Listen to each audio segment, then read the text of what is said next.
This is a disclaimer, an invitation to listen beyond the words. Dear listeners, as you step into this tale, remember, words, like stars, shine in their own way.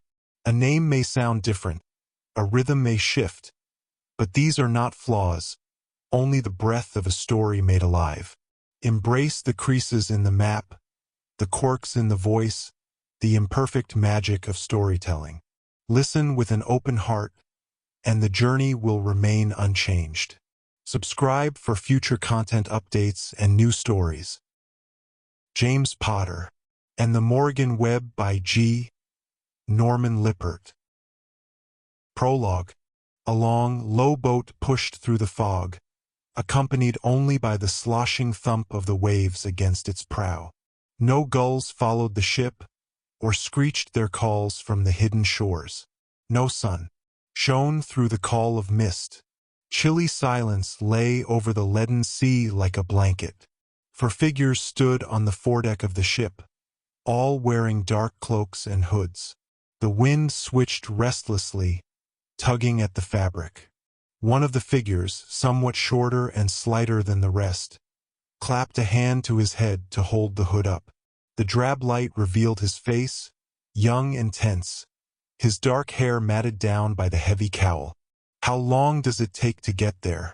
he asked, keeping his voice unconsciously hushed. "It changes depending on the tide," the man next to him answered. "Just keep your cloak tight about you, James, and remember what I told you back at the pier." The young man, James, nodded, recalling his father's instructions.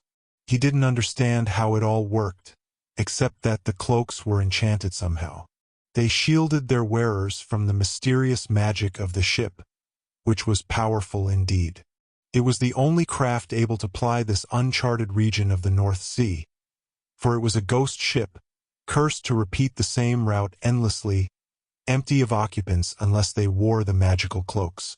If even one of the cloaks was removed from its wearer, the ship would sink like a stone, washing all of its occupants into the fathomless depths of the lake. James glanced back over the length of the boat. The wheelhouse was a small cabin amidships, elevated slightly against the fog. Its lamps were dark and broken. Inside, the ship's wheel turned ponderously, loosely, operated by no one. The deck creaked ominously as it rolled on the waves. James shuddered and turned back forward again, anxious for the passage, for the entire trip, to be over as soon as possible. The largest of the robed figures stirred and lifted his bearded chin. "There," he said in a gruff voice. James squinted ahead of the boat.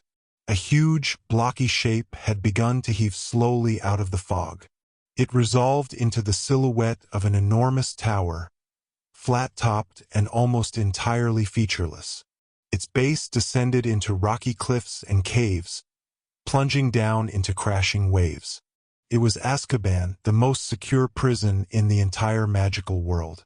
James knew the legends of the place. Some proclaimed that the prison's stony foundation was not an island at all, but a magically free-floating mountaintop, ripped from the shoulders of the Himalayas. Other legends told that the prison was not in the North Sea at all. They claimed that the sea's mysterious fog hid a portal to an unplottable abyssal loch, bottomless and lost in time, whose depths were prowled by horrid leviathans from a forgotten age. There was even talk that the behemoths had magical gazes that could hypnotize people into jumping right into their gaping maws. James didn't quite believe the legends about the monstrous sea creatures, but he did avoid staring into the watery depths, just to be sure. As the ghost ship neared the prison, a low sound echoed out over the waves. A dull rumble, like water in the depths of a stone throat. Beneath the sound, however, was something even worse. A sort of warbling, keening wail, rising and falling on the wind. "All is well," the bearded man said, nodding toward a flickering green glow that suffused the fog at the tower's peak. "Relatively speaking." "I know what you mean, Titus," James' father agreed. Harry Potter lifted his face to the tower, letting the pale green light shine dimly on his face. His distinctive scar was barely visible beneath the sheaf of his still unruly hair. I'm always secretly surprised to see the brazier's green flames. I've never seen the beacon torch glow red for danger, but I can imagine it all too well every time I take this boat trip. This place may be necessary, but it certainly isn't pleasant. What is that horrible noise? The fourth man asked. He had an American accent, and it had become even more noticeable as his nervousness increased. James glanced up at him and saw the man's narrow prow of a nose flared in distaste. He held a wide-brimmed black hat under one arm and had a long black broom clutched beneath the other. The noise, Harry answered, as if he himself hadn't noticed it. Oh, that's just the sea washing through the caves. When the tide comes out, it creates quite a thunder. I hope it doesn't bother you too much, Mr. Quisling. The American narrowed his eyes and pressed his lips together. He didn't answer Harry's question, but neither did he ask any more of his own. James was glad. He knew that the noises were not entirely due to the water in the caves. This was Azkaban, after all. Beneath the rumble and crash of the waves was the faint collective shriek of the Dementor pit, buried deep inside the prison's rocky base. The Dementors were creatures of shadow, parasites that fed on human misery. They had once been the jailers of Azkaban, but had been deemed untrustworthy when they had sided with the Dark Lord Voldemort during his final days. As a result, they had long ago been cast into the lightless depths of Azkaban's deepest pit, imprisoned forever and raving mad with hunger. Their keening, tortured wails sent a chill down James' spine. I don't understand why we couldn't just apparate directly to the prison, Quisling said a little too loudly. This seems ridiculously inefficient. As you may imagine, this is not at all how we do things in the States. We cannot apparate to the prison, Titus Hardcastle answered with stony patience. For the same reason that its prisoners cannot apparate out of it. What you call inefficient, Mr. Quisling, we call secure. It's the fog, sir, Harry added. It is not a naturally occurring phenomenon, as you can imagine. It is of ancient magical origin, infused with all manner of hexes and jinxes. Any normal ship that attempted to navigate through it would find its compass useless and its rudder guiding itself. Any witch or wizard who attempted to disapparate through the fog would find themselves reappearing right back where they started, or worse, in the depths of the lake itself. These may seem antiquated measures by your standards, Mr. Quisling, but they work very well. Escape from Azkaban is virtually unheard of. But not impossible, Quisling added, raising an eyebrow. By contrast, there are magical prisons in America that have never been broken out of at all. And this without bottomless abyssal locks, ghost ships, and cursed fogs. Hardcastle squared his shoulders meaningfully. See if you can say the same after 1400 years, he growled. We are nearly there, Harry said. A pall of cool air emanated from the huge tower as the boat hove toward its base, approaching a yawning black cave. The thunder of the waves became a subdued thrum as the boat entered the calmer waters of the cavern. Lanterns glowed on ancient iron buoys, nodding slightly as the ghost ship passed. After a minute, a stone pier came into view, lit by a single torch. As James peered at it, he saw that the torch was held aloft in the hand of a very thin wizard in heavy black robes. A badge glinted from a belt that crossed his chest, and he seemed to be wearing a sort of metal helmet on his head. Names, the wizard called out sternly, his voice echoing over the glassy water. Potter, Harry, and Hardcastle, Titus, Orse. Harry called back immediately. Potter, James, and Quisling, Monroe, witness and arbiter. The wizard on the pier did not respond, and James decided this was probably a good sign. The man was as skinny as a skeleton, but the fist that bore the upraised torch looked as large as a pineapple. Apart from a stern, scowling chin, his face was shadowed beneath the helmet. The ghost ship drifted sideways as it approached the pier, docking silently without the aid of rope or anchor. Wordlessly, the 4 occupants began to climb out. Harry introduced the man on the pier. "This is Mr. Blunt, Chief Administrator of Azkaban." "Nice to meet you," James said hesitantly. Quisling stepped past him, pushing back the hood of his cloak and jamming his wide-brimmed hat back onto his head. "Mr. Blunt," he said stiffly, jutting out his hand like a blade. "Greetings from the Wizarding Court of the United States of America." Blunt's eyes lowered to Quisling's outstretched hand, which he ignored. His gaze climbed slowly upward again, stopping on the broom beneath the man's left arm. "I'm afraid you will need to check that and explain its presence, Mr. Quisling," Blunt said with cool courtesy. "All brooms, portkeys, wands, and any other magical paraphernalia must be declared at the perimeter. No brooms allowed within the tower proper, sir.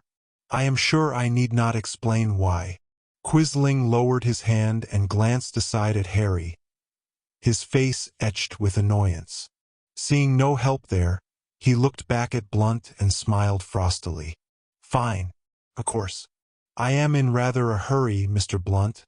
Thus I will be returning directly to my embassy once we are finished here. I trust it is safe to fly a broom through your fog, sir?" Blunt shrugged non-committally. "Safe isn't a term I'd use exactly, but yes, it is possible to navigate a broom through the fog. If you will just allow me, sir." Blunt held out his left arm while still holding the torch aloft in his right. Quisling sighed impatiently and handed over his broom. Blunt held the broom at arm's length, studying it critically, and finally nodded to himself. He turned toward the edge of the pier, hefted the broom over his shoulder like a spear, and deftly threw it out over the water. "Hey!" Quisling shouted, waking echoes in the low cavern. James listened for the splash of the broom in the dark water, but no sound came. Blunt smiled tightly to himself. Harry said, "It's all right, Mr. Quisling. Your broom is quite safely stowed until our return." Turning to Blunt, he added, "Mr. Hardcastle and I vouch for our companions. None of us carries any other magic but our wands." Blunt nodded slowly. "This way then. Keep your wands away at all times and do watch your step." James walked between his father in front and Titus Hardcastle behind. He could feel the cold darkness of the cavern pressing against him from all sides, and was quite glad when Blunt led the troop through a heavily locked door and into a more brightly lit curving stairway. Lanterns lined the way, glowing on the cracked stone walls. Even here, the lonely drip of water was a constant sound. The stairs were worn smooth and shiny with mist. As they ascended, James asked his father in a quiet voice, "So, is this the only way in here?" Harry glanced back and nodded. The tower was designed with only one entrance. Its walls are 30 feet thick all the way around, without a single window. James gulped. A sense of creeping claustrophobia squeezed his shoulders and throat, but his dad smiled back at him. "Don't worry," he said. "This will be over before you know it, and we'll be back home in Marble Arch. I'm proud of you for coming along." James nodded unenthusiastically. A week ago, when he'd first been asked about coming to Azkaban to identify the villain his father had captured, it had seemed like a rather exciting adventure. Albus had been dead jealous about it. Thus James had, of course, agreed instantly. Now, climbing the narrow stairs into the throat of Azkaban itself, he would have gladly traded places with his brother. He shivered to himself. "I just wish Zane and Ralph could have come along," he muttered, hoping only his father would hear. "They were there too, on the night of the unveiling back in New Amsterdam. They saw just as much as me." "Sorry, James," Harry answered quietly. "They're still back in the States. It was hard enough for us to arrange for you to come along. If it was just the Ministry of Magic we were dealing with, things would be a bit easier." James knew what his father meant. The prisoner in question was an American, even though he'd been captured in London. By international law, a representative from the American Wizarding Court had to be present for any interrogation. Quisling, the American arbiter assigned to the prisoner's case, had been reluctant even to allow James to accompany them. Fortunately, the Department of Ambassadorial Relations had been pressed to file a formal request with the International Magical Police, claiming that James' recollections might provide essential insight into the prisoner's guilt or innocence. They had agreed to the interrogation, on the grounds that Arbiter Quisling be allowed to cut it short at any time that he felt that his client was being unfairly condemned outside of a court of law. The troop finally reached another door. It stood atop a short landing, framed on both sides by greenly glowing lanterns. The door was no less than 20 feet high and comprised entirely of black metal, studded with rivets. There was no handle or lock as far as James could see.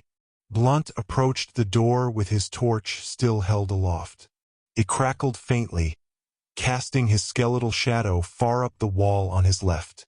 "Dad," James whispered, watching raptly. "How does it even open? I don't see any hinges or bolts or any key." The words froze in his throat as Blunt neared the forbidding door. He did not stop when he reached it, but continued forward, and James feared for a moment that the little man might bounce right off the cold iron. Instead, Blunt's torch flared bright green for a moment, bursting its light over the entire width and breadth of the door. In response, the studded iron rippled in the air, like something seen through a heat shimmer. As the torch's green flames unfurled into darkness, the great door broke apart into curtains of smoke, which quickly vanished, revealing a cavernous entryway, heavy with shadowy depths. "Intriguing," Quisling admitted, tilting his head. "So the iron door was just a mirage of some kind." "Not exactly," Harry said, following Blunt into the bowels of Azkaban proper. "The door is exactly as real as it looked. Mr. Blunt's magical torchlight is the real mirage. It creates the illusion that we can pass through the impregnable door. And thus we can." Quisling frowned skeptically. James suspected that his father's answer was a much simplified version of the truth, but he didn't really care about the actual technomancy behind it all. "It's all quantum," as Zane Shirley would have said. The main hall of Azkaban was surprisingly large. Monstrous pillars leapt upwards, each as thick as redwood trunks. Crouched atop the pillars were ancient stone gargoyles, their downturned faces scowling and their shoulders supporting the buttresses of lofty vaulted ceilings. The walls were nearly featureless, comprised entirely of rough, cracked stone. Lanterns lit the hall far too insufficiently for James' taste, leaving enormous shadowy gaps in the echoing depths. "Why's there no hearth?" he shuddered, hugging himself. "Because we are wizards," Hardcastle answered quietly. "For us, hearths are more than light and warmth. They are a means of transport. Catch my meaning?" "Oh," James said, nodding his understanding. "Right. No hearth means no flu network. No easy way out." As Blunt led them toward a distant archway, James' eyes grew accustomed to the dimness. He noticed other people in the massive hall, most dressed similarly to Blunt, but there were far fewer than he would have expected. "Dad," he whispered, sidling up to his father. "Where's everybody at? I figured this place would be crawling with guards. For that matter, where's all the doors? This doesn't look like a prison at all." Harry glanced at his son, his eyes serious behind his glasses. "It's like I said, son. There's only one way in. One way in and one way out." "What's that supposed to mean?" Harry opened his mouth to answer, But at that moment Blunt turned left, into a low hall. Harry, James, Hardcastle, and Quisling followed him, and then stopped abruptly as they met a blank stone wall. James blinked and shaded his eyes against the room's sudden illumination. Bright lanterns were embedded into the walls behind thick glass blocks, all glowing with nearly painful whiteness. Blunt approached the blank wall and produced his wand. He tapped the wall with it, and a series of intricate carvings began to unfurl onto the stone, emanating from the tip of Blunt's wand. The carvings, James noticed, formed the shape of a small door, surrounded by indecipherable symbols and shapes. With a scraping grate, the door swung open, revealing only a small, dark alcove. Deftly, Blunt lowered his torch toward the alcove. Its flame flickered and buffeted as if in the teeth of a sudden hard wind. Then, with a hollow thwomp and a flash of green, the torchlight leapt from the end of Blunt's torch and into the alcove. There, the fire swirled and spun, forming a bright, flickering orb.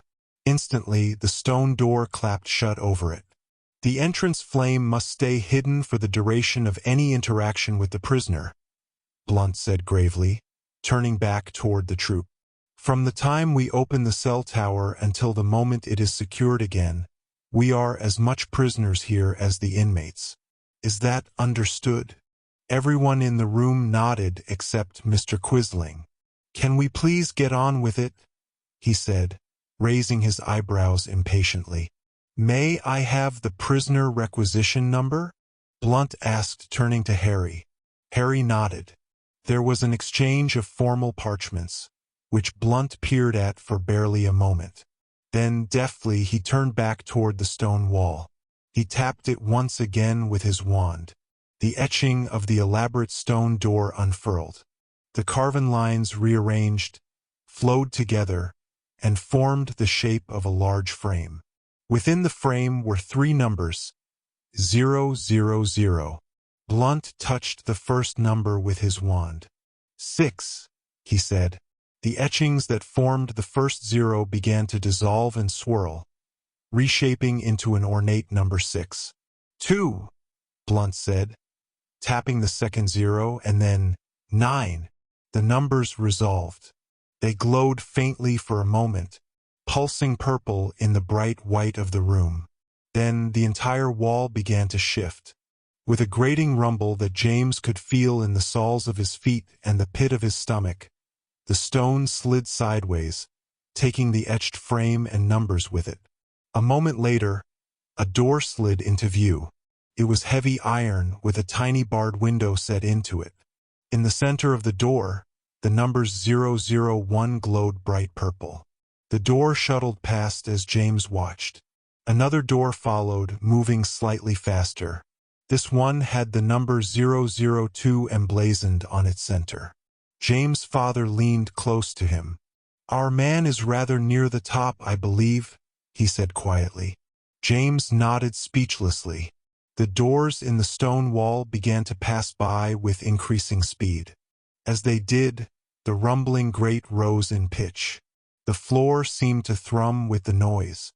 James fancied he could feel his very eyeballs vibrating in their sockets. Soon enough, the doors were flickering past in a blur, their glowing numbers forming an indecipherable purple streak. James sensed that the doors were not just spinning past, but lowering slightly, as if the interior of the great tower was a sort of bolt, screwing itself into the depths of Azkaban's foundation. James waited for the doors to begin to slow, but they never did. He wanted to ask his father just how deep the cell tower could go, but knew that he probably wouldn't be heard over the grating roar. Then, shockingly, the tower's wall simple slammed to a halt. It clanged, stone on stone, so deafeningly that James clapped his hands to his ears. By the time he touched them, however, both the motion and the noise were over. Silence rang in the stale, bright light of the hall. Standing prosaically in the center of the stone wall was one last iron door. The purple numbers on its front read 629. The door opened silently, swinging outward. James peered into the cell beyond. It was quite small, barely as deep as the thin bed that lined the right wall. There was no window, and the stone that formed the cell walls was utterly seamless. James felt another twinge of claustrophobia just looking into the tiny space. Sitting against the rear wall on a straight-backed metal chair was a small man. He was thin, balding, and wore tiny rimless spectacles, with which he seemed to be reading a book. He did not look up. "Inmate number 629, Blunt announced stoically. "Identified as Radimir Warlick, citizen of the United States. Apprehended this 20th of August in Peckham, England. Charged with attempted manufacture and distribution of potions of warfare and dark magic." There was a long silence as the occupants of the viewing hall studied the man in the tiny cell. Warlick paid them no attention whatsoever. His eyes were magnified behind his spectacles as he stared down at the book in his hands. After a moment, he languidly licked one finger and turned a page. James noticed the title of the book, emblazoned in tarnished gold foil on black leather. "Powers of the Black Alchemies." "These are simply abominable conditions," Quisling said flatly. "I demand to be granted a private interview with my client to ascertain his mental state." "His mental state is just fine," Hardcastle commented through gritted teeth. "You might instead consider the mental state of the 3 Aurors that were wounded during his apprehension. Of course, there's only 2 of them left to interview now, seeing as Jacob died this last evening." "That's enough, Titus," Harry instructed. Although James sensed that his father was holding back his own anger, James had eavesdropped on his parents as they had discussed the raid on Warlick's laboratory. He hadn't heard all the details, but he'd learned enough to know that the wizard had been concocting some seriously dangerous dark magic, and that he had murdered more than a few muggles to get the ingredients he needed. He had very nearly escaped from his father's raid, unleashing a vicious powdered curse upon the Aurors to slow them down. James didn't know what the curse had done, except that it had horribly wounded 2 professional Aurors, and killed one, Andrea Jacob, one of his father's best young recruits. "Radimir Warlick," Harry said loudly, addressing the small man in the cell. "Do you know who we are?" Warlick finally looked up. His face was nearly expressionless. He blinked owlishly but said nothing. "You are accused of crimes against Muggle and magical humanity," Harry went on. "You are suspected to be involved with the Wizards United Liberation Front, a known enemy of the Ministry of Magic and 12 other magical governing bodies. You may be tried on the charge of accomplice to murder for the death of American Senator Charles Hyde Fillmore. These are your charges. Do you wish to invoke your right to formally admit or deny them?" Warlick blinked at Harry Potter as if he were a rather interesting insect. Quisling spoke up. "You don't have to answer that question, Mr. Warlick.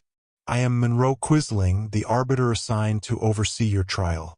You have received my official correspondence, I trust." As he finished speaking, he turned his gaze on Mr. Blunt, who nodded once.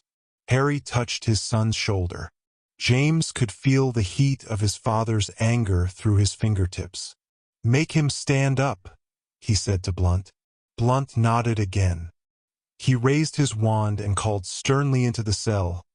"Stand up and approach the door. Place the book on the bed and keep your hands lowered." Warlick looked at Blunt speculatively, and then sighed. He closed the book and laid it carefully on the ratty mattress next to him. A moment later, he stood and moved toward the open door of his cell. "That's far enough," Blunt announced. Warlick stopped. Harry lowered his voice and leaned close to his son. "This is it, James. Take a good hard look. Tell us the truth." James nodded. He frowned at the small man opposite him. Warlick stood illuminated in the harsh light of the hall. James studied him furiously, trying hard to remember, It was hopeless, of course. He had known it even when his father had first asked him to come to Azkaban with him to see if he could identify this odious man from that horrible night months earlier. It had come to be called the Night of the Unveiling. Everyone remembered it. It was the event that had, by any measure, completely changed the world. But for James, the entire night was just an awful blur. The trip into the world between the worlds, the death of his cousin Lucy, the final portal into the twin cities of Muggle New York and Wizarding New Amsterdam, where Petra Morgenstern, with the aid of her sister Isabella, had torn away the veil of secrecy that hid the one from the other. James culled through his memories as carefully as he could, trying to conjure every detail. Had this man, Warlick, been there anywhere? Was it possible? He seemed so small and weak. Could he have been one of the wizard assassins who had attempted to kill his father? They'd all been wearing cloaks, hiding their every feature. There was just no way to tell for sure. James began, screwing up his face in concentration. I can't quite. The witness does not recall seeing my client, Quisling stated firmly. Let the record officially show. Wait, James interrupted. He leaned forward, peering at the small man in his gray Azkaban robe. The robe was ill-fitting, emblazoned with his prisoner number in black stitching. The sleeves were rather too short, showing the man's thin, pale forearms. His left arm was marked with a faded sigil, barely visible beneath the frayed sleeve. The tattoo on his arm, James said, pointing. I recognize it, I think. Quisling narrowed his eyes. His tattoo, you say? Are you quite sure, young man? There were many thousands of people present on the night of the unveiling, most of whom were rather far away from you. If my client was among those allegedly preparing to attack your father's transportation, they were quite high up, out of the light of the street. I find it difficult to believe you could have seen a tattoo from that distance, in that light, much less be able to identify it now. James shook his head and glanced up at his father. No, I don't recognize it from that night. I saw it earlier when we first arrived in New Amsterdam. It was when we were on the train, the Lincoln Zephyr. Do you remember, Dad? Harry nodded. Of course. We were attacked by members of the W.U.L.F. We were barely able to fight them off. They were on brooms, James clarified, speaking a bit louder. They were wearing cloaks and masks, like they always do, but the wind made their sleeves push up on their arms. One of them had a marking on his forearm in the same place as the one on him, right there. I can just see it beneath his sleeve. Make him show it to us. No, Quisling countered quickly. The boy is clearly inventing this story to falsely accuse Mr. Warlick. If he is so certain of what he saw, then let him describe the tattoo. If it matches that on my client's arm, then his testimony may stand, not that it means anything conclusive. Many people have tattoos. Harry nodded reluctantly. All right then, James. I myself do not remember seeing any such markings on that night, so we must rely entirely on your recollection. Can you describe the tattoo you saw on our attacker's arm? James held his breath, thinking hard. His memory of that night was a wild jumble of images. The Zephyr leaping from its tracks, careening down a crowded New York street, flashes of wand fire, shattering glass. He concentrated on the figures that had chased them, zooming over the train like hornets. He remembered the pale forearm, clutching onto a black broom. He'd barely registered the markings tattooed there at the time. Perhaps we should consider a clemency, Titus suggested quietly. You could do it yourself, Harry. Not admissible, Quisling stated. The American Wizarding Court does not recognize the validity of memories obtained via such subjective means. I remember it, James said faintly.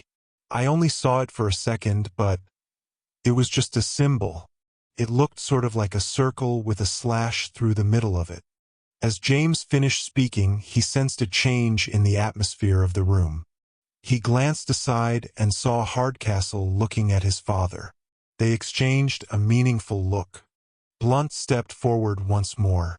"Prisoner," he called firmly. "Raise your left arm and draw back your sleeve." Warlick stared at James. He almost looked amused. Slowly, he raised his left arm so that his sleeve fell back. The tattoo was plainly visible in the bright light. It showed a calligraphic circle, cut in half by a tapered slash. The slash might have been a wand or a dagger. "The Phi of Balance," Hardcastle stated, unsurprised. "What's it mean?" James asked, still frowning. "It is the universal marker of those who believe magical balance requires the extermination of all non-magical species," Hardcastle explained in his gravelly voice. "They are murderers with no remorse. The worst of all villains, for they do not kill out of anger or revenge, but for their perverted concept of purity. They do not believe that those they kill are even human." "May I lower my arm now?" Warlick asked. It was the first time he had spoken, and James was surprised at the lazy indolence of the man's tone. The look on his face was one of weary indulgence, as if he were humoring a gaggle of disagreeable children. "Of course, Mr. Warlick," Quisling answered. To the others, he said, "This means nothing, of course. Such tattoos are common enough among a certain class of revolutionaries. Most likely Mr. Warlick acquired the marking in his youth, not knowing what it even meant. Furthermore, it does not amount to proof that Mr. Warlick was among those who attacked you." "No," Harry agreed. "I admit he doesn't strike me as the warrior type. Still, it is enough for us to dead-aim him for trial. I am afraid Mr. Warlick will not be released to his home country any time in the near future." Quisling accepted this grudgingly. "Be that as it may, I will require a private meeting with my client to instruct him of the upcoming proceedings. If you will excuse me." Quisling moved past the others, approaching the open cell door. "You have 5 minutes, Arbiter," Blunt announced. Quisling did not respond. He stepped into the cell as Warlick made room for him. The two sat down on the narrow bed and Quisling pulled the cell door to behind him, leaving it slightly ajar. "Pompous fool," Hardcastle grated under his breath. "Perhaps Warlick will save us some trouble and curse him somehow." Harry sighed. "Unlikely, Titus. Let's try to be professional about this. At the very least, we got what we came for." "Nice work, James." James nodded. "I really wasn't very sure. I was grasping for straws." "Sometimes that is what it takes," his father said. "But Dad," James said, lowering his voice to a near whisper, "I really don't think it was him on that night when they attacked the train. He's just too little and wiry. The man I saw was bigger. I can tell that even though he was wearing a robe and hood." "I know, son," Harry agreed. "But this is good enough to keep him for now. Soon enough, we'll connect him to his network, the people he was working for. With any luck, we'll capture them as well, and they will all stay here in Azkaban for a long, long time. We have you to thank for that." James shrugged.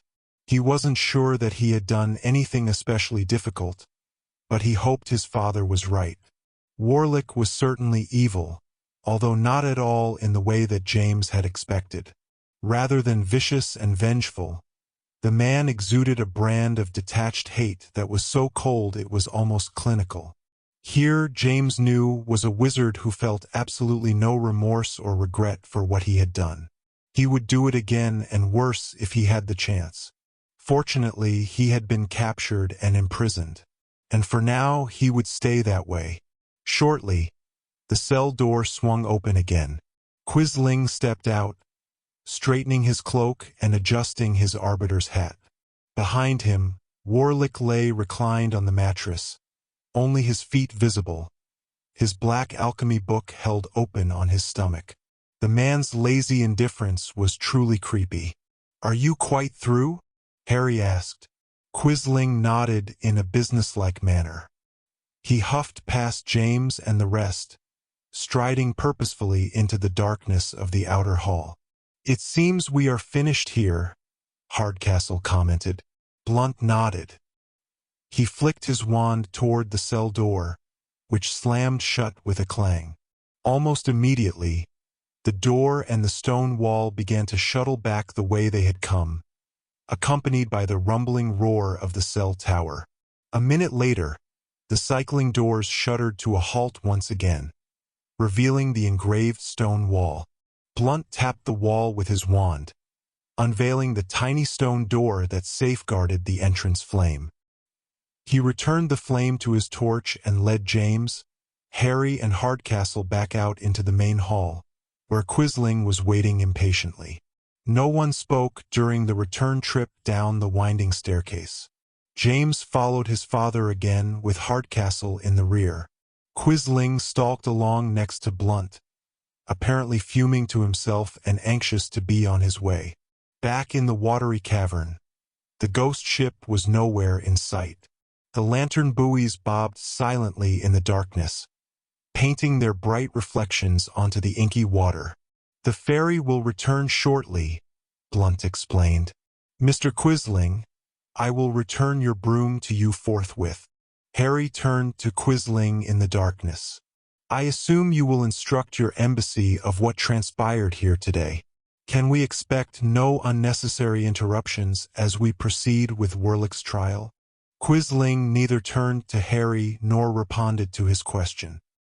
He merely stared out over the dark water, awaiting the return of his broom. Blunt stood at the edge of the pier and held both his wand and the entrance torch high overhead. He fired a single green flare toward the distant cavern ceiling. It painted moving shadows among the stalactites. "Mr. Quisling?" Harry said, frowning slightly. "Is everything all right?" Quisling still did not respond. Out of the darkness, a long dark shape lofted toward the pier. Blunt caught it deftly. It was, of course, Quisling's broom. Blunt turned toward Quisling and held it out. Quisling's arm jerked forward to grasp it. James gasped. As Quisling reached forward, the sleeve of his cloak pulled back, revealing his forearm. A dark tattoo marked his skin. It was the Phi of Balance, the exact same one that James had seen minutes earlier on Werlick's arm. "Dad!" James called out, scrambling for his wand, but Quisling was too fast. He spun around, his own wand already in his fist, and fired a red bolt directly at Hardcastle, who was nearest. Hardcastle leapt to dodge the spell, which seared through his robes, barely missing him. An instant later, both Harry's and Hardcastle's wands were out and firing. Red light flickered throughout the cave, but Quisling was gone. The flap of his robes and whistle of his broom echoed over the water, along with a gust of mad laughter. "Damn!" Hardcastle cried in fury. "He's gone daft." Harry shook his head, swiftly pocketing his wand. "Not daft," he said. "Escaped." "But Quisling was no prisoner here," Blunt said, scowling. "Severely. James saw it a split second before I did," Harry explained, shaking his head. "The tattoo same as the one on Werlick's arm. Quisling had no tattoo when we arrived here." James clutched his own wand, having not fired a single spell. "So how did it get there? Was he in league with Werlick the whole time?" "No," Harry said, turning toward Blunt. "They are not in league, and that was not Quisling. The man that just escaped had the same tattoo as Werlick because he was Werlick. Mr. Blunt, I trust that you keep a few brooms here for emergency use." "Indeed we do, Mr. Potter," Blunt acknowledged quickly. "They are stowed right here in the cavern." "We will require 2 of them," Harry declared. "James, you will accompany Mr. Blunt back inside. Check Werlick's cell and see what you find there. Hopefully Mr. Quisling is still alive." If so, James, accompany him back to land via the ferry. Understood. James straightened his back and nodded firmly. Yes, sir. Right away. Two brooms dropped out of the dark heights of the cave at Mr. Blunt's summons. Harry and Hardcastle caught them. A moment later, the two oars were in the air, preparing to give chase. We will meet you at the landward pier, James' father called back. Be careful, James. James raised his voice as his father and Titus Hardcastle sped away, racing their reflection on the dark water. I will. Don't let him get away, Dad. But they were already gone, leaving nothing but cold silence and James' worries in their wake. When Blunt reopened cell door number 629, the interior scene had not changed. A figure still lay reclined on the bed with only its feet visible, the black book still held open on its chest. Blunt stepped forward carefully, wand raised, and peered in at the figure. A moment later, he lowered his wand and breathed a low oath. From the outer hall, James asked tentatively, Is it Quisling? Blunt nodded. He leaned forward, out of James' sight. There was a white flash, and the reclining figure jerked suddenly, dropping the book. What? A voice called out. You can't do this. I am an arbiter. Calm down, Mr. Quisling, Blunt ordered.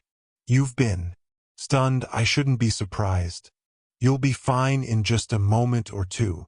Quisling scrambled upright, flailing wildly against the confined stone walls. I demand to know who did this to me.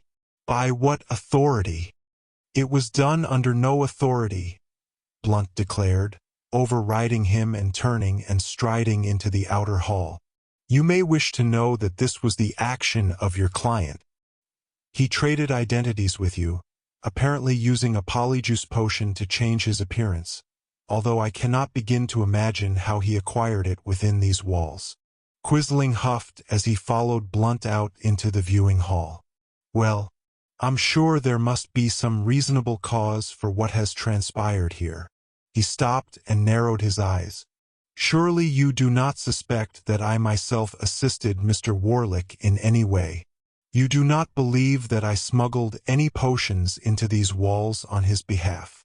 Blunt stopped. Without turning around, he sighed. No, sir. I do not believe you have the capacity for such an act. You can be sure that I do not, Quisling nodded emphatically. I am an arbiter of the Wizarding Court of the United States. Justice and objectivity are my watchwords. You'll be needing a new cloak for the ferry, I assume, Blunt interrupted, walking on. Your client seems to have made off with your clothes. Quisling stopped and glanced down, noticing for the first time that he no longer wore his ferry cloak or his official arbiter's robe and hat. His face pinched into a scowl. He glared at James. I assume your father and that overgrown grizzly bear companion of his are after Mr. Warlick? James nodded. They'll catch him, too. They're the best. Quisling nodded, his eyes still narrowed. Then we have nothing to worry about, do we? Come along, my boy. Let's put this horrid place behind us. The ghost ship arrived shortly after James. Quisling and Blunt returned to the pier. As Quisling preceded James aboard, Blunt gave James a severe look. You'll want to be careful, Mr. Potter, he said meaningfully. There's a killer on the loose, assuming your father and Mr. Hardcastle have not yet found him. I wouldn't concern yourself, Mr. Blunt, Quisling called back. I am Mr. Warlick's arbiter. Surely, if we encounter him, he will recognize that I am here to help him. We will not come to any harm. Blunt glanced up toward the cavern ceiling, as if stifling a roll of his eyes. James nodded. Thank you, sir, he said as he climbed aboard the ghost ship. We'll be careful. A moment later, the ghost ship drifted silently away from the pier, drawing a thin wake on the glassy water. Blunt watched, his torch held aloft, as the ship glided toward the cavern mouth and the fog beyond. As the boat crept out into the open water, leaving the hulking tower behind, James turned and peered up at it. There was no longer a green glow atop Azkaban. Now the beacon torch glowed red, for danger. Azkaban had been breached. Prisoner had escaped. Until Blunt had said something, it had not occurred to James that he might encounter the escaped madman before his dad and Titus Hardcastle captured him again. He vowed to himself to be on high alert, keeping his wand clutched in his hand, buried in the deep pocket of his cloak. Wind switched overhead, whistling morosely in the ghost ship's old rigging. Choppy waves rolled beneath the hull, clapping at it and sending up clouds of cold spray. James peered ahead, anxious to be out of the fog, out of the reach of Azkaban's old magic. "Your father and his friend," Quisling said after a time. "They are quite good at what they do, aren't they?" James frowned at the man. "Well, yeah. My dad's head or. Titus Hardcastle is his best man. How do you think they caught that horrible twit Warlick to begin with?" Quisling nodded and shrugged noncommittally. "I suppose you are right. Still, their methods leave something to be desired, don't you think? Allowing their fellows to be wounded and even killed, all just to apprehend a relatively harmless individual like Mr. Warlick. It all seems rather extreme, if you ask me." "Yeah," James said, looking out over the gray waves. "Well, I don't expect anybody did." Quisling smiled, then laughed lightly. "You think I am awful, don't you?" James didn't answer. He studied the fog, waiting impatiently for it to clear up. It had been a lovely summer day before they had entered the North Sea's mists. He hoped that it still would be. He hoped that the sun would be shining and his father and Titus Hardcastle would be waiting for them at the landward pier, with Warlick safely in custody. "You don't have to answer," Quisling went on. "I can see it on your face, James. You think I am nearly as bad as the man I represent, Mr. Warlick. Let me ask you a question, though, my boy. Do you really think things are as black and white as your father makes them appear? I submit to you that they are not. I submit to you that even Mr. Warlick is not the villain that you wish to believe he is." James heartily wished the arbiter would just shut up. Without looking at him, he said, "I guess that's for the Wisengamot to decide. We'll just have to wait and see. Some people would not believe that Mr. Warlick was a villain at all. Some, you may be surprised to know, would go so far as to call him a hero." A cold shiver coursed down James' back. He turned back toward Quisling. The man was smiling at him. It was a pleasant smile, faint, almost languid. James hadn't seen Quisling smile even once up to that moment. "I don't know who those people are that'd think Warlick was a hero," James said. "But I know what a hero is. My dad's one." "Ah yes, the great Harry Potter," Quisling said, nodding and cinching his smile a bit wider. "It's a shame, really, that he chose to be on the wrong side of history. He really is a very remarkable man. It is a shame to see him waste his talents." James pulled his wand from his cloak. He didn't mean to point it at Quisling, merely to show it to the man, to let him know that James took what he said very seriously.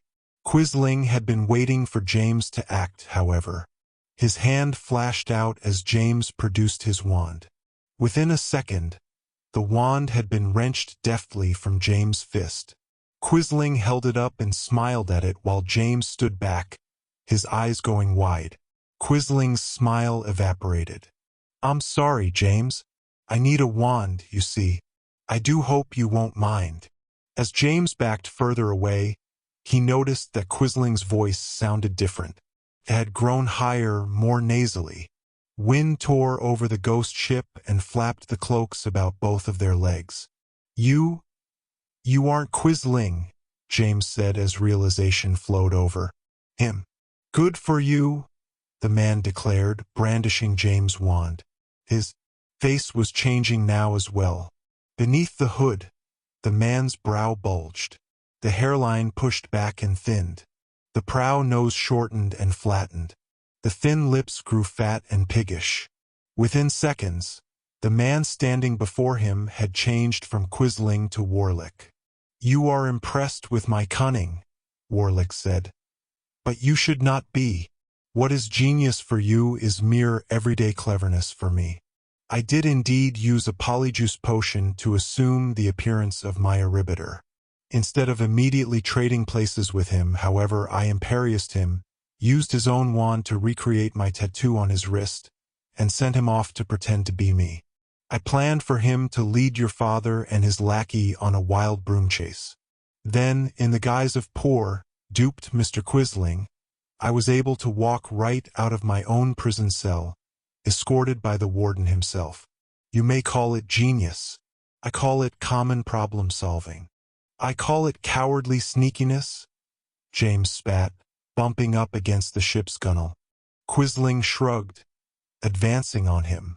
"What is true of your father is also true of you, my boy," he commented, looking at James over his own wand. "You, like your father, are on the wrong side of history. Those you have vilified will soon rise to ultimate power. True balance will be achieved when wizarding blood finally eradicates the lesser species. When that time comes, not only will we have the power—" He fingered James' wand, pointing it at him and cocking his head. "We have the will to use it." James was completely at a loss. Warlick was about to kill him and using his own wand. He cast about the ship for a weapon of some kind, but the deck was entirely empty.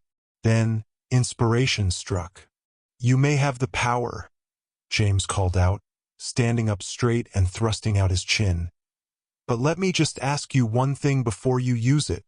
Warlick rolled his eyes in bemusement. "Ask away, boy." "Do you?" James asked, yanking open his black outer cloak and letting the wind tear it out of his grasp. "Know how to swim?" The cloak whipped away, lofting out over the waves like a kite. Immediately, a bell rang out. James glanced aside, toward the ghost ship's wheelhouse. The tarnished brass bell that hung on its side clanged clearly, sounding its alarm. With a monstrous groan, the ship began to pitch forward. Waves thrashed up over the bow as the ship nosed into the leaden water. "You complete idiot!" Warlick shouted. His eyes locked on the waves as they consumed the ship before him. "You'll kill us both." James didn't answer. He bolted sideways, ducking toward the stern and behind the wheelhouse. The angle of the ghost ship's deck grew steeper by the second as it sank, pushing forward into the depths. A warped ladder was bolted to the rear wall of the wheelhouse. James clambered up this and fell forward onto the wheelhouse's flat roof. Below, Warlick seemed to have forgotten about him. He clung to the ship's gunwale for dear life, backing away toward the stern as the bow plunged deeper and deeper into the hungry waves. Unexpectedly, a beam of golden warmth washed over James where he crouched. He looked up and was surprised to see sunlight sparkling on the waves. Seagulls circled over the water. Beyond them, still faint with distance, was the shore. James fancied he could see the landward pier. Perhaps he could swim to it. The ghost ship rumbled as water poured into it, weighing it down. It was nearly half submerged now and sinking very fast. It lolled sideways, threatening to spill James off the side of the roof and into the water. A noise suddenly filled the air.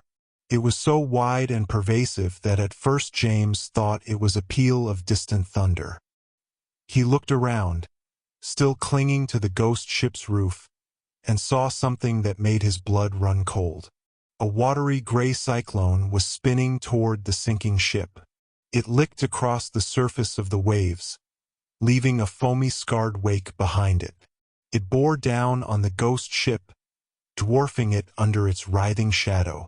Wind and mist beat off the waterspout, stinging James' eyes. He feared that the cyclone would capture the ghost ship into itself, wrench it utterly from the waves and smash it to pieces within its terrible throat. Instead, the waterspout curled around the ship, turning it like a cork, and then began to slow. The spinning cyclone fell apart, raining water onto James and pattering the waves as if with a torrential rain. When the mist of the cyclone blew away, a woman stood in its place. James saw her standing amidst the waves, and his throat constricted into speechlessness. "Greetings, James," the woman called up to him. "I see you've gotten yourself into a bit of a pickle, haven't you?" It was Judith, the Lady of the Lake. She smiled at him and shook her head, tossing her long red hair. She didn't even appear wet. "I'd love to lend you a hand, but I am in a bit of a hurry. Thank you for accompanying Mr. Warlick this far. I suspect we will meet again soon enough." The ghost ship let out a tortured groan. Water gurgled up over the roof of the wheelhouse, but the Lady of the Lake only laughed. She reached forward, and her arms became watery tentacles. They twined out over the waves, toward Warlick where he clung to the ghost ship's upraised stern. A moment later, with a gurgling scream, the man was engulfed in Judith's awful embrace. She pulled him back to her, and turned as if to leave.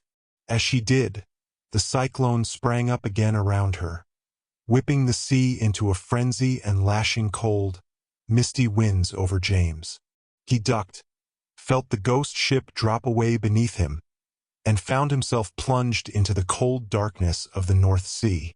Seconds later he thrashed to the surface, wandless, soaked, and completely lost. The cyclone was gone, as was the Lady of the Lake and her quarry, Radimir Warlick. James cursed aloud and smacked the water with his fists. After a minute, for lack of any other course of action, he turned, lay flat in the water, and began to swim toward the shore. He wasn't even halfway there before his father and Titus Hardcastle found him on their brooms. By then, the sun was going down. A bank of low clouds had sprung up, and it had turned into a thoroughly, unabashedly horrid day. The shot sounded so small in the cramped alley. It could have been a length of hickory wood being snapped in half, or a brick falling flat into a puddle. The sound of it, a flat pop with no echo, barely registered in William's thoughts until the man across from him lowered and dropped his cane, then collapsed to his knees. The look on the horrible old man's face was not surprise, but affronted confusion. He opened his mouth, drew a shallow, halting breath. Before he could speak, however, his eyes went blank. He fell forward onto the brick pavement, dead. Some distance behind him, the pistol still raised in her tiny fist, was a young woman. Her face was deathly pale, but composed. "For Frederica," she said faintly, speaking to the dead man. "From her fiancé, William, and from me, her sister, Helen." A ribbon of smoke snaked from the pistol's black eye. Jerkily, Helen lowered it. William had been sure he'd been about to die, to join his beloved Frederica in the afterlife, and had been ready to welcome that new reality. Now, instead, Frederica's murderer lay dead among the trash, felled by a single unexpected gunshot. The villain, Magnuson, may have been powerful. He may even have had unearthly, mystical powers, but he hadn't been powerful enough to stop an unseen bullet from knocking him clean into the next life. And whatever judgments awaited him there. William approached the dead man, barely able to believe it was over. Helen joined him a moment later, shakily, the pistol stowed in the pocket of her apron. 3 young men appeared in the mouth of the alley, following Helen. William saw them, and for one brief moment he considered running away, taking Helen with him. After all, the alley had become the scene of a murder. They could both go to Hempstead Prison for the rest of their lives. Still, something about the young men told William that they were not exactly surprised by what had happened, nor that they planning to whistle for a copper and scream bloody murder. Faintly, Helen said, These three say he stole something from them. They followed him here, hoping to get it back. They won't turn us in, I don't think. They just want their goods back." William glanced up at them. The boy in the lead nodded seriously. He had unruly dark hair and looked to be about 14. Behind him was a bigger boy with a look of strained solemnity on his squarish face. The third was blond, thin and wide-eyed, staring down at the corpse. William knelt next to Magnuson's body. The man's wicked cane was still clamped in his dead fist. The handle was made of iron, crafted to resemble the head of a leering gargoyle. Magnuson had used the cane to cast his unspeakable spells. William wrested it from the man's cold fingers, hating the weight of it, but needing to break its power. He raised it in both fists and cracked it deftly over his knee, snapping it in two. The wooden shaft he tossed away, but the glinting metal head he peered at. It was horribly ugly, its gargoyle face leering malevolently. William lowered his gaze to the dead man again. A velvet drawstring bag was hooked over Magnuson's slab of a hand. He gestured toward it. "Your stolen goods might not be the sort of thing that would fit in a velvet bag, would they?" "Could be," the boy in the lead answered. He stepped forward, hesitated, and then dropped to one knee. He extracted the bag from the dead man's hand, which fell back to the pavers with a heavy thump. The boy stood, peered into the bag for a moment, then glanced back at his fellows and nodded gravely. "You three," William said. "You're like him, ain't you?" He gestured at the body again, using the hand that held the broken cane's head. The boy in the lead shook his head, but it was the larger boy who answered. "We're sorry for what happened to Frederica," he said solemnly, with an unmistakable British accent. "This man may have been a part of our world, but we aren't like him." William merely stared up at the three boys, measuring them. They knew about his poor, lost Frederica. His cheeks burned. "I don't know what's in that velvet bag," he said firmly, somberly. "And I'm sure I don't want to. This is over. You go your way, and me and Helen will try to go ours. Fair enough?" All three boys nodded. After a moment, they backed away, turned, and ran from the alley, taking their mysterious velvet bag with them. William arose from his knees, and Helen leaned against him. He supported her with his left arm, and she allowed him to collect her weight. She was trembling. He felt the hot weight of the pistol in her apron. For the first time, he wondered how Helen had gotten to the alley. She lived with her family on the other side of the wharves, some 15 blocks away. It was the middle of the night. William himself had been staking out the alley for weeks, hoping to catch Magnuson when and if he returned to the scene of poor Frederica's murder. Amazingly, the man had returned, just as bold as brass, walking as if he owned the whole street, or even the whole damn world. William had thought he'd been ready for him, but he had not been prepared for the man's devilish, otherworldly powers. But Helen had. She hadn't wasted time on words. She had shot him dead in cold blood. But how had she known? How had she arrived in just the nick of time, pistol in hand, to kill the man responsible for her sister's death? It was no small mystery. For now, however, there was no time to discuss it. William dragged Magnuson's body into the shadows and covered it with trash. He'd have to return later to dispose of the corpse. Fortunately, the riverfront was only a few blocks down the hill. The piers would be deserted at this hour. The murderer's body might be found in the days to come, floating on the muddy river current. But then again, maybe it wouldn't. Either way, William didn't care. Silently, William walked Helen home. Neither spoke, despite the questions that hung in the air. For now, all that mattered was that it was over. Justice, at least the base version of it that was within their meager grasp, had been served.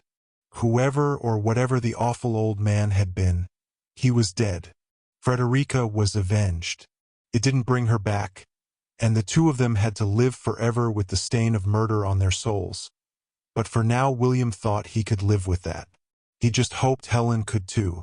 William married Helen less than a year later. Their courtship had been brief but intense, forged in the crucible of their shared experience on that fateful night. They learned that age-old truth, that a mutual secret is one of the strongest intimacies, and their secret was indeed terrible and binding. They had both lost someone dear to them, and both had participated in avenging that dear one. In the years that followed, William never regretted what had happened, but he knew that Helen did, in her deepest heart. After all, it had been her hand that had held the pistol. She had ended another person's life. William wished it had been his finger on the trigger, just so that he could have spared Helen the responsibility. He was harder than her and could have lived with it. And yet, amazingly, they rarely spoke of it. It was the event that had brought them together. But as the years passed, it began to seem more like something that had happened in a dream. The only time it was ever fully real to William was on the rare sleepless night, when the world was quiet and the hours seemed endless. He would lie next to his wife and wonder, how had she known to come to the alley that night? Why had she walked those 15 blocks with the pistol in her apron? How could she have arrived at that exact moment? She'd had to have left at least a quarter of an hour before Magnuson had even arrived in the alley. It was a deeply worrying mystery, but William never did ask his wife how she had come to be in the alley that night, for one very simple reason. Deep down, he really did not wish to know the answer. The answer, he suspected, might be even more worrying than the mystery. Helen bore William 4 children. With the birth of their fourth, a son, to William's great joy, they had finally saved up enough money to move out of the dingy warren of the wharf neighborhood. William quit his job on the docks and bought a small farmhouse just south of Philadelphia where, at the ripe old age of 33, he took up farming.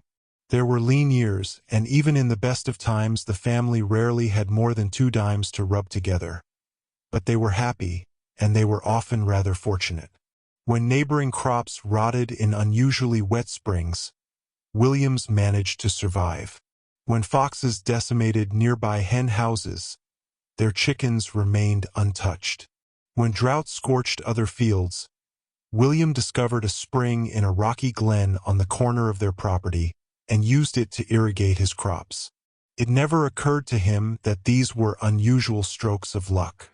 Nor did it occur to him that they seemed to coincide with his wife's somewhat charming eccentricities.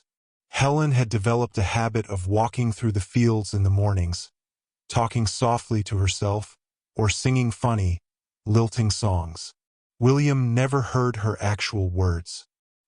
He was content to see her from a distance, meandering in the dawn sunlight, singing and petting the young plants with the flats of her hands as she went. He knew that other people might think her slightly crazy, but he knew better. Helen was a gentle, whimsical soul, and the farm life had been very good for her. It had awakened something in her, and that awakening made William glad. He never noticed that his soggy fields grew drier and healthier as she circled them each morning, or that the colorful symbols she painted on the hen house might be more than senseless squiggles and interlocking patterns, or that she had buried something in the rocky glen mere days before he discovered the spring there. But her son did. His name was Philip. He'd been named after his grandfather, whom he had never known. He watched his mother carefully, as only a son can, both idolizing and studying her. He saw her circle the fields each morning, singing her funny little songs, but he knew that she wasn't singing to herself. She was singing to the plants as they pushed toward the sun, even to the dirt itself, encouraging and coaxing the fields in her lovely, simple voice. She made up the songs as she went. Philip knew this because he sometimes followed her from a distance, watching with wide eyes, transfixed by his secretly magical mother. His sisters didn't believe him when he tried to tell them about their mother's subtle magic. They were older and wiser than him, and reminded him of that at every opportunity. They laughed at him and scorned him and told him he was a silly baby. None of this dissuaded Philip in the least. They were too old to recognize real magic, even if it lived in the same house with them. One morning, Philip saw his mother leave the house with a small tin box under her left arm and a garden trowel in her right hand. The dew was still beaded on the grass, and the sun was barely a rose-tinted promise on the lip of the horizon. Philip followed her, stealing along the edge of the east field, his bare feet swishing through the wet, tall grass. His mother did not sing that morning. She walked silently, soberly, carrying the tin box and trowel almost as if they were a shield and sword. At the end of the east field, she turned left, toward the edge of the property. She didn't usually walk in that direction. After all, there was nothing over there but the border fence and an old stony glen, full of bushes and scraggly trees. Philip hid behind a stand of weeds and watched as his mother descended into the glen. By the time she stopped, he could only see her head and shoulders. She looked down for a long moment, as if examining something, and then she knelt down. Philip could not see her for nearly 5 minutes. When she reappeared again, she straightened her work dress and looked up at the sky. She was not smiling, but she seemed happy somehow, or at least content. A moment later, she turned and climbed back out of the glen, carrying only the trowel. Philip hid himself in the weeds and watched his mother pass. Still, she did not sing as she did on most mornings. But she hummed. It was a quiet sound, and Philip suspected that this time her tune was for herself alone. When he was sure she was most of the way back to the house, Philip scrambled out of the weeds and dashed toward the glen. He followed his mother's steps as closely as he could, looking around intently. After only a moment, his sharp eyes spied what he was searching for. One of the stones had been moved, and the earth beneath it was disturbed. The boy knelt and pried the stone up with both hands. The sod under it was still broken and soft. Almost reverently, Philip combed through the dirt with his fingers until he touched metal. His mother had buried the tin box. But why? Was she planting it somehow? Was it going to grow into something? What strange magic was she working down here in the glen? He almost didn't open the tin box. What if he ruined the magic by peeking? Still, after a brief but fierce inner struggle, his curiosity won out. He brushed off the box, leaving it in its shallow grave, and then carefully pried off the lid. His eyes widened slowly. The morning light poured into the tin box, lighting its contents brightly. There were 2 things inside, both made of metal. One was a pistol. It looked snubby and wicked, black with oil and tarnish. The other was the head of an old cane, sculpted of iron, shaped like a leering gargoyle's face. It seemed to stare up at him, coaxing him to pick it up, to hold its heaviness and run his fingers over its complex features. Philip did not pick it up. He sensed there was something wrong with it, something that might make it even more dangerous than the pistol. The cane's head was magic, and the magic was alive. The boy buried the tin box again and ran back to the house. He had resisted the call of the evil iron cane. But he remembered it, and it remembered him. New Amsterdam was not entirely empty, despite appearances, and neither was the city of Muggle Manhattan that lay below it. Certainly, the great majority of the Twin Cities' inhabitants had fled in the wake of the unveiling, or, as the Muggle press had begun to call it, the event. But there are always a certain number of people either too embedded, too opportunistic, or simply too forgettable to come under the jurisdiction of such things as curfews, quarantine zones, and evacuation orders. All pathways onto the island were blockaded and guarded by military police. In the heart of the city, the deserted streets lay choked with cars, taxis, and buses, all stalled in place like a great river of metal. The Lincoln Tunnel was almost entirely blocked by a massive accident that had occurred during the event. Dozens of vehicles had crumpled behind an overturned bus, forming a wall of twisted metal and gasoline-scented debris. In Times Square, yellow cabs and delivery trucks sat silent, collecting dust beneath acres of dark neon. Over this, the magical signage of New Amsterdam stood equally dormant, most still hovering in place, but unlit and eerily still. The giant clockwork woman still held up her car-sized tin of Wimnitz wand Polish, but her gears no longer cranked and her teeth no longer flashed. A nest of robins chirped and fluttered on her shoulder. The great economic engine of Wall Street lay dormant and locked, its doors barricaded with concrete traffic dividers and razor wire. Above this, the Global Magical Monetary Exchange building stood, wrapped in black iron chains, secured with a homunculus padlock the size of a grand piano. The transparent skyscraper known as the Crystal City, former headquarters of the Wizarding Administration of the United States, stood empty, protected with its own magical failsafes and perimeter hexes. On Chambers Street, the hole where the Chrysler Building had once stood was partially filled with rain puddles. The police tape which had surrounded it had mostly blown away. Ribbons of it lay plastered to the street like dead yellow snakes. The posters on Broadway had begun to fade and peel. Most of the letters had blown off the marquee of the Imperial Theater, leaving only meaningless riddles. The Magical Theater District of New Amsterdam, situated 1 block away and 12 blocks above, was cluttered with trash and programs, abandoned by fleeing audiences on the night of the unveiling. The grand facade of the Moxie Mage still glowed with its magical light, its signs flashing over empty bridges and archways. In ITS 12th week, Blaise Luce's production of the Triumvirate, a triple triumph, raves the prognosticator. Box seats still available. All over the Twin Cities, weeds had sprouted in the cracks of the sidewalks. Vines twined slowly over doorways. Dead leaves collected in corners. Pigeons roost on awnings and footbridges. The city's few remaining denizens moved stealthily through this, hiding in the shadows, flitting like ghosts. "Maybe he won't even know," a figure rasped, hunkering in the twilight shadow of a city bus. "He can't know everything, can he?"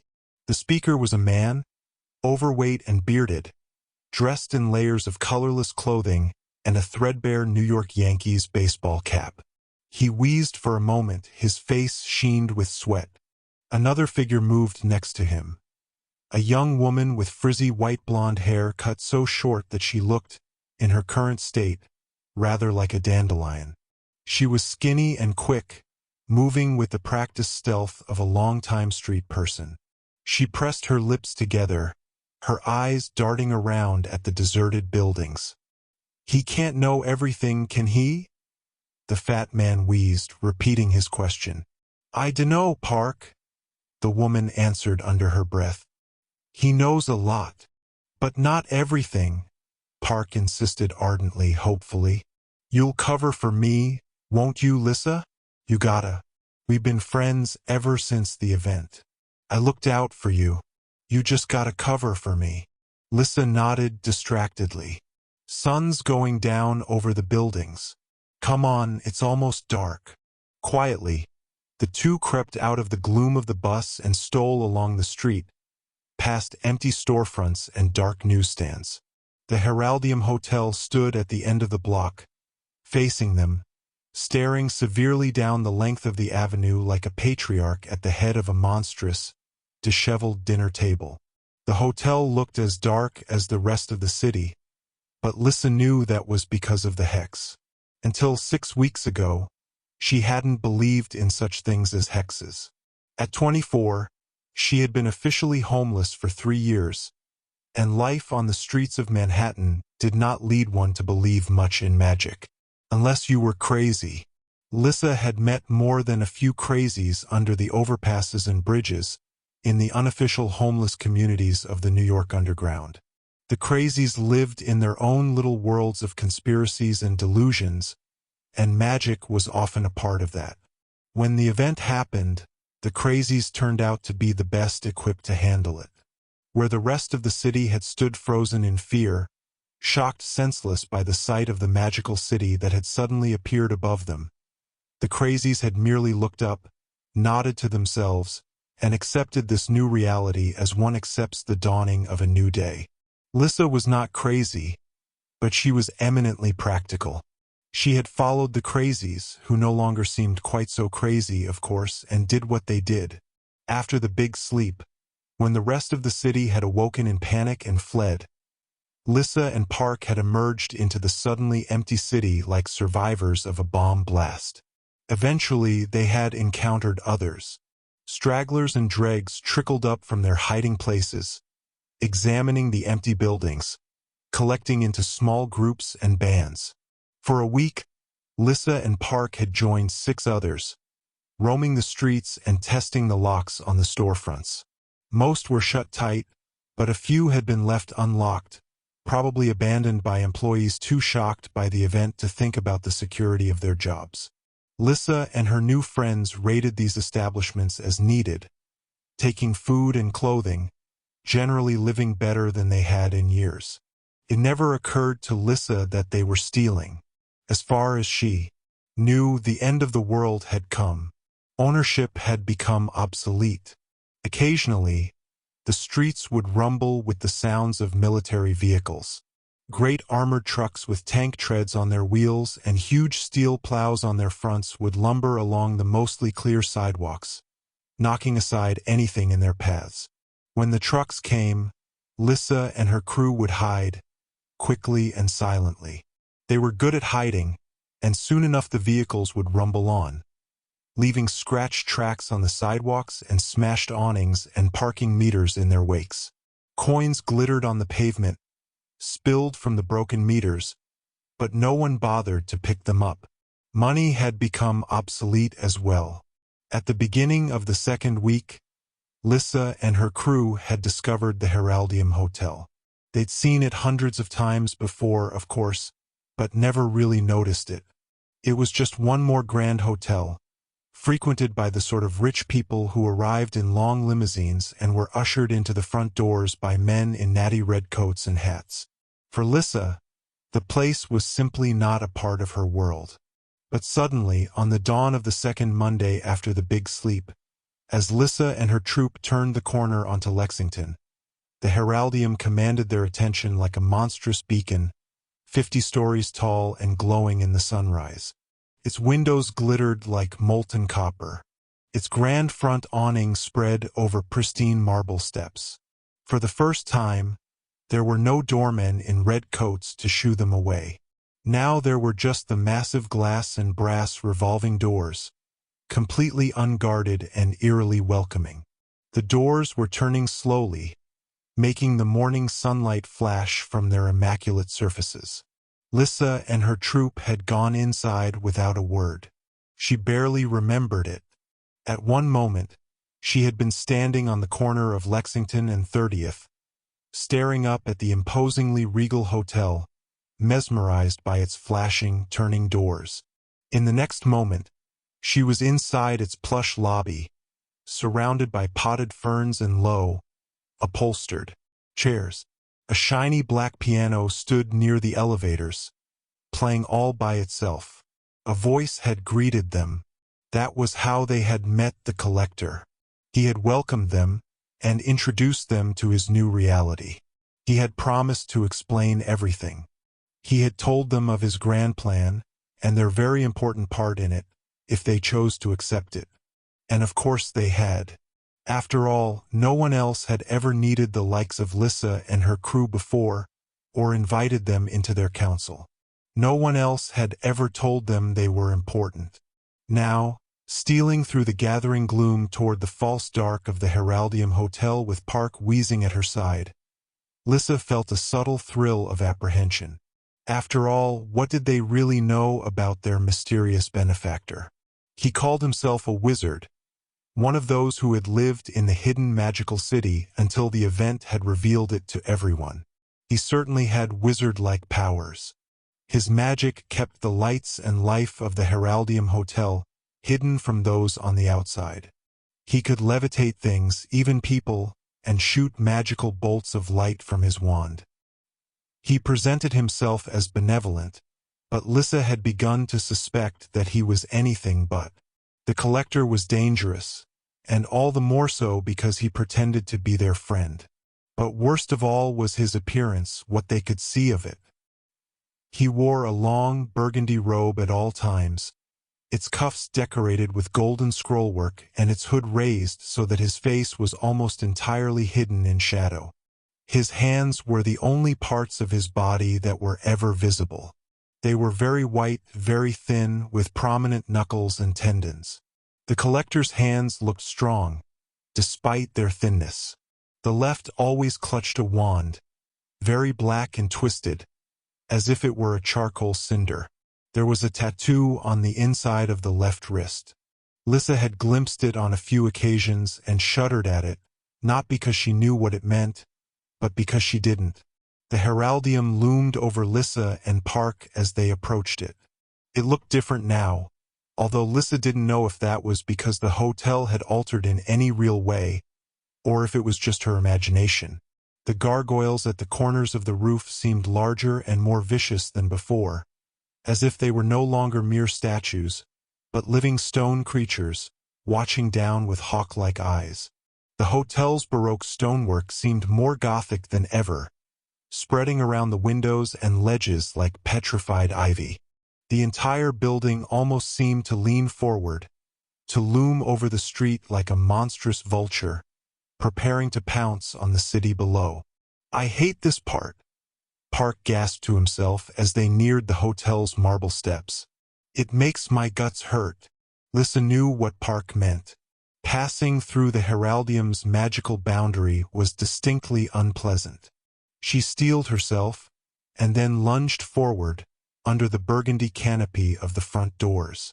There was a sickening, rippling sensation that passed through her entire body, leaving a wave of nausea behind. A second later, however, the feeling passed. She stole up the marble steps quickly, toward the sudden happy glare of the revolving doors. Park followed, muttering worriedly to himself. The lobby was brilliantly lit. Real candles glowed by the hundred in the crystal chandeliers. The piano played lusciously, hugely, its keys forming waves up and down the keyboard. Without a word, Park and Lissa passed this, entering the shadows of a side corridor. Double doors lined the right wall, all of them closed except for the last, which were propped wide open, letting out a glow and an eerie silence.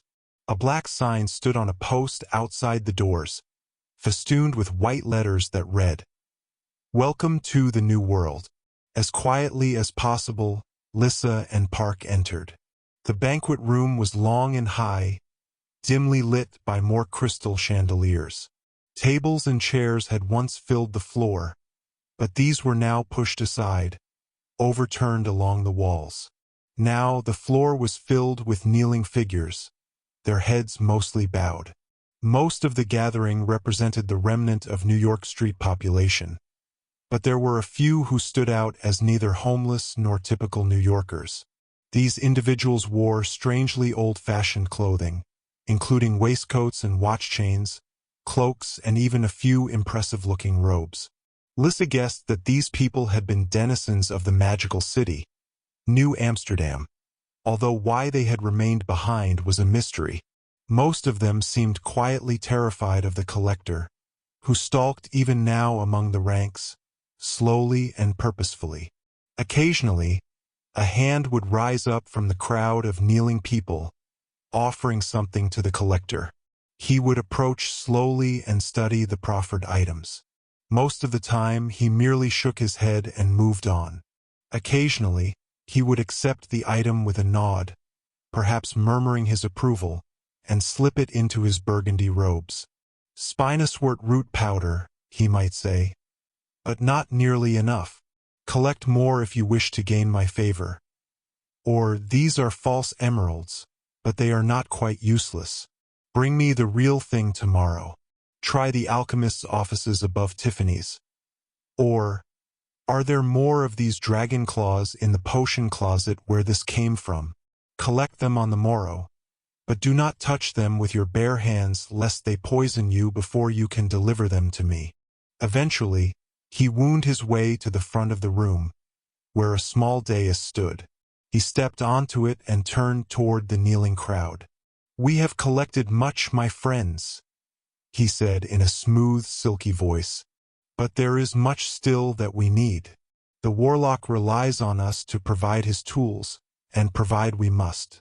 Patience and diligence will lead us to victory, and when that day comes I will not forget you. You will accompany me, and I will care for you, just as I have from the day you first came to me. You were lost and hopeless, barely a step above the rats of the sewers, but I have elevated you. I have given you purpose. You are my people, and I will not forget you in the time of our ascendance. But this honor does not come without a price. I do require your strict obedience. My rules are few, but they must not be broken, not even in the tiniest of ways." Park and Lissa had knelt in a back corner, hoping not to be noticed. Park shivered with fear. "But some of you feel you must test my resolve," the collector said, lowering his voice to a subtle purr. "I do not wish to prove the severity of such disobedience, but you leave me no option. Mr. Park." Park leapt to his feet next to Lissa, gasping and dropping his Yankees cap. It flopped to the floor at his feet, upside down. Lissa stared at it, afraid to look up. She didn't want to watch, but she also felt guilty. After all, it had been partly her fault. Park had the mentality of a child, despite his age. She hadn't been watching him close enough, and he had let his hunger get the better of him. "Mr. Park," the collector said, his voice like oil, "will you please join me at the front of the hall?" Park shook his head violently, but he began to walk forward anyway. He didn't move around the perimeter of the kneeling figures, but shoved through them, pushing people aside right and left. Those he pushed did not protest or even look up as he passed. Lissa considered calling out, telling the collector that it had been partially her fault, that she hadn't been watching out for him, that he was barely a child in his mind and couldn't really be responsible for his actions. Park had asked her to cover for him.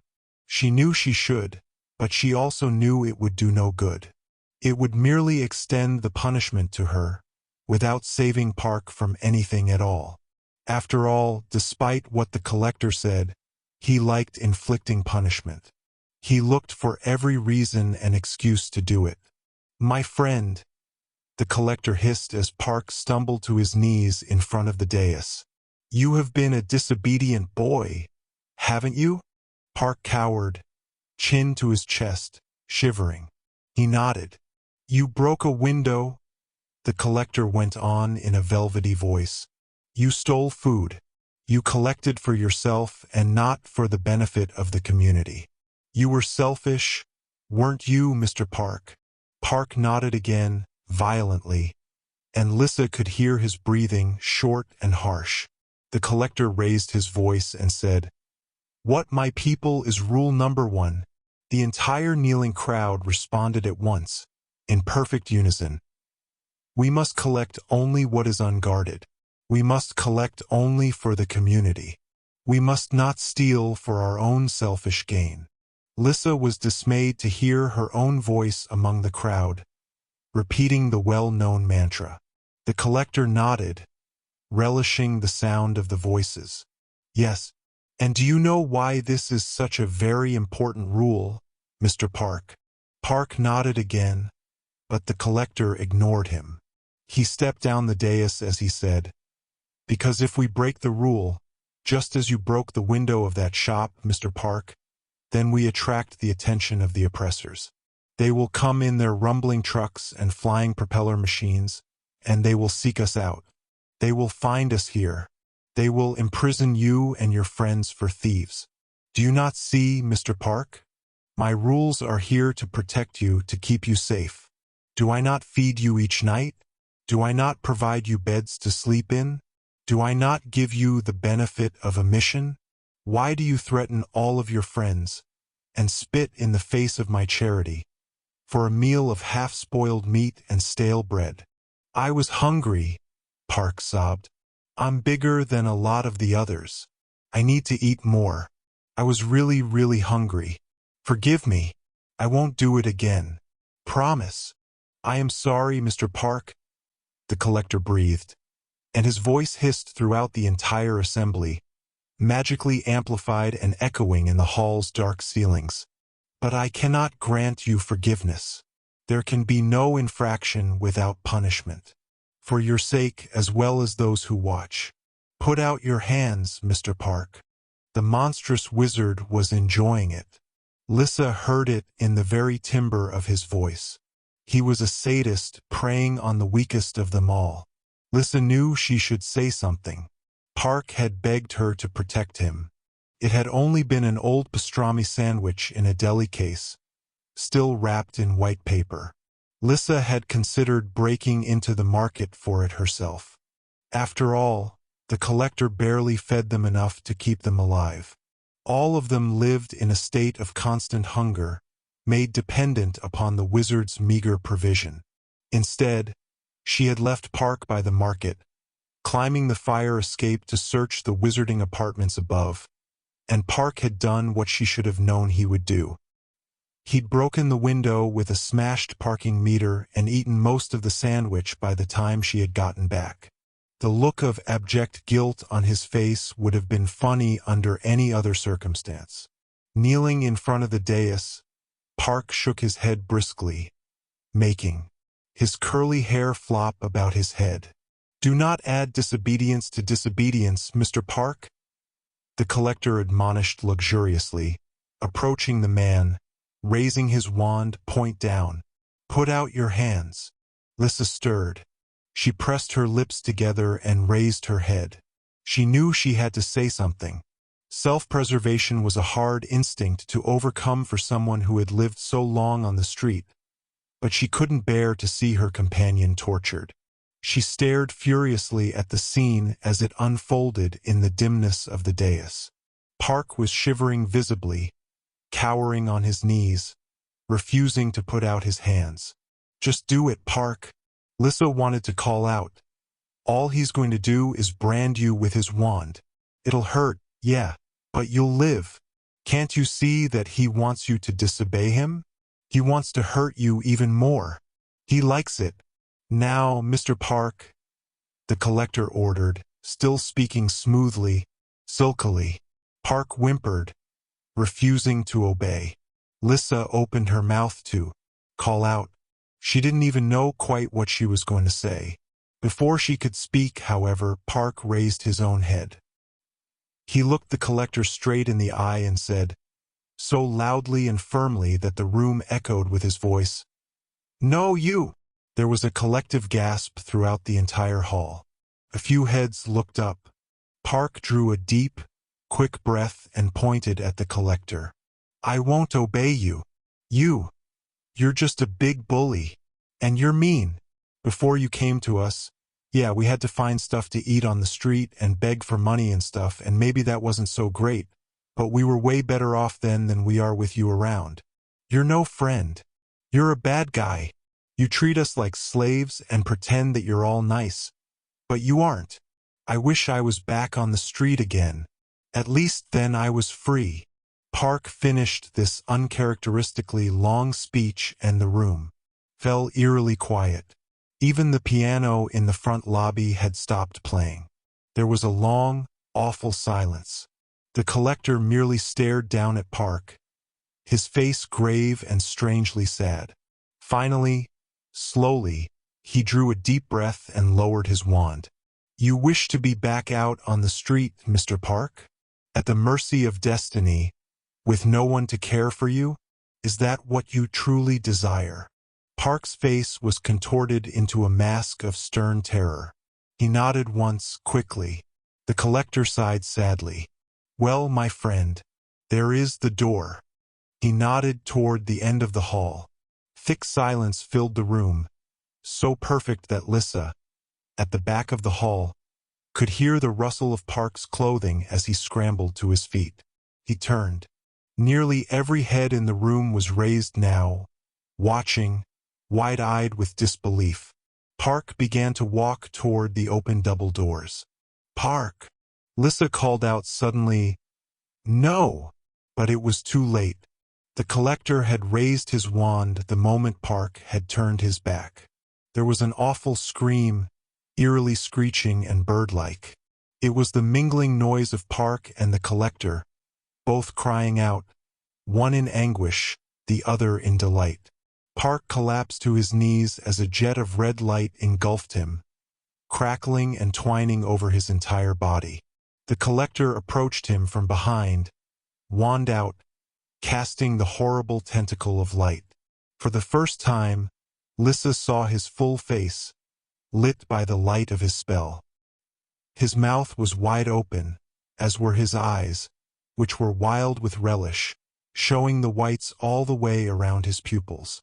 Park's and the collector's screams mingled, ululating throughout the hall, a chorus of horror and black glee. Most of those gathered looked away, dropping their eyes, dipping their chins to their chests, but Lissa watched. She couldn't move. Her own mouth was still open, her breath stuck in her chest. Park fell forward flat onto his face, his arms limp. And still the collector approached him, tormenting the fallen man with the evil red spell. Park was dead. Lissa knew it. The collector did, too. She could see it in the delight of his open, toothy grin, his wild, bulging eyes. And then, finally, the red light vanished. The room fell silent again. Lissa's retinas were burnt with the afterimage of the spell, so that the figure of the collector was merely a black shape in the dimness. There, the awful, velvety voice breathed, spent and panting. "Now Mr. Park has been collected forever. Does anyone else wish to join him?" It had been a very strange and unpleasant few months for the President of the United States. Hal Drummond was a career politician, and he knew it even if he was loath to admit it out loud. There was simply no way to become president anymore without fully immersing oneself into the occasionally grimy world of politics, utterly and without abandon. Drummond had put in his years, first as a state representative, then as a governor, and finally as a senator, all the while keeping his eye on the ultimate prize of the highest office in the land. Even more difficult had been the management of public perception. He had to maintain the illusion that his marriage, unhappy, was perfect, that his children, rebellious and sullen, were ideal, and that his record, sullied with all the seemingly necessary bribes, kickbacks, and backroom deals, was spotless. It took a special kind of person to wade through the Washington swamp and still come out smelling clean on the other side. But Drummond, so he regularly told himself, was just that sort of person. He had won the presidency on a wide margin, boosted by the public's extreme dislike of his predecessor. All had gone relatively well. The Congress and the Senate were stymied by partisan gridlock, which allowed Drummond to occupy the moral high ground while not accomplishing much of anything. All was more or less well with the world, until Memorial Day 3 months earlier. Drummond had been in a late meeting at the time. 3 members of his cabinet had been with him in the White House conference room, and they had just requested that dinner be brought to them there. They had been discussing the upcoming election. It was still over a year away, but election season started very early in the age of the 24-hour news cycle. Drummond was determined to stay in office for a second term, despite an intimidating new flock of political rivals. One of them, fortunately, had already been eliminated. Chuck Fillmore, the very popular senator from New York, had gone missing in some sort of botched magic stunt orchestrated by that pompous illusionist, Michael Byrne. But several other politicians were already making campaign noises, showing up on the Sunday morning talk shows, deriding Drummond and his do-nothing agenda. Drummond's chief of staff, Linus Fallon, had just hung up his call to the kitchen when there was a sharp rap at the conference room's double doors. To everyone's surprise, it was the president's secretary, an older woman named Greta with tiny spectacles and very short gray hair. "You should turn on the television, sir," she said breathlessly, her eyes wide behind her glasses. "Right now, sir." Drummond merely blinked at her, but Fallon arose briskly from his seat. "What network?" he demanded. Greta shook her head slowly. "It doesn't matter."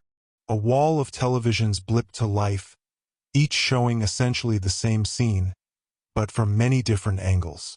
In one shot, the camera was being buffeted by a running crowd. Over their heads, streams of flying objects streaked, some as small as individual people, others the size of buses. Another screen showed the Statue of Liberty, but not as Drummond had ever seen it before. It no longer stood, but hunkered down next to its base, its right hand lowered, its torch plunged into the black water that surrounded Ellis Island. Yet another screen panned wildly across what were unmistakably the skyscrapers of New York City. Clustered around and atop the familiar buildings, however, were odd, colorful structures. Brightly lit bridges connected them at dizzying heights. Strangely quaint storefronts and marquees blinked against the night sky. More of the flying objects zoomed through the scene, mingling like insects, avoiding crashes by the narrowest of margins. "What?" Drummond began, but his voice trailed off. He had read the running news ticker at the bottom of CNN's screen. New York Senator Charles Fillmore found unexplained mass phenomena overwhelms NYC. From that point on, things had happened very quickly and very haphazardly. Drummond had known about the magical world, if only barely. On his second day of office, he had received a visit from the very shocking figure of Benjamin Franklin, the supposedly long-dead icon of America's founding. Franklin had explained that he was a wizard, thus his magically augmented age, and that an entire magical community existed not only in the United States, but indeed the entire world. They were hidden, Franklin explained, but quite real and very active, with their own cultures, economies, and governments. Fortunately, it seemed, an alliance had been reached some centuries ago that conjoined the governments of magical and Muggle America. This alliance was best represented by a tiny branch of the Secret Service known as the Magical Integration Bureau. Franklin had introduced the new president to the head of this agency, a rather severe fireplug of a man named Lynch, who had assured Drummond that he need never think of the magical world again. "My agents and I are fully capable of handling all the necessary interactions with the magical community," Lynch informed him in a low, gravelly voice. "We're well-trained, fully equipped, and legally invisible.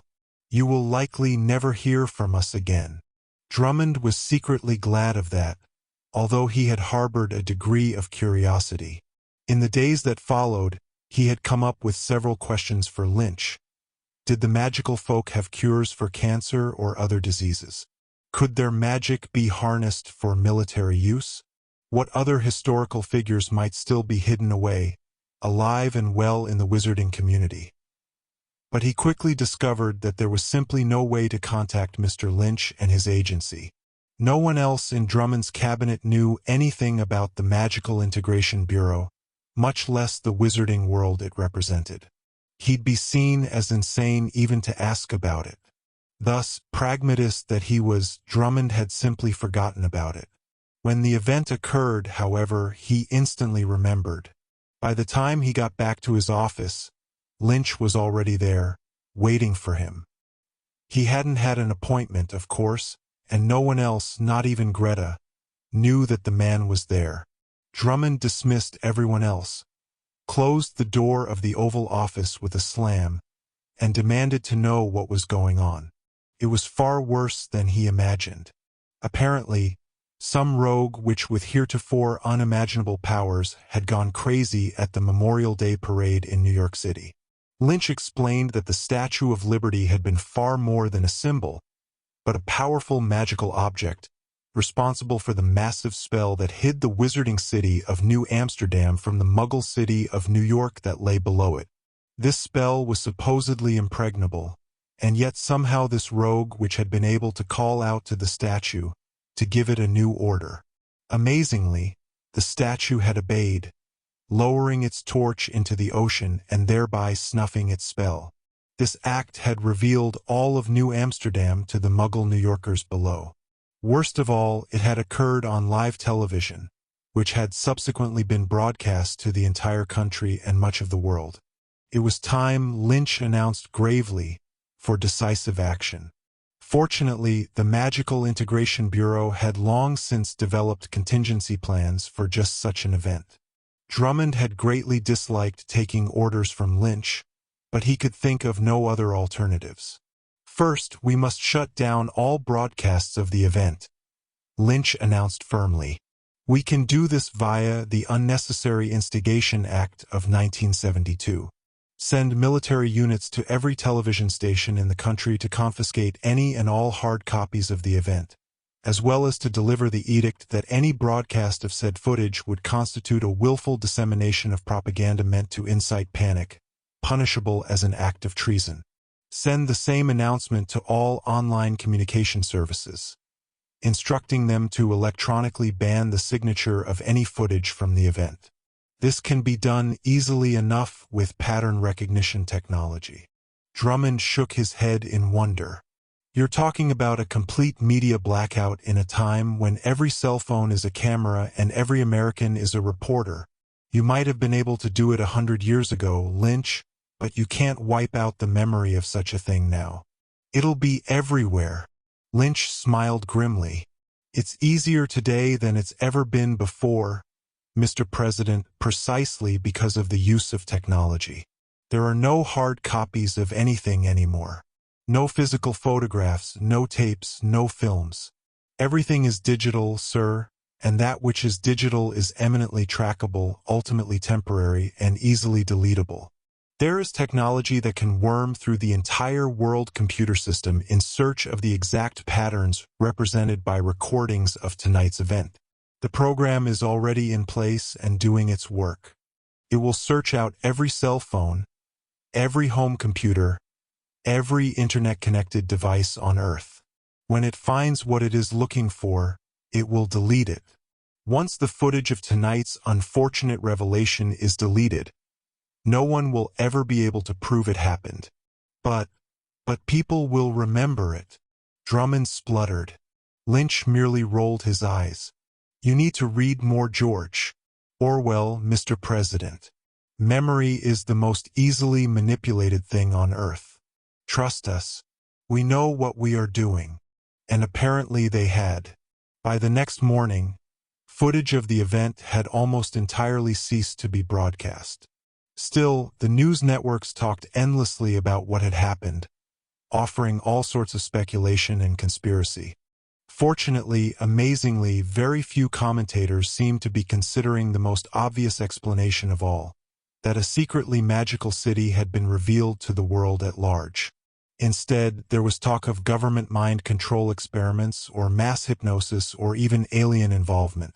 After all, it had only been a year since the mysterious magic trick that had resulted in the Chrysler Building's relocation to the jungles of Venezuela, that had been blamed on alien technology and perhaps outright extraterrestrial involvement. It only made sense that those same mysterious aliens might be responsible for the phenomena that had seemed to happen in New York City. It might not have even happened at all, said one commentator, a NASA astrophysicist with heavy glasses and almost no hair. The images that we all saw that night might have been a complete fiction, created by outside forces and fed directly into the cameras by some sort of broadcasting beam. It might be that the Statue of Liberty still stands just as always, and that what we all witnessed was essentially alien special effects. It all seemed so plausible that even President Drummond wanted to believe it. In the days that followed the event, he signed orders that evacuated the entire population of Manhattan Island and erected a quarantine zone all around it. A no-fly zone was established over much of the eastern seaboard, and Coast Guard cutters patrolled the waters for a 10-mile perimeter around New York City. At Lynch's recommendation, Drummond had offered almost no official explanation for these maneuvers. "Let the press make up their own story," he had said wryly. "They're better at it than we are." And, of course, he had been right. The news network speculated that the military perimeter was a safety measure, established in the event that alien radiation might have affected the site of the event. And slowly, incredibly, life had seemed to go on. The New York Stock Exchange had been relocated to the Massachusetts Institute of Technology, where a massive team of computer technicians had established a surprisingly functional international network in a matter of days. Most of the 1.5 million residents of Manhattan had gone through a short but intensive debriefing session, run by Mr. Lynch himself, and had emerged strangely baffled about the night of the Memorial Day parade. Most seemed to remember very little of the event, or remembered it rather differently than it seemed to have happened. This, Drummond knew, was because of the influence of a team of wizard memory specialists in the employ of the Magical Integration Bureau. They were performing something called obliviations on the witnesses, removing and altering their memories of that night. It was a painstaking process, but it was apparently necessary. Drummond did not like any of it, but felt he had no other options. Eventually, he held his first press conference about the event. It was an unmitigated disaster. He could neither deny nor confirm the possibility of supposed alien involvement. He could not provide an exact date for when the island of Manhattan would be opened again to the public. And worst of all, he could not tell the truth. The press sensed this and put it into their headlines. "Drummond denies denying, confirms confirming." New York Times. "President presents painfully purposeless presser." Cleveland Plain Dealer. "White House maintains awkward silence about." Event. Washington Post. "Prez meets with aliens. Signs deal to star in next." Broadcast. Inside View. As if to add insult to injury, political pundits had begun to loudly lament the loss of Senator Charles Fillmore, whose death was one of the few concrete realities of the event. His funeral had become a national affair, broadcast on all the major networks. The New York Post ran a eulogy of the senator with the title, "The Best President We Never Had." Bumper stickers appeared across the country bearing the slogan, "Don't blame me, I would have voted for Fillmore." Political opportunists took up the mantra, using it to portray Drummond as equivocating, weak-willed, and incapable of handling the unique challenges of the time. It seemed that the next year's election was lost even before it was begun. One politician in particular arose to the head of the fray, a woman senator named Carla Murphy from Ohio. An attractive woman in her 60s with a long Washington pedigree, her ideas had become increasingly popular. Her presentation was firmly accomplished, her background seemingly unassailable, and her career path set. She wanted Drummond's job, and it looked like she had a very good chance of winning it. Drummond sat in the White House dining room on a Sunday morning 3 months after the event, watching the morning talk programs with a dour frown on his face and a cup of coffee growing cold in his hand. "Make no mistake," Carla Murphy said on the television, looking pert and knowledgeable. "The president knows exactly what happened in New York City on the night of the event. He is silent not because the American people and the world in general cannot handle the truth, but because there are forces at work that make it unwise to let the truth be fully known." "Do you know what those forces are, Senator Murphy?" the television host asked, raising one eyebrow. "Of course I don't, Charlie," she answered. "And even if I did, I might not tell either. The fact is, there may be very good reasons for keeping these things a secret. But I will promise you this. Even in secrecy there is a right way and a wrong way to respond to the public. It's one thing to have a national emergency and not be able to discuss it with the American people for reasons of security. It's another thing to simply pretend that there is no such national emergency. We're all smarter than that, no matter what the president thinks. I do so hate that woman, Drummond muttered to himself, clacking his coffee cup onto the table. I share your passion. The man next to him agreed smoothly. Drummond jumped, knocking his coffee cup to the tile floor, where it shattered. He boggled at what had been an empty chair mere seconds before. A figure sat there now, wearing a long burgundy robe with a heavy hood. Drummond could see nothing of the man's face except for his sharp chin and a small smile. Drummond glanced quickly from the figure to the door of the dining room. Your men are perfectly all right, Mr. President, the robed figure said. They still stand outside that very door, although they have no idea that I am here. There is no reason to alert them. I mean you no harm. I am, in fact, here to help you. How did you get in? Drummond demanded, staring wide-eyed at the strange figure. For people such as myself, it is surprisingly easy, the robed man said with a sigh. You really should be more aware of just how vulnerable you are in this new world, Mr. President. The law of secrecy between the magical and muggle worlds has been breached. Why, I might have been anyone at all. I might have been an enemy, come to murder you right here at your breakfast. Then what would we all do? Drummond shuddered. He stared speechlessly at the man. Had he literally just appeared there? Was it even possible? Yes, of course it was. The man was quite right. Since the event, this truly was a new world. Let me help you with that, the robed man said, gesturing vaguely toward the broken coffee cup. Drummond saw a black stick in the man's pale fingers. There was a faint spark of light, and the shattered cup snapped back into one piece. It lofted gently into the air and settled silently onto the table at Drummond's right hand. There, the robed figure sighed, pocketing his wand. No harm, no foul. Who are you? Drummond said weakly, his heart pounding. What do you want? For now, you may call me the Collector, Mr. President. The man smiled. And like I said, I want to help you. You and I have a mutual problem. Fortunately, we also have a mutual solution. Drummond forced himself to calm down. He sat up straight and tried to regain some sense of composure. And what exactly is this mutual problem? The robed man nodded toward the television. A certain popular senator with designs to occupy your office. Drummond glanced toward the television, saw the impeccable gray hair and handsome features of Carla Murphy, still talking easily with her interviewer. She will succeed, you know, the collector said with a light sigh. She is already far more popular than you. Frankly, she will make a much more effective leader than you. I would vote for her myself if I had the chance. Drummond frowned, his cheeks reddening. Then why help? Me?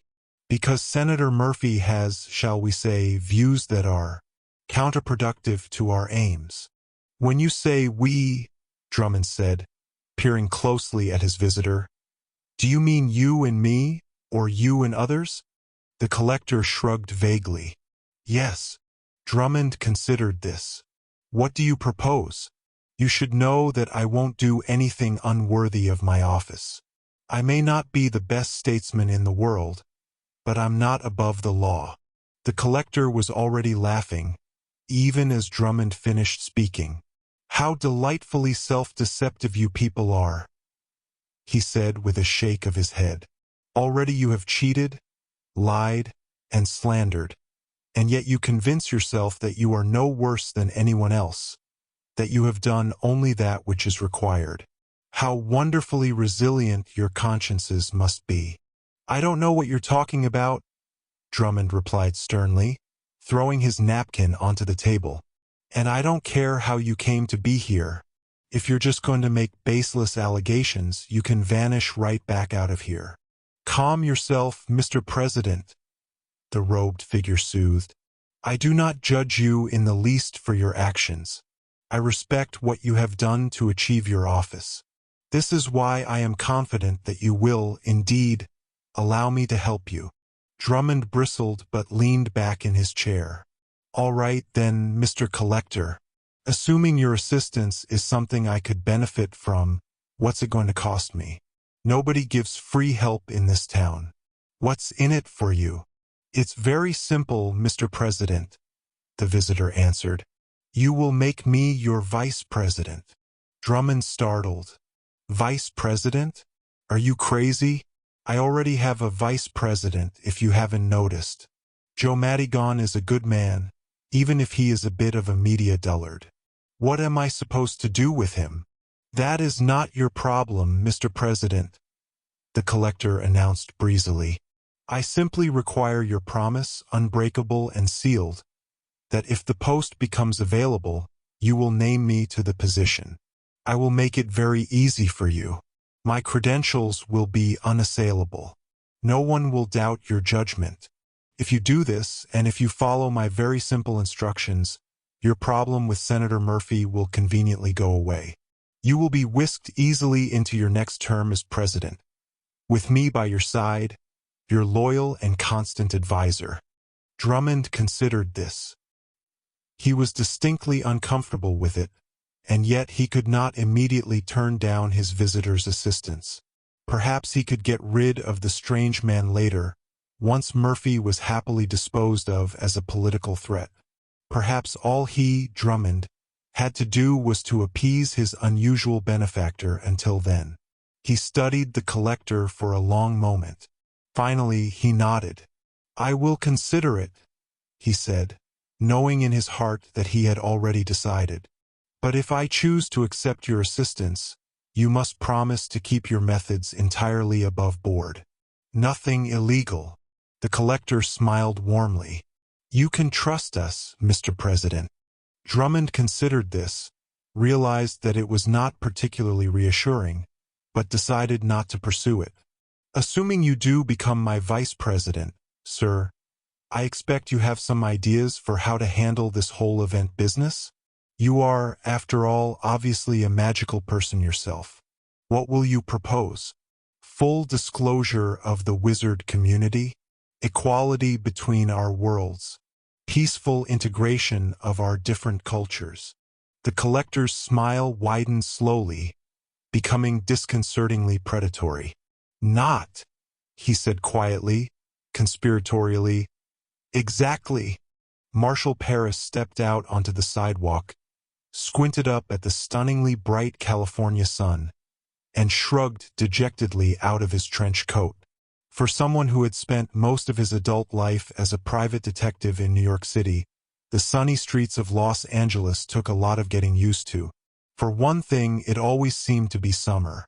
To a guy like Paris, who was culturally inclined to wear a fedora and a trench coat 9 months out of the year, there was something fundamentally wrong with the math of so much sunlight. There was very little fog, even the legendary LA smog was barely a wisp of its former self. And the wind, when it blew, was light and gentle, unlike the gritty blasts that had scoured the streets of Paris' beloved Big Apple. He hooked his trench coat over his shoulder, sighed, and began to walk. Whispering palm trees lined the boulevard that led toward his temporary office, a second-floor walk-up situated over a coffee shop. The shop was called Jack's Magic Bean and was run by an extraordinarily fit 70-year-old man named, unsurprisingly, Jack. Jack had rented the upstairs office to Paris for a rather high sum, but had been remarkably laid back about when, or indeed if, Paris ever chose to pay it. No rush, man, no rush, Jack had said, as he'd handed Paris the keys. You just get me a check whenever you can. It's all crazy these days. You dudes from New York getting moved all over the place, government cover-ups, and Martians showing up and hypnotizing everybody. Paris accepted this with wary suspicion. After all, if his New York landlord had shown such magnanimity, Paris would have likely discovered that his rental was missing a few minor details, like glassed windows, or perhaps a floor. Here in California, though, things were different. The office above Jack's Magic Bean was tiny but comfortable, with a huge bay window and a working bathroom. Unfortunately, every wall was painted a bright coral pink and decorated with bits of driftwood. For a fleeting moment, Paris felt he would have preferred a missing floor. It had been nearly 3 months since Paris had left New York City, nearly 3 months since the event that had changed everything and sent the entire city packing for the foreseeable future. Paris knew that the event had not, in fact, been caused by Martians. He'd known about the wizarding city of New Amsterdam for years, although he had never, until that night, seen it with his own eyes. A guy in his line of work tended to learn a lot of stuff that was supposed to be secret. After all, a lot of Paris clients were witches and wizards themselves. They pretended they weren't, it was just force of habit, but they knew he knew, and that made it all right. Their vow of secrecy didn't count in situations like that. The fact of the matter is, sometimes even witches and wizards need a competent private eye, and sometimes the best private eye is a guy like Paris, a guy with no magic in him at all. Sometimes the best private eye is a muggle. Paris knew that that was what the wizarding folk called people like him. People who didn't have any magic in their blood were called muggles, at least by polite magical society. Some of the witches and wizards he tracked down had called him much less flattering names. It didn't bother him.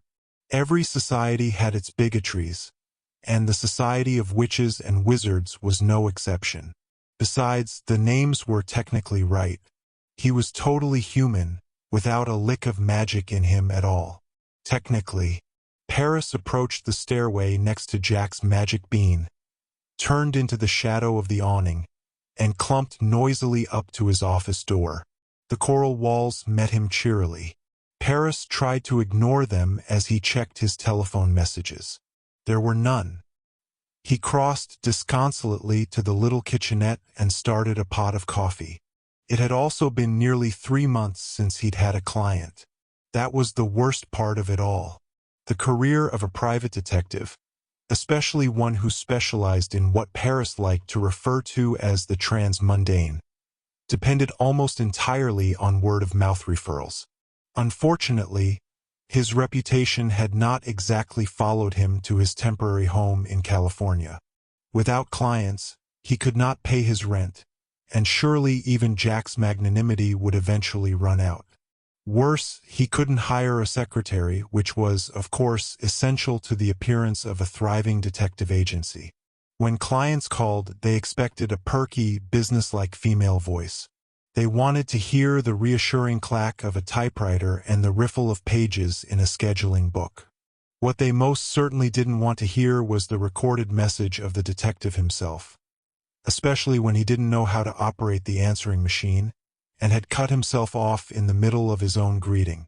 As if to remind him of this, the phone on Paris' desk began to ring. It surprised him so much that he dropped the coffee pot. It fell onto the tiny counter, miraculously managed not to shatter, and threw up cold water all over his pants. He leapt backwards, brushing himself off furiously. On the desk, the telephone stopped ringing and the answering machine clicked on. "You've reached the temporary office of Detective Marshall Paris, Private Eye, specializing in the transmundane. I'm currently on the case, but feel free to call my cell phone at 555 to 21. Beep." Paris stumbled toward the desk, still brushing at his pants and reaching for the phone, but the caller had already hung up. The annoying buzz of the dial tone sounded for a few seconds, followed by a click as the machine hung up. It was probably for the best, anyway. The only other time his office phone had rung, it had been an old Venice Beach woman seeking help in finding her missing youthful idealism. Paris had almost yelled at her, assuming that she'd been mocking him. She hadn't, and it was then that Paris had realized just how different life in California was going to be. He considered trying to re-record his answering machine message, if only to get the rest of his cell phone number into it. There was no point, really. His cell phone had been disconnected for lack of payment. He sighed, flopped into his desk chair, and stared out the window at the impossibly blue California sky. There was a knock at his office door. Paris' eyes snapped toward the closed door. The odd thing was not so much that he had a visitor, but that he hadn't heard footsteps on the stairway outside, which was notoriously loud. He considered this for a brief moment, decided it was rather a good sign, and called out, "It's not locked." The door opened silently and a young woman stepped inside. She closed the door carefully behind her and studied the man behind the desk. "Marshal Paris, I assume?" she asked in a clipped, unmistakably British accent. He considered giving her a cagey response, but decided to play it straight. "That's what the sign out front says. Marshal Paris, Private Eye. Specializing in the transmundane," the young woman said, nodding once. She moved toward his desk but made no effort to sit down. She was attractive enough, with long dark hair, and she was dressed in a distinctly un-California manner. Her skirt was floral-patterned and prim, swishing over chunky black boots. She wore a pale blue sweater, despite the constant Los Angeles summer. Paris decided he liked her, even if she didn't exactly seem like client material. "What can I do for you, miss?" he said, rising to his feet. He remembered that his pants were still damp. "Coffee mishap," he explained a bit lamely. "Never once happened to me in New York." The young woman nodded again, still unsmiling. "I've come to hire your services, Mr. Paris," she said, meeting his eyes. "Your transmundane services." "I see," Paris replied. "Do sit down, miss." "You can call me Petra," the young woman answered, settling herself reluctantly into one of the client chairs, "although I go by other names." Paris nodded and drew a yellow notebook out of his desk drawer. He scribbled the woman's name on the top. "Petra. Means rock. Are you in a band, perhaps? We'll get along much better if you stop trying to guess what I am here for, Mr. Paris," the young woman answered with cool courtesy. "You've had enough magical clients to know that each case is very unique." Paris leaned back in his chair, which creaked tiredly. "Maybe I have," he agreed, "but I've also had enough young clients to know that they can't always afford my services, magical or not." Petra nodded and adjusted herself on the chair so that she could reach slightly forward. Something glittered in her outstretched hand. 10 heavy coins spilled from her fingers onto the wood of Paris' desk. "Will gold do?" she asked, raising her eyebrows slightly. Paris tried to look nonchalant. His chair creaked again as he leaned forward, examining the thick golden coins. "These aren't leprechaun money, are they?" he asked sharply, glancing up at the woman. "I wasn't born yesterday, you know." "Those are galleons," Petra answered patiently. "Legal tender in the wizarding world, but valuable for their weight even in the muggle world. I will pay you 10 of those a day. Plus traveling expenses," Paris added automatically, a bit breathlessly. "There won't be any such expenses," Petra replied grimly. "I will travel with you by my own means." Paris nodded again. He picked up one of the gold coins, felt its heaviness in the palm of his hand. The metal was cold to the touch. "Well then," he said lamely, "I hope my services will be up to your lofty standards, lady. 'Cause I'll be honest with you, this is some serious cashola." Petra merely eyed his office for a long moment, letting her gaze travel around the brightly painted walls. "Where do you keep it, Mr. Paris?" Paris closed his hand over the cold coin. "What do you mean?" "You know exactly what I mean," Petra said coolly. "After all, how else does a muggle come to be known as the best detective in the wizarding world? How does a muggle confront some of the darkest witches and wizards in existence and live to tell of it? You may be lucky, Mr. Paris, but no one is that lucky. You are protected somehow. You have a talisman. I'm just curious, sir. Where do you keep it?" Paris narrowed his eyes at his new client. "Even if you were right, lady, You'd need to pay me a lot more to answer that question. Petra accepted this with a shrug. I'm just being cautious, Mr. Paris. My case, I think, will be the most difficult and dangerous of your career. I only ask about your talisman because I wish to be sure that it will, indeed, protect you under the most extraordinary of circumstances. Furthermore, I wish to know that it may indeed assist you in finding what I seek. Paris began to wonder if this young woman might be more trouble than she was worth, gold coins or not. I keep it on me at all times, he said quietly. Although no one would be able to get it from me. It's not particularly powerful, and it wouldn't do anyone else any good. Anyway. But for me, yeah, it'll do the trick. You'll just have to trust me on that. He leaned forward again, resting his elbows on the desk. And just let me get one more thing straight. Lady, my talisman, as you call it, may keep me safe from the worst of your people. It may help me stay out of sight and get into places that nobody else ever could. But it's me that does all the hard work. This is where the detecting happens. He tapped his forehead meaningfully. Capiche? Petra smiled slightly. I never doubted otherwise, Mr. Paris. Good, Paris said, relaxing. So, what's the job and when do we start? We start right now, Mr. Paris, the young woman answered. And the job is very simple.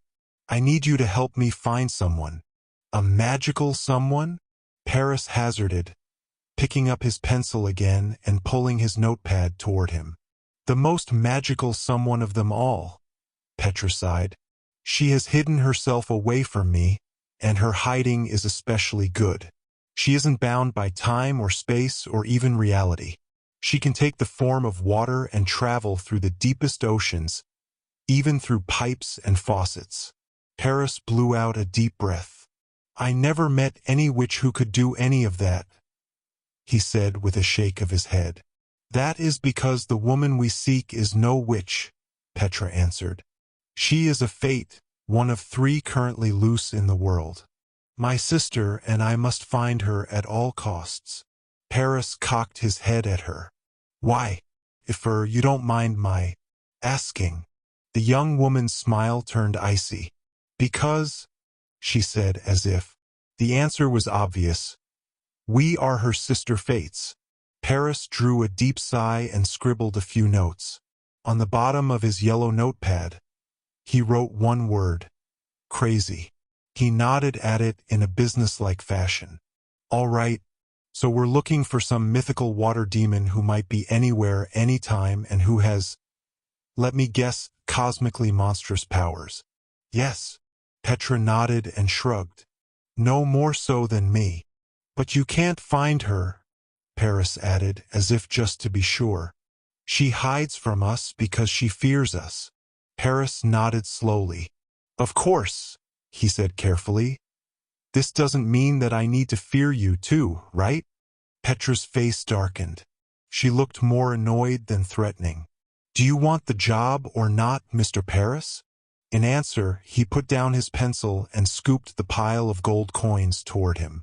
What's this demon fate woman's name then? He asked loudly as the coins clattered into his desk drawer. Judith, the young woman answered firmly, her face still dark. The Lady of the Lake. Paris sighed. He closed his top desk drawer, then slid open a smaller drawer below it. Inside was a bottle of cheap whiskey and a small revolver. He took the revolver out, checked the chambers, saw that they were all loaded, and then seated it in a holster in his jacket. It was a generally pointless weapon against magical people, but it was better than nothing. Besides, some habits were very hard to break. One last thing, he said, standing up behind his desk. Just out of curiosity, assuming we find this sister fate of yours, what will you do with her? Petra's face remained dark, but she lifted her eyes to Paris, studying him for a moment. She looked almost as if she hadn't even considered the question until that very moment. Why? She answered faintly, wonderingly. I guess I shall kill her. Chapter 1. The Four Cabinets. James had expected his return to Hogwarts to be a happy occasion.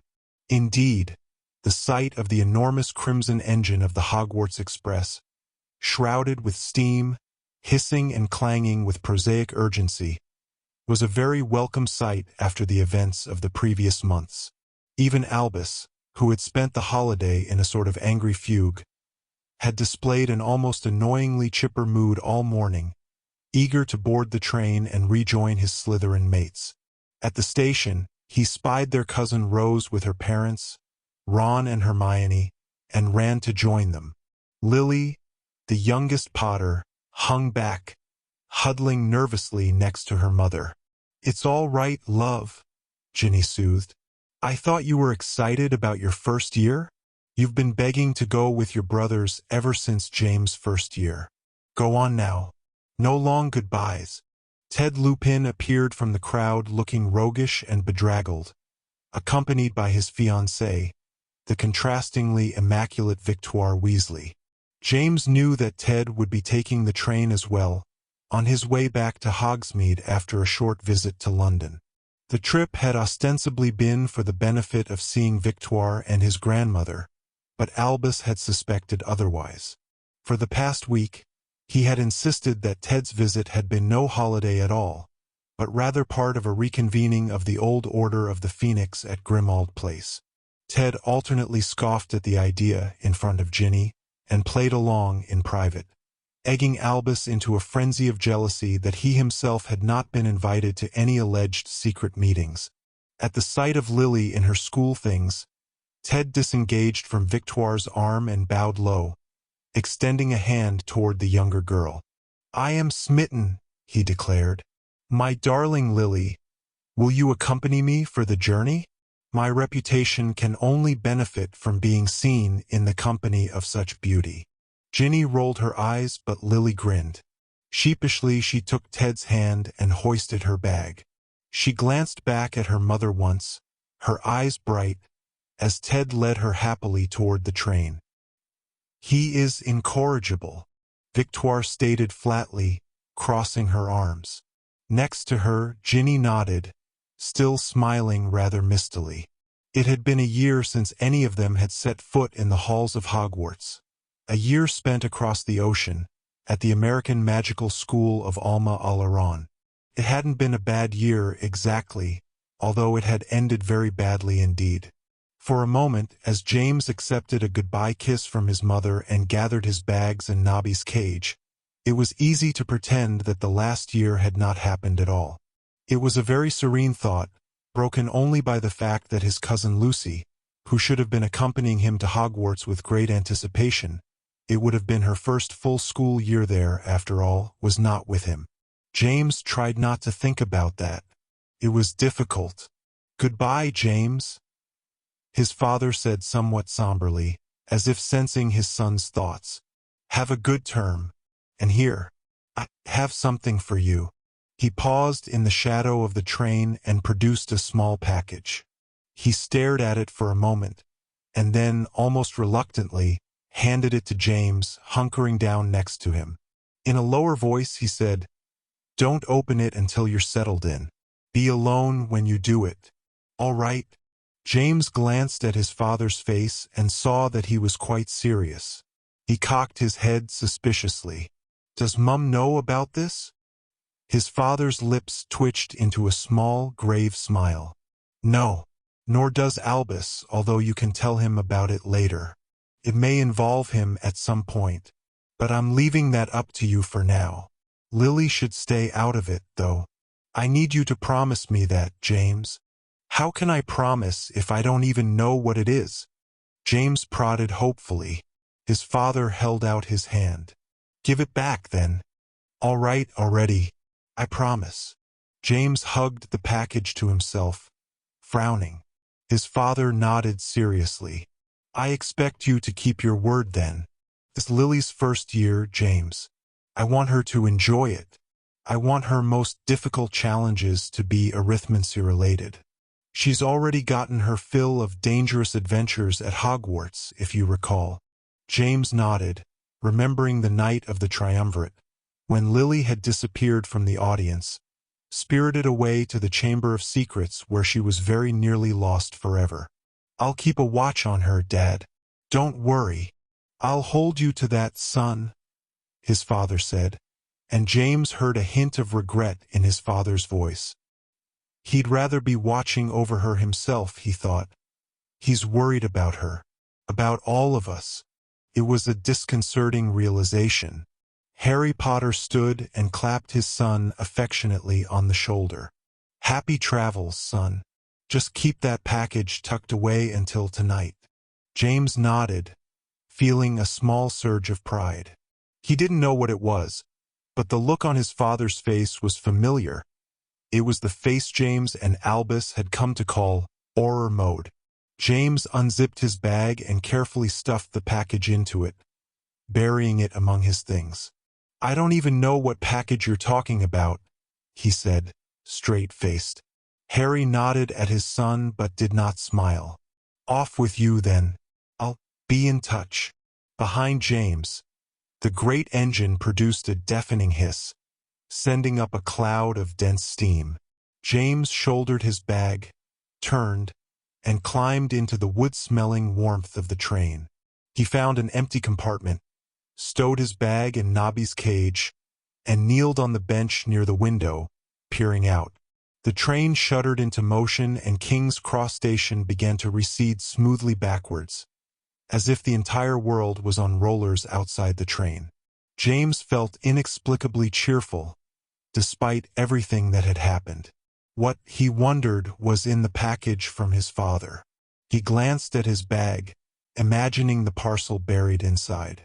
It was smallish, about as long as a wand but much thicker, wrapped in plain brown paper and tied with twine. Could it be? No, he told himself. Of course not. After a few minutes, there grew a commotion in the corridor outside his empty compartment door. It was his cousins Rose and Lewis, along with Ralph Deedle, one of his best friends, and somewhat surprisingly Scorpius Malfoy, whose smarmy, drawling voice still sometimes made James want to reach for his wand, despite the fact that Scorpius had proven his merit as a Gryffindor and a friend on several occasions. Their faces crowded suddenly against the glass of the door, peering in.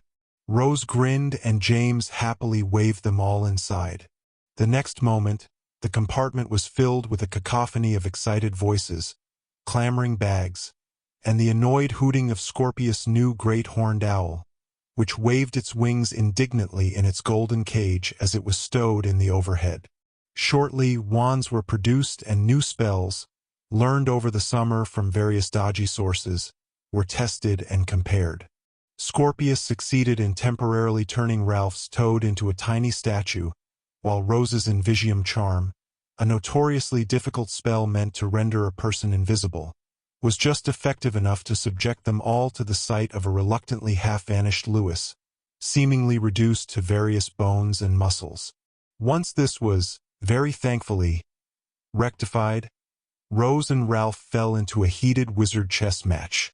James and Scorpius enjoyed a game of Winkles and Augurs, managing to upset the chess match only twice, the second time inspiring the chess pieces to temporarily put aside their differences and launch an all-out attack on the broken Remembrall that Scorpius had produced for use as the Winkle, finally destroying it with their tiny swords and battle-axes. None of them spoke of the night of the unveiling, or of the unfortunate Lucy, or of the mysteriously vanished Petra and Izzy, whose actions had simultaneously saved James' dad, Harry Potter, and his partner Titus Hardcastle, while laying bare the entirety of the magical world to Muggle eyes. No one even mentioned the fact that their headmaster, Merlinus Ambrosius, was no more and that his replacement had, as yet, not been announced. Everyone knew that the entire fabric of their world had changed dramatically in a very short time, and that the future was an eerily uncertain place. But for now there seemed to be an unspoken agreement that it was best just to ride the train, return to their schooling, and hope for the best. It was dark and raining upon their arrival at Hogsmeade Station. Hagrid paced along the platform, summoning the first years in his booming voice, oblivious of the silvery downpour that beaded in his beard and matted his thick hair to his forehead. James waved at him as he ran toward the carriages with their ghastly thestrals. Hagrid waved back, smiling gamely and surrounded by a crowd of hunkering first years, cloaks pulled over their heads against the rain. James shared a noisy carriage ride with Rose, Ralph, Scorpius, and 2 Ravenclaws who he barely knew. They asked him about Zane, whom they remembered from their first year, but fell silent as the carriage left the lights of the station and began the jouncing, splashy trek toward the castle.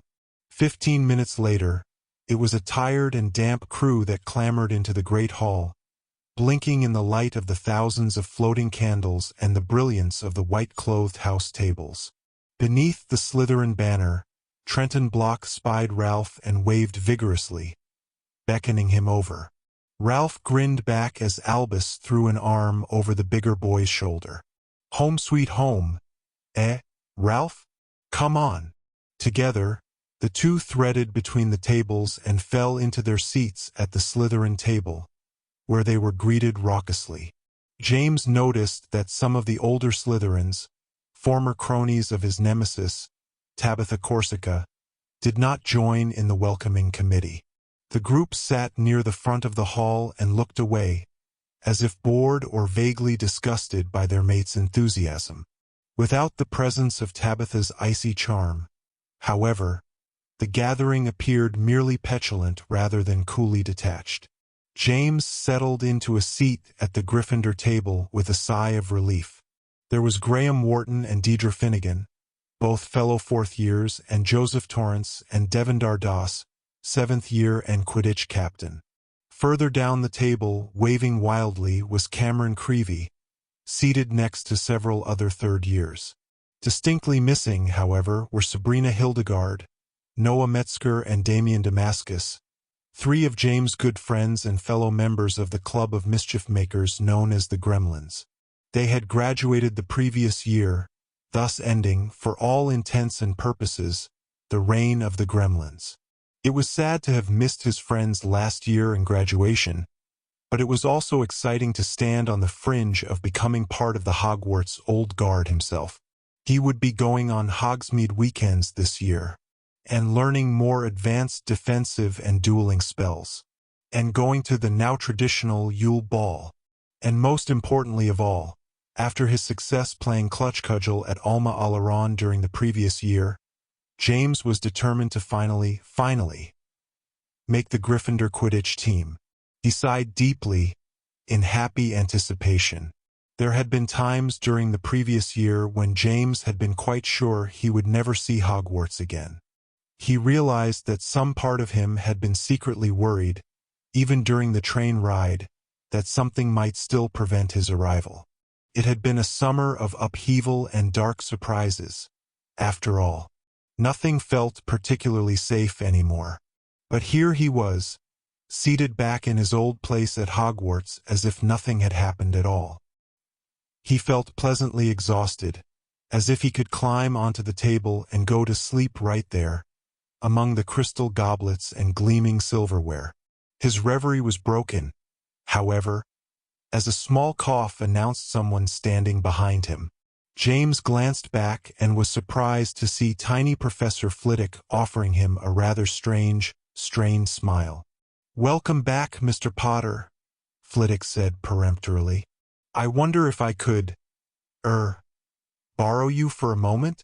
James frowned. "You mean now? If you would be so kind." Flitwick nodded, grimacing slightly. "It should only take a moment of your time. It's a trifle, really." He trailed away, glancing around the hall as if avoiding James' eyes. On the dais, Professor McGonagall was positioning the stool and the sorting hat, preparing for the start-of-year tradition. Lily and the rest of the first years were lining up before the dais, dripping rainwater and excitedly nervous, led by Professor Longbottom.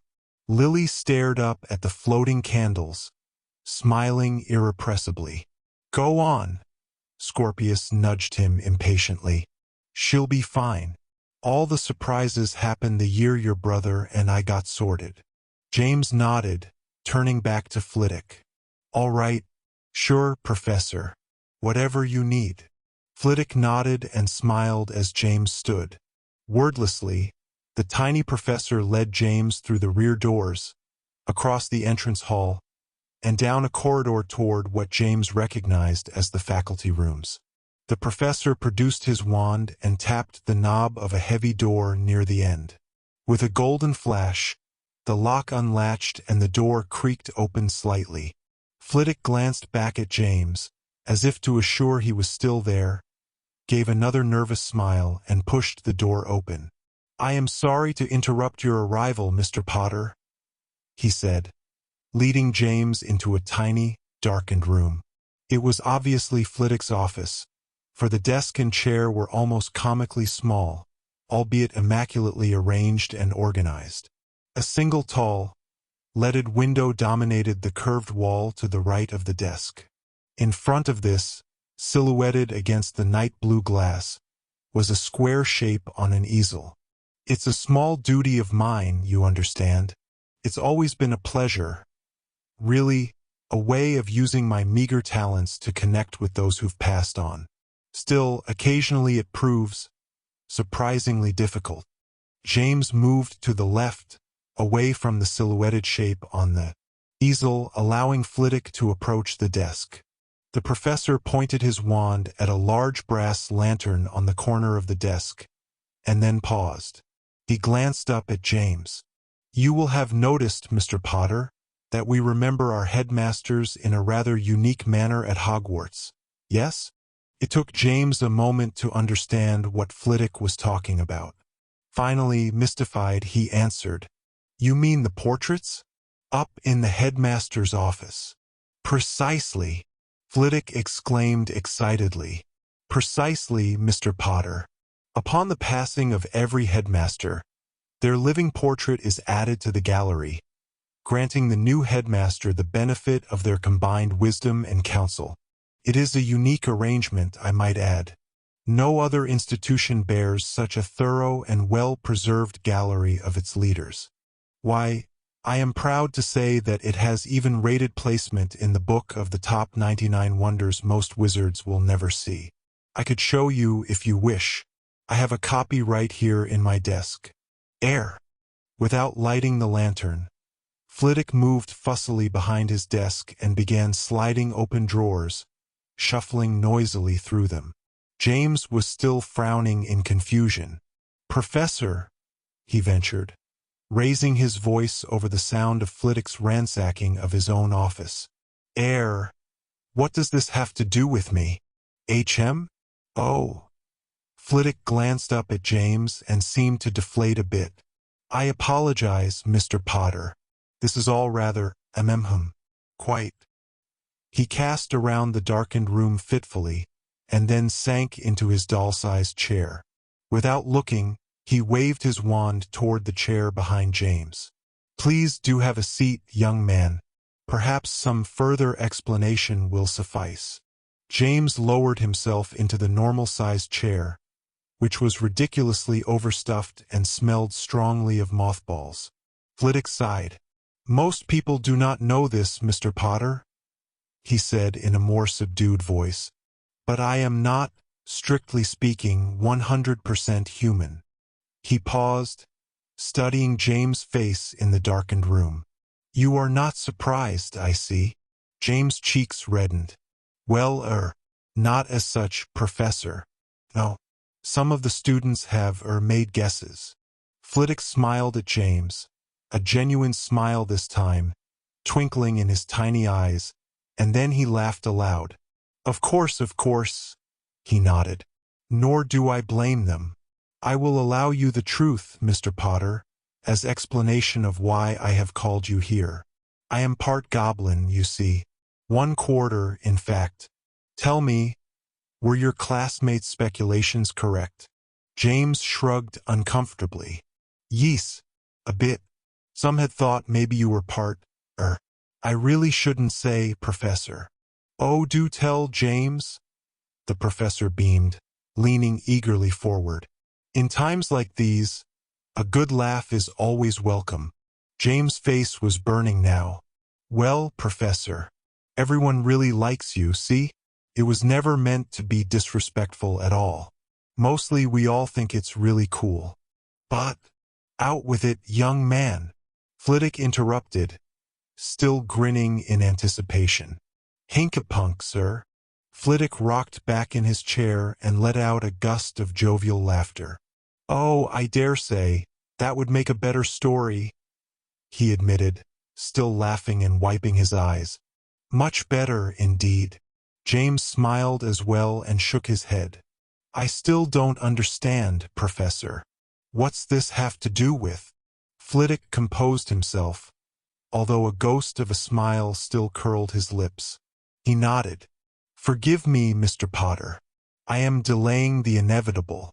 As I said, I am part goblin, and goblins, as you may or may not know, are particularly good at the alchemical arts. Relative of mine, in fact, is one of the best restoration artists in the world. His specialty is, unsurprisingly, magical portraiture. It's in my blood, you see. Not everyone can do it. I can take no credit for it, although I have worked long and hard to hone my skills, meager as they may be. Realization began to dawn on James. He looked hard at the tiny professor across from him. You paint the portraits? All those magical portraits of the former headmasters are yours. Flitwick raised his hands in a deprecating gesture. By no means all of them, only the most recent. It is quite an honor, one that I inherited decades ago. I paint each portrait upon the death of the headmaster, using the skills handed down to me by my goblin forefathers. It is a rather secret art, combining both the artistic and the alchemical, although it can be taught even to non-goblins. You may recall Professor Jackson of the American School is rather an expert on the subject, even if he is a bit, well, uninspired. James nodded emphatically. Tell me about it. He paused and looked aside at the silhouetted shape on the easel. Suddenly he felt very curious to see it in the light. So that's your most recent portrait? That's Headmaster Merlin. Flitwick heaved a great, long sigh, turning to share James' gaze. Headmaster Merlinus, he agreed, in a manner of speaking. What do you mean? This is why I have called you here, James, Flitwick answered quietly. Sometimes magical portraiture is a very ticklish task.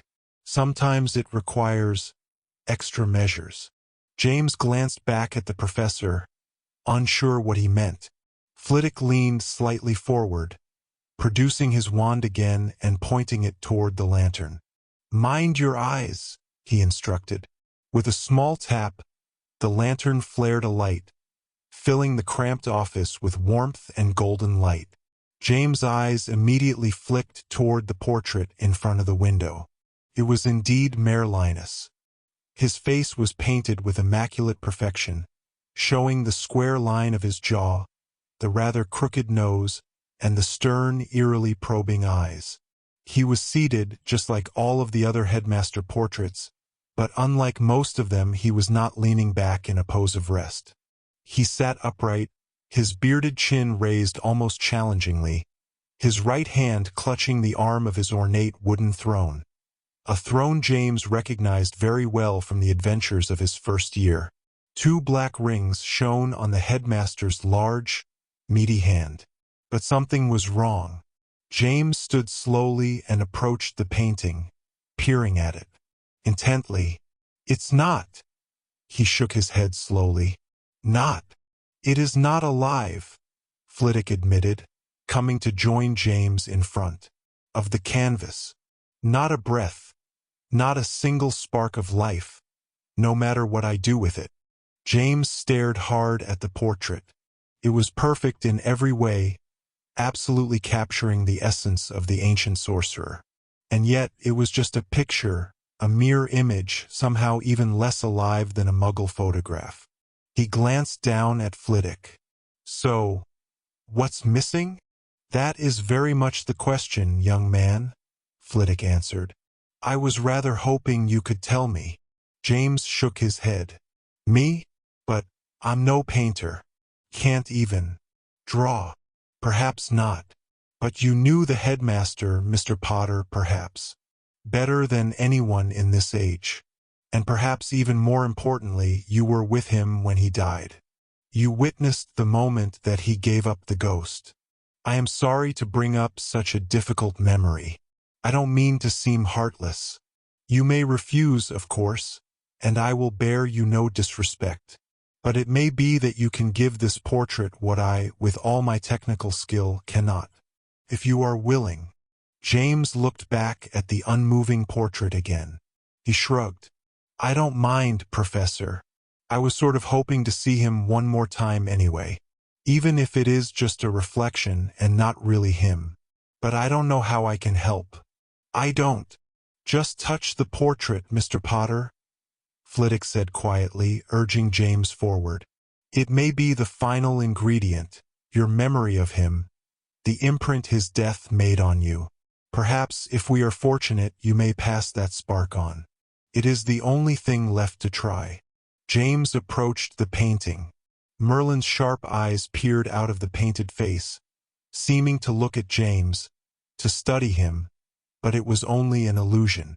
There was no life there, just paint on canvas. Are you sure, Professor? James asked, raising his right hand. Yes, yes, Flitwick insisted, obviously anxious to see his work completed. The paint is long set. One touch will do it. Go ahead, James. Fear not. James leaned toward the portrait. Merlin's face was perfectly life-sized, staring blindly out at him. The shadow of James' hand crept up it, and then, with no fanfare, his fingertips touched their own shadow. The whirls of paint were hard to the touch, full of texture and purpose. This close to, however, it was hard to see the portrait as anything other than strokes of dried paint. Flitwick watched, poised on the toes of his boots. Finally, after a long moment, he exhaled. Thank you, Mr. Potter, he said, taking a step back. That will be all. James took his fingertips away from the portrait. He hadn't felt anything magical at all. He frowned and backed away from the portrait. Did it work? Flitwick smiled disconsolately and shook his head. I am afraid not. I apologize for wasting your time, Mr. Potter, and for dredging up unpleasant memories. Thank you for being brave enough to make the attempt. James glanced at the professor, then back at the still canvas. So, what's next? What will it take to fix the portrait of the headmaster? Flitwick produced his wand once more and pointed it at the lantern on his desk. As I said, Mr. Potter, you were the last hope for the portrait. I am afraid there is no fixing to be done.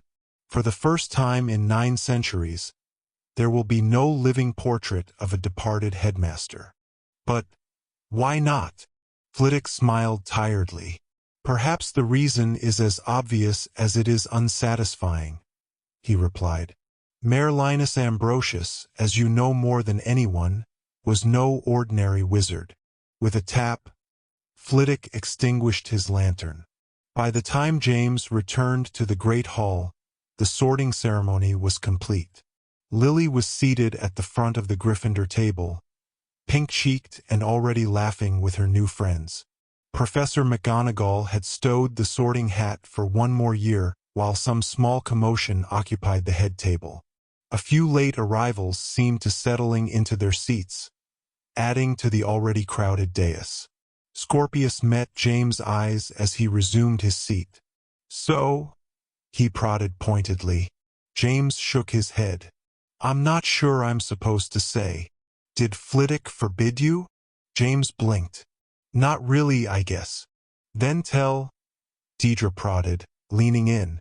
What's so important that it can't wait for the first day of class? James briefly described his conversation with Flitwick and the strangely unmoving portrait of the deceased headmaster.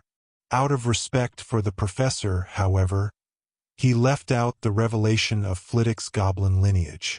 If the professor wanted everyone to know about that, James figured he would announce it himself. To James' surprise, no one else seemed particularly interested in the Merlin portrait. "So Flitwick can paint, eh?"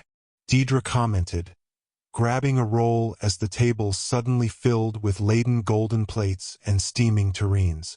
"That old hinkapunk's just full of surprises, isn't he?" "Not surprising at all, really," Rose said speculatively from across the table. "He's a creative type. You can just tell, can't you?" "If you say so, Sybil," Scorpius scoffed, shaking his head. "Don't call me that," Rose bristled. "You know how I feel about her class." "But," James clarified, bringing the conversation back to the point, "Flitwick couldn't make Merlin's portrait come alive." Nearby, Joseph Torrance shrugged. "So he isn't that great of a portrait artist." "Big deal. They'll probably just bring in a professional to finish the job." Rose frowned toward the front of the hall and pointed, interrupting James' retort. "Is that the Minister of Magic?" she asked doubtfully. James turned to look. Sure enough, seating himself between Professor DeBellows and a thin, severe-looking man that James didn't recognize was the Minister of Magic, Loquacious Knapp. James had met the minister on several occasions, of course, during visits to the ministry with his dad. He'd never been particularly impressed with the minister, who was slight, perpetually smiling and endlessly talking while never saying anything particularly important. Scorpius answered, "That's him, all right. And unless he's going to be our new headmaster himself, I'd say he's here to introduce that cheerful-looking fellow next to him." "You think?" Deidre asked, frowning toward the head table. "I heard it was going to be Professor Longbottom. He's already been passed up for the post before. It's his turn, isn't it?" "The ministry sees things differently," Rose sniffed disapprovingly. "My mum says they think Professor Longbottom's too stuck in the past. Not forward-thinking enough." James glanced at his cousin. "She doesn't agree with them, does she?" Rose rolled her eyes impatiently. "Don't be stupid. She's argued with the people at the ministry all along about it, even back when they gave the post to Merlin. She threatened to quit if they didn't at least interview Professor Longbottom for the job this time." "Did they?" Graham asked, raising his eyebrows. Rose nodded curtly. "They did. Took all of 5 minutes. They'd already made up their minds, although they were very tight-lipped about it. Haven't told anyone who their final choice is." "What about your dad, James? Was he in on any of this?" James shook his head. "Dad hasn't discussed his job much at all over the past few weeks. Seems things have been unusually quiet since the raid earlier this summer. He spent most of his time on that stupid inquiry." Graham shook his head. "I thought that was just a formality, the whole inquiry thing into what happened on the night of the unveiling. Those busybodies in the American Muggle Integration Bureau demanded it, right? Can't believe they let Muggles tell them how to run their wizarding world." "They don't tell them how to run it," Rose replied, annoyed. "Don't talk about things you don't know anything about." Graham's brow darkened. "Well, they demanded the ministry look into Harry Potter's involvement in it all, didn't they? They got what they wanted, and then some. My dad says it seems like those M.I.B. people have an awful load of power where they shouldn't. I mean, come off it, Weasley, they're Muggles and they're American. Who are they to tell us what to do?" Rose narrowed her eyes. "They're the people who had an entire wizarding city broadcast to the Muggle world by a rogue English witch. Call them what you want, but they probably have a bit of a legitimate complaint, don't you think?" Graham scoffed and raised a finger to argue, but was interrupted by Scorpius' lazy drawl. "At the moment I care less about international relations and more about that curious object behind the head table. Or hadn't any of you noticed it yet?" James looked again. Sure enough, high above the heads of the teachers was a large covered object, apparently affixed to the wall just below the ornate rose window. The object was bulky, entirely hidden by a thick black cloth. As James gazed at it, something seemed to be moving slightly behind the cloth. There was a faint rhythm to it, subtly disturbing the black draping. "I assume that wasn't there last year?" he ventured. Rose shook her head, her brow knitted. "No, and I don't like it." "You don't even know what it is," James commented, but without much conviction. At that moment, Professor McGonagall stood up, pushing her chair back from the head table. As always, her long face was severe behind a pair of tiny spectacles. Her peaked hat shadowed her brow, and James thought she looked noticeably older than the last time he'd seen her. The hall descended into muttering quiet as she approached the podium and tapped it several times with her wand, commanding attention. "Thank you," she said curtly, her eyes ticking keenly over the assembly. "And welcome back to Hogwarts. You will find much changed this year, and I suppose we must deem this only fitting, considering the many changes that are occurring outside of these walls. To illuminate us further on the subject, may I present the Minister of Magic, Loquacious Nap." A scattering of applause echoed from the walls. The minister stood, nodding and smiling as he sidled around the head table. James noticed that Professor McGonagall did not applaud, nor did she smile as she stepped aside, allowing the minister to assume the podium. "Welcome, students." Nap beamed, his natural orator's voice booming throughout the hall. "Welcome back to Hogwarts. As your beloved professor has already said, there are many changes afoot this year. I have every confidence that you will embrace these changes in the same spirit of bravery and enlightenment that has always been the hallmark of this, our finest magical institution." At this, a ripple of mutterings spread over the assembly. Heads bowed and whispers hissed. "I'm not sure I can hear him," Scorpius muttered. "With all this smoke getting blown up my robe, there is no reason to be concerned," Nap went on, dropping his smile and assuming a paternal demeanor. "Many of you have heard rumors of things that are happening in the world, Muggle and magical alike. These are uneasy times, to be sure, but allow me to declare with confidence that none of you need worry. Much of what you hear is, as always, mere rumor and fear-mongering. Let us stand fast in resisting the tide of our lesser instincts. Know that your leaders are firmly unified, working, as always, toward the greater good. You students may do your part. Study, learn, mature. Grow into the exemplary citizens we all know you can be. If you accomplish this, the future, as always, will take care of itself." Nap beamed again as another round of tepid applause spread through the hall, led from the head table by Professors Kendrick de Bellows and Lucia heretofore, the potions mistress and head of Slytherin House. Hagrid, James saw, clapped dutifully but unsmiling, his beetle-black eyes locked unflinchingly on the minister. As the applause died, Nap lowered his gaze mournfully. "Alas, due to unfortunate events, Headmaster Merlinus Ambrosius, whom we were only privileged to know for 2 short years, has been taken from us. We shall miss him and his unique guidance. And yet, as we move on in his honor, we embrace a new day. Allow me to introduce to you your new headmaster, Lord Rector Strangways Grudge." With this, the minister burst into wild applause, leading the assembly. He turned and grinned at the man he had been seated next to, who half stood and raised a long, pale hand. Grudge was thin, with sallow cheeks, bushy gray eyebrows, and long, lank sheets of steely hair.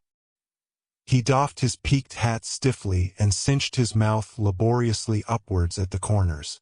"Grudge," Rose rasped, leaning over the table toward James. "Who the bloody hell is he? You ever heard of him?" James shook his head, not taking his eyes from the scarecrow of a man. "No. What's he trying to do with his face?"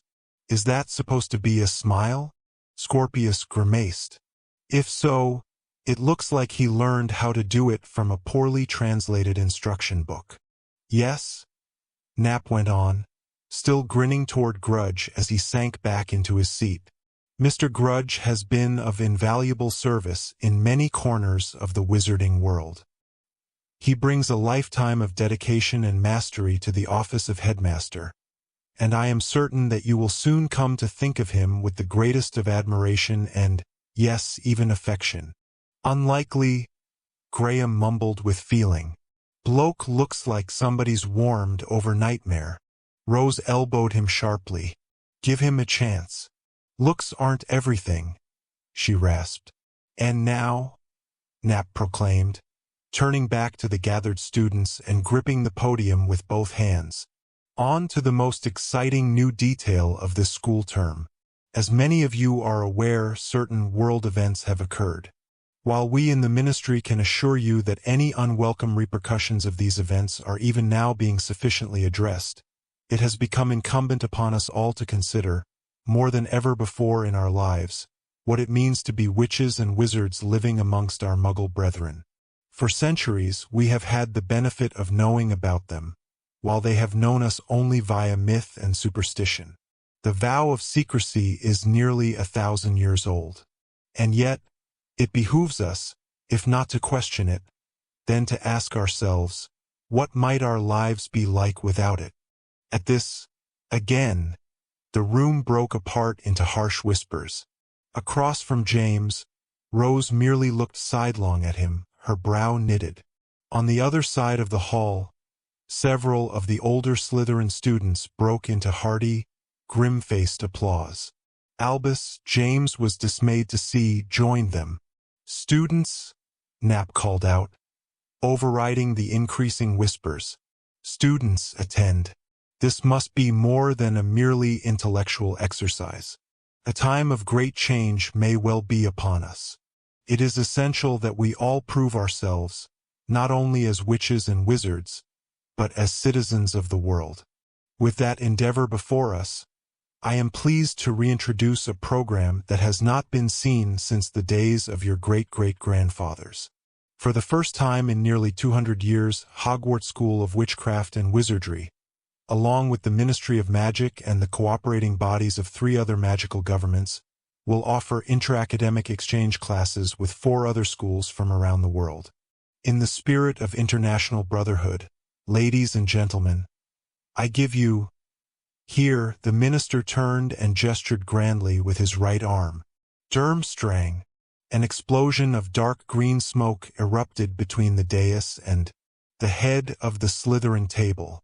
Nolan Beetlebrick, a 7th-year Slytherin, leapt backwards, shoving 2 first-years to the floor in an untidy jumble. As the smoke diffused across the hall, smelling vaguely of moss and wood fire, a dark shape resolved out of it. It was a large box, 9 feet high, covered in angles and leering shapes. It was, in fact, an enormous, baroquely designed cabinet, constructed of polished with the color of seaweed. Its doors were shut tight, gleaming darkly in the candlelight. Nap gestured again, this time toward the head of the Hufflepuff table. Beaux batons, he announced proudly. Another burst of smoke leapt into the air, this time powder blue and lilac-scented. A second cabinet resolved out of the smoke, this one pale white with golden scrollwork and tapered, rounded sides. The students began to applaud now, somewhat confusedly but with growing anticipation. Alma Aleron, Nap bellowed, gesturing once again. A burst of deep red smoke, smelling strangely of fireworks and cut grass, exploded before the Ravenclaw table. The Alma Aleron cabinet was as square and tall as monolith, lacquered in gleaming walnut brown, its closed doors decorated with twin carved eagles. The applause continued, increasing steadily in volume. And finally, last but by no means least, Nap concluded, gesturing toward the head of the Gryffindor table. Perhaps the most important and unique school of them all, York Finishing Academy, Bristol. The final burst of smoke was white as steam. It had no discernible scent that James could tell. As the cloud drifted upward, the wardrobe revealed within it was really not a cabinet at all. It was smaller, made of dull gray metal, and ranged with a set of 4 narrow doors, vented at the top. The applause began to peter out in general confusion. "York Finishing Academy?" a voice muttered from the Ravenclaw table. James saw that it was Fiona Fourcompass. Her lip curled in vague disgust. "Never heard of it." "What is that thing?" another voice whispered. "That's not like any wardrobe I've ever seen." From the dais, Knapp raised his hands, calling attention once more. "These students are portals. Each one will take you at the appropriate time to the school that it represents. There, you will attend classes, meet new people, and develop an appreciation for the interconnected web that is the world we live in. Furthermore, students from each of these 4 schools will be joining you here. You will see them in your classes, in the halls, and even at our social functions. I trust that you will represent yourselves well, and quite possibly forge friendships that will last for many years to come." As Knapp finished, the great hall swelled with a babble of voices. Questions were shouted toward the podium, but Knapp waved them away with a smile. "For the remaining details," he bellowed, "I leave you in the very capable hands of your new headmaster. Enjoy your adventures abroad, ladies and gentlemen, and do us proud." With that, Knapp backed away from the podium, still beaming and waving as the students erupted into fresh throes of excited confusion. Headmaster Grudge, James noticed, had arisen from his seat. He stood nearly a head taller than the Minister of Magic as he stepped around him, approaching the podium stoically.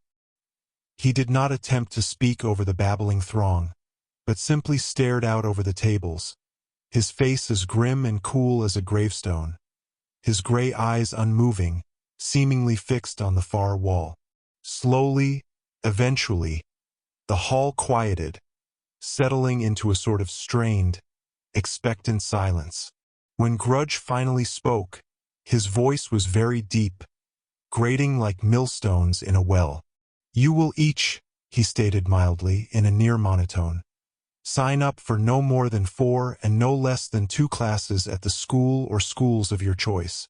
Classes will earn the appropriate grade in the equivalent Hogwarts subject, except in the case of York Finishing Academy, which will be handled appropriately by Professor Grenadine Curry." He paused and lowered his eyes, peering slowly around the crowded house tables. "As the better of you have hopefully already realized," he went on a bit less severely, "most of these schools occupy very different time zones than do we. For your convenience, I have arranged for a small gift to the school, a very old tool, used under identical circumstances in centuries past, which will guide you as necessary to your various international appointments." Here Grudge turned slowly. Unlike the Minister of Magic, the new headmaster's gesture was slow, deliberate, and eerily powerful. He extended an open hand toward the black-draped object below the rose window. Then, with a snap of his fist, the cloth fell away, billowing down behind the head table. Every eye in the hall watched. It was a clock unlike any clock James had ever seen. It was easily as tall as the headmaster himself, made of polished black wood and carved with a mind-boggling array of designs, curlicues, and symbols. There was one large face, white as the moon and adorned with ornate black hands showing the current time. This face was labeled Hogwarts in glowing blue letters. 4 smaller faces surrounded the main face, each of these showing a different time and labeled with the names of the 4 other schools. Behind the largest face, ticking and whirring busily, was a mass of gears, cogs, and flywheels, protected by a daunting iron padlock affixed to a hasp on the hinged clock face. An enormous brass pendulum hung from the bottom of the clock, swaying ponderously from left to right. "That," Deidre breathed in awe, has to be the most gloriously ugly thing I have ever seen. I trust your instructions are quite clear, Grudge said, turning slowly back to the house tables. Are there any questions? Despite the clamoring of voices mere moments earlier, the great hall now remained nervously quiet. Somehow it seemed that, despite everyone's curiosity, no one felt quite prepared to engage the new headmaster. James glanced around, waiting for a hand to go up. Finally, with a hard swallow, he raised his own. Grudge saw this, and his eyes, if it were possible, both narrowed and sparkled. Mr. Potter, then, he growled. Do go on, young man. I think some of us might be wondering, sir. James stammered, shifting his gaze from Grudge to the strange metal locker at the end of the Gryffindor table. I mean, I myself have never heard of any school called York Finishing Academy. Can you, maybe, tell us what magical government it's connected to?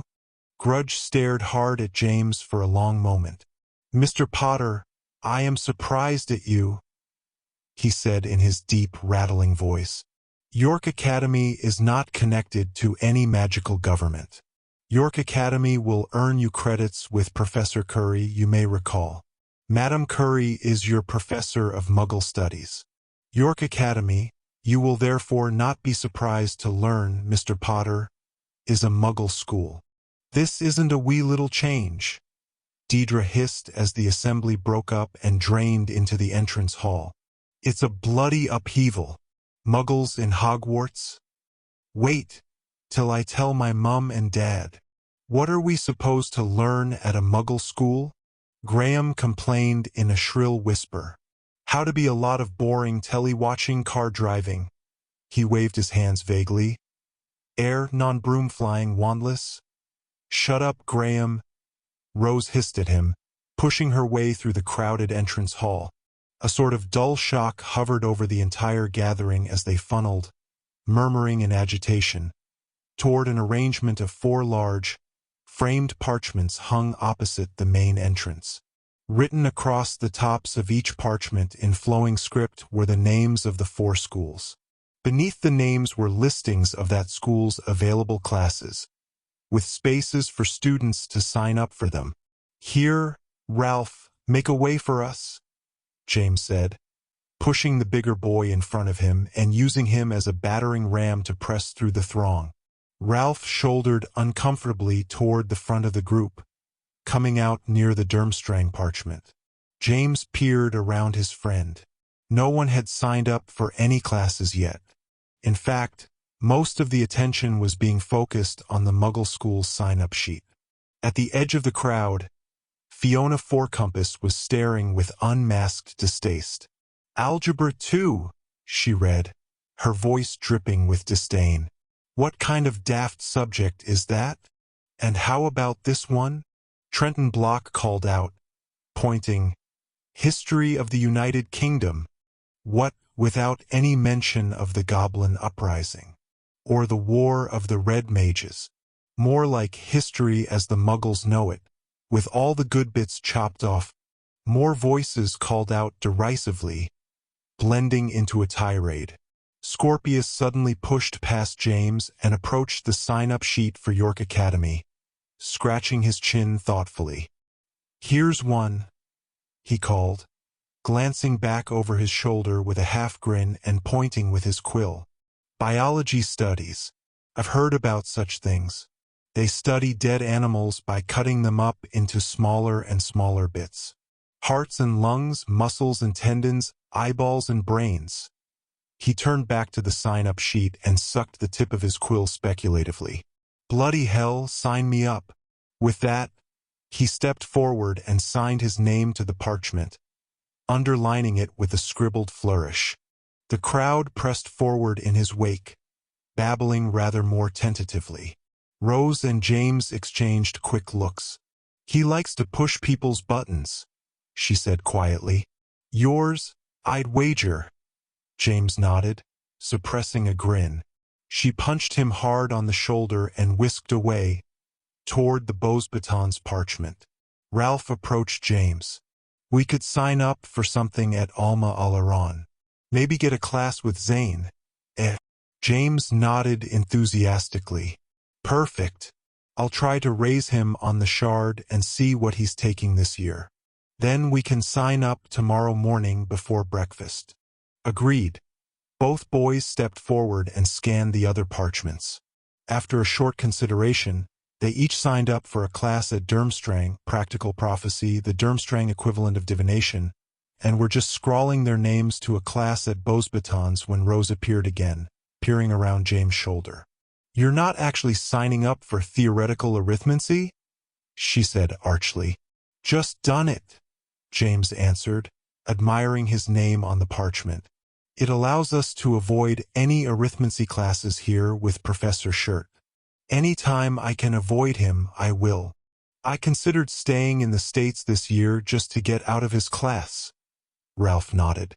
Do either of you have the slightest idea what theoretical arithmancy even is? Rose asked, cocking her head and arching an eyebrow. James and Ralph glanced at each other and shrugged. Rose nodded curtly and smiled. See you in class, then.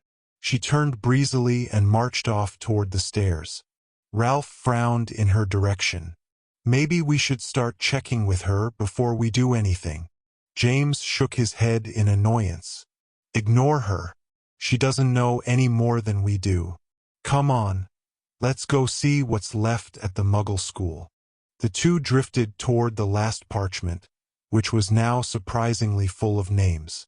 The crowd still hovered near it, chattering with mingled curiosity and scorn.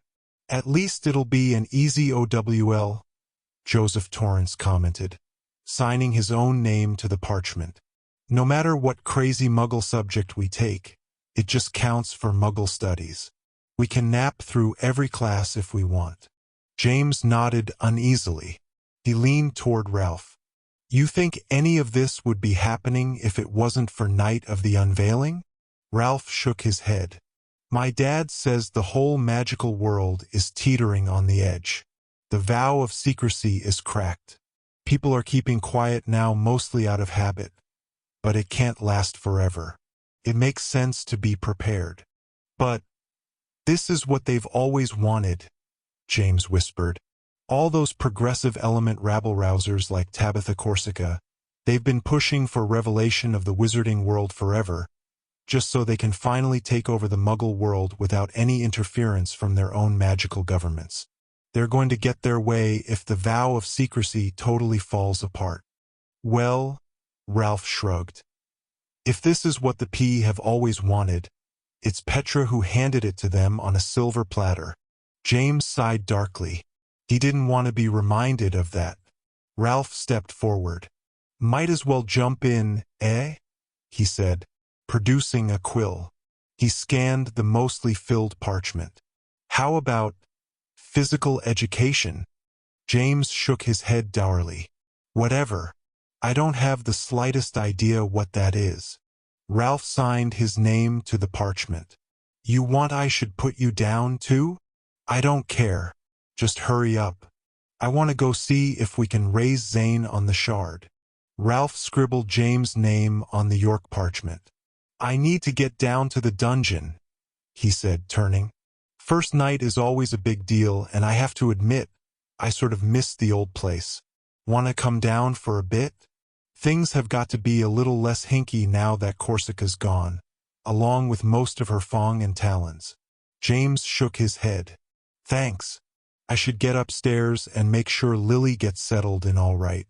Besides, He stopped himself, realizing he was about to mention the mysterious package from his father. I should unpack, get settled in. You know. Ralph nodded, distracted. It's good to be back, isn't it? Despite everything. James agreed, but couldn't help feeling a resurgence of the vague dread he had sometimes felt during the previous year. Things were changing so fast that even Hogwarts felt different. He bid Ralph good night at the staircase and trotted up, following a group of excited, gawking first years. As they passed the Heracles window, James was pleased, in spite of his worries, to see that the stained glass visage of Heracles still bore a sneaking resemblance to Scorpius Malfoy. Some things, he mused wryly, would likely never change.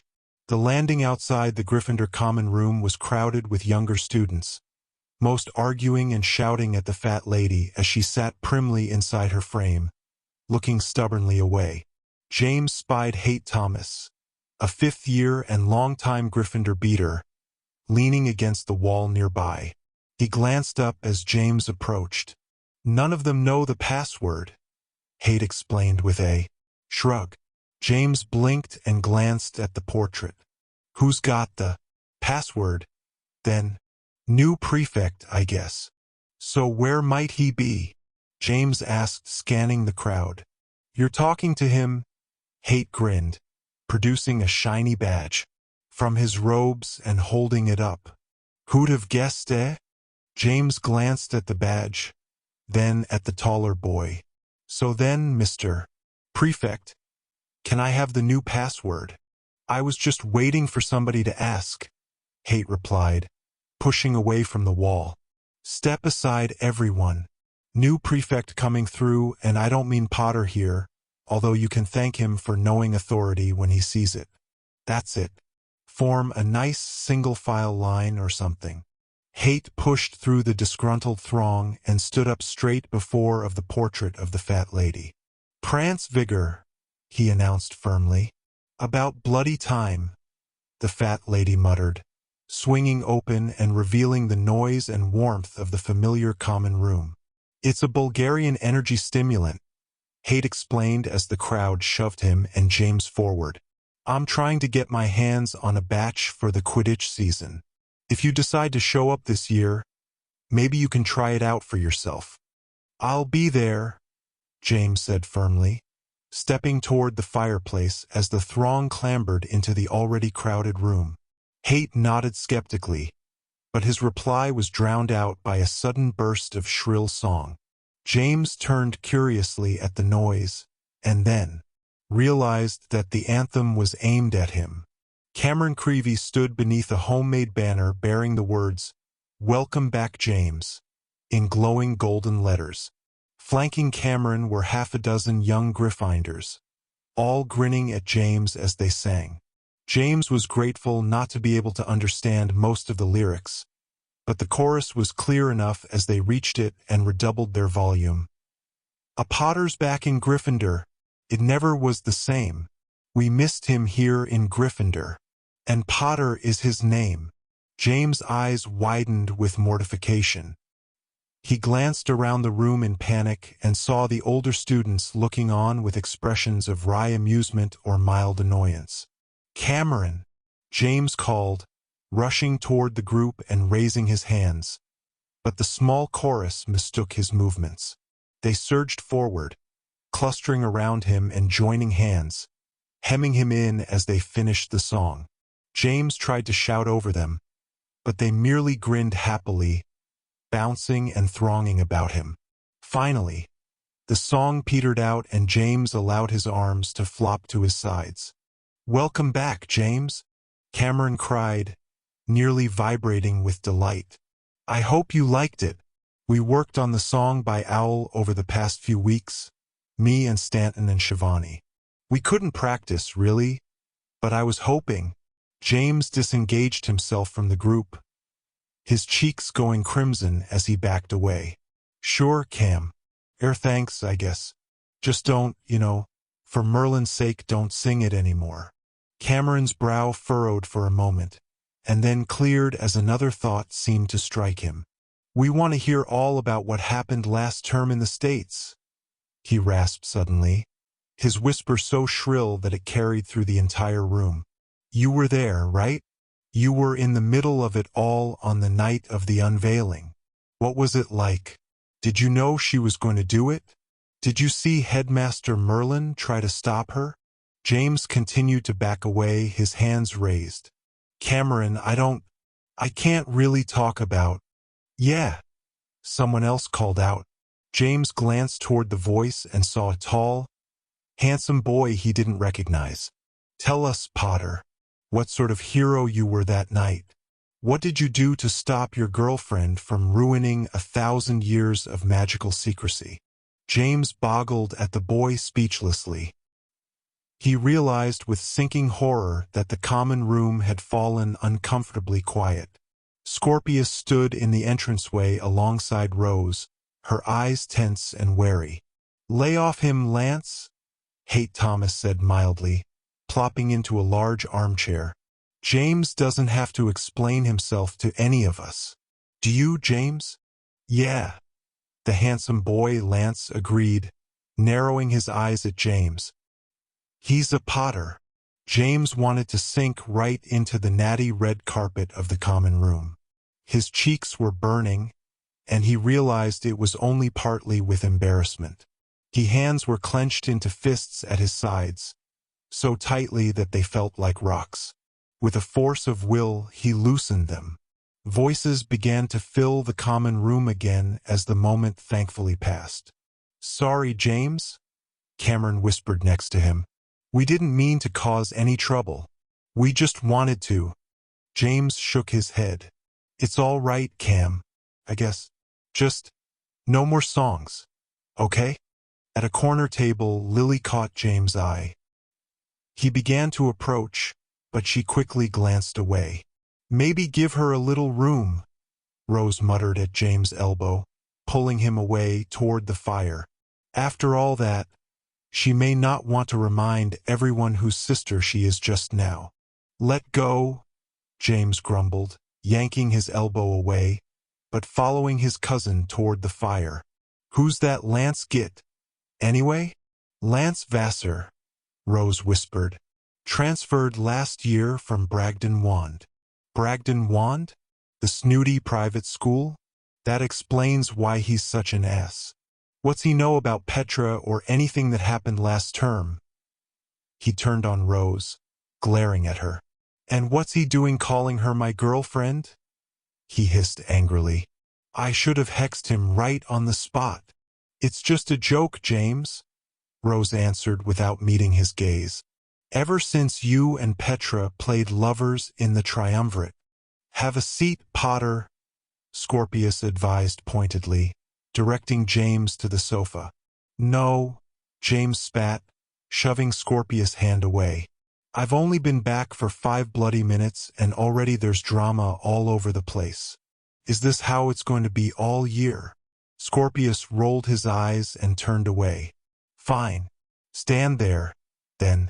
He plopped onto the sofa and glanced back at James. "But I did warn you, if you recall." "What's that supposed to mean?" James demanded, scowling. "Before you left last term," Scorpius answered. "I told you not to let your feelings for Petra Morgenstern get in the way. I told you to watch out, because fate has a way of plopping you Potters right on the bullseyes of history." "You don't know what you're talking about," James seethed in a low voice. "James," Rose whispered, trying to move between them. But James shook his head, still looking directly into Scorpius' eyes. Scorpius met James' look. "I'll tell you what I do know, Potter," he said evenly. "I know that people have gotten pretty used to Potters saving the day. It's natural for them to be a little disappointed with the first Potter who ruins everything." James could hardly believe what he was hearing. He boggled at the blond boy, his hands snapping into fists again. "We don't mean it that way, James," Rose began, but James rounded on her once more. "We?" he repeated furiously. "You're on his side?" "We don't agree with it," Rose rasped, trying to pull James down onto the sofa. "It's just that nobody really knows what happened on the night of the unveiling. We know more than the rest, but even still, you helped her. Petra couldn't have done what she did without you and Ralph and Zane. It wasn't your fault, but not everybody sees it that way." James was shaking his head in bewildered anger. "I don't believe this," he said softly. "None of you understand. None of you know what you're talking about. Judith was just using Petra. The Lady of the Lake was behind the whole thing." "But, James?" Rose insisted uncomfortably. Nobody else saw this Lady of the Lake person, not even your dad. It's not that we don't believe you, but try to imagine how it looks to the rest of us. The entire wizarding world was exposed by Petra Morgenstern. She's been declared the first international undesirable #1 in decades. She's still out there, and nobody knows what she's going to do next, or what she's even capable of. James couldn't listen anymore. He turned away from his cousin, rage and misery clenching his throat and jaw, and stomped up the steps to the boys' dormitory without another word. If there was one thing he had not been able to predict, it was the fact that the true villain in this whole nightmare, the Lady of the Lake, who had manipulated Petra, broken into the Vault of Destinies, and ultimately killed brave young cousin Lucy, would escape attention completely. No one, save for James himself, Ralph and Zane, had apparently ever seen her. James' persistent attempts to explain Judith and her vicious plot to the people in authority had been an exercise in frustration. His father believed him, but the ministry in general did not, and there was only so much Harry Potter could do without the full backing of his superiors. A few people, including Titus Hardcastle, his father's aura partner, had gone so far as to suggest that James' memory of Judith might merely have been an illusion, projected by Petra herself, in a devious attempt to deflect blame. Titus did not hide his disbelief in the Lady of the Lake, nor his single-minded intention to capture Petra at any cost. Titus was not alone. As Rose had said, every magical government in the world was looking for Petra, with orders to subdue her immediately, by any means necessary. No one would underestimate her mysterious power again, even if the source of her power was a complete mystery. James knew Petra's secret, though. She had confirmed it to him on the night of the unveiling. She was a sorceress, perhaps the first of her kind to ever walk the earth. She wasn't evil, he knew, or at least desperately hoped, but she was indeed very powerful, and her power was corruptible. The Lady of the Lake had used it, manipulated it, and if she had her way, she would do it again. "There's nothing I can do about that," James muttered angrily to himself, throwing his knapsack onto his four-poster bed and plopping down next to it. The circular dormitory room was thankfully empty. Raucous voices echoed dimly up the steps from the common room. James thought he could hear Lily's laughter. "It's not my problem. Who cares if the rest of them don't believe me? I don't need them." It wasn't true, of course. Even he knew that. He dug roughly through his trunk and found the shard wrapped in a thick hank of white cloth. He unwrapped it impatiently and tossed the cloth aside. The magical mirror showed only silvery smoke, rolling densely and endlessly, as if it was a portal to the inside of a storm cloud. This mirror was the twin of the one Merlinus Ambrosius had given James last year. That one was still back in the States, entrusted to Zane Walker, one of James' best friends. Both mirrors had once been part of a whole, the monstrously powerful, yet capricious Mzera Cyrth, which had belonged to Merlin himself until he had deemed it too potentially dangerous. Broken into equal parts, the shard's powers were now limited only to communication. James' shard had originally been given to his father, but it was no longer needed for its original purpose, portable communication from the States to ministry headquarters. Now, it served as a connection to Zane at the American Magical School of Alma Alaran. "Magic mirror. Shard of 3, James muttered. "Show me what I wish to see." The face of the shard began to clear, revealing the interior of a dim room. James peered closely into the glass. The room was tiny and cluttered, with a steeply canted ceiling, covered with posters and banners, over a single window. A lumpy heap beneath the window revealed itself to be a bed covered with assorted clothing, mounds of blankets and pillows, open textbooks, and an impressive collection of empty licorice soda bottles. James palmed his forehead, remembering the time change. It was barely afternoon in America. Zane wasn't in his dormitory room on the top floor of Alma Alaron's zombie house. The yellow and black zombie banner, an X-eyed skull with its tongue stuck out, was draped over the window, blocking out the light. From the angle of view, it appeared that Zane had hung his shard on the door. James sighed in annoyance, knowing he would get no answers tonight about what classes Zane was taking this term. Just then, something in the far-off dorm room caught James' eye, a faint glow, just at the very edge of the dim scene. He squinted at it, involuntarily turning and twisting his own shard, as if he could somehow alter the view on the other end. The glow seemed to emanate from a battered whiteboard hung opposite the canted ceiling. Notes and doodles were scribbled on it, their magical ink glowing a faint green in the gloom. There was an unflattering sketch of Professor Jackson, of course, and a few snippets of rude limericks.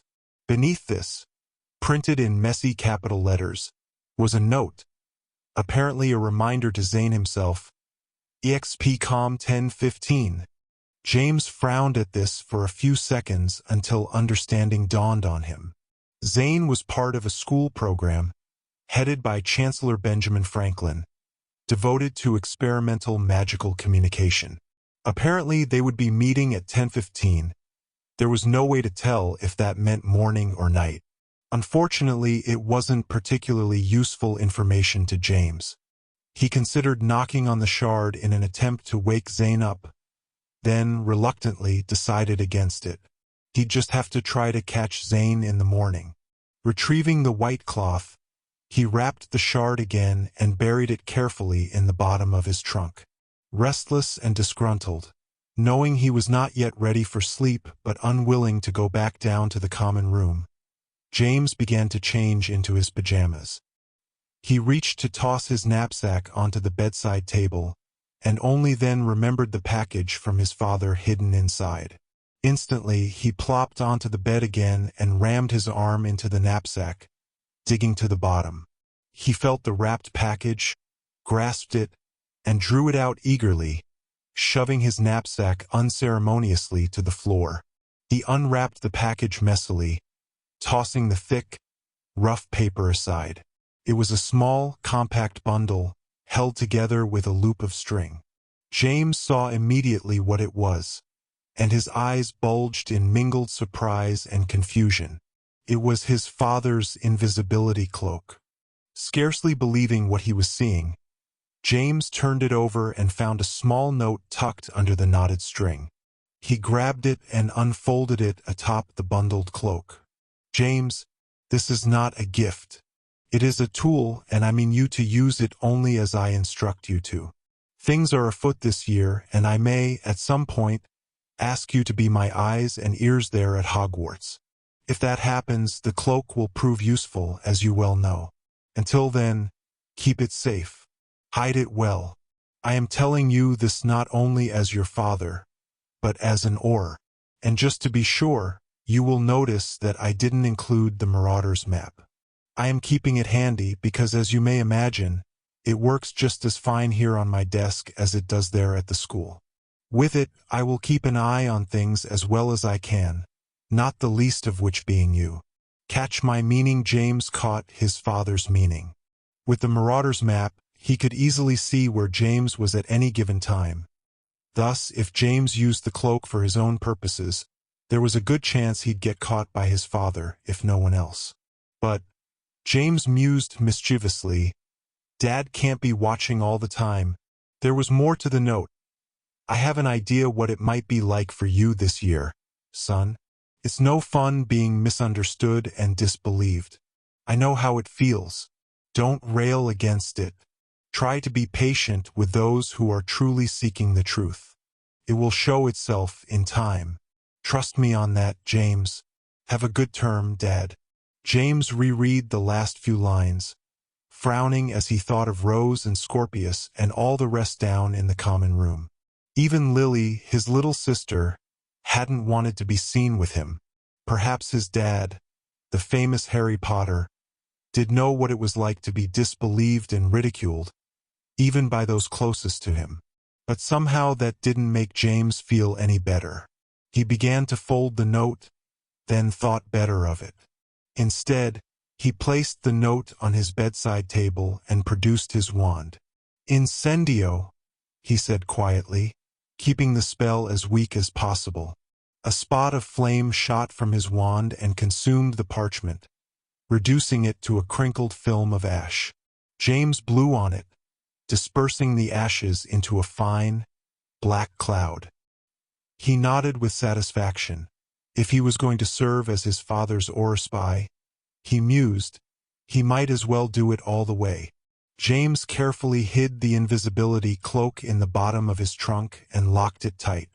Then, he finished getting himself ready for bed, stripped back the covers of his four-poster, flopped down full length on the mattress, and lay there, completely awake, staring at the dim ceiling.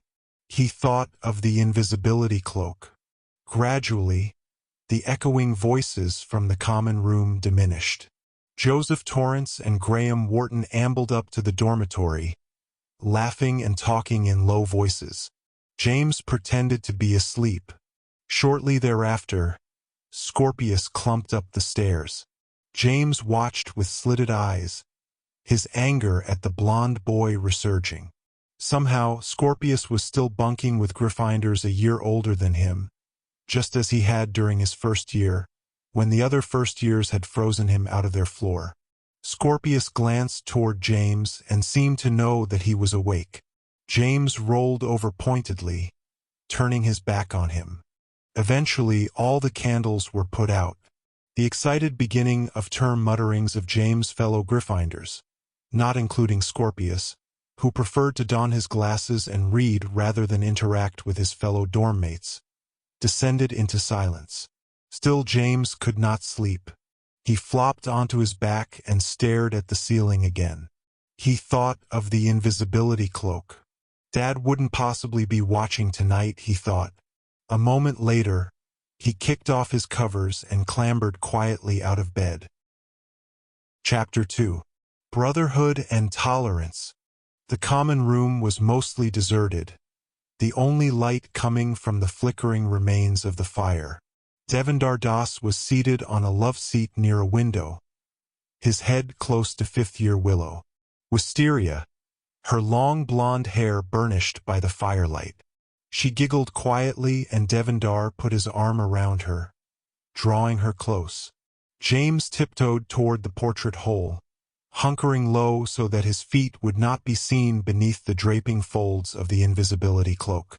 The portrait swung open with a small, prolonged creak, badly startling Devendar and Willow, who scrambled away from each other on the love seat. James peered back at them through the fabric of the cloak.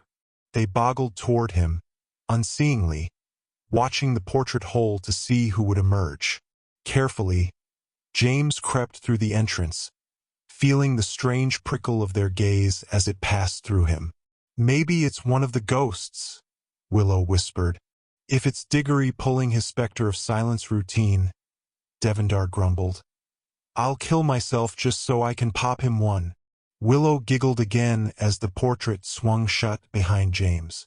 The fat lady was asleep in her frame, snoring her dainty little snore, her many chins on her breast. James had no plan. He merely meant to wander the halls and perhaps clear his mind. He was still feeling disgruntled about Rose and Scorpius. Beneath his anger, however, what he felt most was hurt. He had expected them to believe him. It was one thing for the uppity-ups at the ministry to doubt his explanation of the Lady of the Lake. People like them were famously skeptical of such things. But Rose was his cousin. She joined him and Ralph during their second year, when they had confronted the danger of the entity known as the Gatekeeper. How could she question his story now? How, even more, could she side with that obnoxious little squid Scorpius? She fancies him.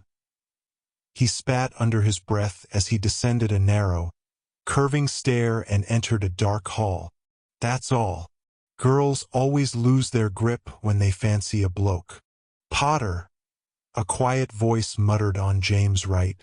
I should have known. James wheeled around under the cloak, scanning the hall, eyes wide. There was no one there.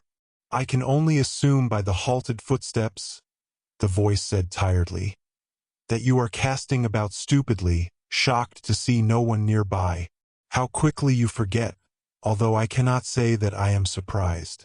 Take off that damned cloak, Potter. James frowned in consternation, turning this way and that. The corridor appeared utterly empty but for a crackling torch at the near intersection and an ancient statue of a hunchbacked wizard with a remarkably tall, complicated staff. James approached the statue tentatively, pushing the cloak back from his head but leaving it draped around his shoulders. He squinted at it, turning his head sideways. The statue's eyes were so narrowed and puffy that they appeared to be swollen shut. James waved a hand in front of its stony face. "Did you just—" he whispered doubtfully. "Did you just say something?" "Over here, Potter," the voice said with exaggerated annoyance. James flinched again and followed the sound of the voice.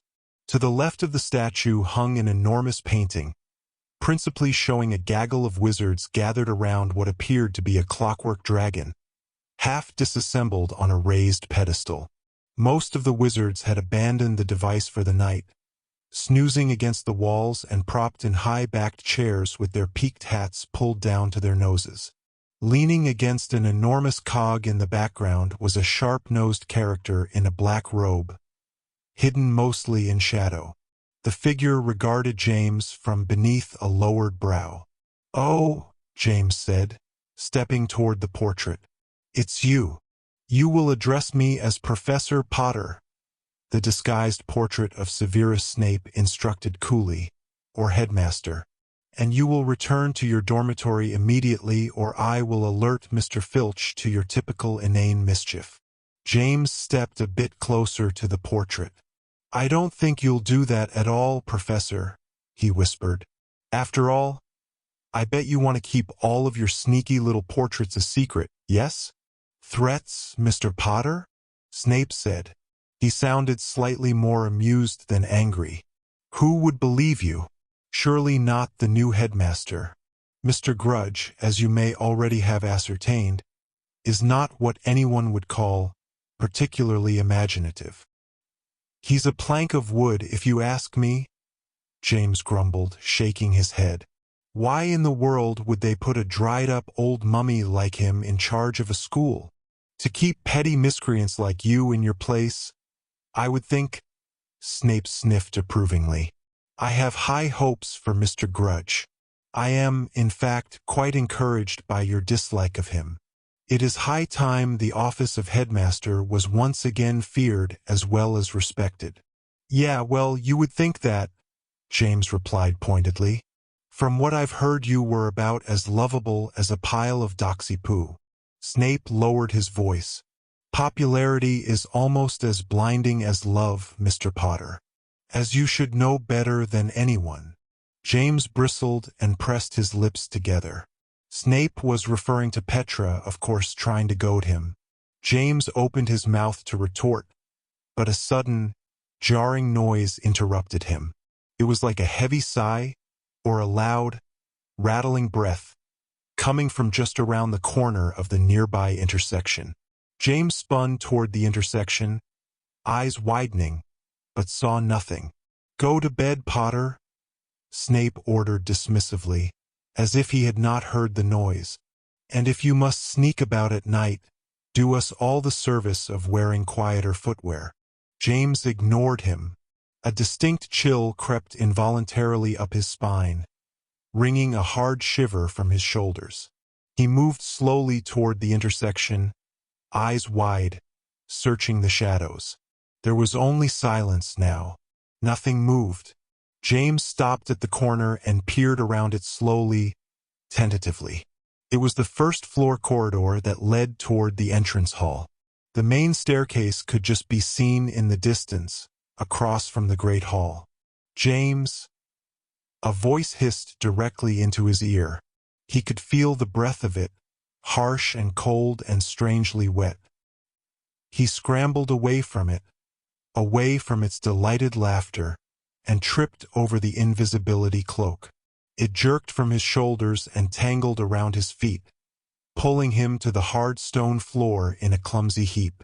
Still the voice laughed, unseen, echoing aimlessly around the corridor.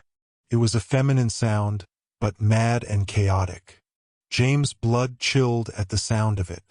He clambered away, crabwise, slipping and sliding on the cold floor. He realized dimly that it was wet. The invisibility cloak soaked up the dampness and slapped at him as he struggled to his feet. He began to run. His shoes smacked wetly on the floor. He reached the entrance hall, still looking wildly back over his shoulder, and collided headlong with what felt like a football squad.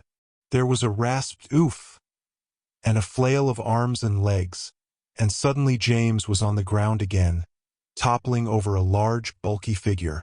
There was a flurry of knees, elbows, and cursing voices, and James suddenly found himself staring up at his brother, Albus. "You great git!" Albus exclaimed suddenly, pointing down at him. "You stole it again." James gaped up at his brother. Dimly, he realized that he was lying partially atop someone else. The other person sat up with a moan, throwing James off. "Ow," Ralph said, gingerly pressing his palm to the corner of his jaw. "I think you dislocated something with that rock-hard head of yours, James. What in the world were you doing?" He was test-driving the invisibility cloak. "The thieving git," Albus answered stridently, reaching down and grabbing at the cloak. "Got it all wet, too. Boy, is Dad going to murder you." Albus whistled appreciatively, obviously delighted. "Did you?" James gasped, extricating himself from Ralph and clambering upright. "Did you hear the—" He realized he was panting. His heart was hammering a wild staccato in his chest, making him feel lightheaded. Albus ignored him. "I wouldn't have expected it from you, James, but I've got to admit, I am impressed. You're either braver than I thought or as stupid as I expected, because when Mum and Dad find out about this—" "Dad gave it to me," James hissed, yanking the cloak out of Albus' hands. "He sent it to school with me. I didn't steal it. Right?" Albus nodded. "And I'm Myron Madrigal from Wizarding Wireless News. Care to give me an interview, Mr. Worst Liar in the World?" James rolled his eyes in exasperation. "I don't care if you believe me or not. Ask Dad if you want. Just tell me, did either of you hear a He glanced back the way he had come and gestured vaguely. Anything strange?" "We heard somebody running along the corridor," Ralph said, still poking and prodding at his jaw. "And then you came pelting out of nowhere like a cannonball with hair. Knocked Ralph clean off his feet," Albus grinned. "And that takes some doing. I'm glad I got to witness it. So what's the deal, James? You got a teacher on your tail? One of the ghosts? Peeves?" James shook his head, still staring back at the empty corridor. The floor was indeed shiny with water, but that was no longer a mystery. A large bucket and tiny mop stood next to the staircase, obviously left by one of the night shift house elves.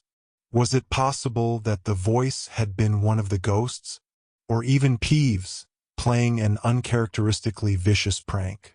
"It was nothing, I guess," James muttered. He turned back to his brother and Ralph. "What are you two doing out of the dungeon, anyway?" "We've got permission," Albus said importantly, holding up a large golden skeleton key with the Slytherin crest emblazoned on it. "Professor heretofore sent us for more snacks from the kitchens. Official house business." "First night," Ralph nodded with a smile. "Like I said, it's kind of a big deal for us Slytherins." "Let me guess," Albus said, pocketing the golden key and stepping past James with a grin. "All the Gryffindors are snug in their little beds now, Sleeping the sleep of the just poor saps." "Ah well, sod off," James said tiredly. I'm going back upstairs. Ralph turned as he began to follow Albus. You want to come down with us for a bit? He asked. It's just getting started. There's going to be a spellcasting contest in the range. Winner gets to be head of house for a day. James shook his head. Suddenly he felt weary to the bone. I better not. I'd hate to embarrass Albus. Besides, what would a Gryffindor do as head of Slytherin for a day? Dream on, big brother, Albus proclaimed loftily. I could spell you with my wand arm transfigured into a... He stopped as one of the doors of the great hall creaked slowly open, revealing the relative darkness inside. A figure stepped casually into view, a girl about James' age with short purple hair, a round, impish face, and a diamond stud glittering on her nose. Her dark eyes fixed on James, Ralph and Albus for a moment, and then glanced away, ticking around the entrance hall. Ugh, she said to herself, stepping out into the light. It's like an overgrown mausoleum. Is she a student here? Ralph asked tentatively, looking over her ratty jeans and black tank top. She has to be, James replied. Right? You two are idiots, Albus commented mildly, taking a step closer to the girl as she ambled across the entryway. Hey you, nose ring.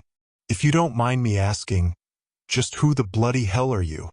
The girl glanced back at Albus over her shoulder, an appraising look on her face. What's it to you? Albus blinked at her. What's it to me? It's just that all of a sudden being out after hours has turned into Bleedin' King's Cross Station. Now I'll admit I've been gone for a year, but you don't look familiar. You want to explain yourself before my mates and I take offense. The girl shook her head languidly and turned.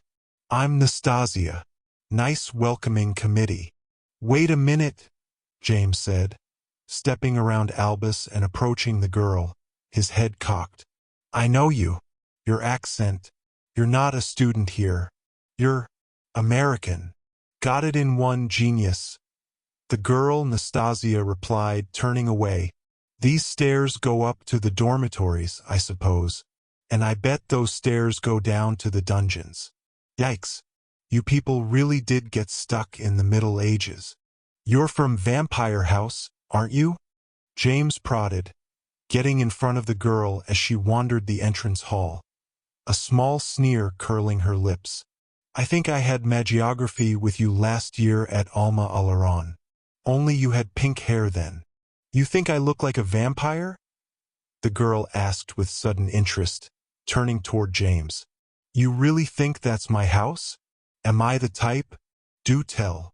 WL, James stammered, suddenly wilting before the girl's intense stare. He took a half-step backwards. I mean, vampires. I thought you were. I'm a pixie, Cornelius, she said, dropping her expression of feigned interest and poking James in the chest. Don't forget it. I hate those pasty wannabes. James took another step backwards as the girl spun away, stalking toward the parchment sign-up sheets along the far wall. She's mad, Ralph said out of the side of his mouth, approaching James from behind. She's sort of cute, Albus added, passing both of them. So, Nastasia, is it? I assume you got here by way of those new vanishing cabinets, eh? Very intrepid of you. Care for a grand tour? I'm on official Hogwarts business, you know. Got the golden key and everything. He produced the pass key and waggled it at her. I remember what house you were in, Nastasia proclaimed suddenly, turning back toward James and pointing at him. You were in Bigfoot. It was a good year for the Foots last year, wasn't it? From 0 to hero in one semester. You must be very proud. James nodded, still feeling a little off-kilter at the girl's conversational style. I suppose. It was sort of a team thing. I didn't ask for your life story, pal, she interrupted, waving a hand dismissively. She turned on the spot again and walked purposely back toward the doors of the great hall. I've decided it's boring here. I won't be taking any of your classes. She stopped in front of Ralph and looked up at him. You're a nice big boy, though, aren't you? I'm in Slytherin, Ralph said immediately, his face going red as a brick. Good for you, she nodded, patting him on the arm and then strolling around him. Well, anyway, I'd hate to keep you all up. I'm sure it'll be leeches and boogwarts for everyone come breakfast time. Enjoy your... She paused, glancing back around the entrance hall with obvious distaste. Dankness. She shrugged, turned, and swept through the partially open door into the darkened great hall. Wait a minute, James rasped, darting toward the narrow opening, following the girl. How did you get here? The vanishing cabinets are banned for student use until first lessons. Unless, are you on the experimental magical communication thing? With Zane Walker. Without looking back, Nastasia answered in a sing-song voice. I have no idea what you're talking about. She was approaching the Alma Alaron cabinet, which stood partly open, showing a seamlessly black interior. James trotted to catch up to her. But, hold on just a minute. I want to ask you something. James really didn't have anything to ask her, but for some reason it seemed important to not let her go just yet. There was something very strange about her, not to mention rather overtly dodgy. She did stop, though, directly in front of the Alma Alaron cabinet, 1 foot on its shadowy floor. What? She demanded impatiently. James stopped a few feet away and stared at her. He opened his mouth to say something, anything, and then his gaze shifted slightly to the left. Something was lying on the immaculately cleared surface of the head table. It was dark and rumpled, with a thick string attached to one end. Air, he said, pointing toward the head table. Is that yours? He moved forward past Nastasia and the Alma Alaron cabinet, and climbed the steps of the dais. The object was a small black bag, made of some sort of very fine velvet. He picked it up curiously. It was empty. Is this? He began to ask again, turning, but she was standing immediately behind him on the dais. Her face was level with his, calmly staring at him. The stud in her nose glittered by the moony light of the rose window. It's mine, she said, and jutted out her hand. James held the small bag for a moment longer, and then moved to give it to her. Her open hand, he noticed, was trembling. It was a subtle thing, but unmistakable. He looked back up at her face, curious and surprised. She exhaled impatiently and grabbed the bag, clenching it in her fist. She spun and trotted down the steps. You're welcome, James called, peeved. Nastasia stopped at the Alma Alaron cabinet and glanced back up at him. She looked consideringly at him for a moment, and James thought she might apologize for her rudeness. Don't push your luck, Cornelius, she commented, almost affectionately. You don't want to get on a pixie's bad side. With that, she stepped into the cabinet. The door swung shut with a sharp clunk. James shook his head in bemusement. She's gone, Albus rasped from the doors, making a half-hearted attempt to keep his voice down. I guess, James answered, clumping down the steps of the dais and approaching the cabinet. He rounded it, facing the double doors with their trademark eagle insignias, and then heaved both doors open. The interior of the cabinet was dark and empty. A pair of brass coathooks glinted on the rear wall. Ralph approached from between the Gryffindor and Hufflepuff tables. You going to chase her over?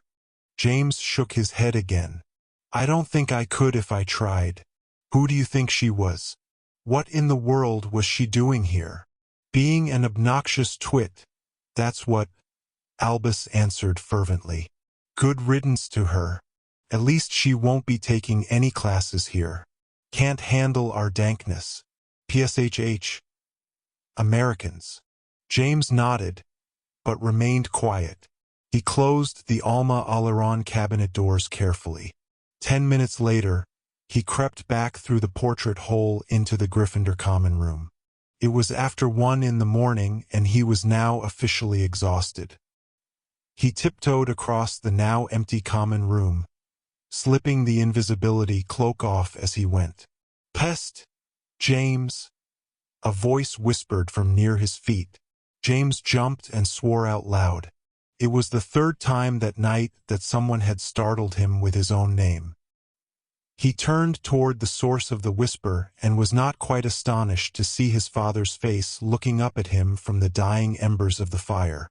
"Have a nice little roam, Dad?" James hissed, half exasperated and half embarrassed. "You were watching tonight? Don't you have a life?" "I have a son that I know very well, that's what I have," Harry Potter said wryly. "I saw you leave about an hour ago, just as I thought you might. How's Albus and Ralph?" "Jolly as jobberknolls," James replied tersely, falling onto the couch. His father seemed rather obviously pleased with himself. "And who, may I ask, is Nastasia Hendricks?" James sighed wearily. "Nobody. She's an American. She popped over to insult us a little. That's all." Harry nodded a bit uncertainly, and then shook his head, apparently choosing not to pursue the subject. Perhaps he thought James was making things up. For now, James didn't much care. "Can I get to bed now?"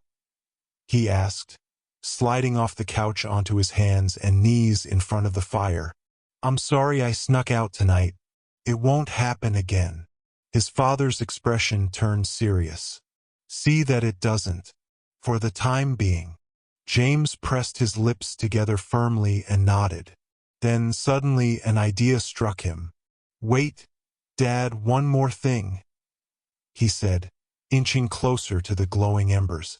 "Tonight, when you were watching me on the map, did you see anyone else?" His father looked up at him curiously, almost warily. "You mean, besides Albus and Ralph and this Nastasia friend of yours?" "She's not a friend," James insisted, dropping his head for a moment. "But yes, before that." There was a long pause. His father studied him, his eyes narrowed slightly. Finally, he said, "There was a flicker. I thought it had to be an error. The map's pretty old now, and not as reliable as it once was, back before the battle, and a lot of the school had to be rebuilt. There are a few blank areas, and some places that are a bit tetchy." "Dad," James whispered harshly, "just tell me, what did you see?" Harry shook his head slightly. "It had to just be a glitch, James. It couldn't have been who the map said it was." James was nearly shaking with impatience now. "Dad, it was Petra, son," his father said in a low, secretive voice. "Petra Morgenstern. But just for a second. She flickered on and off, fluctuating all over the corridor. And then, she was just gone again."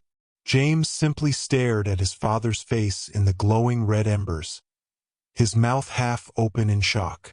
"James," Harry Potter said gravely, "it was a mistake, right? Tell me you didn't see her tonight. Tell me that somehow you didn't see Petra. Did you?" James barely heard his father. Several seconds of shocked silence passed over him. And then, slowly he closed his mouth. "No, Dad," he answered quietly. "I didn't." Technically, he hadn't seen anyone. His father accepted this. He ordered James to lock the cloak away and get immediately into bed. This James did to the letter. But, tired as he was, it was a long time before he finally slept. The last free weekend trickled away beneath a pall of storm clouds and lashing rain, reducing the grounds to marsh. James, like everyone else, spent Sunday afternoon in the common room, cursing the weather and counting the hours until the start of term. Lily joined him after lunch and introduced him to some of her new friends. One of them, James was interested to learn, was a second-year named Stanton Ollivander, great-grandson of the famous wand merchant. He was a small, shy, bespectacled boy, reluctant to discuss wands or wand-making, despite, or probably because of, his well-known namesake. This did not prevent him, however, from commenting on James' new wand. "Lost his old one in the sea," Ollivander explained helpfully to the other first years. "Had it stolen from him, apparently, while he was out swimming or some such." "Thanks, yes," James said, attempting to curtail the conversation. "It was a bit more than a swim. Grandad was a little put out about it, to tell the truth." Ollivander went on, warming to the subject. "Says a wand bonds with a wizard for life and that it's a shame to lose one so soon.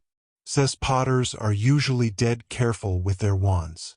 James rolled his eyes irritably. "Yeah, well, I'll try not to let this one get nicked by any evil warlocks." Lance Vassar grinned from further down the table. "Or any haddocks, Potter?" Unlike James, Lily was in indomitably good spirits, babbling about the start of term and all of her new classes. Her natural exuberance had made her the center of a small group of fellow first years, most of whom seemed to pay James very little attention at all as they crowded next to him on the hearth sofa. "So we've got herbology and transfiguration Monday morning," Lily proclaimed for the third time, consulting her class schedule. "Neville teaches herbology. Of course, he'll be Professor Longbottom now. He's one of the best herbologists in the world. He got invited to the American Wizarding School to give a speech last year." "I was there, Lil," James sighed, but she ignored him, grabbing her new best friend, Chance Jackson, by the arm. "History of magic is taught by a ghost," she exclaimed, bouncing excitedly on the sofa. "Won't that be interesting? I bet he lived through all sorts of adventures before he died, and was just too full of stories to pop off into the afterlife." James shook his head, stifling a grin. It was the first time he'd ever heard anyone accuse Professor Binns of being interesting, but he was loath to ruin his sister's enthusiasm with the terribly dull truth. Eventually he extracted himself from the group and looked half-heartedly for someone to play Winkles and Augurs with. Rose and Scorpius sat nearby on a pair of opposing armchairs. She was reading, of course, while Scorpius was folding a piece of parchment into a complicated hippogriff shape. 3 of the paper sculptures already circled above his chair, chasing each other silently by the watery light of the nearby window. James drew a deep breath, considered walking over and joining them, and then shook his head. Instead, he turned and left the common room, heading nowhere in particular. That evening, after dinner, he met Ralph and Albus in front of the sign-up parchments. "So how's Lily getting along?" Albus asked breezily. "Like she was born there," James sighed. "She's got more perkiness than the rest of us combined. Everybody loves her." Albus clucked his tongue. "Pity she didn't go to Slytherin. We would have added a little salt to that sugar." "But what are you going to do?" Ralph fingered a large quill. "Did you talk to Zane on the shard?" James shook his head. "No luck. He's never in his room. We're just going to have to wing it." "There's hardly anything left," Ralph replied unhappily, turning back to the parchment. "All the good classes are already filled. Clockwork mechanics, Magi-American history, potions, everything. All that's left is forbidden practices and cursology." "Not a chance," James interrupted emphatically, approaching the parchment. "I'm not sitting under Professor Remora ever again if I can help it." "Magiography," Ralph went on. "That's no better. Unless—" He stopped, raising his eyebrows consideringly. "Is Rose signed up for it? She's the note-taker. She could make it bearable." Ralph shook his head. "No luck." "Forget it then," James groused. "What else?" "That's it," Albus piped in cheerfully. "You two shouldn't have waited around for advice from your daft zombie mate. I signed up straight away first night. Wizard Home Economics." James glanced aside at his brother disbelievingly. You signed up for Was Home EC? Albus shrugged. What can I say? I like Old Mother Newt. She's like a sort of evil version of Grandma Weasley.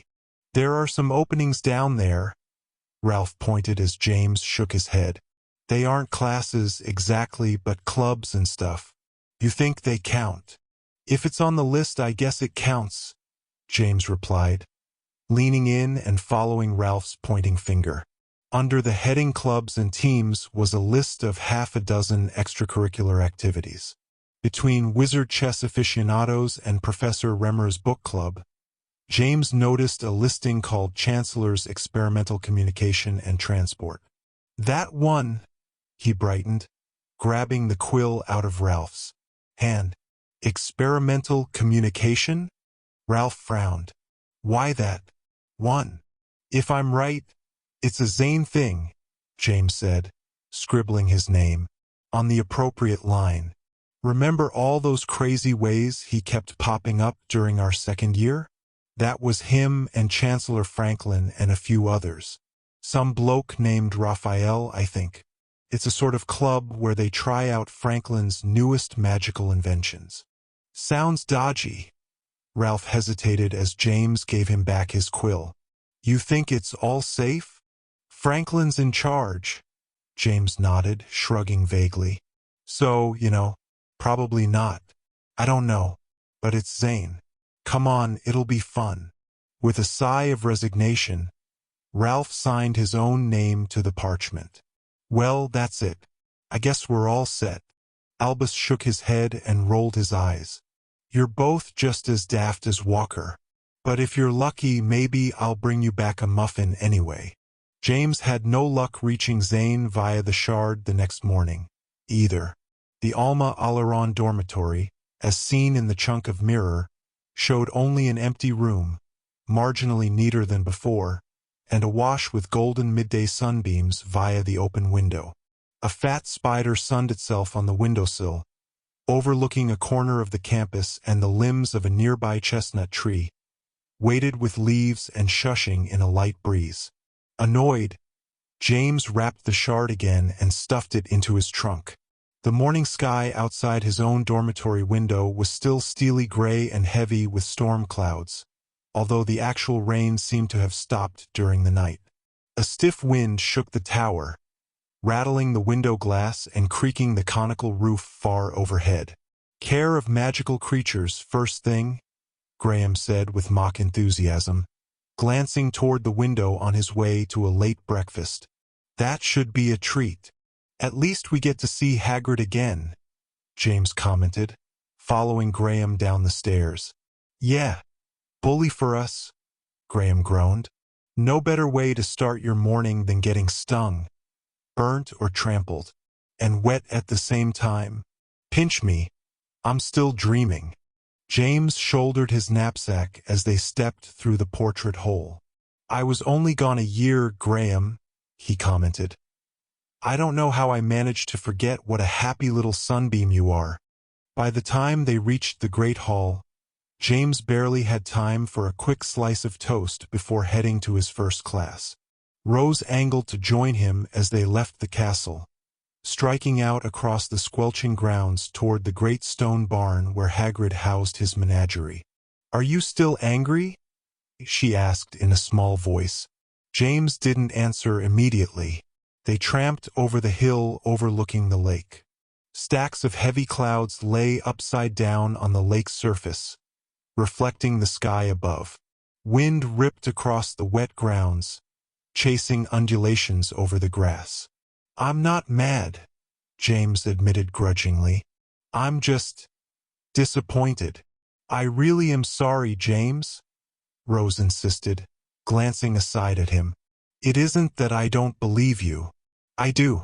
It's hard to be caught between the way everyone else sees things and trusting what you say really happened. I don't see what's so hard about it, James said darkly. Rose's voice lowered and hardened a bit. It isn't just the Lady of the Lake, James. I trusted you. We all did. I know you did your best, and I believe you, but whether you like it or not, you were warned. Not only by Scorpius, but by me, too. I told you it was really dangerous, breaking through the Nexus curtain. I could have told on you, you know. I could have stopped it all, but I didn't. I let it happen. Because I trusted you. Believe me, Rose, James said, stopping his cousin as they came into the shadow of the great stone barn. You couldn't have changed what happened that night. Even Merlin couldn't stop it, and I promise you he really tried. If we hadn't followed the Lady of the Lake, she and Morgan would have succeeded in killing my dad and Titus. Petra had no choice. There was no stopping what she did. I'm not talking about that, Rose said impatiently, glancing up at James, and then looking away again. I don't care about what happened afterwards. James blinked at her. Then what? Lucy, Rose said, locking her eyes onto James again, unblinking. I keep thinking that if I had stopped you, Lucy would still be alive. Not just for me, but for Aunt Audrey and Uncle Percy.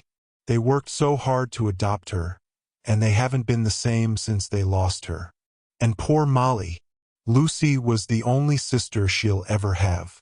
And I think if only I had been there somehow, if only I had done something, maybe I could have saved her. And she looked away again, refusing to continue. You think it's my fault she died? James said quietly. Rose's eyes glimmered with sudden tears. She swiped at them. I don't want to, she whispered, refusing to look at him. I keep telling myself, you couldn't have done anything. She was your cousin, too. I defend you in my thoughts. But she finally looked at him again, and there was something like a defiant plea in her eyes. It's hard work. I'm sorry, James. I really, really am. I don't want it to be like this. James suddenly didn't care about the cold wind, or his already soaked shoes, or whether they would be late for their first class. He realized how petty he had been to feel anger toward Rose. A deep sense of emptiness descended on him, weighed him down and drained the color from the world. He felt that he could just sit down right there on the wet grass and never move again. If it helps, Rose, he said in a flat voice, I don't blame you for thinking that. I feel the same way. I've been thinking about it all summer, replaying it, seeing all the ways that I could have responded differently. I've saved Lucy in my mind, in my dreams, about 1,000,000 times. But when I wake up, he shook his head helplessly and spread his hands, framing emptiness. Rose studied his face intently, tears still standing in her eyes. Hagrid was approaching, his voice booming over the gusting wind as he led a small group toward the barn. James barely heard them. It does help, James, Rose said, nodding once. Perhaps that makes me a horrible person, but I can't change it. It helps to know you've thought about it, struggled with it. She paused, and then very quietly she added, she fancied you. She knew it was silly, but she couldn't help it. Did you know that? James bowed his head weakly. Rose put her arm through his, supporting him.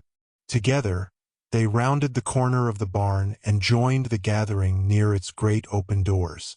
2 summers, he thought to himself, not hearing Hagrid greet the class, not even aware of the small gathering of gawking, unfamiliar faces that accompanied him. 2 summers, and 2 funerals. It's too much. I don't want any more. Dimly, he became aware of what was happening as the newcomers filtered into the class, mingling awkwardly. One of them, a heavy boy with thick ginger hair and a mass of freckles, shouldered in next to James. He caught James' eye and stuck out his hand. Morton Comstock, he announced briskly. York Academy. James shook the boy's hand automatically. James, he muttered. So this is what they've been telling us about, eh? Morton nodded, glancing around. Doesn't seem like all that much of a thing to me. Where are all the monsters and stuff? James saw Rose look sidelong at the heavy boy. "They aren't just roaming around free, you know," she answered stiffly. "Most of them aren't exactly tame. Despite what our oaf of a teacher thinks," Trenton Block muttered pointedly. James looked back over his shoulder. Trenton stood at the back of the group, alongside Ralph. Ralph shrugged and rolled his eyes. "Right then," Hagrid called happily, clapping his huge, meaty hands. "Into Teach Barn with ya. We've got lots ter cover in a short time, what with getting our new friends up ter speed. We'll start with Teach Harbinger classes and work through Teach Triminaries. If you're lucky," he added with a wink, looking over the students, "we may get a peek at my newest addition, a genuine pimpleback bog slug. Big as a pig if it's an inch." "Slugs," Morton scoffed under his breath as the group crowded into the warmth of the barn. "Yeah, this is going to be way scary. See amazing creatures of myth and legend," they said. "Whatever. I should have stayed home and played Realm of RuneScape. At least there the monsters aren't bloody slugs." "You may want to watch your mouth, Muggle," Trenton Block murmured threateningly. "Here, the spells do more than make pretty lights on a telescreen." "But you can't use them on us," Morton replied smugly. "We may have signed agreements not to tell anyone else what we see here, for the time being, but that won't stop the authorities from closing this place down like a bad restaurant if you so much as point one of those little sticks of yours the wrong way. Just try it." "Oh, dear me," a familiar voice drawled from the rear of the class. James looked back to see Scorpius shaking his head sardonically. "I can tell already that this is going to be a simply delightful term." It did, in fact, take rather a lot of getting used to. After care of magical creatures, there were Durmstrangs in herbology, standing uncomfortably in the stuffy greenhouse, sweating under layers of wool and fur collars. "What is it with those blokes?" Graham Wharton asked behind his hand. "Is it always winter where they come from? I don't see any Durmstrang girls." Fiona Fourcompass noticed a little hopefully. "Is it an all-boys school, do you think?" Rose scoffed at this. "Of course not. It's an international wizarding school. They'd have to admit girls." "Maybe there's a separate school for girls," James suggested reasonably. "Wouldn't surprise me. They don't allow Muggleborns in, after all. Who knows what other rules and restrictions they have. They are very serious about their secrecy," Fiona said archly as they gathered around a raised table covered in purple ferns. "Nobody even knows for sure where the school is. Unless you do, Weasley, and just haven't told anyone. In fact, I know it's either in Norway or Sweden," Rose said stiffly. "My mum told me." "Maybe that's just what the Durmstrangs want us to think," Graham said conspiratorially, nudging James with an elbow. Later, as lunch drew to a close, James, Rose and Ralph watched students leave for their various classes via the 4 vanishing cabinets. One by one, students would enter a cabinet and then close the door. A moment later, when the door was opened, the cabinet would be spotlessly empty. Hanging beneath the rose window, dominating the area above the staff table, the monstrous 5-faced clock ticked off all the relevant time zones, allowing students to keep track of their international class schedules. Rose was nearly jumping with anticipation about her first class abroad, scheduled for just after dinner that night, which would be 1:30 in the afternoon, Alma Alaron time, according to the clock. Neither Ralph nor James had an international class until Wednesday. Lily, James saw, stood in line before the Beauxbatons cabinet, surrounded by a happy huddle of other first years. She noticed James looking and waved heartily at him, her strawberry blonde hair bouncing around her shoulders. For some reason, James was reminded of Izzy, Petra's younger sister. Lily and Izzy were about the same age and had become friends during the previous year when they had attended school together in America. James wondered where Izzy was. With Petra, probably, They had become virtually inseparable after all. But where was that? How was Izzy going to grow and learn, living such a chaotic life on the run with her eerily powerful sister? He knew Petra would take care of her as best she could. But was that good enough? Being powerful, James knew, did not necessarily mean being wise. And of course, there was the matter of the bloodline, the last guttering shred of Lord Voldemort's soul, locked away inside of Petra, tangled inside her like a vine. She had overcome it. James trusted this. But it would never fully go away, never give up trying to twist her, to bend her to its wicked will. The allure of her power was just too great. James still cared for Petra, a great deal in fact, but he also grudgingly understood why people feared her. Not because she was evil, but because so many dark forces had coalesced around her, seeking to corrupt her, to gain a foothold on her powers. And Petra had, unfortunately, shown that she could be manipulated. Judith, the Lady of the Lake, had succeeded in that endeavor, using Petra to virtually destroy the vow of secrecy. By doing so, Petra had shown that she wasn't completely incorruptible. James sighed deeply to himself as Lily stepped into the Beauxbatons cabinet. She turned, gripped the edge of the open door, and grinned nervously at her friends just outside. A moment later, she pulled the door shut and was gone. James shivered in his seat. After lunch, there were Beauxbatons in transfiguration. 2 girls and 2 boys in sky-blue robes sat clustered at the front table, directly in front of Professor McGonagall, speaking rapid French to each other under their breath as the rest of the class shuffled to their seats. James couldn't shake the feeling that the Beauxbatons were talking unflatteringly about everything they saw as they glanced furtively around the classroom. "It's just the way they look," Rose scolded him in a harsh whisper. "It's the same expression Aunt Fleur always wears, like she's sort of politely disgusted by everything all the time."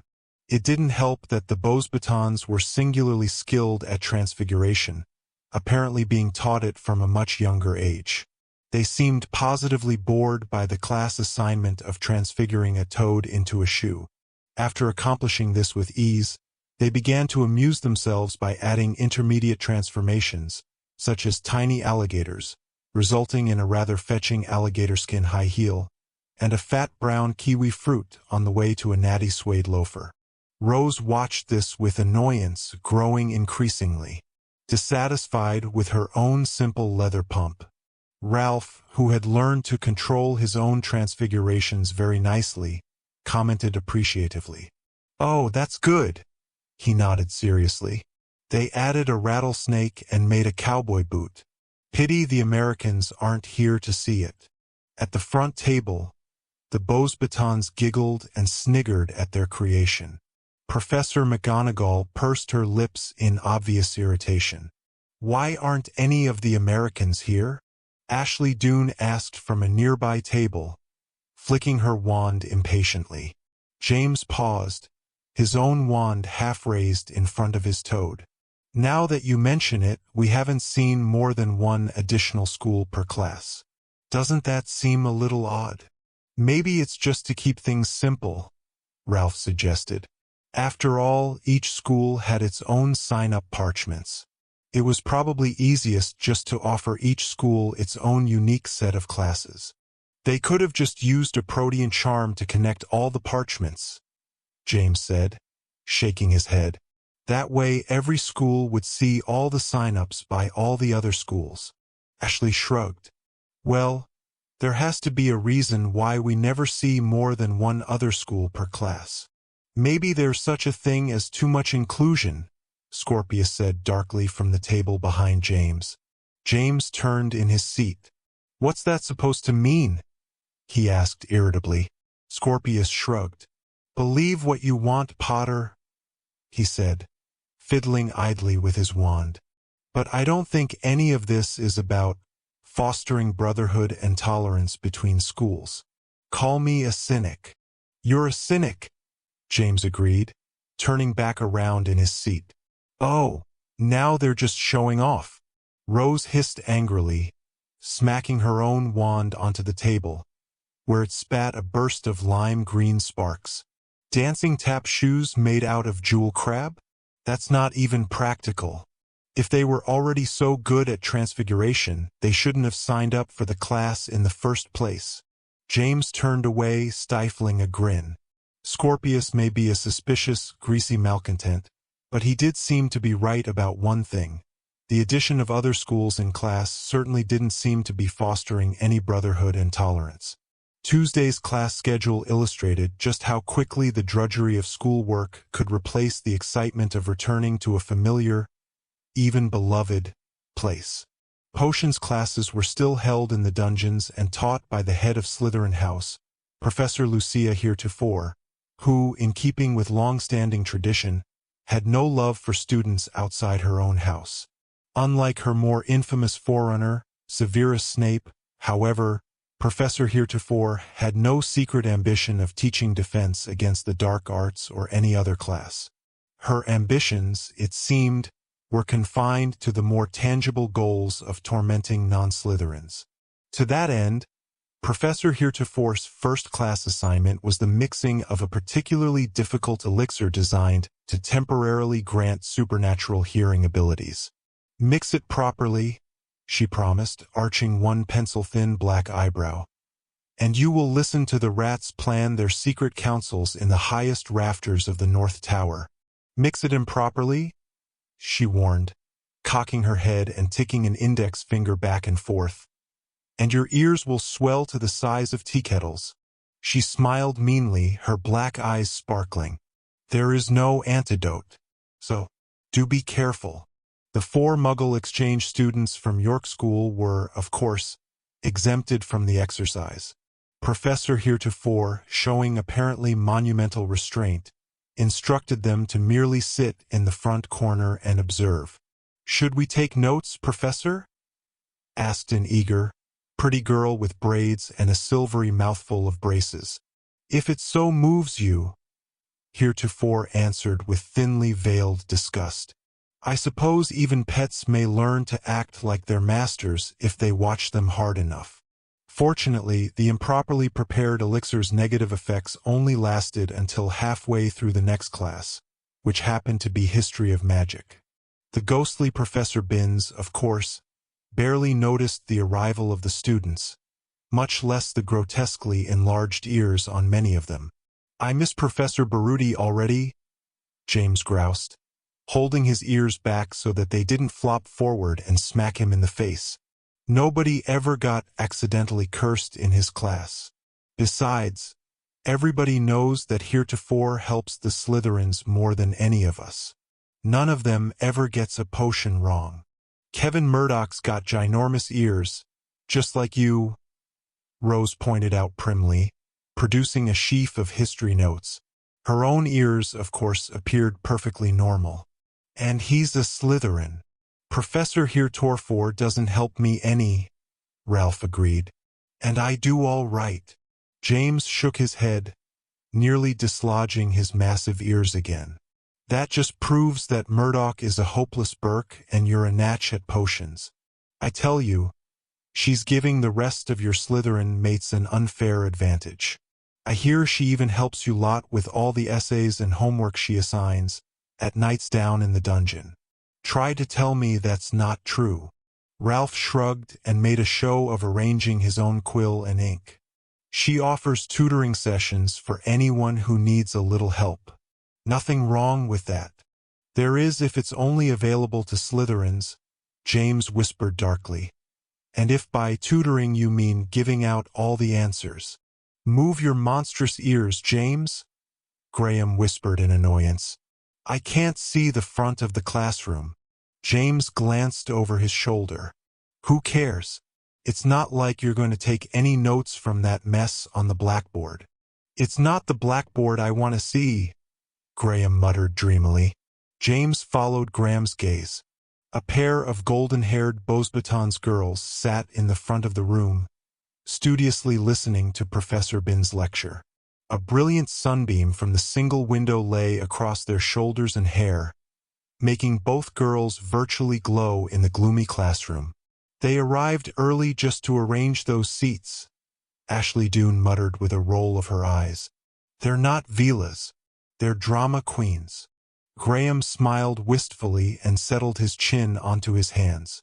They can be any kind of queens they want as far as I'm concerned. Shoo! Rose hissed, shaking her head in annoyance. I can barely hear Bin's lecture over the arguments of the rats in the North Tower, and everybody's bloody heartbeats. And who knew spider web making was so noisy? What with all those little clicking legs? James rolled his eyes, lowered his head, and allowed his ears to flop forward with twin, meaty smacks. At lunchtime, he found himself seated across from Lance Vassar, the fifth year who had previously transferred from the wealthy private school called Bragdon Wand. Tall, good-looking, and emanating a sort of worldly-wise confidence, Lance tended to dominate any conversation around him. He had a sort of magnetism that was hard to deny. Indeed, despite Lance's sharp words in the common room during first night, James found himself grudgingly longing for the popular boy's approval and acceptance. I took a private class at Durmstrang when I was 12, Lance said offhandedly, in reference to the students queuing up before the international vanishing cabinets. A very good program regarding the dark arts, really. They teach some defense, but they also teach a lot of the actual curses and jinxes. Even some of the unforgivable ones. You have to understand them to know how to fight them, you know.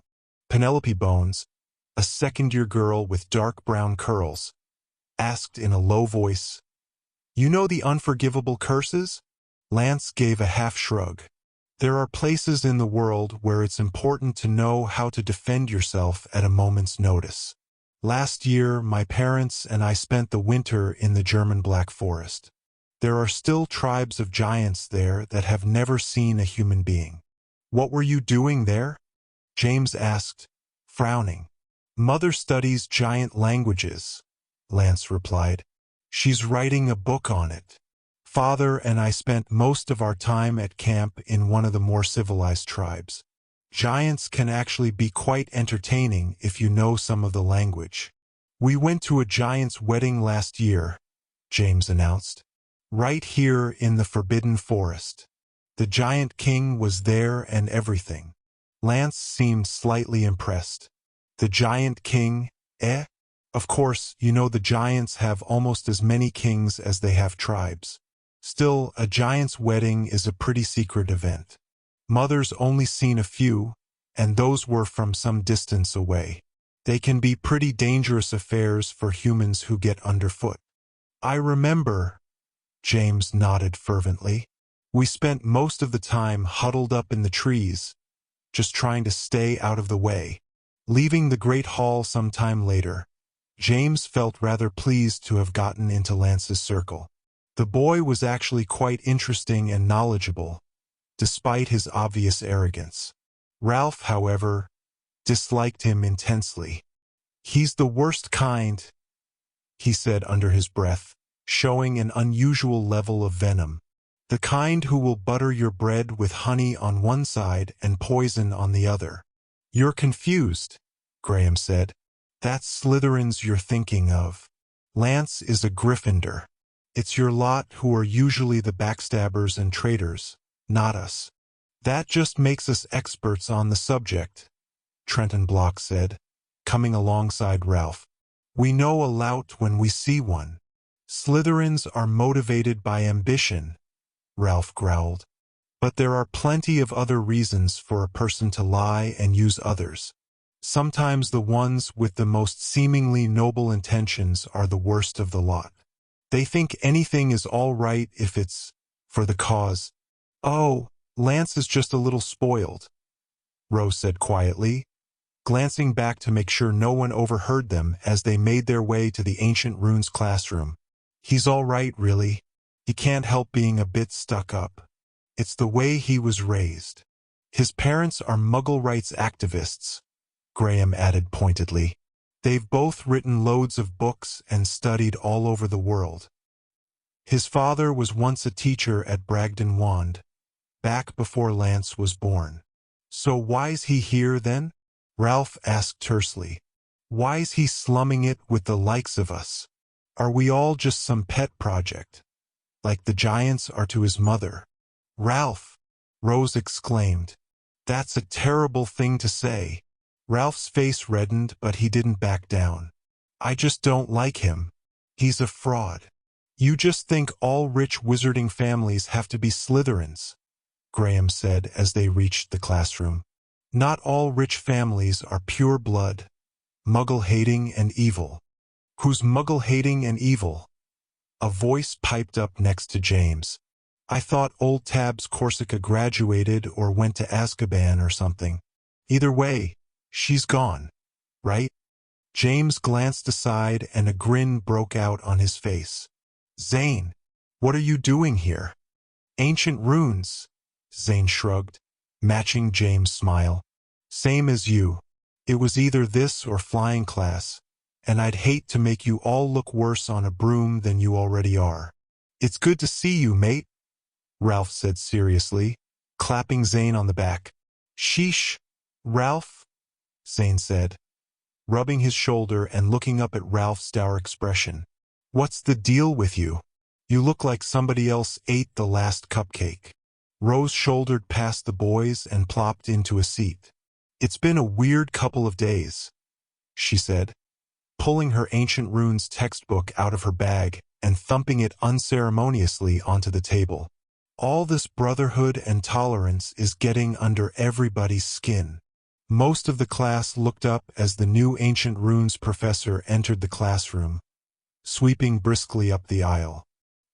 He was fat and uniformly bedraggled, with mismatched patches on his ill-fitting robes, a crooked mortar-board cap wobbling on his head, and a brambly, yellowing beard. His eyes were very large and sharp behind his tiny spectacles as he reached the desk and turned, surveying the class intently. Ancient Runes, he said in a high, clipped voice, is not a history class. Runes are alive with power, vibrating with portents, pulsing with purpose. The sooner you understand that simple truth, the better we shall all get along. He paused for a moment to hoist and drop an enormous carpet bag onto his desk. The bag was decked with all manner of badges, buttons, and banners. The largest badge bore flashing yellow words on a red background. Muggles are people too. Well? The professor demanded suddenly. Why aren't you all writing that down? There was a sudden shuffling around the room as heads bent over parchments and quills began to scritch and bob. I am called, the professor proclaimed stridently, Professor Voltaire Votary. Magical runes, glyphs and logograms are my life's passion, and I will appreciate your taking them precisely as seriously as I do. Why, you may ask. You, here Votary pointed at Hufflepuff Kendra Corner, seated in the front row. You wonder why this must be, yes? Kendra leaned back in her seat, away from the pointing finger. Because we live in unforgiving times. Pupils, Votary interrupted zealously. Times that will demand much of us, times that will determine whether we, as witches and wizards, will rise to the challenges before us and launch into a new era of enlightenment, or fall back into our old prejudices, failing to meet our destinies, as so many would have us do. As the professor spoke, he unclasped his carpet bag, reached inside, and produced a pile of huge, dusty books, several magnifying glasses, a telescoping wand, and a fully decked silver tea tray, its kettle steaming gently. He settled the tray onto the desk with a small clatter and began to pour himself a cup. Zane leaned close to James and whispered, "This guy's a bit like Trelawney on a bad day after a few fire whiskeys." Professor Trelawney, young man? Votary wheeled around, his huge eyes sweeping toward Zane. The teacher of divination, yes? This is what you liken me to. Zane's eyes bulged slightly in surprise. James knew that Zane was rather unaccustomed to being caught at anything. You're one of the Americans, Votary sighed. deflating a bit. I was told you would be attending. Very well. I know you are with us in spirit, even if your disciplines leave much to be desired. But no, divination will not help us in the coming days. What will help us is cunning, insight, and fearlessness to lay bare the deceits of those who cling to the tired past. In this, the wisdom of the ancient runes may help us. I will teach you, if, that is, you prove teachable. As the class wore on, Professor Votary divided his time between intensely dry lectures about the subtleties of ancient pictograms and surprisingly exciting tales of his years spent studying archaic scripts in some of the most dangerously cursed places on Earth. Unfortunately, both the class and Professor Votary were regularly frustrated by the disparity of interest between the two. "A question, young man?" Votary said, interrupting himself and nodding toward Kevin Murdoch's urgently raised hand. "How many mummies did you say were chasing you?" Votary frowned and adjusted his spectacles. "I don't believe I did say. It isn't exactly important.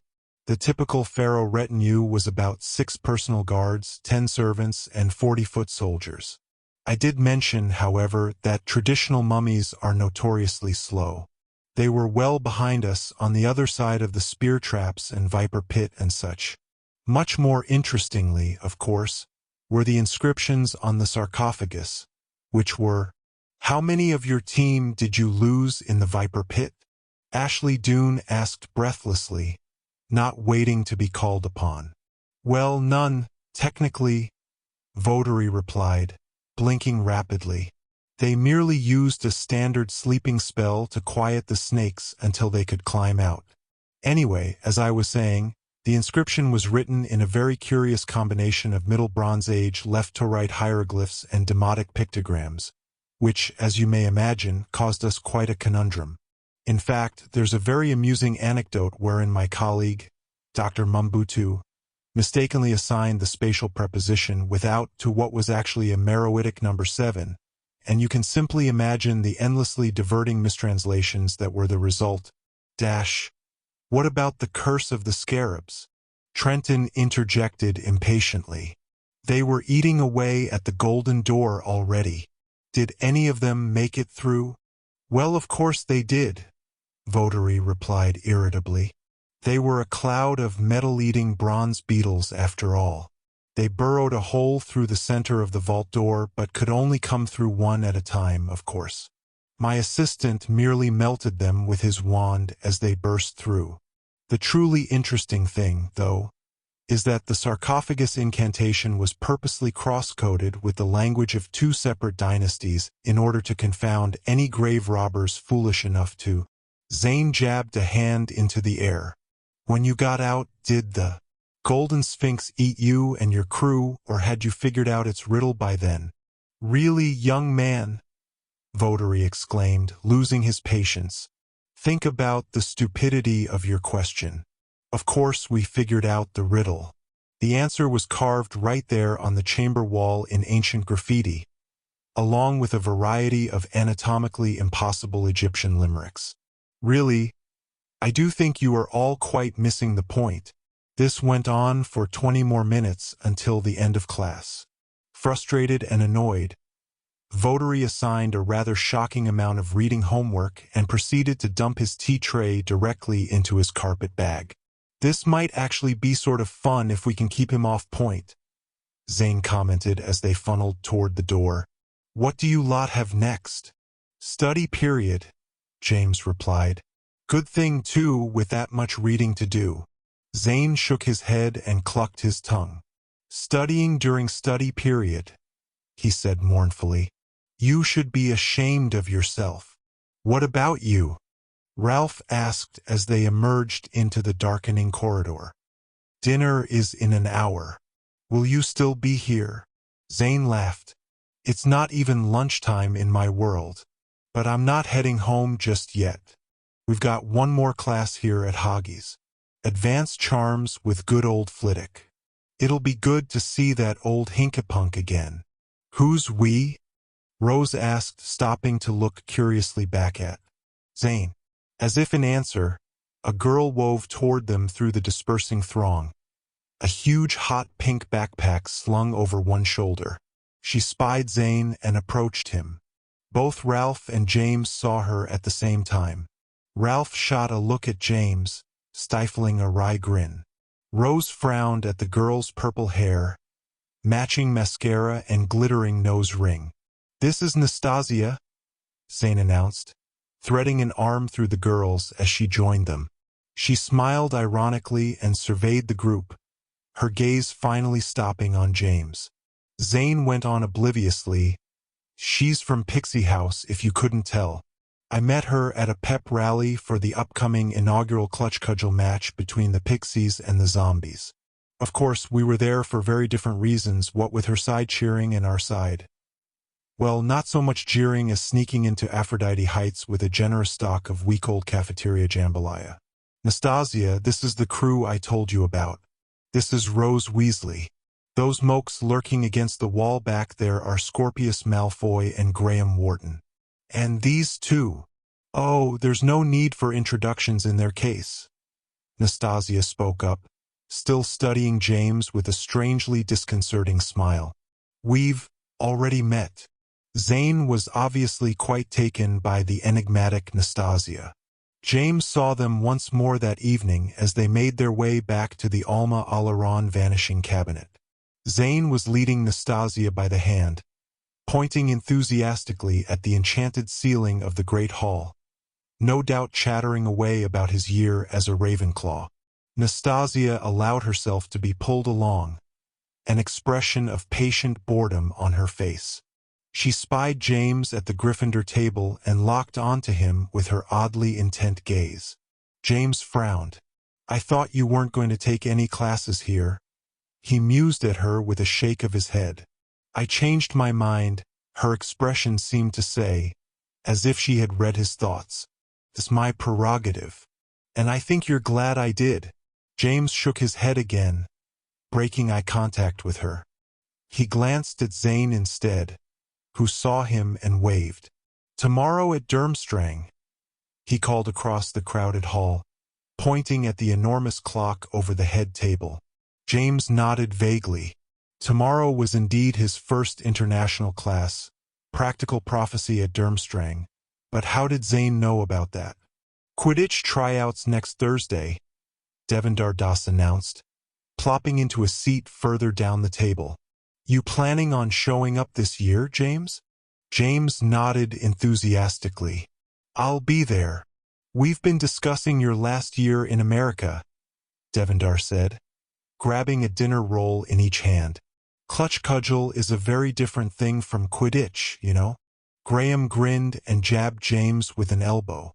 "You're not going to try to stand up on your broom, are you?" "Ha ha," James said.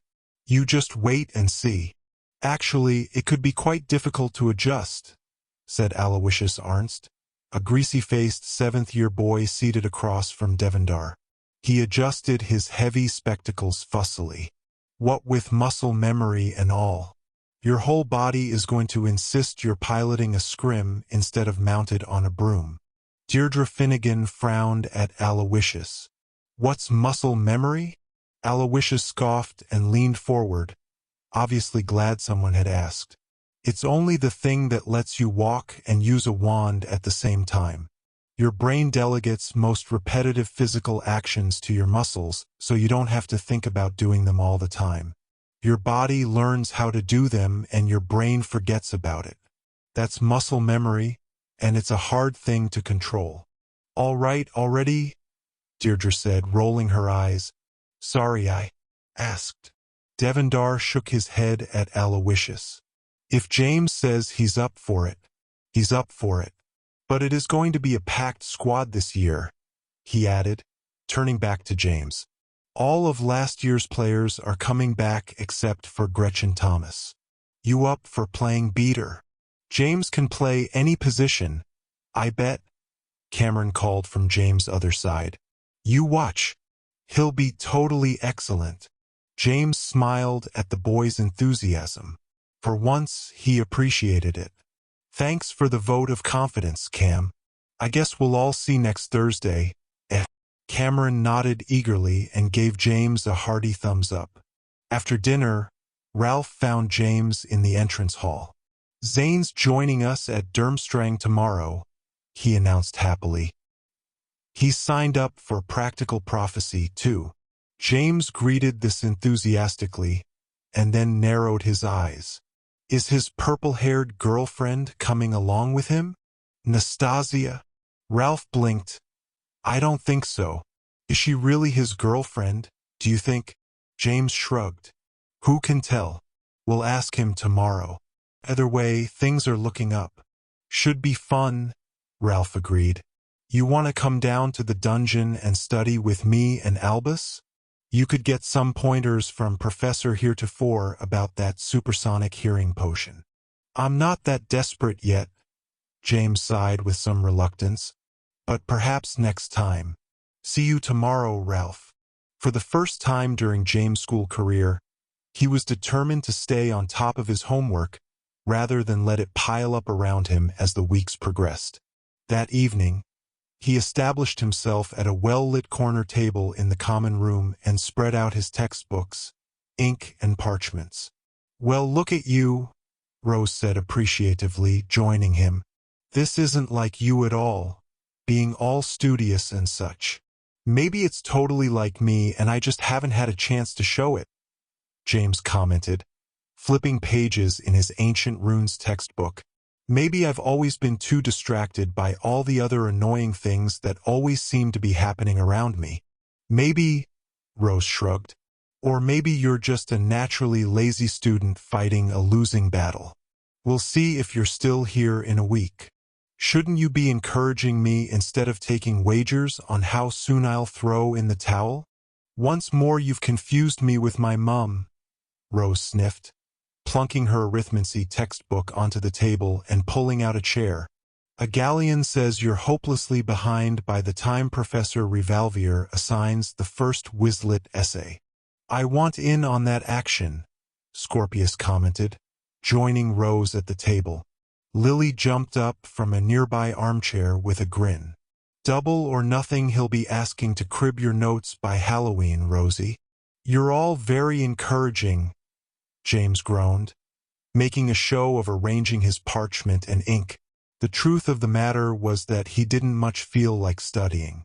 Instead, he spent an inordinate amount of time straightening his parchments, signing his name to the inside covers of his new textbooks, turning to the proper pages, loading his quill, laying out his wand, adjusting the position of his chair, and generally not accomplishing anything meaningful. Meanwhile, across the table, Scorpius had put on his glasses and somehow managed to adopt a coolly lazy pose while reading his herbology textbook. He tapped his quill idly on the table. James stared at this and listened to the tiny tap-tap-tap. With his own Ancient Runes textbook propped open before him, he found himself thinking of Nastasia. There was something irritatingly unsettling about her. What did Zane see in her? Anyone could see straight away that she was troublesome and infuriating. It was all wrapped up in her mad-colored hair, and the secretive half-smile she always seemed to be wearing, and the impish little glint in her heavily made-up eyes, and even the glitter of that insufferable diamond nose stud. James glanced down finally at his textbook and was annoyed to see he had doodled her name onto the corner of the page. He scribbled it out with an annoyed grunt. "Who's Nastasia Hendricks, then?" Lily prodded meaningfully, leaning over to peer at her brother's textbook as he obliterated the name. "Nobody," he groused. "Some mad American girl that Zane's taken up with." Lily cocked her head. "Jealous, are we?" James blinked at her in horror. "What? No. She's just daft. And she's trouble somehow. I just know it." Across the table, Rose nodded. "He's jealous," she agreed, meeting Lily's eyes. James shook his head with disgust. "She's tricky and obnoxious," he insisted, lowering his voice emphatically. "Ask Ralph. We caught her sneaking around here on first night, before any of the school vanishing cabinets were supposed to allow anyone through." Rose gave James a skeptical look. She obviously had permission then. No way, James insisted. She was up to no good. And when she was done, she just popped right inside the Alma Alaron cabinet and vanished away. Lily shook her head dismissively. Well, that's silly. The headmaster said the cabinets wouldn't allow any students through until first day of class. It was a basic security spell and totally foolproof. I know what I saw, James said. Like I said, you can ask Ralph. Albus, too. We all saw her. Scorpius, James realized, was observing the conversation with narrowed eyes. If she was here, Potter, then she was supposed to be. The spell is very specific. No person could pass through the cabinets until the proper time. No person, James repeated, pointing a finger meaningfully at Scorpius. But what if she's not human? What if she's like a vampire or something? They have vampires at Alma Alaron, you know. One of them was a mate of mine last year. Wentworth was his name.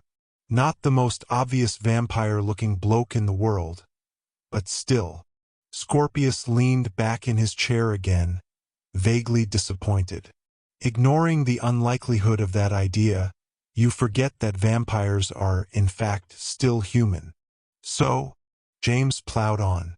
Maybe she's an animagus or something.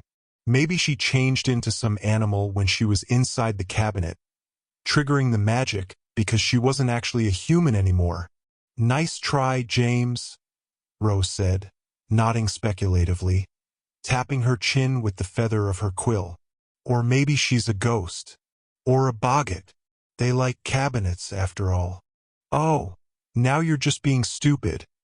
James rolled his eyes and shut his textbook. She's trouble, that's all I know. I should have taken Ralph up on his invite to go study with the Slytherins.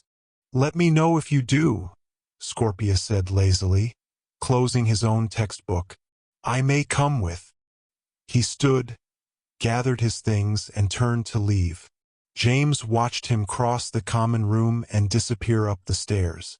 For what it's worth, Lily whispered, leaning close. I believe you, big brother. If you think she's trouble, then perhaps she is. Either that or you really do fancy her. She bit her lips, stifling a giggle. James nodded and rolled his eyes. Thanks for the vote of confidence, little sister. He gathered his own things, scooping them haphazardly into his knapsack and pushing away from the table. A minute later, he followed Scorpius up to the fourth year's dormitory. The tower room was dark and quiet, with only a few candles lit. Joseph Torrance lay sprawled on his four-poster in his clothes, wand in hand, his head resting on an open Transfiguration textbook. James changed into his pajamas and brushed his teeth in the little dormitory bathroom. Tomorrow was his first international class at Durmstrang.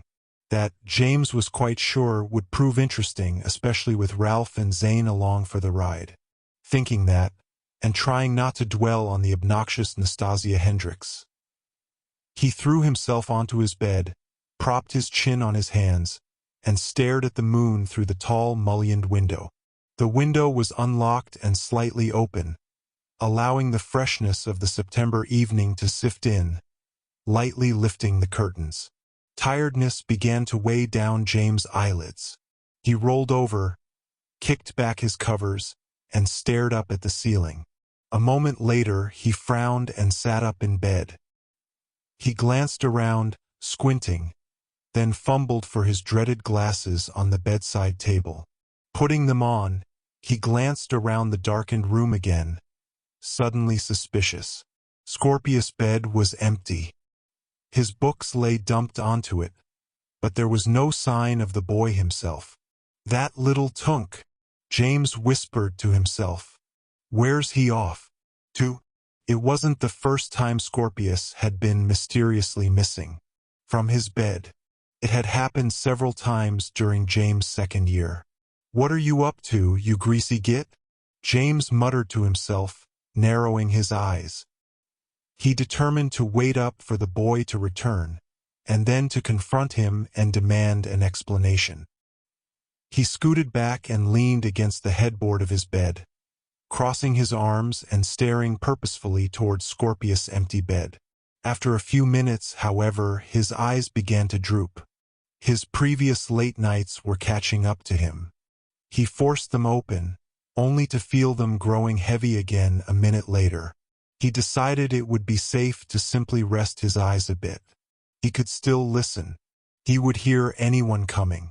Perhaps he would even recruit Graham's help when he came up to the dormitory. That was probably the best plan. They could help keep each other awake. James sat and listened, eyes closed. For minutes later, he was asleep. Next to him, the curtains lifted on a breath of breeze from the slightly open window. Somewhere far off, an owl hooted in the darkness.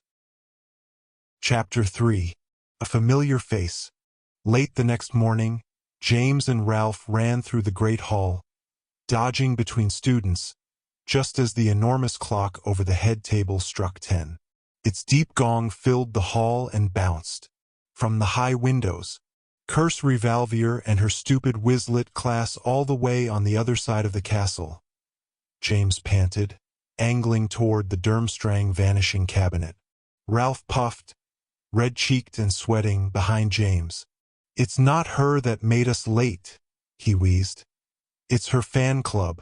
And yours too, apparently." James scowled in embarrassment. Some years ago, Professor Revalvier had, of course, written a series of fictionalized books about the adventures of Harry Potter. These books had been published in the Muggle world under a different name, becoming immensely popular. Somehow, the Muggle students from York Academy had learned that Revalvier was the actual author, and had signed up in droves for her wizard literature class. After class, the throng of admirers gathering for her autograph had merely been a nuisance, blocking the library exit, until Graham had loudly pointed out that James was the son of the famous Harry Potter himself.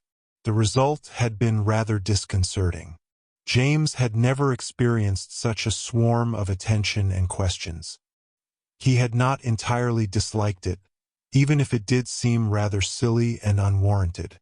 Still, it had been a difficult crowd to detach himself from, leaving him and Ralph less than 5 minutes to dash across the castle. The Durmstrang cabinet door clapped shut on the last student just as James and Ralph skidded to a halt in front of it. A bright green flash lit the cracks around the door frame and the cabinet shuddered, as if a weight inside had suddenly popped out of existence. James gulped and reached hesitantly for the door handle. "We'd better go together," Ralph suggested. "The Durmstrang professors don't like tardiness, and I hear they're always looking to make examples straight away." James nodded. He pulled the heavy door open, revealing a blank wooden interior. It seemed too dark inside, as if the green lacquered would absorb light rather than reflecting it. It still contained an eerie mossy smell, like dead seaweed on a stony beach. The two boys shouldered inside together and turned to face the light and noise of the great hall. No one was watching from outside. The vanishing cabinets had already become mundane. James saw Willow Wisteria and Devendar Das walking toward the rear doors, deep in conversation, having just returned from classes at Beauxbatons. Ralph shouldered his bag and reached for the open door, but it swung shut of its own accord, slamming with a loud clunk and blocking out all light. A split second later there was a blinding green flash and the floor dropped out of the cabinet. James' stomach leapt up into his throat as his feet fell into nothing. Violent black wind roared up around him, flinging his robes all around and buffeting his hair. And then, just as quickly as it had dropped away, the floor slammed up beneath their feet again, propelling them up and out. The cabinet door burst open and both boys rocketed out into cold whiteness. James fell atop Ralph, saving himself from tumbling onto an expanse of rough stone cobbles. Ralph, of course, was less fortunate. "Oaf!" he exclaimed, his voice muffled against the frosty stones. He rolled over, throwing James off. "That's the second time you've used me for a bloody floor mat." James scrambled to sit up and found himself staring up at dozen people, all of whom had turned to look back at him. "And there's James and Ralph," Ravenclaw Ashley Doone muttered, rolling her eyes. "Hey guys," Trenton Block called with a grin. "Have a nice fall?" He chuckled at his wit. Among the group were a few other Hogwarts students, some rather disgusted-looking Beauxbatons girls, and, to James' small relief, Zane, decked in a long woolen coat and a yellow and black stocking cap. He seemed, somewhat unsuccessfully, to be restraining a burst of laughter. A tall, forbidding figure stepped around the line of students. Obviously an older Durmstrang student in characteristic furs and cap. He regarded James and Ralph for a moment, his dark eyes and block-like jaw inscrutable. "IZV half latecomers," he said calmly. "Halfing missed Z orientation. Xavier unprepared for Z difference in altitude. A helpful demonstration of how not to travel by cabinet. Yes. The trick is to jump just as the doors close," Ashley whispered helpfully, hopping once in demonstration. James and Ralph clambered quickly to their feet, red-faced both with embarrassment and cold. As they joined the line of students, James took in their surroundings for the first time. They seemed to be standing atop a high, narrow rampart, lined with low, crenellated walls and leading to a stark, square tower. Grains of snow skirled in the air, scouring the cobbled walkways and forming small drifts against the walls. The wind was hard and bitter, blowing through a ring of nearby mountain peaks whose sharp pinnacles stabbed at a steely sky. "Follow me, please," the Durmstrang escort said, turning swiftly on his boot heel so that his long furs swayed. He stalked toward the squat, square tower. Haltingly, the gathered students hurried to follow. "Hey, fellas," Zane muttered from the corner of his mouth. "Way to make an entrance." James huddled against the wind and struggled to keep his teeth from chattering. "What did we miss?" "That there's Volkiev," Zane nodded toward their escort.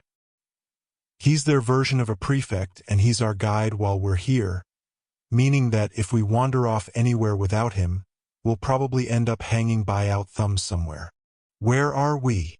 Ralph asked in a low whisper. "What mountains are these?" "Beats me," Zane replied. "And I expect that's for the best. Something tells me that asking too many questions around here isn't exactly healthy. This place is more cloak and dagger than that joint in Nocturne Alley that just sells cloaks and daggers." "Oh," Ashley cooed, glancing back over her shoulder. "The Elegant Assassin? I love that place. My uncle took me there once. My mum had a whole litter of nargles about it, but it was worth it." One of the Beauxbatons girls shushed them harshly as they neared the entrance to the tower. Volkiev didn't pause at the heavy wooden door, but simply raised his wand in one black-gloved hand. The door swung swiftly open, revealing a low, torch-lit stairway. Volkiev marched through and turned to descend the stone stairs. "Durmstrang Academy welcomes its visitors," he called, his voice echoing up the throat of the tower. "Please, if you will stay behind me, you will avoid becoming lost in Z School's many halls and corridors. For your safety, if would not be vice to loose your way." Volkiev led the troop down many flights of stone steps, then through an arched doorway into a long corridor. His pace was swift and unbroken, causing the students to occasionally trot to keep up. James looked around curiously, but there was very little to see. The doors along the corridor were tall and arched, but all firmly closed, lit only with crackling torches. Volkiev's marching boots clacked on the flagstone floor, echoing loudly. They turned right at an intersection, marched another 100 yards, and then turned left again. They passed through a second large, unmarked doorway, this one guarded by a pair of very intimidating suits of red armor, their squared helmets watching blindly, their gauntlets resting on the hilts of enormous, glittering swords. "Nothing to see, folks," Zane muttered, Move along. James shook his head. It's like he's purposely taking us the long and boring way, so we either don't see anything they don't want us to see, or can't get out on our own. Zane sniffed thoughtfully. Next time bring some breadcrumbs, Hansel. Ralph sidled between them. So what's going on back at the Alaron? He asked under his breath. How's everybody adjusting to life after the night of the unveiling? Too much to tell, Zane answered with uncharacteristic seriousness. Short answer, all the wrong people are as pleased as Punch. Ask me more later and I'll tell you what I can. James glanced around Ralph's shoulder. Speaking of the wrong people, what's the deal with that Nastasia girl? Zane grinned. She's great, isn't she?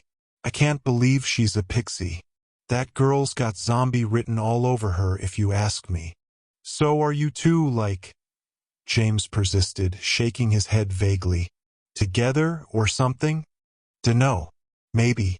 I did already ask her to the Halloween dance. Zane shrugged. I was thinking of doing something different this year. What do you think of this? He held his hands up, framing an invisible scene. Star Wars meets classical horror. The Phantom Menace of the opera. I'll be the singing ghost alien. Nastasia can be the prodigy queen chorus girl. He waggled his eyebrows meaningfully. That's idiotic, Ashley volunteered.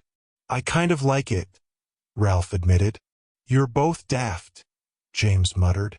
The point is, Nastasia is trouble. You know that, right?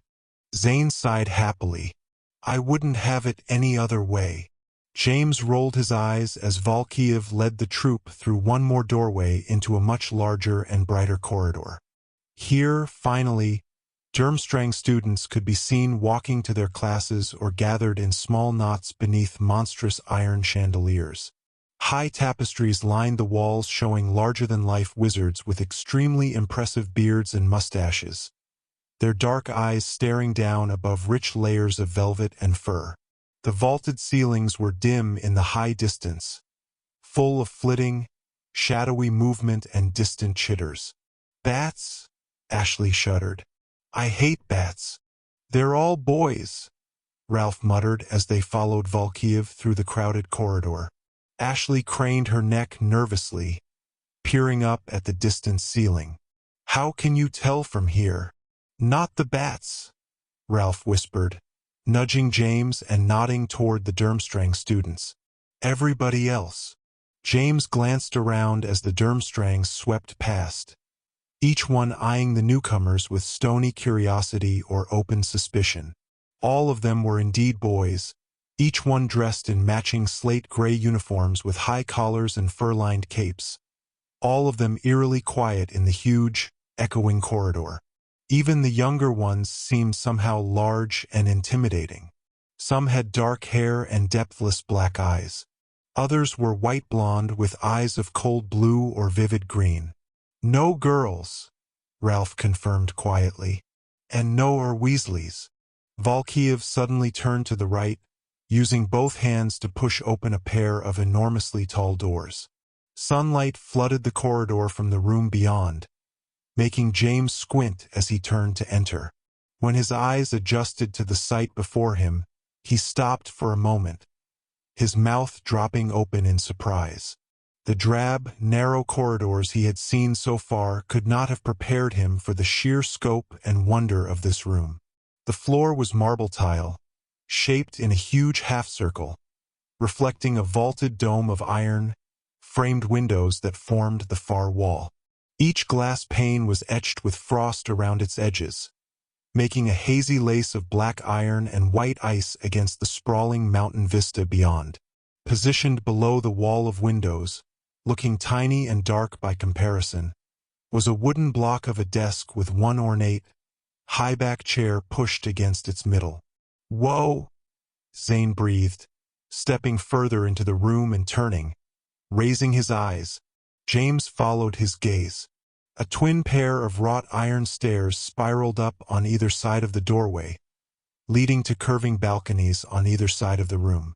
Each balcony was loaded with a freight of objects. On the left side, James recognized a collection of enormously oversized instruments of divination. A desk-sized crystal ball on a complicated golden stand. An ancient mirror with tarnished, cloudy edges, embedded in a Baroque gilt frame. A stone bowl the size of a millstone that could only be an enormous pensieve, and other strange, monolithic artifacts and devices of obviously ancient origin. The right balcony, however, was freighted with what seemed to be plants. Each was massive, alien-looking, and embedded in its own enormous ceramic pot, some with roots and vines bubbling over onto the grated floor below. Eerily overgrown flowers, leaves and vines bobbed subtly, nodding to the students as they filed toward a row of tables in the center of the floor below. "It's a greenhouse," Trenton Block said, frowning slightly. "I thought this was a divination class." "Practical prophecy, in fact," an aged, wispy voice answered from the front of the room. Every eye turned toward the sound. A tall figure stood before the front desk, silhouetted against the blinding whiteness of the glass wall beyond. James could just make out a very long white beard threaded with iron gray, and a peaked hat of rich burgundy brocade. The figure waved for the class to assume their seats. "Divination and prophecy, you will discover, are quite different things." Quite different things indeed. James, Ralph and Zane sidled into seats in the middle of the three large, high tables. As Ralph unslung his bag and began to unpack his quill and parchment, he whispered, "Where'd he come from?" "He wasn't there when we came in, and there's only the one entrance."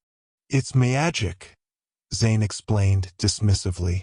"Maybe he operate there or something."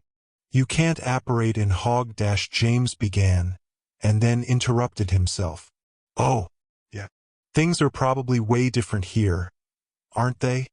The figure at the head desk waited for the students to produce their quills and parchments. Finally, when the room fell fully silent once again, he drew a deep breath and approached the tables. "As you can see, there are none of my regular students in attendance this day," he said calmly, indicating the many empty seats at the tables. "For the first time in the history of this class, I have granted them a day off.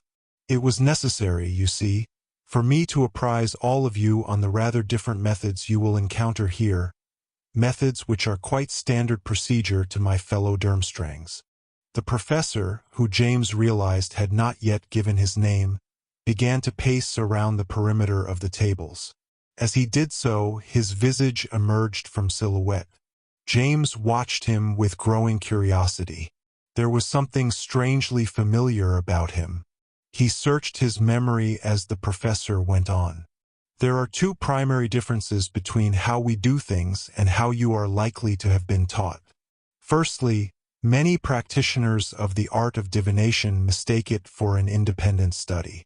They trust their own singular interpretation of the sometimes frustratingly obscure mists of prophecy. This, as any scientist can tell you, is a haphazard and foolhardy method.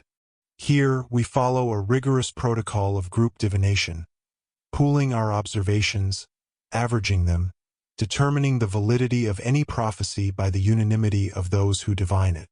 "Makes sense, actually," Zane muttered. "Trelawney would roll over in her grave if she was dead."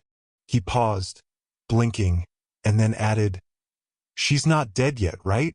James shook his head firmly, still straining his memory as he watched the professor. The old man moved with a sort of casual ease that bespoke great power, despite his seeming frailty. His hook nose and sallow cheeks were starkly offset by a pair of glittering powder blue eyes. As he strode slowly up the other side of the tables, he raised one knobby hand toward the left balcony. "These, as you can see, are the tools of our corporate power. Here, there will be no individual divination via cards or tiny, random copies of magical objects. Here, we gather around us the most powerful prophetic tools in the magical universe, pooling our perception and focusing our strength. He lowered his hand as he returned to the front of the room. His probing blue eyes moved over the students. The second difference you will encounter here is in what we choose to divine, he announced calmly. You will have been taught to know the future. This, as you have surely realized, is a half-victory at best. Even if one does, by some luck and insight, determine what might be to come, he is no more prepared for that future than a student who has access to the next day's exam questions. What we seek, and what is far more practical, are the tools to know how to manage that future. We seek not just the questions that will be posed to us, but the answers that will propel us forward. He stopped and moved closer, leaning on the front table, his grave face and clear eyes moving from student to student. Here, we seek not just the knowledge of the battle that lies ahead, but the weapons that will help us win it. He paused. James studied the professor's face furiously. He knew he recognized that face from somewhere. Perhaps a chocolate frog card? Or perhaps he had met the professor once in the past, during a visit to the ministry? It nagged at him, frustrating him. Now then, the professor went on. Are there any questions? Zane's hand shot up. James glanced aside at his friend, and then toward the front of the room, where the professor stood, his gaze roaming calmly over the class. A strange thing happened as the professor's gaze alit on Zane's raised hand. His blue eyes hardened very slightly, his mouth tightened, and then his gaze roamed onward, passing over Zane, ignoring him. Trenton Block raised his hand. The professor nodded toward him at once. Mr. Block, I believe. Yes, sir, Trenton said. I was wondering about all the plants and stuff over there. Are you, like, renting out space to the herbology department or something? There was a scattering of laughter, and even the professor smiled slightly. You are perceptive to notice them, young man, but your assumption is quite incorrect. It may interest you to know that those, like the various objects opposite them, are tools of divination. Despite their appearance, however, they are not plants at all. Your own Professor Longbottom would be quite mystified in any attempt to understand them. The professor raised his right hand again, and this time he held a wand in his knuckly fingers. He flicked it deftly, and James glanced to the right. The smallest of the potted flowers lofted gently into the air, trailing a tangle of hairy roots and vines from the edges of its pot. It began to drift out into the white sunlight over the tables. They do not grow, the professor announced, raising his voice slightly as the students craned to look. They do not feed, at least in the manner of living things. They merely exist as they have done for thousands of years before us. Their seeds, if they can be said to sprout from anything, are the abstracted thoughts of the most powerful wizard prophets of all the ages. Traditionally, they are called Yushu Baslatma, or dream inducers. The pot lowered over the tables and drifted toward the professor. As it hovered, its trailing roots snaked eerily. Its waxy bluish leaves rustled. Above these, bobbing slightly and turning like faces to observe the students below, were 3 fat, pulpy flowers, each larger than a human head and comprised of variegated orange-purple petals around a bristling yellow center. The professor reached up and very carefully, very delicately, plucked one of the petals. It fluttered in his fingers, as if caught in a light breeze despite the stillness of the room. Each yuxa finds the person who requires it, the professor went on, observing the disembodied petal in his hand. If it chooses you, it behooves you to utilize it as soon as possible. But, he added gravely, turning back to the class, it must be utilized with great care. Improper use of dream inducers is dreadfully dangerous. Fortunately, the rules of use are exceedingly simple. Merely drop the petal in any liquid, then drink. The professor pantomimed dropping the petal into an invisible goblet for emphasis. In precisely 11 minutes, the dream will overtake you. Assure that you are asleep when it does. An easy task, since the dream inducer has a naturally tranquilizing effect, and the prescribed prophecy will unfold before your sleeping mind, as vivid and clear as any waking experience. Trenton raised his hand again, somewhat hesitantly. And what if you don't get to sleep before the dream inducer starts to do its magic? That, the professor said in a low voice, using his wand to send the pot slowly back toward its perch, would be a very poor choice. The dream, untethered from sleep, clashes with reality. Inflicted upon a waking mind, the dream is a nightmare of monstrous hallucinations. For the unfortunate witch or wizard, permanent, raving insanity is the result. For the fortunate, their brain will simply wilt, shrinking to nothing, leaving merely a living husk of flesh. Above the class, the pot clunked gently to the floor of the balcony. James gulped. Zane raised his hand again. "Are there any more questions then?" the professor asked, raising his eyebrow benignly. Zane raised his hand an inch further, nearly bouncing in his seat. "Yes," the professor acknowledged, lowering his gaze to A. Beauxbaton's girl in the front row. "Miss Desmarais, I believe. Do go on." "I am wondering, sir," the girl asked with only a trace of an accent, glancing back over the class, toward the open rear doors of the room. "Where are the Durmstrang girls? Surely there are more than boys in this part of the world." "Indeed there are," the professor admitted dismissively. "Durmstrang Academy believes in a deeply scholastic emphasis, without distraction. Thus, quite sensibly, the school is divided into two houses.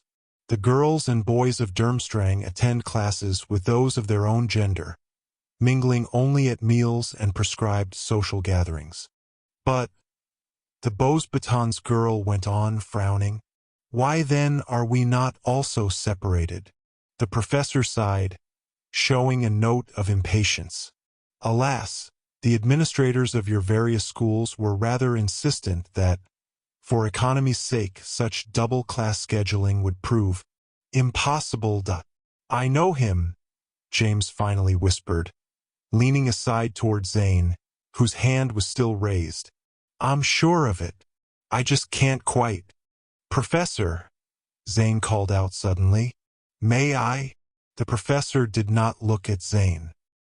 His eyes narrowed slightly as he regarded the petal that still fluttered in his raised hand. He sighed theatrically. "Yes," he said flatly. "Mr. Walker, then, what is it you feel you simply must ask?" "Sir," Zane said clearly, "I see Beauxbatons, Hogwarts, and Alma Alaron students here. I was wondering, where are all the people from York?" The professor continued to stare at the petal in his fingers for a long moment, as if contemplating the question. Finally, his blue eyes slid toward Zane, coldly calculating. "Who?" he asked, raising one gray eyebrow. "The York students," Zane clarified. "You know, the Muggles, sir. Where are they?" The room had fallen as still and quiet as a tomb. James realized it was rather warm in the room, despite the snowy mountain vista beyond the frosted windows. "And why, pray tell?" the professor asked, enunciating each word with icy deliberation.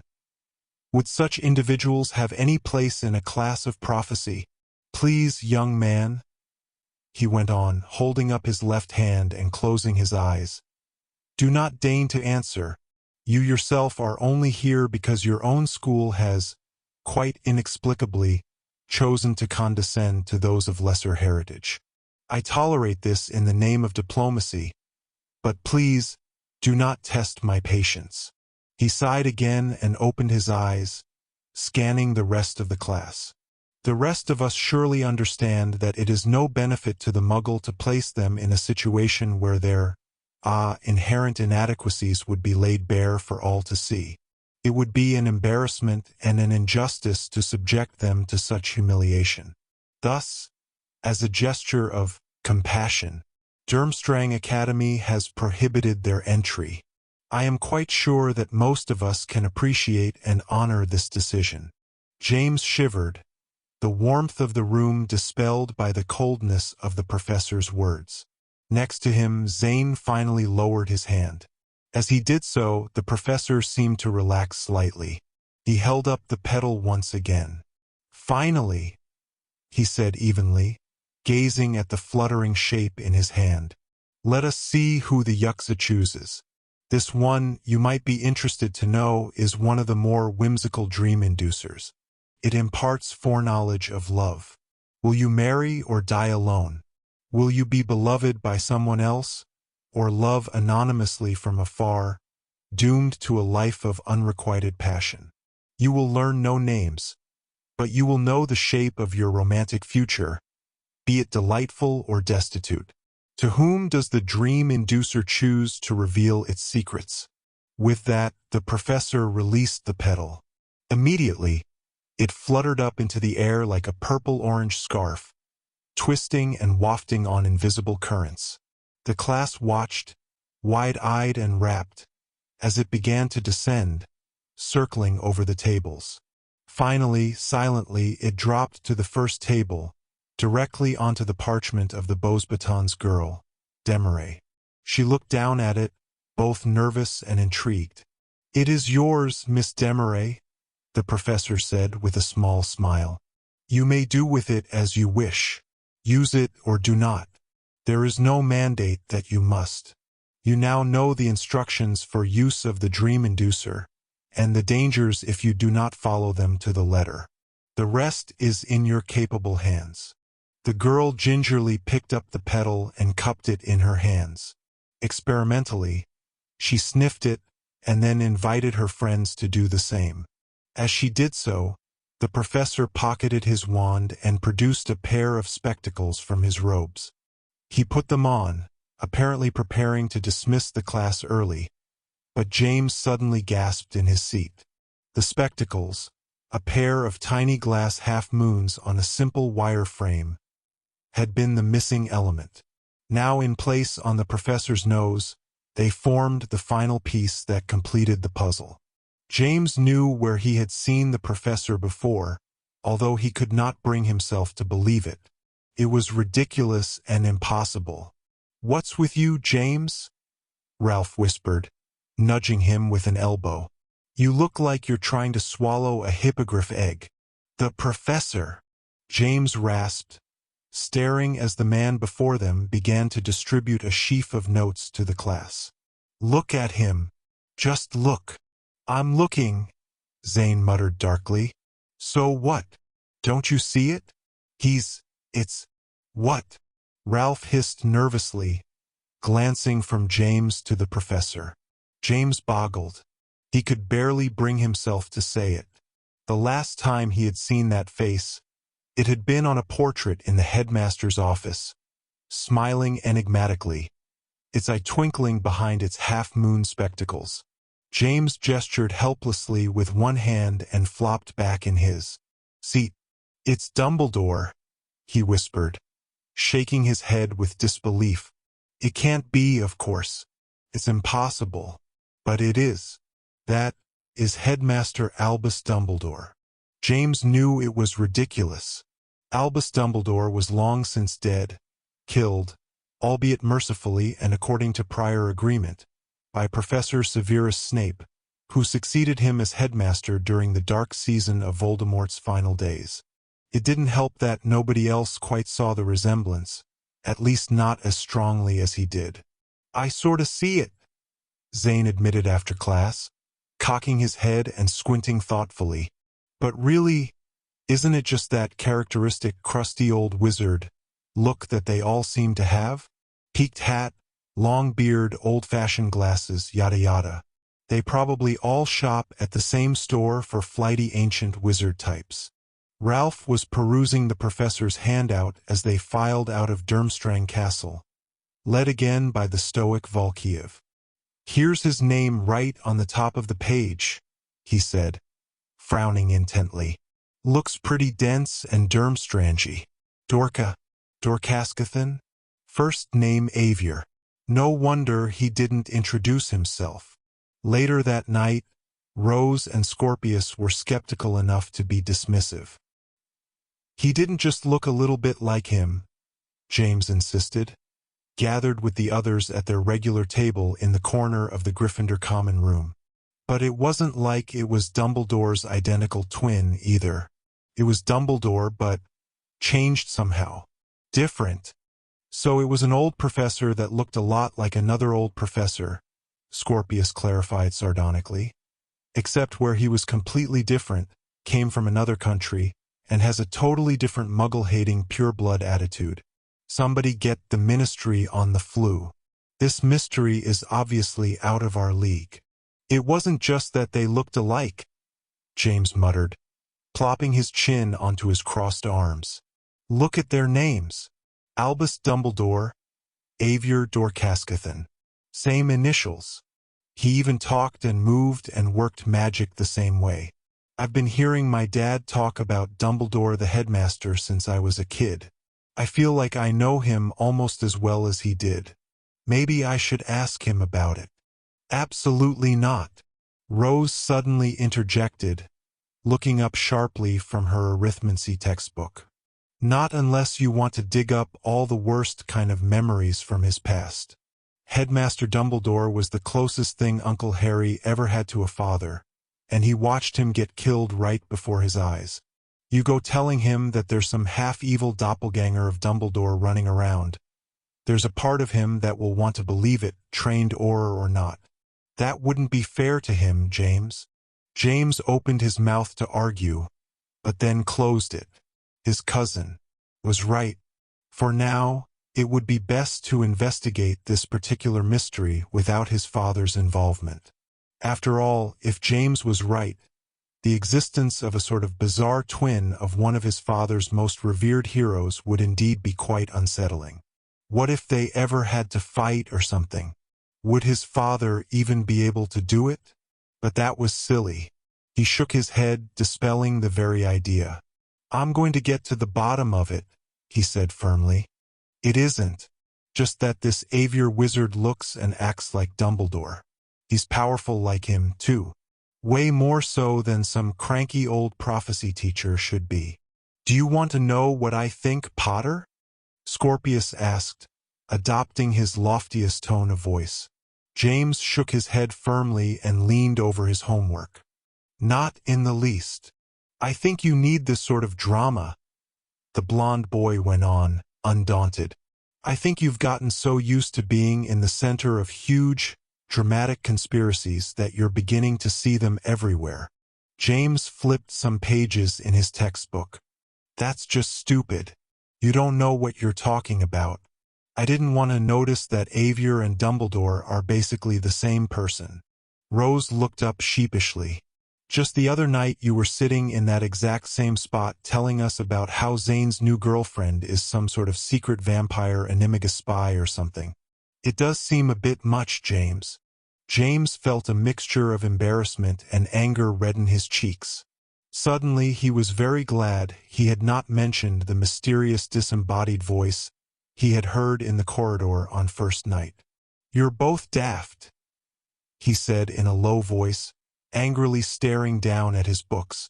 You'd have to be blind not to see that Nastasia is trouble. Perhaps, Scorpius admitted airily, taking off his glasses and closing his books. Or perhaps your sister is right and you're just jealous. Nastasia is sort of intriguing. If, that is, you fancy somewhat odd girls with sketchy, troubled backgrounds. James glanced up at Scorpius, his brow furrowed. Was he comparing Nastasia to Petra? Scorpius merely looked back, his eyebrows lifted, a small smile on the corners of his mouth. After a moment James shook his head and looked back down at his homework. He didn't want to admit it, but Scorpius had struck a nerve. It wasn't that Nastasia and Petra were anything alike. In fact, it was hard to imagine two girls who were more different. And yet, later that night, James did something he hadn't done in months. Before changing into his pajamas, he took something out of his back pocket and laid it on his bed. It was a small packet of parchment, folded into a seamless envelope. He sat down next to it with a deep sigh, produced his wand, and tapped it. "Revelieris," he whispered. The packet blossomed like a paper flower, revealing a small sheaf of pages. The pages had once contained a story, a retelling of a dream, written in Petra Morgenstern's neat cursive handwriting. She had given it to him the previous year, during their voyage to America. On that same voyage, something strange and powerfully magical had occurred between the two of them. At the height of a freak storm, Petra had gotten swept overboard, avoiding being tossed into the heaving waves by a mere length of broken rigging. James had eventually saved her, but in a way that neither of them fully understood. Something had connected them that night, a sort of unbreakable silvery cord, running from his hand to hers, saving her from the doom she seemed to wish for. For in fact, some part of Petra had wanted to die that night. James had stopped her, saved her by tapping into her own seemingly limitless magic, using the key of his unspoken love for her. And that magic was still there. The silvery cord, now invisible, still somehow connected them. He could feel it sometimes, especially when Petra was close by. Mostly, however, there was the erstwhile dream story. The packet of parchments had become a sort of portal into her thoughts, one that only the two of them knew about. Petra had communicated through it once before. Perhaps she would do so again. He leaned over the parchment, studying it by the dim moonlight of the nearby window. It wasn't a note this time. It was still covered in Petra's handwriting, but scribbled now, with lines overlapping other lines, some scrawled in large, looping slashes, others crammed into tight, indecipherable paragraphs and clusters. James could only make out a few words, although very little of it made sense. Judith, Izzy Fates, Marshall Paris, Transmundane, Talisman. The Collector, and in larger print, scribbled so haphazardly that it was almost unreadable. The Morrigan Web. It was all disconnected, random, as if all of Petra's most fevered thoughts had been scrawled at once, blindly, and with no relationship to one another. James wasn't sure what, exactly, he had been looking for, but one thing was certain. There were no answers to be found here. He shivered, shook his head, and then tapped the parchment once again, sealing it shut. He hid the dream story away in his trunk, closed and locked it carefully, then got ready for bed. Had it really been Petra that had whispered to him in the halls on first night? It certainly hadn't sounded like her. The voice had been feminine but mad somehow. The memory of it sent a shudder down his spine. He remembered his father's voice from the common room grate. It was Petra, son. She flickered on and off, fluctuating all over the corridor. And then, she was just gone again. James shivered again as he climbed into his bed. Petra was powerful. So powerful that even the great Merlinus Ambrosius had failed to stop her. Perhaps the power was simply more than she could contain. Perhaps, though it pained him greatly to consider it, the Petra he had known, and secretly fallen in love with, truly was no more. It was, to be sure, a deeply sad and tragic thought. He rolled over. Eventually, he slept. As the first week of school wound down, James and Ralph attended their first class at Beauxbatons, advanced arithmetics, and finally understood what Rose had warned them about. The class was held in a high tower room of the Beauxbatons Palace, which was, to James' eye, much newer, brighter, and gilded with wall frescoes, beveled crystal windows and glittering gold chandeliers than Hogwarts. The arithmetics classroom was high and airy, with open windows along one side and a wall of mirrors on the other, reflecting the light and seemingly doubling the room size. The parquet floor was filled with a collection of strange frames, each as tall as James himself and divided by rows of metal rods strung with heavy glass beads. Beauxbaton students gathered before the frames in their immaculate powder blue silk robes, studiously sliding the beads and producing an oddly insectal clicking noise that filled the otherwise silent room. James and Ralph stopped in the doorway, baffled. "What are we supposed to do?" Ralph muttered out of the corner of his mouth. Another boy pushed between them, his eyes lighting up behind his glasses. "Oh, I've seen these before," he proclaimed. "Abacus, or abaci plural to be precise. But look at the size of them." James frowned at the boy and saw that it was Morton Comstock, the muggle from York Academy. He was followed into the room by two other boys and a pigtailed girl with braces. She glanced at James furtively, then looked quickly away. James recognized her from some of his other classes, including Wizlet. She had been part of the throng that had waylaid Professor Revalvier and himself in the library, enamored with the idea that their beloved Harry Potter stories were actually real.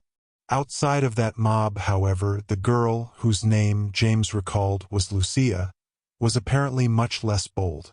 She quickly ducked behind an unmanned abacus and peeked back through its rods and beads. James glanced around for a teacher, but there didn't seem to be any present. "So, what's an abacus?" Comstock scoffed loudly. "An ancient calculator precursor to the modern computer.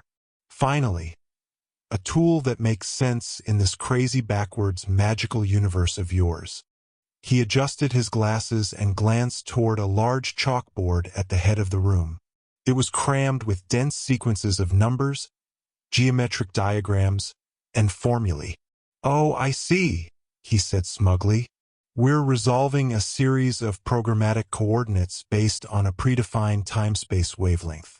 Time travel, perhaps. Or maybe space travel?" A crew-cut muggle boy suggested hopefully. "That's ridiculous," Ralph scowled, installing himself uncertainly behind one of the huge abaci. He glanced at James. "Air, right?" James shrugged. Tentatively, he reached forward and touched one of the glass beads. "So, how's it work, then?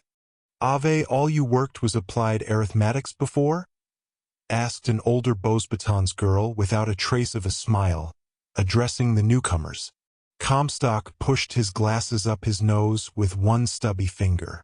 "I've plotted hyperspace coordinates for faster-than-light travel in every space game since Galaxy Quest 99.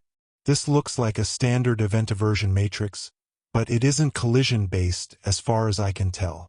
He frowned at the beads in front of him for a moment, then, seemingly at random, shucked 4 green ones to the right, 2 red ones to the left, and counted off 7 blue beads, moving only one with a sharp, decisive click. "Very good," the Beauxbaton's girl admitted grudgingly. "Carry on Zen. But please be extremely careful. Professor Moreau, as entrusted, is returned to us. If you do not know exactly what you are doing, Zen, please do nothing." "That's my favorite thing of all to do," Graham quipped, dropping his book bag to the floor and promptly sitting on it. James glanced at him, and then at Ralph, who merely shrugged. Comstock shuffled a few more beads and shook his head. "Honestly, the gaps in your schooling are big enough to drive a lorry through," he muttered. "No wonder you people can't find any work in the real world. Just keep pushing beads, Spod," Graham replied breezily. James narrowed his eyes slightly. Keeping his voice low, he asked, "What do you mean, in the real world?" "You know what I mean," Comstock answered. "Where the rest of us all live. Where we have light bulbs and rockets and where history isn't stuck somewhere in the Middle Ages. We're here to learn about you lot. But it seems to me that it's going to be a lot harder for you magical types to adjust to us now that our worlds are about to come together." "Who says our worlds are about to come together?" Graham asked pointedly, lowering his own voice beneath the constant shuffling click of the classroom. "Duh," Comstock said with a roll of his eyes. The night of the unveiling? Your vow of secrecy was broken when that crazy witch revealed everything last year. People are still trying to cover it all up, at least for a while, but the secret's out. Pretty soon, our world and your world are going to collide. That's why we're here. We're sort of like the front line, preparing the way. That's what Miss Corsica tells us. James had been preparing an angry response to Comstock's little tirade, but suddenly he glanced at the boy wide-eyed. "Miss who?" he asked in a harsh whisper. "Miss Corsica," Comstock repeated. "She's our mediator between your schools and ours, and she's totally got your number. She says she's been studying the magical world her whole life and knows you lot like the back of her hand. She says that most of you are totally unprepared for how to deal with the Muggle world. Apparently there are a few enlightened witches and wizards, but I sure haven't met any yet." "Morton," Lucia, the pig-tailed girl, hissed from her own abacus. "Shut it, you big Burke." Comstock shrugged. "Who cares if they know? They'll find out soon enough anyway." James shifted his stunned gaze to Ralph. "Corsica?" he whispered. "Could it be?" Ralph merely shook his head and frowned. "Can't be Tabitha. Corsica." Lucia peeked through her abacus again. "You know her?" James glanced at her. "I don't know. If it's who we're thinking of, that would be hilarious." Graham nodded with a grin. "We'll find out tomorrow, maybe," Ralph said. "We've got our first class there at York. If she's their mediator, then she'll probably be there." James nodded uncertain agreement.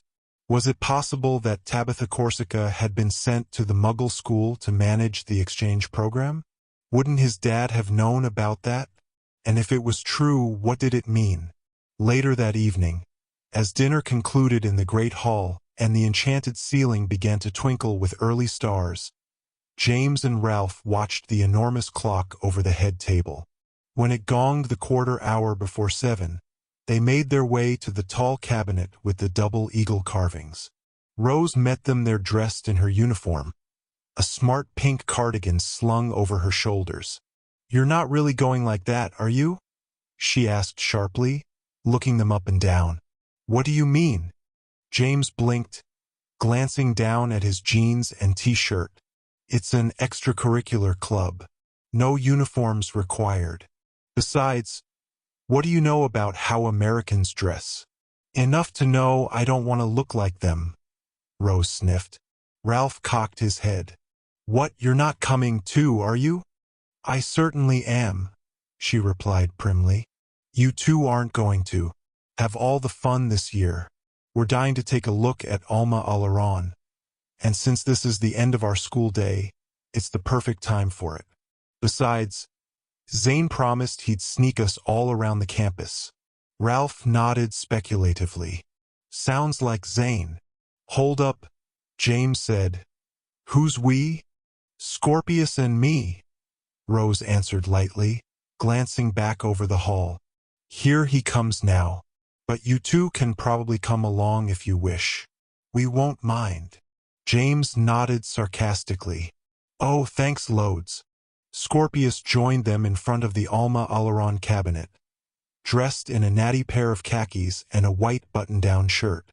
"I see the gang is all here," he announced wryly, looking askance at James and Ralph and obviously refraining from commenting about their clothing.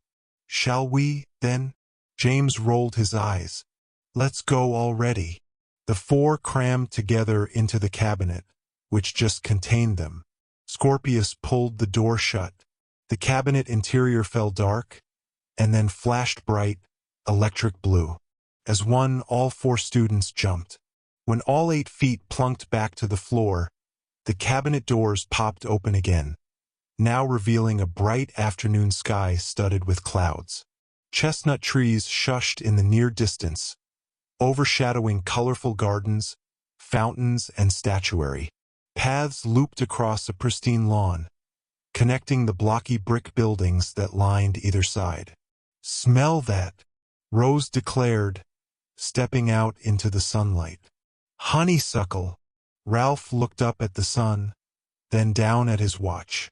It's just after lunchtime here, he announced.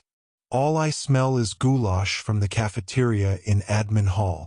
Oh, quit showing off, Deedle, Scorpius groused, following the troop out onto the footpath. Everyone knows you spent last year here. James glanced back as the cabinet doors clunked shut.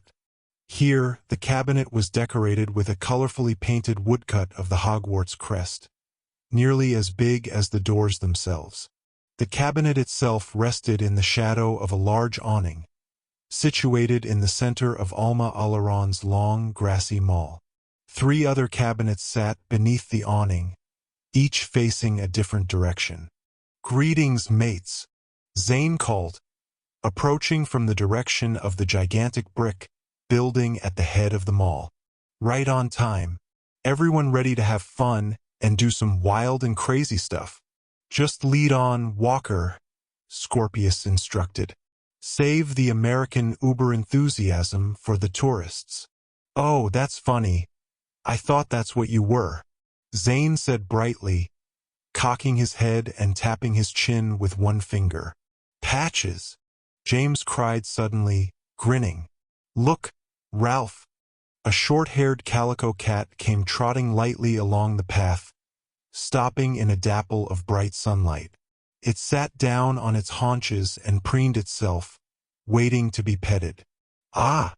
Rose proclaimed shrilly, striding forward and dropping to one knee next to the cat. "This is Patches?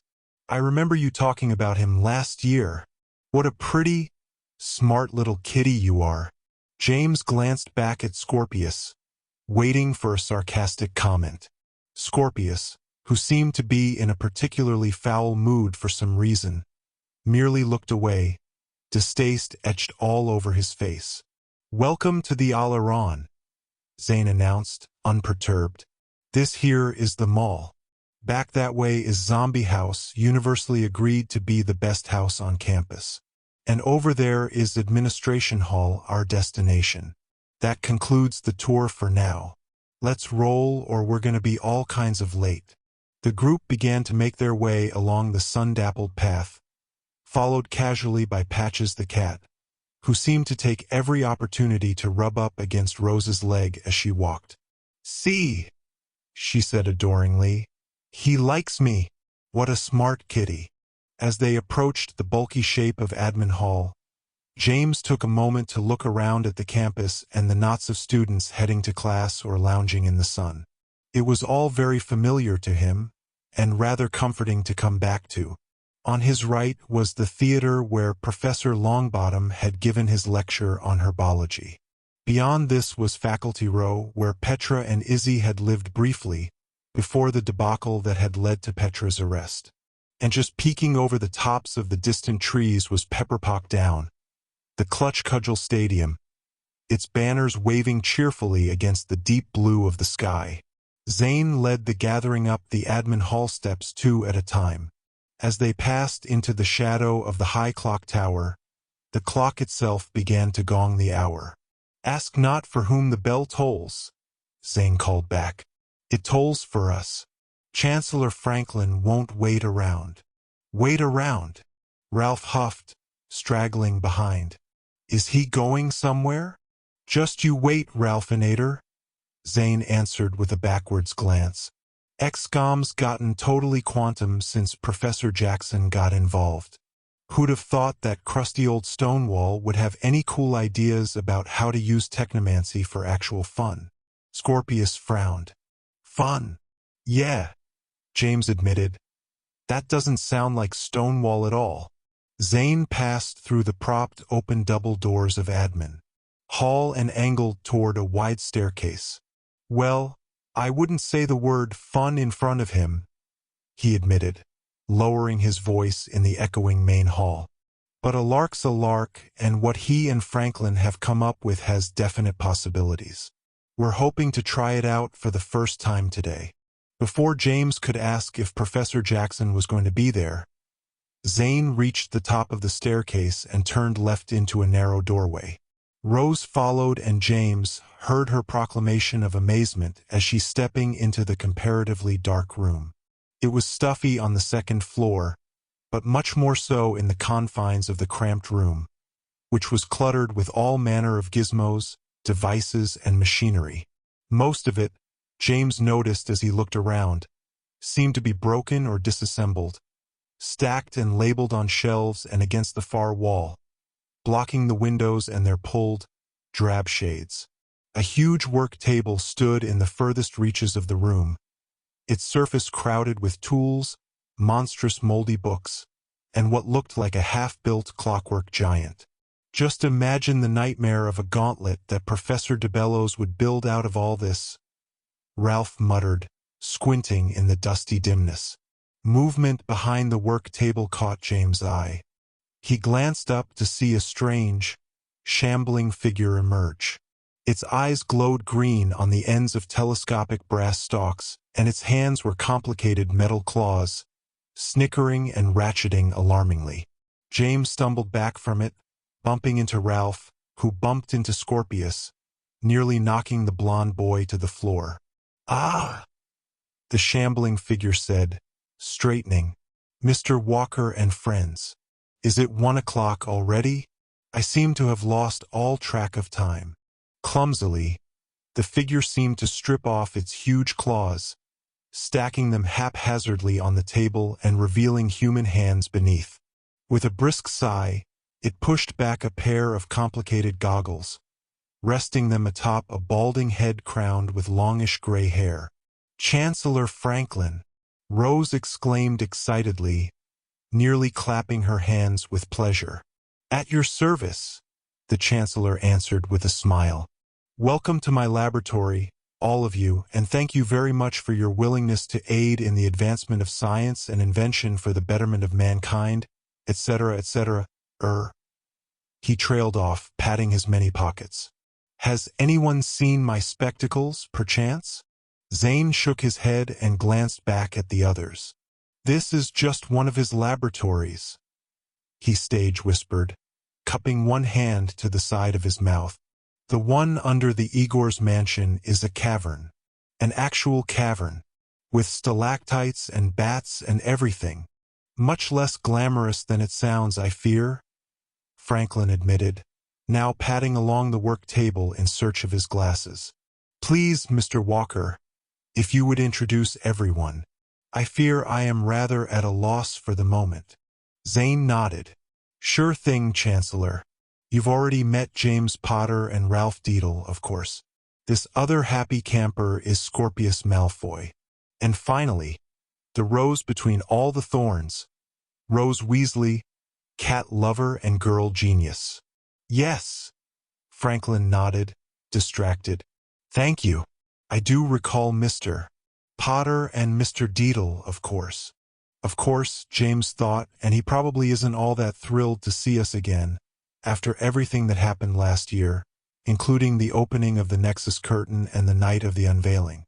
A narrow door creaked suddenly open at the back of the room, admitting a tall, imposing figure. Professor Jackson saw the troop gathered before the work table and lifted his chin, his dark eyebrows lowering slightly. "I see our test subjects have arrived," he said coolly. "Welcome back, Mr. Potter, Mr. Deedle. You have brought friends this time." "Greetings, General," Zane announced, snapping off a stiff salute. "Proud to be of service. Is everything all set for go?" Jackson eyed Zane for a long moment, and then turned to the Chancellor. "I believe we are ready, Benjamin. Send them in whenever they are prepared. Mr. Hernandez and I will remain behind in the event of any miscalculation." Franklin seemed to abandon the search for his glasses. He nodded. "Very well, then. Thank you, Professor. We will join you in just a moment." Jackson accepted this stoically, looked over the assembly once more with apparent distaste, and then stepped back through the door, closing it with a clunk. "Now then," Franklin said, smiling a bit myopically at the students. "As I expect you know, this is an unaccredited club. There are no grades given. No awards or prizes. Simply put, our goal is knowledge. Success is measured in results, be they negative or positive.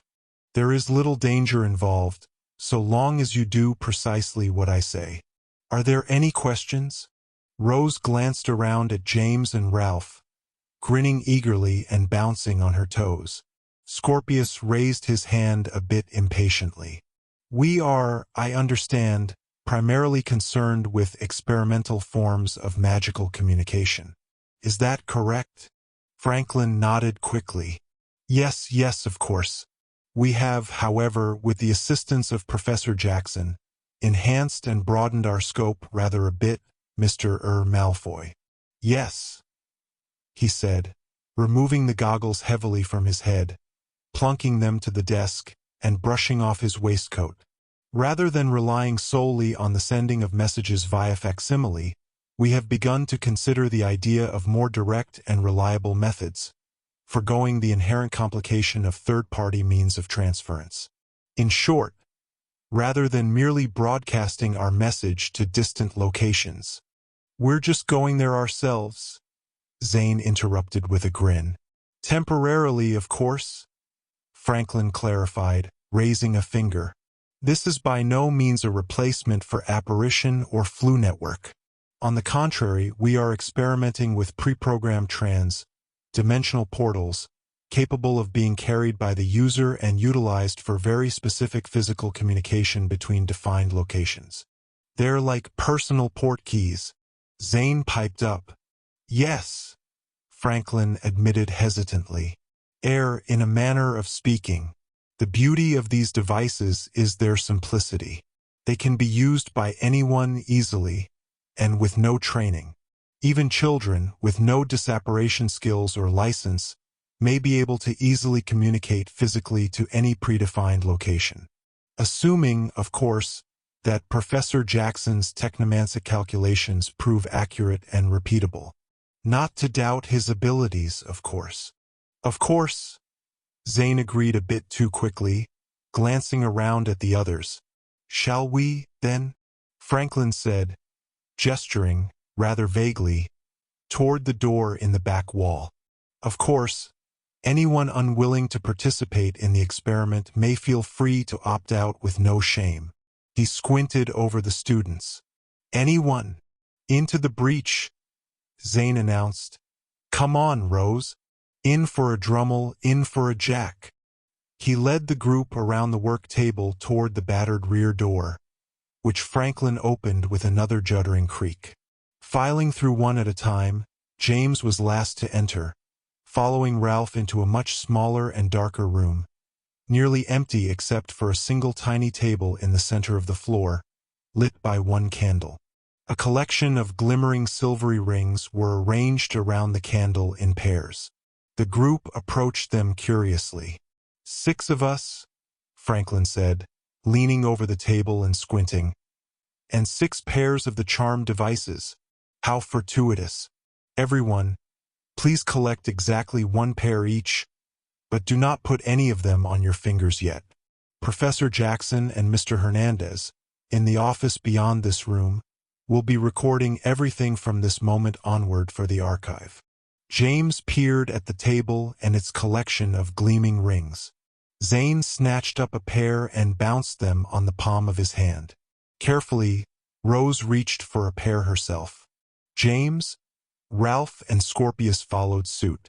Excellent, Franklin nodded, taking the last pair. You will notice that each pair of rings contains 2 slight variations in color. One ring will have a golden hue, the other a distinct green. These colors are important, as they determine which ring is outgoing and which is incoming. Assure that you can easily tell the difference. James looked down at the rings in his hand. They were strangely heavy and cold to the touch, noticeably glowing more than the meager candlelight could account for. One ring did indeed have a pale golden sheen, while the other reflected a greenish tint. Franklin went on. The best practice seems to be to place the rings in different pockets. Golden on the left for outgoing, green on the right for the return trip. Operation of the rings is simplicity itself. Simply place it on your finger. The technomancy is rather complex, but the effect seems to be instantaneous. Once you arrive at your destination, return is facilitated by simply switching the rings. Does everyone understand? Rose examined the rings in her hand studiously. Didn't I read about something like this once? She asked suspiciously. Something from a children's book? Franklin nodded a bit stiffly. Yes, well, the magical ring is rather a popular concept in fiction, of course. There can hardly be only a single example. Yeah, James proclaimed with a smile. My mum read them to me. The rings were yellow and green just like this, and there was this boy and a girl who used them to travel between worlds. And then there was this tree that got turned into a magical wardrobe when it was all over, and— Yes, fine, thank you. Franklin interrupted impatiently. Feel free to call it an homage if you like. Good magic is wherever you find it. Now then, are there any questions about the actual operation of the rings? If you please. Ralph raised his hand nervously. What happens if we accidentally put both rings on at once? Both Franklin and Zane turned and looked hard at Ralph, blinking. After a long moment, Franklin cleared his throat. Let us, simply assume that would be a rather disastrous error. Thank you for bringing it up, Mr. Deedle. All of you. Under no circumstance should you attempt to wear both rings at once. Are we clear? There were hearty nods all around. Yes, Franklin nodded. Well then, for safety's sake, this particular experimental set of rings will merely take us to the north end of the campus. I attempted this myself some hours ago with apparent success. This time we shall hopefully prove that the results can be duplicated, and in numbers. Is everyone prepared? Excellent. On the count of 3, then. Franklin retrieved the golden ring from his left waistcoat pocket, held it up in his left hand, and extended his right ring finger before it. Quickly, everyone else did the same. 1, Franklin said stiffly. 2, Zane and Franklin said together. James saw that Zane was grinning eagerly, glancing around at the nervous faces of his friends. 3, James jammed the golden ring onto his finger. In an instant, his finger grew to shocking length, stretching away into sudden darkness. In the blink of an eye, his hand followed, then his arm, pulling him bodily into a stretched blur of speed. The room vanished away, replaced by a wild smear of colors. Then, with a sort of mental twang, he snapped back into his proper shape and the world reclaimed him. Zane was still standing across from him. Everyone, in fact, was in the same position relative to each other as they had been a second before, only now the group was standing on the sunlit grass of Pepperpock Down. Nearby, a group of Werewolf House students jogged in formation, circling the field and barking hoarse chants with military precision. Excellent! Franklin proclaimed with uncharacteristic excitement. Smashing success! Well done, everyone! James glanced around at the high rampart grandstands and raised team platforms, a helpless smile dawning on his face. Last time I was here, he said with a sigh, we were winning the clutch tournament for the Bigfoots. Good times, Zane agreed fervently. The Wolves still haven't gotten over it. They've had to actually learn to play the game ever since Albus and Professor Jackson blasted their lucky statue. We face them the first time next Friday, and everyone is predicting a zombie win by a mile. Impressive, I suppose? Scorpius said blandly, glancing up at a few scrim riders swooping high overhead, practicing laps through the floating clutch cudgel rings. If you've never seen a Quidditch match, that is. I admit I am rather a fan of the quaffle myself, Franklin said, still nearly overflowing with good cheer. But nevertheless, shall we attempt? A glassy crunch emanated from beneath the Chancellor's boot as he stepped forward. A pained look creased his face as he looked down. "Good news, Chancellor," Zane announced, dropping to one knee and retrieving something from the grass. "I found your spectacles." He held up the square wire-frame glasses, now rather hopelessly squashed, their lenses broken. "You must have dropped them when you zapped out here this morning." "I can reparo them, sir." Rose jumped forward, brandishing her wand. "No, thank you, Miss Weasley," Franklin sighed, taking the spectacles gingerly from Zane. "I'm afraid they've been magically repaired so many times that the lenses can no longer remember their original prescription. There is nothing for it but to have them reground and fitted in the traditional manner." He pocketed the broken glasses carefully, then patted the pocket and smiled. "Still, it is a good reminder of what is perhaps the most important life lesson of all for witches and wizards." Rose looked quizzically up at him. "What life lesson is that, Chancellor?" He smiled sincerely, and then laughed a little. "That not everything in life can, or even should, be solved by magic alone. If there is one thing I still hope to truly learn in all my centuries, it is that one simple thing." James considered this, and then glanced aside at Scorpius. The blond boy shook his head and rolled his eyes. "What's with you, Scorpius?" James asked in a low voice. Scorpius scowled and looked away. "You are. I suppose that explains a lot, yes." It was an insult, but it was so bald and pointless that James almost laughed. "You really are in a snit, aren't you? Does it maybe have anything to do with all your little midnight outings?"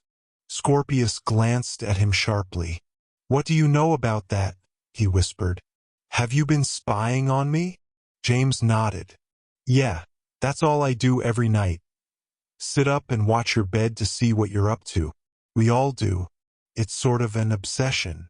Scorpius relaxed slightly. "You're amusing, Potter. I'll make you a deal. You stay out of my affairs. I'll stay out of yours." James considered this and then shrugged. "We'll see." Behind them, the others seemed to be preparing for the return trip. "Golden rings off, then," Franklin announced jovially. "Good. Thinking from our friend Mr. Deedle that none of us would want to end up stretched between here and Administration Hall. Am I correct?" The idea seemed suddenly rather amusing to the old inventor as he chuckled to himself. Zane had picked up on Franklin's good spirits.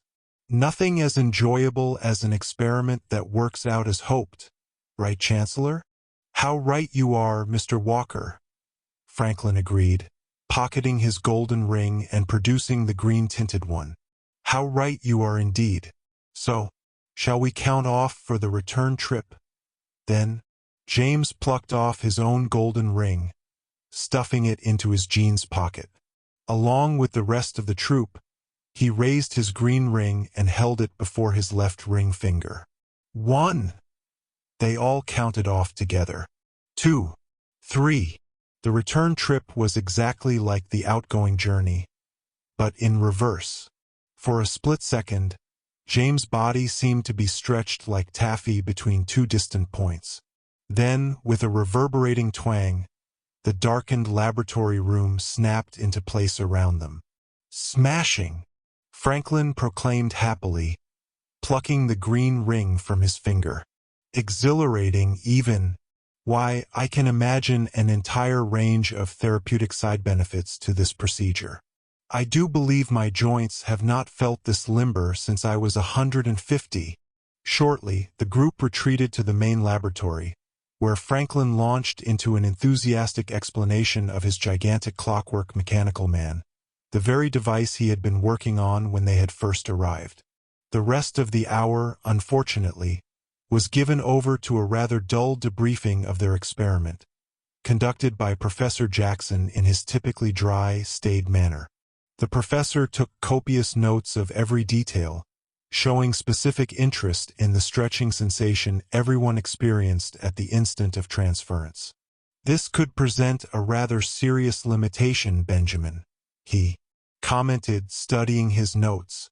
Even under magical influence, the human form can only discorporate so much before reincorporation becomes unstable.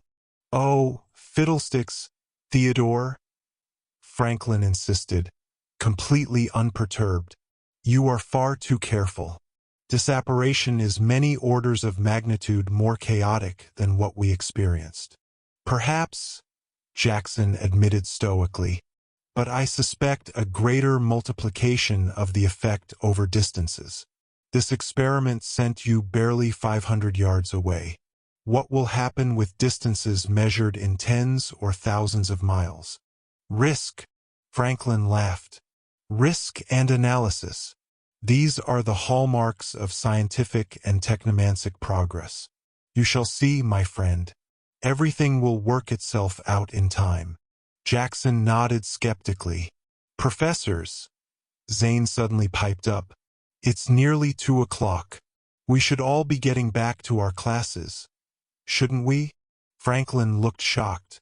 Oh, my goodness gracious me. Is it that time already?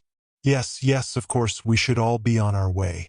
My afternoon defense students are expecting a rather impressive demonstration of the Herculean heave-ho method for fighting giants. I've asked Professor Bunyan to assist. I will surely be regretting that particular exercise tomorrow morning. Nonetheless, he stood, once more patting his pockets for his spectacles. Hearing the glassy crunch of his broken glasses again, he shook his head ruefully. Not everything can be fixed with magic, he repeated with a smile. But that doesn't help me get to defensive techniques without falling into a fountain. Theodore, would you be kind enough to, Professor Jackson raised his bushy black eyebrows inquiringly, and then seemed to realize what the Chancellor was requesting. Happy to be of service, he answered grumpily, implying quite the reverse. Lady, he said, nodding once to Rose. Gentlemen, good afternoon. Mr. Walker, I trust you will see your friends back to their cabinet. Zane saluted again. Sir, yes, sir. A moment later, Jackson's and Franklin's footsteps could be heard echoing down the stairs beyond the laboratory door. So, Rose said brightly, is this where you show us all around the campus? Campus schmampus? Zane grinned, leaning close and lowering his voice. How would you all like to see something really amazing? I already don't like the sound of this, Ralph muttered. Scorpius raised one eyebrow. What are you suggesting, Walker? Oh, nothing, Zane shrugged theatrically. Except that maybe the Chancellor was in such a good mood that he forgot to lock up when he left, thanks in part to my reminding him about classes at just the right moment. You wonderful cad, Rose squeaked, scooting close to Zane and throwing an arm around his shoulders. What are you planning? Professor Jackson is a curious old fellow, Zane said, adopting a serious tone. He talks a big talk about the risks, and yet he plans for the most dangerous and amazing things of all. He leaned in again, inviting the others into a huddle. There's a desk back there, in that conveniently unlocked office with dozens more rings, all plotted to all sorts of locations everywhere. I say we use them. I say we visit someplace really cool. That's insane, Ralph rasped. You heard what Jackson said. It sounded like if we try to go too far we'll stretch ourselves away to nothing. Fiddlesticks, Zane said dismissively, mimicking Franklin. If he really thought it was dangerous, he wouldn't have made all those rings. Besides, I'm not suggesting we go all that far away. Just a teensy way. A hop, skip and a jump. Really? You're daft, James said. But he was grinning. He couldn't help it. You'll want to go, Zane insisted. Trust me. It's suicidally reckless, Scorpius said matter-of-factly. Zane straightened and looked at each face in turn. It's New Amsterdam. Rose nodded seriously. How soon can we go? Zane clapped her on the shoulder. Let me get my blazer. Chapter 4. The Collector. Less than a minute later, Zane led the group back through the dark antechamber, with its single table and collection of rings, and up a short wooden staircase to a second narrow door. This he opened carefully. As he did so, a creak emanated from the outer laboratory. Zane froze and glanced back nervously. "What?" James asked. "Is Franklin coming back?" "Shoo!" Zane hissed, and then added in a lower voice, "It's not Franklin I'm worried about. It's Jackson. If he catches us messing around with his rings, being stretched to oblivion will be the least of our worries." A shadow moved in the outer room, and then a figure appeared in the doorway. "Am I late?"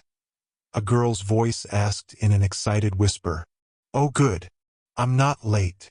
Zane exhaled in relief. "You all know Nastasia. I told her we might be going on a little field trip." James frowned as Nastasia crowded next to him, her hair now transformed to a glossy pink. "You think it's a good idea to take this many people?" "We'll be fine," Zane answered easily, stepping up into the tiny office. "Jackson made 6 copies of every set of rings. There are 6 of us. It's perfect. Besides," Nastasia smiled, sidling up next to James at the base of the steps, "if you leave me behind, I will totally rat you all out." "Nice," Scorpius nodded, not unappreciatively. Rose trotted up the steps and glanced back from the office doorway. "Come on, you lot," she grinned. "In for a Drummel, in for a Jack. Careful not to touch anything." James crowded into the dark office with the others.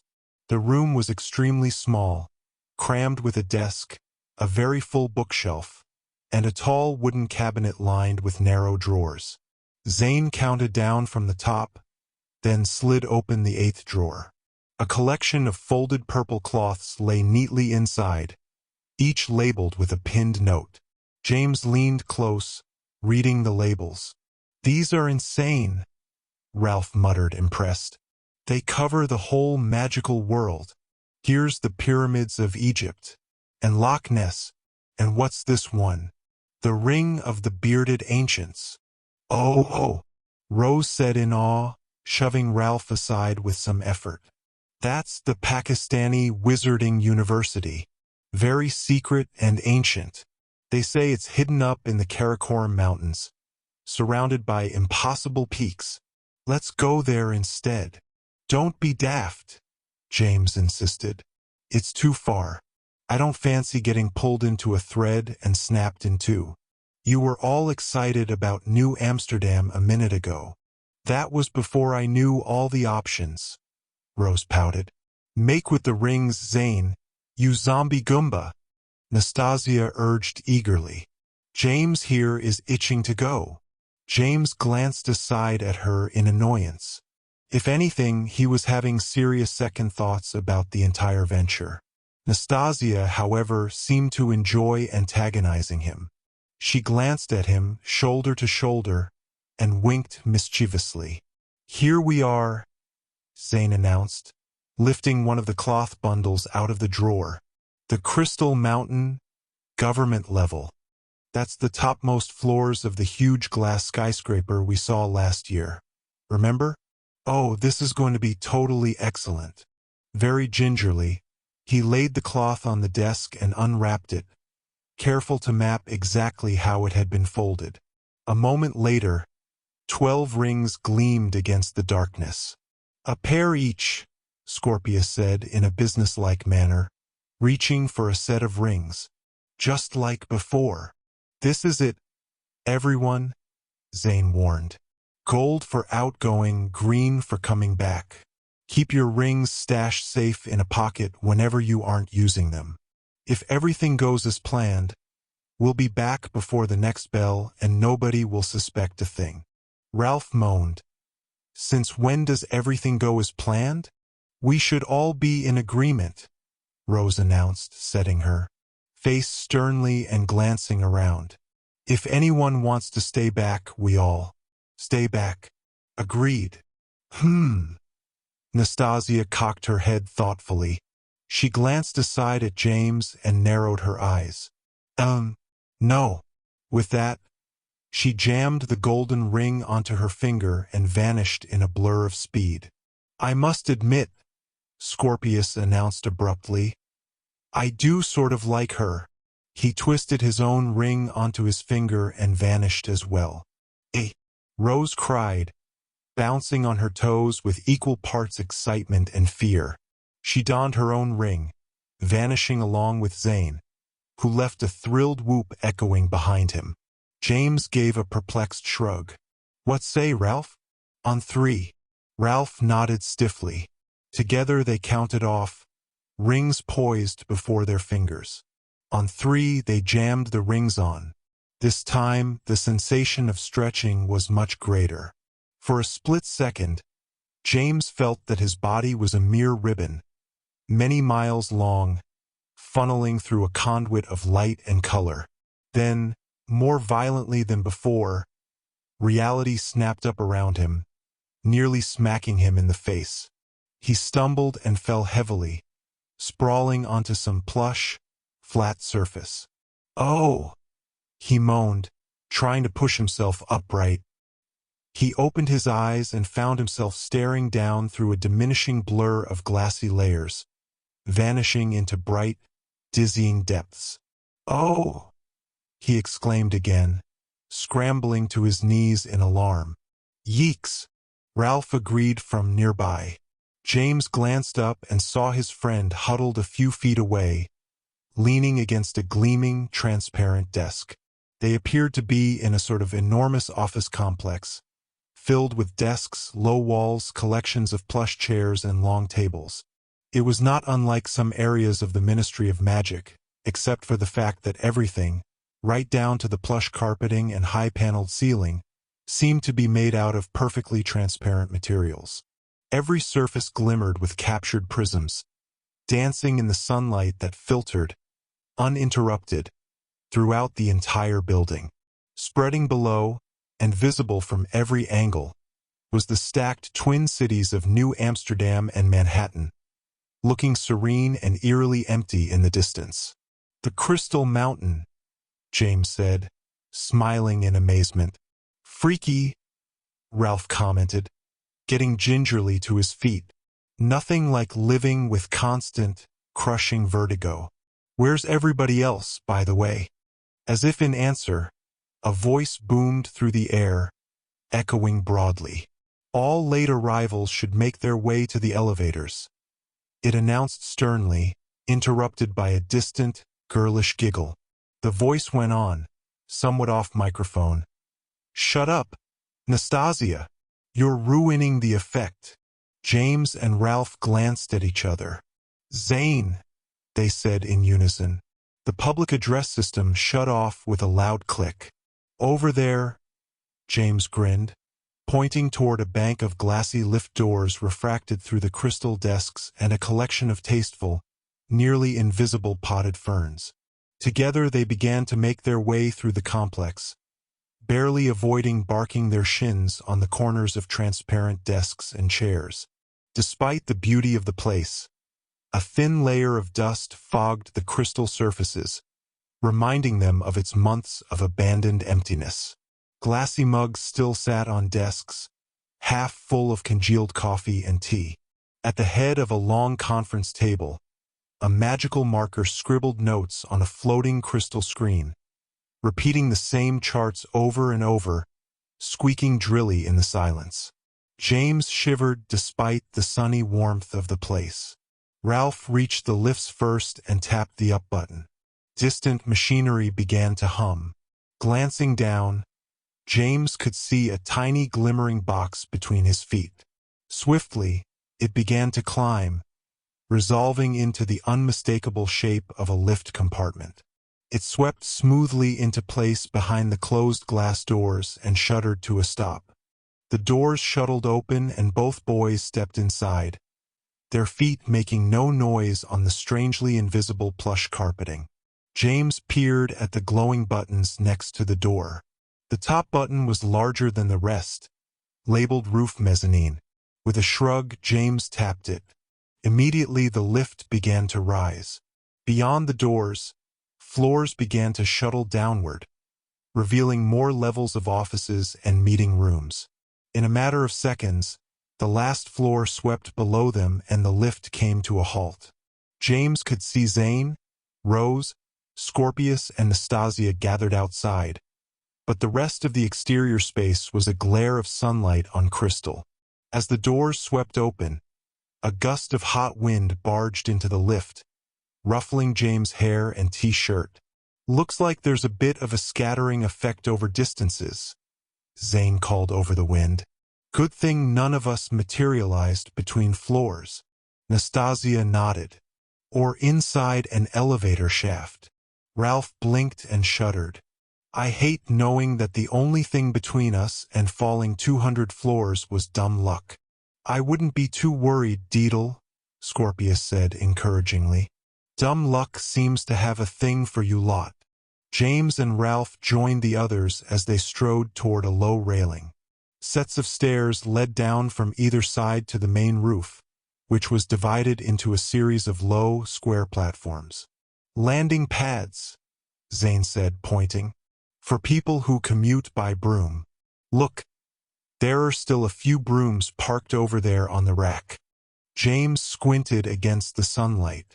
Sure enough, a series of neat racks stood along the roofline, still decked with a scattering of sleek, black brooms. Each broom seemed to have an unusual shape perched on its handle. James thought they looked like miniature gargoyles. "Come on," Zane called, trotting down the stairs to the main roof. "Let's take a look over the side." Rose and Nastasia followed eagerly, looking around with open curiosity. Feeling strangely reluctant, James descended the stairs as well. "Blimey," Ralph said in a low voice as he reached the ledge of the roofline. "That's a lot of height."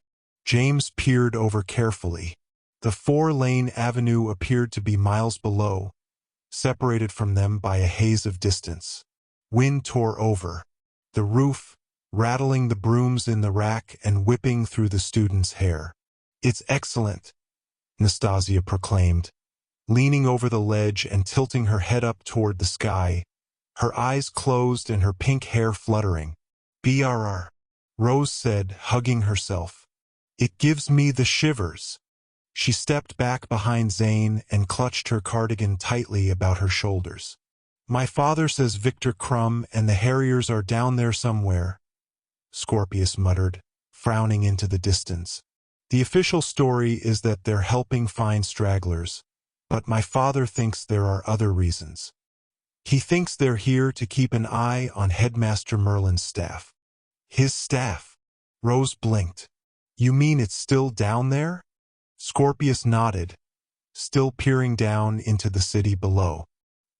"He jammed it into the street when he cast the spell that froze the Muggles for a day. It was the spell that used up all his power, killing him. But his staff has been stuck there ever since. Nobody can get it out, and it's too powerful just to leave unguarded. Like the sword in the stone." Ralph sighed, and then shuddered. James glanced at his friend and saw the frown on his face. Last time they had been here, Ralph had been carrying the dead body of poor Lucy, killed in the world between the worlds. A deep sense of melancholy descended on him at the thought. "Come on," he said flatly. "Let's get out of here." To his surprise, there were nods all around. Slowly and silently, the troupe began to make their way back to the mezzanine. As they reached the top of the steps, a particularly hard gust of wind howled over the rooftop, flapping James' t-shirt against his chest and streaming wildly through Rose's long hair. The cardigan she had clutched around her shoulders caught the wind like a sail and tore up into the air. "No!" she cried, grasping at it, but it was already gone.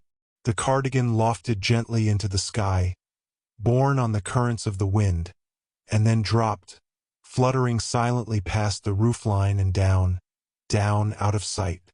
"No!" Rose cried again. "Bloody hell! No!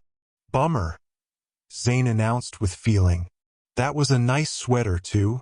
Rose spun on the spot and boggled at him, her eyes wild, her hair still streaming in the wind. "It isn't the sweater, you great idiot!" she screamed, and then clutched her face in her hands, turning back toward the empty space beyond the roof. "Oh, how could I have been so bloody stupid? What is it, Rose?" James asked, approaching her. "What's the problem?" "The ring," she said, facing him and holding up her left hand, showing him the golden ring on her finger. "The green ring for the return trip. It was in my cardigan pocket, James. It's gone now.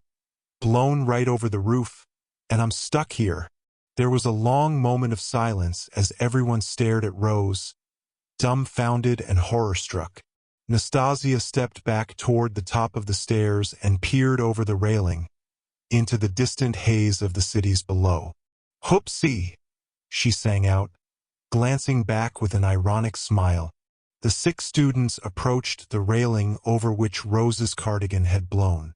Ralph frowned thoughtfully. "Can't the rest of us just return and then send somebody back with 2 green rings?" "They don't work that way." Zane shook his head. "They're made in pairs. The green rings only work with their golden counterparts. Separated, they're just jewelry." James squinted over the ledge, seeking any sign of Rose's lost cardigan. "At least no one else can use her green ring if they find her sweater, right?" "Right," Zane agreed. "But if we don't find it, Rose is going to have to walk home. And it's a hell of a long way to the Alaron on foot." "This is all her fault," James said suddenly, turning and glaring at Nastasia. "She took off before we all agreed to come. She'll probably pop straight back without another thought." A sincerely hurt look crossed Nastasia's face. James was so surprised to see it that he felt rather bad about blaming her. The look, however, was gone almost as soon as it had appeared. "I didn't make anyone come along," she proclaimed loftily. "I'm the adventurous type. I can't help it." Ralph turned to Rose with a pained expression. "Why couldn't you just keep your ring in your pocket like everyone else?" "That cardigan contained the only pockets I have," she hissed. "You try running around in a skirt and see where you stick things." "Yeah," Zane said with sudden enthusiasm. "This is all very entertaining," Scorpius interjected. "But the clock is ticking and we aren't any closer to finding Rose's ring. Might I suggest we head down and form a search party?" James sighed. "Right. There's no point in bickering. I'll stay with Rose to help her find her ring. The rest of you can head back if you want." "No way," Ralph said immediately. "We stick together." Rose was right. We're all in this together. "I'm not going anywhere without Rosie," Zane agreed. "This was my idea, after all." Scorpius nodded curtly, and then turned to Nastasia. "Oh, what fun would it be if I left now?" she announced in a suddenly sulky voice. James was secretly gratified to see that she was capable of being disgruntled. "Fine," Scorpius said, turning toward the mezzanine and the elevators beyond. "Down we go." Zane shook his head. "The elevators are no good. The street level is all locked up inside and out. The magical security perimeter was set up by Professor Jackson himself. There's no way out through the building." "So what are we going to do?" Ralph shrugged helplessly. "Jump." "No," James said, turning toward the further roofline and pointing. "We fly." Rose approached the few dark broomsticks that remained in the rooftop rack. "But that would be like stealing, wouldn't it?" "No," Zane assured her heartily. "No, it's called commandeering. This is an emergency after all. We can return them when we're done." Rose glanced aside at him suspiciously. "You like the idea of flying those brooms over the ledge, don't you?" "Don't be silly," Zane replied unconvincingly. "Tough times call for tough measures and all that. It's a dirty job. Damn the torpedoes. Oh, this one's an Aventador. Got its own slipstream generator and everything. Zane, Rose scolded. This is very serious, right? Zane agreed, not taking his eyes from the broom. Very serious. Totally. But still, this one's mine. James peered closely at the broom, noticing again the impish shape perched on the end. What's that thing, anyway? Zane shrugged. I don't know. Hood ornament, maybe? He reached for it, grabbing the sleek black broom from its rack just as Scorpius called out a sudden warning. His words were drowned out by an ear-splitting shriek from the broom itself. Thief! The broom blared in a shrill falsetto voice. Thief! Unauthorized possession. Whoop! Whoop! Call police. Notify owner. Contact insurance agency. Whoop! Whoop! Whoop! That's a personal alarm gargoyle, Scorpius shouted over the wailing broom. He pointed at the impish shape perched on the end, which had cupped its tiny hands to the sides of its wide mouth. What are you, a total bumpkin? Ah! Zane nodded, trying to sound casual while shouting over the blaring imp. Nice feature. There's got to be a way to shut it off somehow. He began to poke and prod at the imp, as if looking for a button. The imp slapped at his hand, then began to giggle angrily. Knock it off, it demanded. This is serious. I'm being stolen. Thief. Notify police. Whoop. Wee-oo. We're not thieves, Rose cried, leaning close to the imp with her hands over her ears. And your owner isn't anywhere nearby. The whole city's been evacuated. There's no one here. No police, no anybody. The imp glared at her suspiciously. Likely story, lady? It blared, its shrill voice echoing around the rooftop. That's just what you'd like me to believe, isn't it? We could prove it, Nastasia conceded thoughtfully. Just chuck it off the roof, Zane, and let it see for itself. Now let's not be hasty, the imp admonished, raising both of its hands, palms out. I'm just doing a job here, Pinky. No need to damage the merchandise. Look, Scorpius said, addressing the imp. We aren't stealing you. We're just borrowing you for a bit of an emergency. My father has one of you installed on his own broom, and I know for a fact that you're especially hexed to assist in any and all emergencies. Then again, he stood back and cocked his head thoughtfully.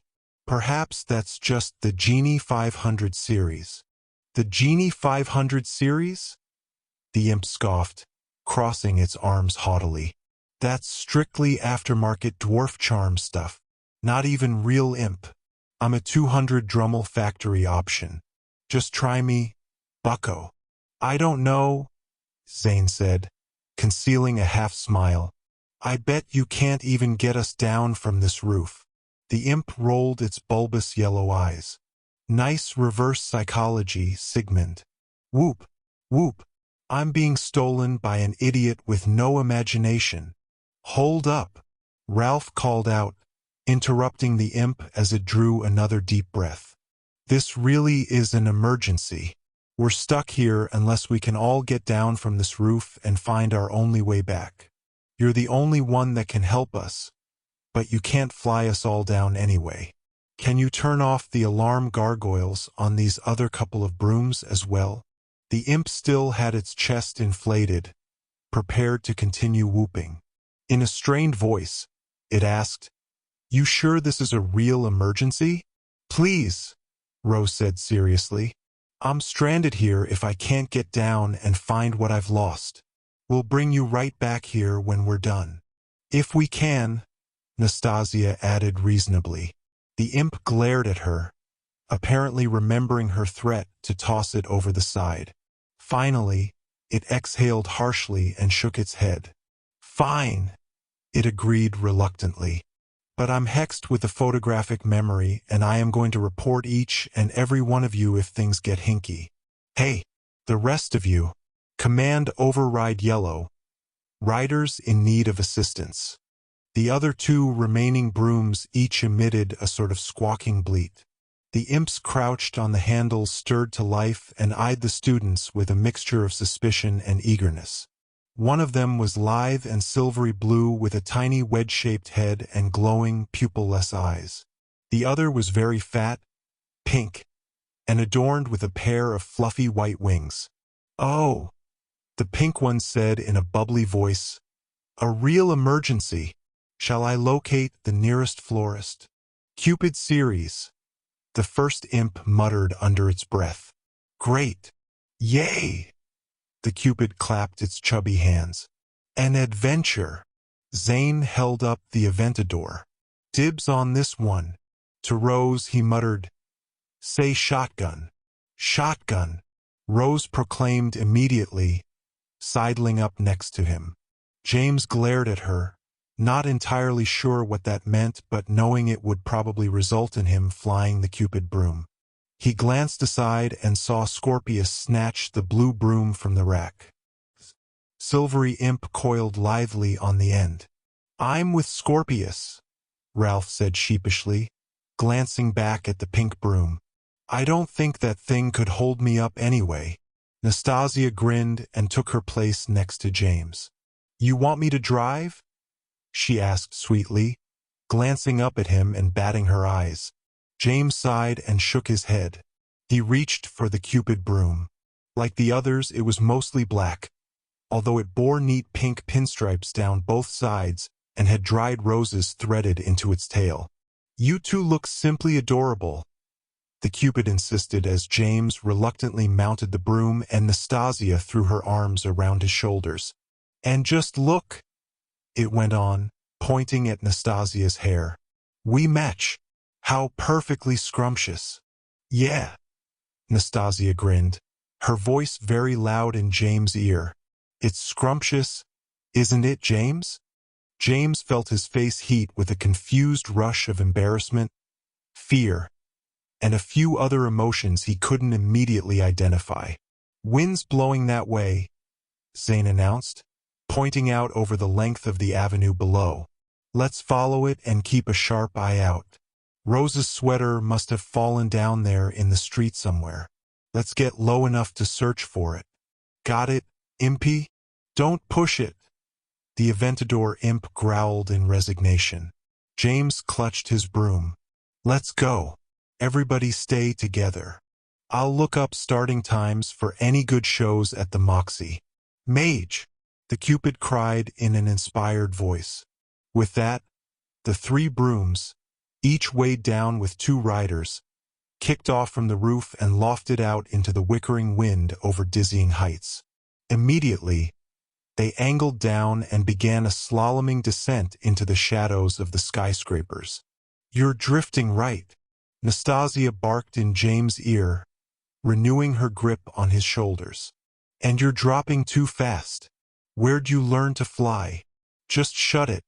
I'm trying to concentrate," James called tersely. "And do you have to hold on so hard? You're going to squeeze my head off.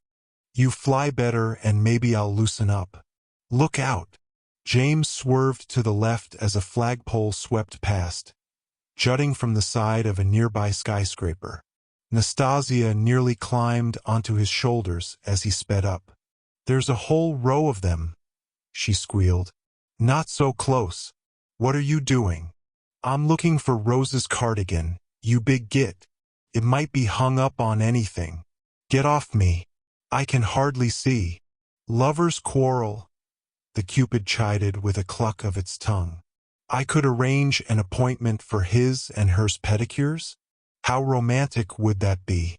"Answer, very."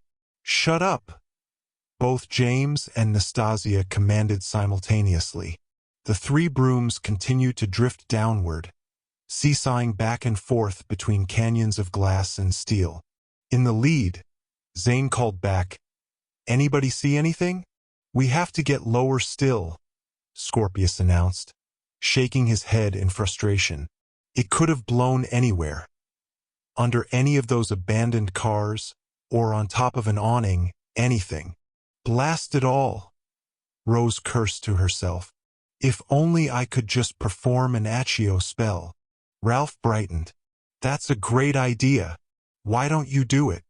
Rose glanced back at him as if he was a total idiot. Because my wand is also in the pocket of my cardigan, and none of us knows it well enough to summon it ourselves. Scorpia sighed. There's nothing for it but to keep. What's that? Nastasia interrupted, stabbing out an arm and pointing toward a nearby roof. James glanced to the right, following her gesture. The roof was sliding past, rising as they descended. Something was moving through the collection of old air conditioning units and snaking ducts. With a stumbling lunge, it leapt out into the sunlight. It's a woman, Rose cried, shaking Zane's shoulders atop their broom. What's she doing here? It was indeed a woman. Her dirty blonde hair was stringy, whipped by the wind so that it formed a wild strew around her head and her haunted, bright eyes. James knew instinctively that she was a muggle, and yet when she saw them, 6 young people flying along on brooms 300 feet over the avenue, she did not so much as blink. She lurched toward them, her shoes slipping frantically on the tar paper roof. Help! She gasped hoarsely. There was movement behind her now. Dark shapes flitted through the rooftop vents, angling swiftly toward her. James barely had time to see them before his broom descended below the line of the roof, obscuring his view. As James swept past, the woman glanced back at her pursuers. She moaned in terror, and then, to James' complete shock, she leapt. No! Rose cried. But the woman was not jumping to her death. She had aimed for James' broom. Flailing desperately, she tackled both him and Nastasia, one arm around each of their necks, clinging desperately. The broom slewed sickeningly to the left, nearly turning over completely, and began to drop in a steep spiral. Too heavy, the Cupid wailed. Exceeding weight limit by 40%. No love triangles. Grab her, James shouted, struggling to regain control of the broom as its descent steepened. Are you crazy? Nastasia shrieked into the rushing wind. We can't hold her up. Well, we can't throw her off. We'll crash if we don't. Nastasia, James realized, was trying to pry the woman's arm from around her neck. The woman moaned, seemingly too weak to hold on much longer anyway. Nastasia, James cried. Stop. Hold on to her. We'll make it. A shape swooped past them, buffeting them with its passage. James glanced hectically aside and saw Zane struggling to match their descent. Behind him, Rose hung on for dear life, her lips pressed into a thin line of terror. Zane pointed downward and hollered something. What? James cried, struggling futilely to hold the broomstick upright. Zane leaned aside and called out again. Aim for the awnings. James boggled at him, and then turned his attention to the avenue that was roaring up beneath him. A broad green awning spanned the building on his left side. James nodded understanding and lunged hard left, dragging the failing broom with him. Hold on, he cried. The awning swept up beneath them, tilting and yawing as James completely lost control. He braced himself and closed his eyes. The impact was much harder than he expected. The taut canvas was shockingly stiff, but the framework beneath broke away with a screech of startled metal. The awning collapsed beneath them, taking them with it as it crashed down, half onto the sidewalk and half onto an abandoned yellow taxi. James bounced off, losing his grip on the broom and ricocheting off the door of the cab. He struck the pavement hard enough to rattle his teeth, and for a few seconds his vision went swimmy. Shadows passed over him as the others swooped down to land. Nearby, James, Rose called anxiously. Are you all right? Tell me you're all right. I'm fine, James said mushily, forcing himself to a sitting position in the shadow of the taxi. I think. What about the others? He looked around, fearing the worst. Nastasia was tangled in the remains of the awning, which seemed to have folded around her in a sort of green canvas cocoon. She moaned irritably and began to struggle out of the wreckage. The mysterious blonde woman had fallen onto the taxi and rolled down onto its bonnet, where she stirred limply. Miraculously, she seemed to be physically all right, if near exhaustion. She slid off the bonnet and her knees buckled. "Run!" she muttered tensely. "Go, Lissa. Don't let him collect you. Run, babe, run." But her legs rebelled, refusing to hold her up. They jiggled beneath her and she sprawled pathetically to the sidewalk. "Is she all right?" Zane asked, ditching his broom and running to her side. "Who is she?" Ralph added, dropping to his knees next to her. Rose joined them. Together, the three students helped her into a sitting position. "Miss," Rose asked her carefully, "is that your name?" "Lissa, what are you doing here?" "Have to run," the woman Lissa insisted dully. She glanced around, saw Rose and Ralph, and suddenly her eyes sharpened. She grabbed at them. "Have to run," she repeated frantically. "The collector is coming." "The who?" James said, climbing awkwardly to his feet. "The collector," a deep voice announced from behind him. James startled and spun around, nearly unhinging his knees again. A figure was standing against the lowering sun, casting James in its shadow. It was a man very tall, wearing a heavy burgundy robe with gold scrollwork on the sleeves. A deep hood concealed his face, revealing only his chin and the tip of his nose. He seemed to stare at James from the depths of the hood, as if weighing him. "I apologize," he said, smiling suddenly. He raised his pale hands and pushed back the hood, revealing a handsome, if unremarkable face. Dark hair, threaded with steely gray, was combed back from the temples. "I didn't mean to startle you. I am the person she is referring to, the collector, although it is not so much a name as a sort of title." "What do you want?" Rose called out, putting her arm protectively around Lissa, who had begun to hyperventilate in apparent terror. "Why are you chasing her?" "This poor creature is one of my charges," the man answered, a hint of sadness in his voice. "Just one of the unfortunate, forgotten people left to fend for themselves in this ghost of a city. I have taken it upon myself to care for them, whenever my duties allow it." "If you are caring for her," Scorpius asked, taking a step forward, "then why was she running from you? Why did she nearly kill herself trying to get away from you?" "Alas," the collector said, moving carefully closer to Lissa and descending to one knee, "she is not in her right mind. Few of them are. This is why they were left here to begin with, why they did not heed the warnings to evacuate along with the others. She is confused. And as you can see, she is a danger to herself. I will take her back. I will care for her as I do the rest." Lissa suddenly laughed. It was a ragged, desperate sound. "The rest?" she gasped. "There are hardly any of us left at all. You've collected so many. You're a monster, a beast." The collector bowed his head and spread his hands. "Unfortunately, some delusions are much more stubborn than others. I do what I can to help them, but some require special attention." He raised his head again and spoke directly to the woman. "Come along, my dear Melissa. You know there is no way out of the quarantine zone now, not unless you wish to get arrested by the authorities. They would imprison you. Your many crimes."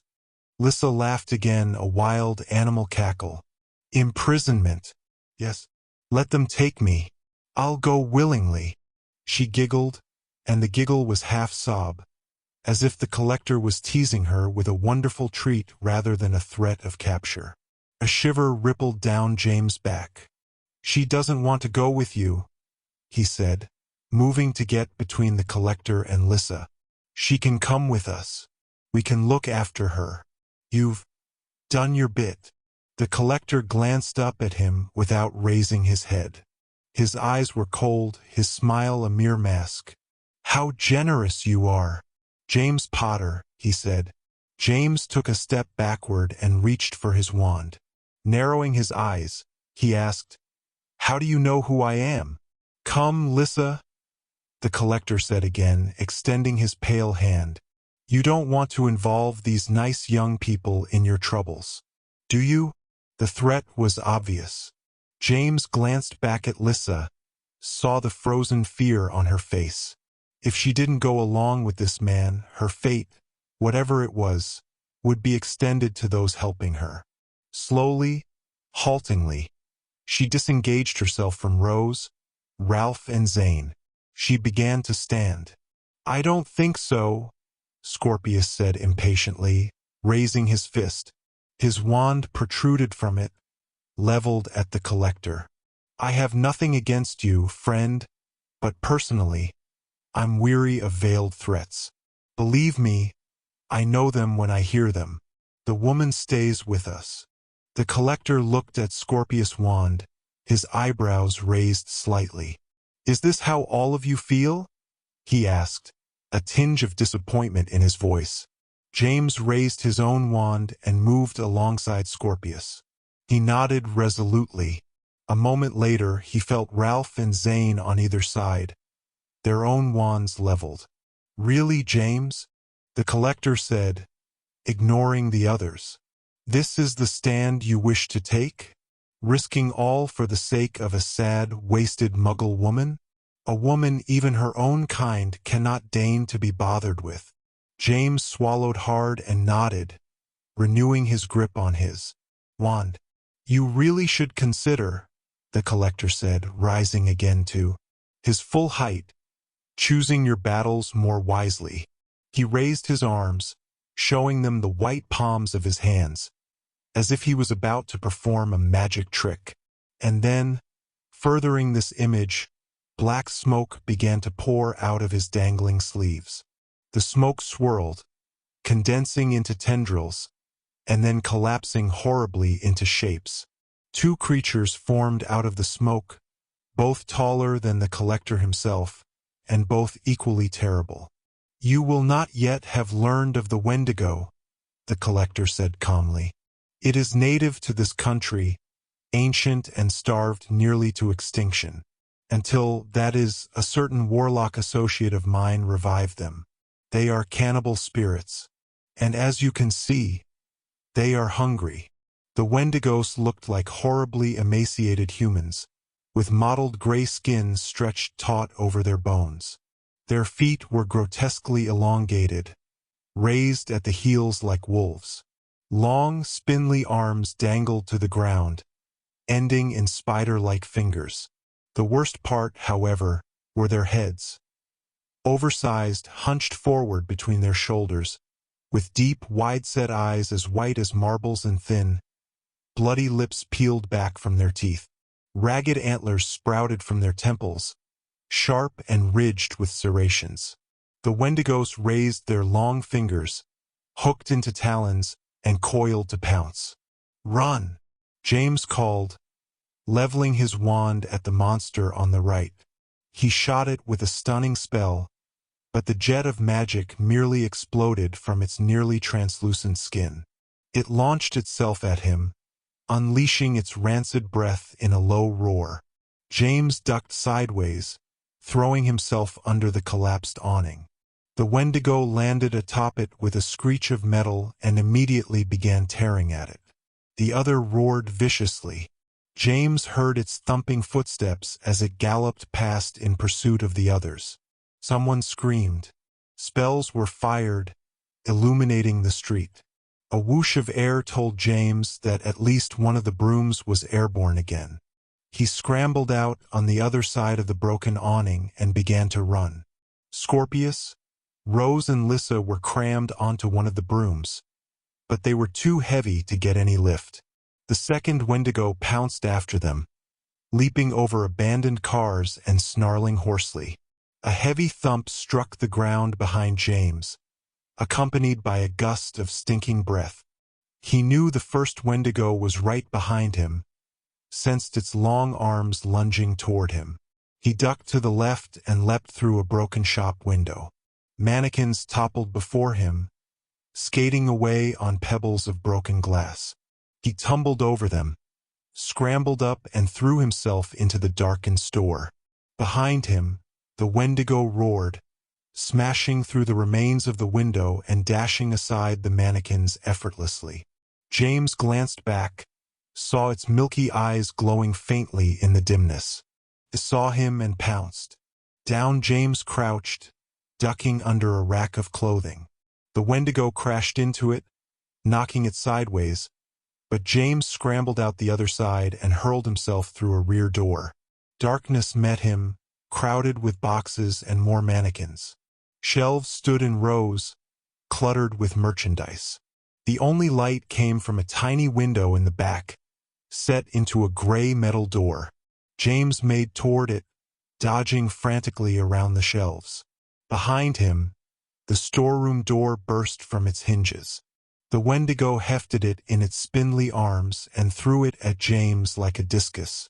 The door whooshed over his shoulder and crashed against a shelving unit, sending boxes flying in all directions.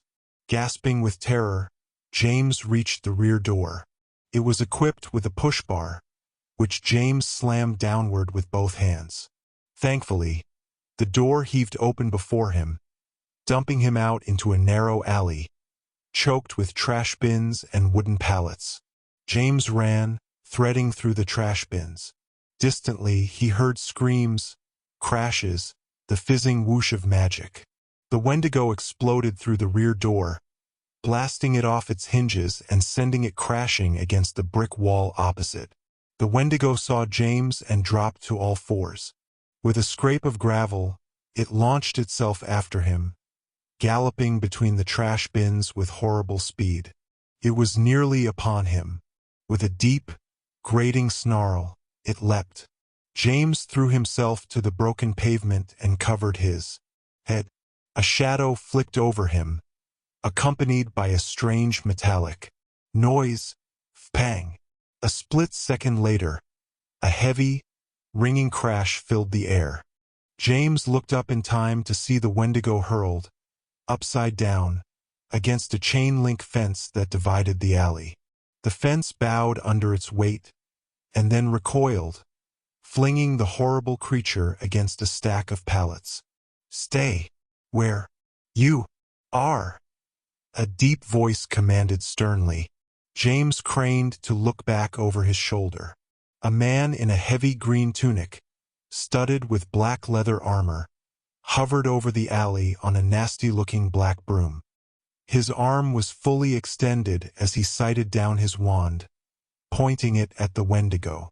The Wendigo scrambled to its feet, apparently unfazed by its encounter with the fence. It saw the man on the broom and snarled, wrinkling its bloody lips from its black gums.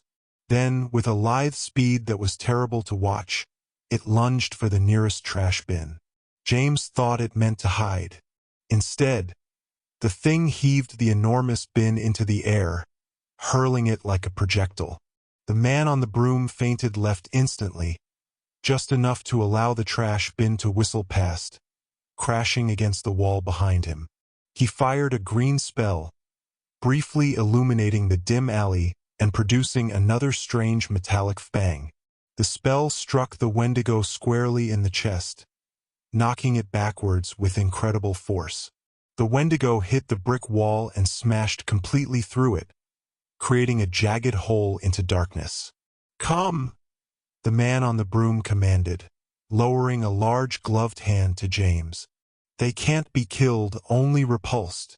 Hurry, before it revives itself." James glanced from the broken brick wall to the man on the broom. This was obviously one of the harriers that Scorpius had mentioned.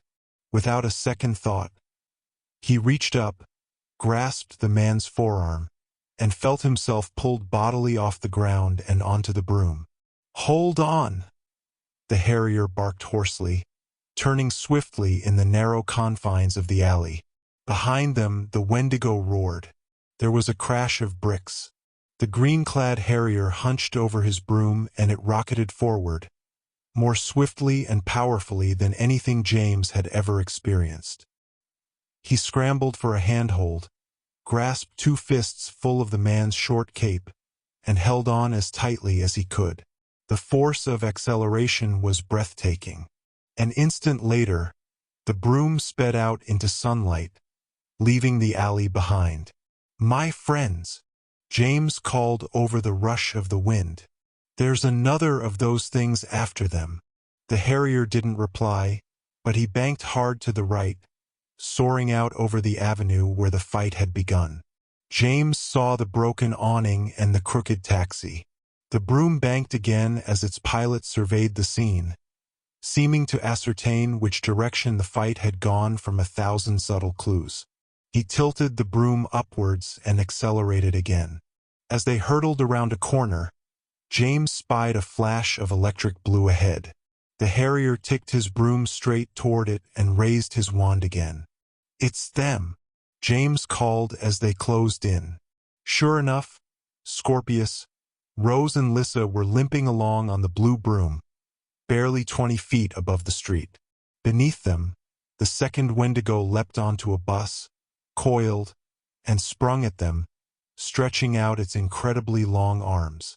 It swiped, meaning to swat them straight out of the air, but another blue flash lit the street, emanating from an orb of magic that flickered around the broom, repelling the Wendigo's grasp. It fell back to the street in a furious crouch and roared. "That's one tough little imp," the Harrier exclaimed, gesturing with his wand as they circled the others. James squinted through the roaring wind and saw the lithe little security gargoyle crouched alertly on the tip of the sinking broom. Its blue eyes glowed like pinpricks of lightning, casting the protective blue bubble. "It can't hold out much longer," the Harrier added, swooping to cut the Wendigo off from them. "We'll have to fend it off. Fortunately, there's just the one." "Ah, damn." James saw it coming at the same time. The Wendigo's twin leapt into view at the end of the block. It saw the crippled broom and snarled viciously. In an instant, it began to leap from car top to car top, crimping the metal bonnets and roofs with its thudding footprints. "Wand out," the Harrier ordered, leveling his own wand at the nearer of their pursuers. "Use a convulsus spell if you know it. Anything with some force behind it. You take the further one. Now," James cried, fumbling his wand out and aiming it. "Now!" Both of them fired at once. The nearer Wendigo thrashed backwards as a blue bolt struck it. James' convulsus spell missed its mark, however, exploding a newspaper box behind the advancing monster. The Wendigo zigged back and forth, shattering windscreens and swinging from utility poles. "Again!" the Harrier commanded. More bolts of magic lit the street, with Scorpius joining in from behind, but it was little use. Even the Harrier's direct hits only repulsed the creatures for a moment. The twin monstrosities were nearly upon them, snarling more viciously than ever. A series of pops suddenly echoed along the canyon of skyscrapers. Figures appeared in mid-swoop, each dressed in green tunics and matte black armor, each straddling their own long, sleek broomsticks.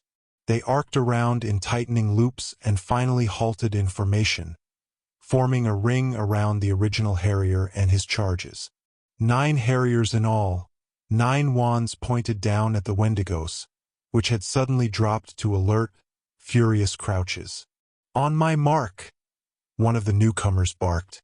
James glanced up, and was overjoyed to see Victor Crumb, his face set with grim determination. "Fire!" All 9 Harriers unleashed their spells on the Wendigos simultaneously.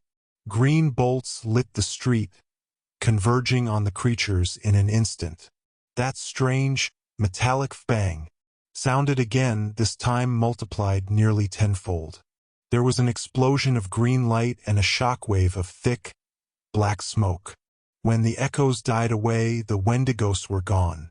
The harrier sharing James' broom drew a deep breath and let it out slowly, purposely calming himself. He looked aside, assuring that everyone was all right, and then glanced up at Crumb. "About bloody time!" he shouted, his voice echoing along the empty street. "What's the matter, Piotr?" One of the late arrivals called. "Can't handle a couple of escaped house pets on your own?" "James!" Crumb shouted, piloting his broom into position next to him, his face deadly stern. "What are you doing here?" James stammered. There were some rings. Experimental magic." Crumb shook his head vigorously. "On second thought, I don't care. Do you have a means to get back home?" James nodded, then glanced aside as Rose and Scorpius lowered their overloaded broom. The Muggle woman crammed between them. "Air sorta. And we're very keen to, actually. But Rose is missing her ring. It was in her cardigan when it, blew off the roof of the Crystal Mountain." James turned back to Crumb, expecting a stern or confused frown. Instead, Crumb had produced a tiny notebook from a chest pocket on his leather armor. He was writing on it with an equally tiny quill, the implements looking slightly silly in his large, gloved hands. He nodded curtly at his own notes. "Cardigan," he stated. "Color. Rose spoke up sheepishly. "It's sort of a pale salmon color, with perhaps a little mauve." Crumb looked at her without writing anything, his brow lowered. "Pink," James interjected. "It's pink. Do you think you can help us?" "The cardigan contains a ring," Crumb confirmed, frowning again at his notes. "Anything else?" "My wand," Rose called. "And, some Drubel's gum. And possibly a nosebleed nougat or two." "That will do," Crumb announced crisply, pocketing his notebook and tiny quill. He raised his voice and called out, "Search pattern Sigma. Object is a pink cardigan sweater, lost from the roof of the Crystal Mountain. Consider prevailing winds and be aware of high perches and overhangs. Upon retrieval, assure contents. 1 ring, 1 wand, assorted effects. Teams 1 through 3, go now and report back in a quarter hour. Team 4, return to watch perimeter." This may have been a distraction. The last he added in a worried growl, turning back to James. "It was very foolish of you to come here, James," he said gravely, and it pained James to hear the disappointment in the older man's voice. "We weren't supposed to come here exactly," James insisted, weakly. "We started out in the top floors of the Crystal Mountain. It was just a quick out and back, using these magical rings Zane and his mates have been working on." Crumb's eyes sharpened. "Zane Walker? He is here as well." James nodded nervously. "Yeah, somewhere. He and a girl named Nastasia." A wave of worry suddenly washed over him as he glanced around the deserted street. "And Ralph, too. Where are they? That collector bloke must have them." Even as James spoke, a clatter echoed from the nearby corner, and a trio of figures clambered into view. James glanced toward the sound and was astounded to see Zane, Nastasia, and Ralph climbing around the wreck of a bus. Piotr, the harrier with whom James still shared a broom, said, "Are these your friends?" "That's them," James nodded, squirming to climb off the broom. The harrier lowered his broom, allowing James to jump down. "James," Zane called, "what happened to the Wendigos? And who are your new pals?" On second thought, he frowned a little. "I guess both those questions sorta answer each other." "Oh, hi, Victor. I should have known you were part of this, Walker." Victor sighed. James met his friends near the wrecked bus. "What?" he stammered, looking them up and down. They appeared to barely have broken a sweat. "How did you?" How did we avoid becoming lunch for a pair of anorexic zombie cannibals? Zane clarified, raising his eyebrows. Good question. It's a tale of true grit and resourcefulness if there ever was one. See, as soon as we saw Scorpius and Rose fly off with the Muggle woman, I just put on my green ring, Nastasia piped up, lifting a hand and wriggling her fingers. Bada-boom. Built-in escape route. Ralph and I followed along, Zane shrugged. It seemed like the obvious thing to do. Then we zapped right back again. Only when we came back, the rings landed us back on top of the Crystal Mountain. Took us a few minutes to get back down from there. Fortunately, I was genius enough to grab these from the XCOM lab. He held up a pair of old but serviceable brooms. Rose and Scorpius joined them, bringing Lissa with them. James frowned at Zane. You mean you three just left? We thought you would do the same, Ralph said. There was no fighting those Wendigo things. At least, not without, professional help. He eyed Victor and Piotr, who hung in midair nearby, talking in serious voices on their sleek brooms. But James began and then stopped. He had honestly forgotten about the ring in his pocket, the one that would have whisked him immediately to safety if he had merely put it on. In retrospect, it seemed very silly, and potentially deadly, for him to have forgotten about it. But then he remembered that Rose hadn't had her ring at all, and neither had the Muggle woman, Lissa. He looked at Zane and Ralph, then Nastasia. You, he said, realization dawning on him. You were just waiting for a chance to zap back. You didn't care about anyone else. If Zane and Ralph hadn't seen you do it, they never would have thought to do it themselves. They never would have left Rose here. Now hold on, James, Zane interjected. We came back immediately, and with help. We were going to use the brooms to get everyone up off the street, where those monsters couldn't reach us. She wasn't thinking about anyone but herself, James insisted, still glaring at Nastasia. Neither of you would have left if you hadn't seen her do it first, just to save her own skin. I'm surprised you even got her to come back with you. Nastasia met his glare with a look of wounded surprise. Then her face hardened. She turned away, but not before James saw tears shimmering in her eyes. Suddenly, Zane did the last thing James expected. He shoved James hard on the shoulder. What's the matter with you? He demanded. What were we supposed to do? You ran off. Scorpius and Rose made it into the air with Lissa. One of those things nearly ripped Nastasia's head off with one swipe. It was instinct to get to safety any way we could. If it wasn't for her quick thinking, the three of us would probably be dead right now. James stared at his friend in shock. He glanced at Ralph for support and saw a deeply wounded look on the big boy's face. I'm sorry, James, Ralph said quietly. You might be right.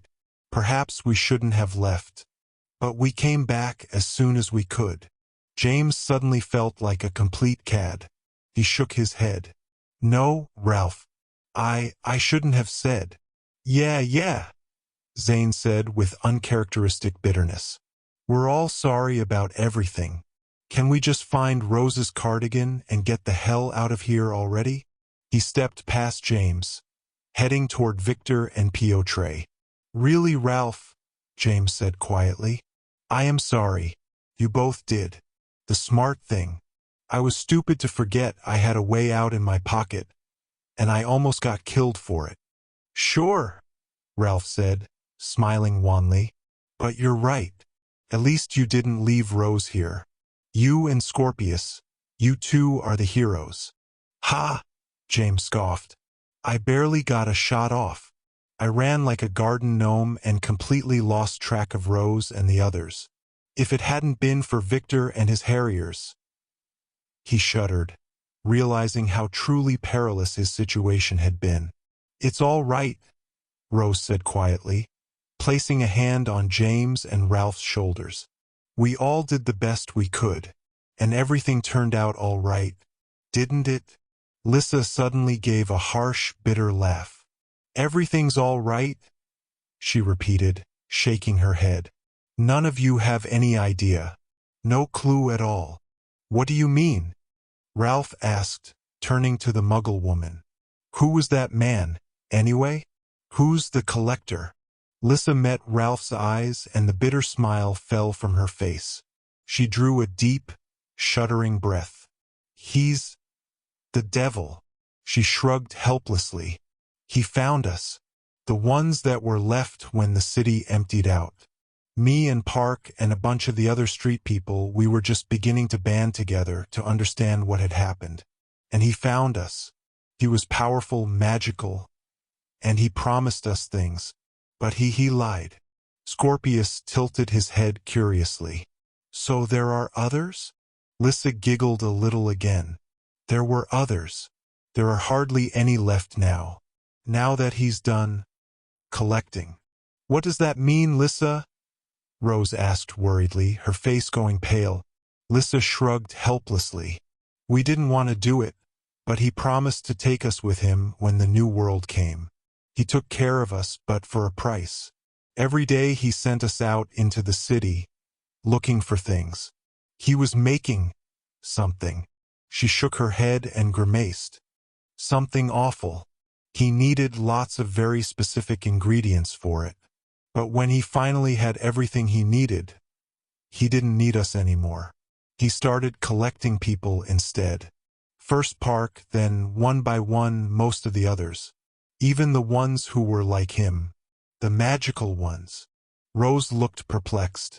He killed people? Even other wizards? Lissa shook her head again, slowly and emphatically. It wasn't just killing. It was like a game to him. It gave him pleasure, and it made him more powerful. He collected them. When he was done, they weren't so much dead as they were just sort of sucked dry. Empty human husks with everything stripped out of them. He made us bury them in the park, which was the worst part of all. Some of them. She shuddered violently and met James' eyes, almost pleadingly. Some of them were still breathing. They were dead. Dead in every way that mattered. But they breathed. He's a rogue wizard, Ralph said suddenly, glancing from Scorpius to James. Just taking advantage of the situation here with all the authorities gone, right? Just some really deranged, vicious wizard with delusions of grandeur. Scorpius scowled thoughtfully. I've been around wizards with delusions of grandeur my whole life. I come from a long line of them, to be honest. Not many of them could conjure mythical beasts out of thin air. That was some serious dark magic. He referred to a warlock friend of his, Rose said, shivering at the memory of the Wendigos. Warlocks are very specialized wizards. They make magical weapons, poisons, instruments of mass warfare. That's where they get their name. But there are hardly any of them left, aren't there?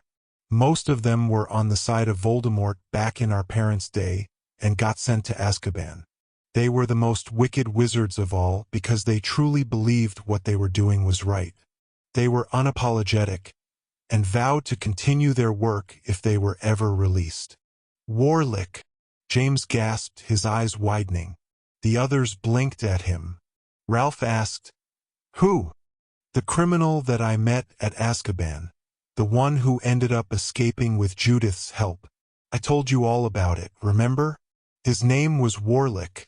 But what if that wasn't a name? What if it was just another word for warlock? Rose glanced at Scorpius. They shared a strangely uncomfortable look. It's possible, she acknowledged. That's the whole reason he was in Azkaban to begin with. James went on, speaking to himself as much as the others. He was making all sorts of dark magic weapons and poisons. He killed one of Dad's best Aurors using them. He must be the one working with this collector person. And that means that they're both involved with Judith. He glanced at the others' faces in turn. The Lady of the Lake. Rose bit her lips in a strange grimace. Scorpius looked away pointedly. Even Ralph shuffled a little on his feet. Only Lissa, the Muggle woman, did not blink. She watched James' face as if hypnotized. "Did you ever see her?" he asked, taking half a step closer to her. A tall woman, with reddish hair, keen-looking, but cold. Lissa still met his gaze intently. She shook her head very slowly. "There was another," she admitted in a near whisper. "But no one ever saw who or what it was. They always met in secret. The collector took orders. Sometimes they argued. He wanted to use it now. The other insisted they wait until a better time. The perfect time." Scorpius looked sharply at Lissa. The perfect time for what? What were they talking about using? Lissa still stared at James. Her eyes were wide, eerily intent. In a low, muttering voice, she said, "He knew you. He called you by name." James shivered. "What were they talking about, Lissa?" he pressed. "It might be important. What were they waiting for the perfect time for?" Lissa finally tore her gaze from James' face. She glanced around at the others, as if noticing them for the first time. When she spoke, it was in a hushed whisper. "The thing they had made, the thing we had to collect all the ingredients for. It was very difficult, they said, but powerful. Terrible. They called it the Morrigan Web." She shuddered. All the color fell out of James' face. "The Morrigan?" Rose repeated, narrowing her eyes thoughtfully. "I've heard of that. The Morrigan was a goddess of war. But what's a Morrigan Web?" Lissa shook her head slowly. "The collector told us," she muttered. "He told us what it is. He told us. It was the end of our world." James looked at her, a chill coiling down his spine. In his mind, he saw Petra's dream story, saw her handwriting scribbled all over it, blending together into a cacophony of random thoughts and ideas. And in the middle, written larger and more emphatically than the rest, each letter pressed into the parchment as if written with great force, was that same phrase, the Morrigan Web. Petra knew about it. Petra was involved.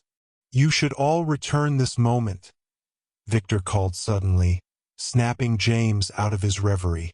"We will protect the young lady until her possessions are returned and she can facilitate her own way back. The Muggle woman will be taken to the authorities." Ralph shook his head. "I'm staying with Rose," he insisted, and James saw that he was still smarting from the guilt of leaving her during the attack. "If that collector person attacked us once, he may try it again." "You may be more right than you know," Piotr admitted darkly, swooping nearby on his broom. "As I told Mr. Potter here, the Wendigos cannot be killed, only repulsed. They have surely returned to their master, whoever or whatever he may be." Zane returned to the group, his face serious. "I told Victor about the collector," he nodded. "An opportunist," Victor acknowledged. "The worst kind of wizard imaginable. Where some exploit disasters to loot goods, people like him delight in looting souls. We will find him and he will pay for what he has done." This he directed at Lissa, meeting her eyes gravely.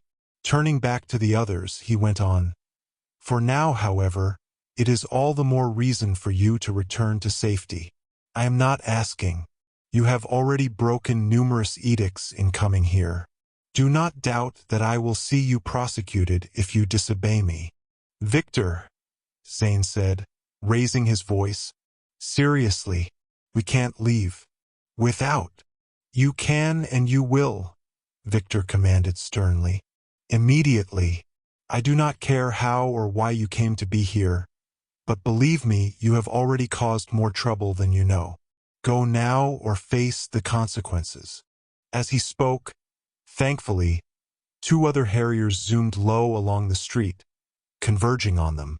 One of them, James saw, was carrying a pink, fluttering shape in his fist. "The young lady's property," he called out, setting down on the street and holding up the cardigan. It got conveniently hung up on a statue in Union Square. Everything seems to be in order. He handed the cardigan to Rose. Thanks, she said sheepishly. Victor nodded firmly. I suppose that settles that, then. Are there any other arguments? James thought he sensed the slightest undertone of wry humor in the former champion's words. He shook his head emphatically. Excellent. Then off with you. Miss.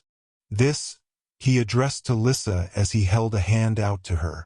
There is a Magical Integration Bureau office on the Brooklyn Bridge blockade. They will assist you. Lissa nodded wearily. You first, Rose? Zane sighed, producing his green ring from his pocket. We'll follow. Rose nodded. She rummaged in the pocket of her cardigan, found her own green ring, and showed it to the others. Sorry, everyone, she said, smiling wanly. Ralph smiled back at her. Just get back safely. We still have one more jump to make from there, back through the cabinet. It's probably the middle of the night, Hogwarts time. That's true, she nodded. All right, see you all on the other side. With that, she jammed the ring onto her finger. An instant later she vanished with a sort of rushing pop. Scorpius didn't wait. With a brisk sigh, he donned his own ring and disappeared. I'm sorry, Zane, James said meekly, turning to his friend. Really? Zane met his gaze, but his eyes remained hard. He nodded curtly. Let's just go. What about Nastasia? Ralph asked, glancing around. Already gone, Zane shrugged, glancing down at his green ring. We both thought it would be best. After, everything. Without looking up, he pushed his ring onto his finger and vanished. James drew a deep breath and let it out, feeling thoroughly miserable. Thoughts swirled around his head in a sort of storm. Petra, the Morrigan Web, Warlick, the Lady of the Lake, the Collector, even Nastasia, especially the wounded look on her face when he had accused her of caring only about herself. He dug his own ring out of his pocket, feeling the conspicuous glare of Victor Crumb watching from his broom, 50 feet away. Ralph? He asked quietly, pausing with his green ring poised before his finger. When we were talking about Warlick and his escape, why did you all look so strange? Ralph met his eyes briefly and then glanced away. It isn't that, he admitted uncomfortably. It's the other part. What other part? James asked, an edge of exasperation coming into his voice. Ralph glanced at him again and drew a deep breath. The Lady of the Lake, he admitted. It's all just a little weird. James shook his head firmly. No, I don't know. What's weird about that? It makes perfect sense. She helped Warlick escape so he could help her and the Collector make some sort of ultimate magical weapon. It's horrible. But what's weird about it? Ralph frowned in consternation. James, he said, lowering his voice still further. I don't really know how to say this. I guess I sort of thought you already knew. What, Ralph? James demanded, losing his patience. Out with it. Ralph lowered his ring and ran a hand through his thick hair. He glanced out over the street, seemed to see Victor watching, and then returned his gaze to James. His face was a mask of miserable resignation. James, he whispered harshly, leaning close. No one else ever saw this Lady of the Lake person. Only you. Did you not know that? James stared at Ralph in disbelief. He narrowed his eyes. But that's ridiculous. You were all there in the world between the worlds. She was there with us in the Black Castle. We spoke to her. Ralph shuffled his feet again, but shook his head insistently. We heard a voice, he admitted. But I never saw anyone. I just saw the other Petra. The rest was just shadows and echoes. Zane and I sort of thought it was all a trick, that the other Petra, the Morgan version, was just sort of mad. Talking in two voices. Ralph, James hissed, an incredulous smile crossing his face. You're joking, right? The Lady of the Lake. The smile faded from his face. Ralph, she killed Lucy.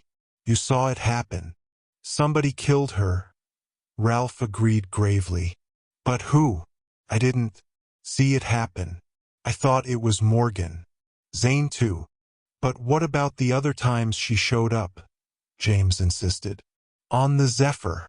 You saw her shooting from the windows at all those wolf blokes, blasting them out of the air. I saw a lot of people, Ralph agreed reluctantly. There were loads of people on the train with us. Ralph, this is just daft, James exclaimed, raising his voice. What about all the other times? What about? He stopped as cold realization flooded over him. There were no other times. The other times he had encountered Judith, first in the halls of the Aquapolis, and then in the North Sea, when she had whisked Warlick away in the form of a living waterspout, none of his friends had been present. But on the night of the unveiling, James said, thinking hard, she was there on the street calling out about how my dad was guilty, about how he killed that senator. You heard her. She was right there with Morgan, standing side by side. Ralph shook his head slowly but emphatically. I did hear people screaming things. I heard stuff like that in the crowd. But I didn't see anyone. None of us did, James. That's why everyone gets a little nervous when you talk about Judith. Because most people, they don't exactly believe she exists. James, Victor barked from some distance away. Both of you, you must go. Now. Ralph glanced aside nervously. Come on, James, he said, readying his ring. We can talk about this more later. James was too stunned to respond. Ralph nudged him. On 3, he suggested again. Ready. James nodded feebly. Ralph counted. They both put on their rings. 20 minutes later, James, Ralph, Rose and Scorpius tumbled out of the vanishing cabinet into the dark stillness of the great hall. Home, Rose said fervently. For a little while there, I felt like I'd never see this place again. Is that mad? I think we all felt that way a bit, Ralph agreed. Quietly, disconsolately, the students made their way out of the great hall, whispering goodnight to Ralph at the dungeon stairs, tiptoeing so as not to arouse the attention of the always wandering Filch and Mrs. Norris. The 3 Gryffindors climbed the stairs to the portrait of the fat lady. Scorpius muttered the password, granting them entrance to the deserted common room. Orange embers glowed in the fireplace, casting the only light.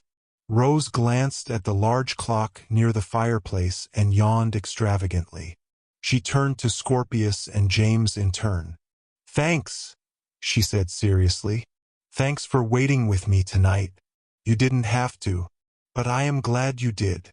James nodded. Scorpius shrugged, as if to say, what else were we going to do? Rose, James said tiredly, stepping close to his cousin.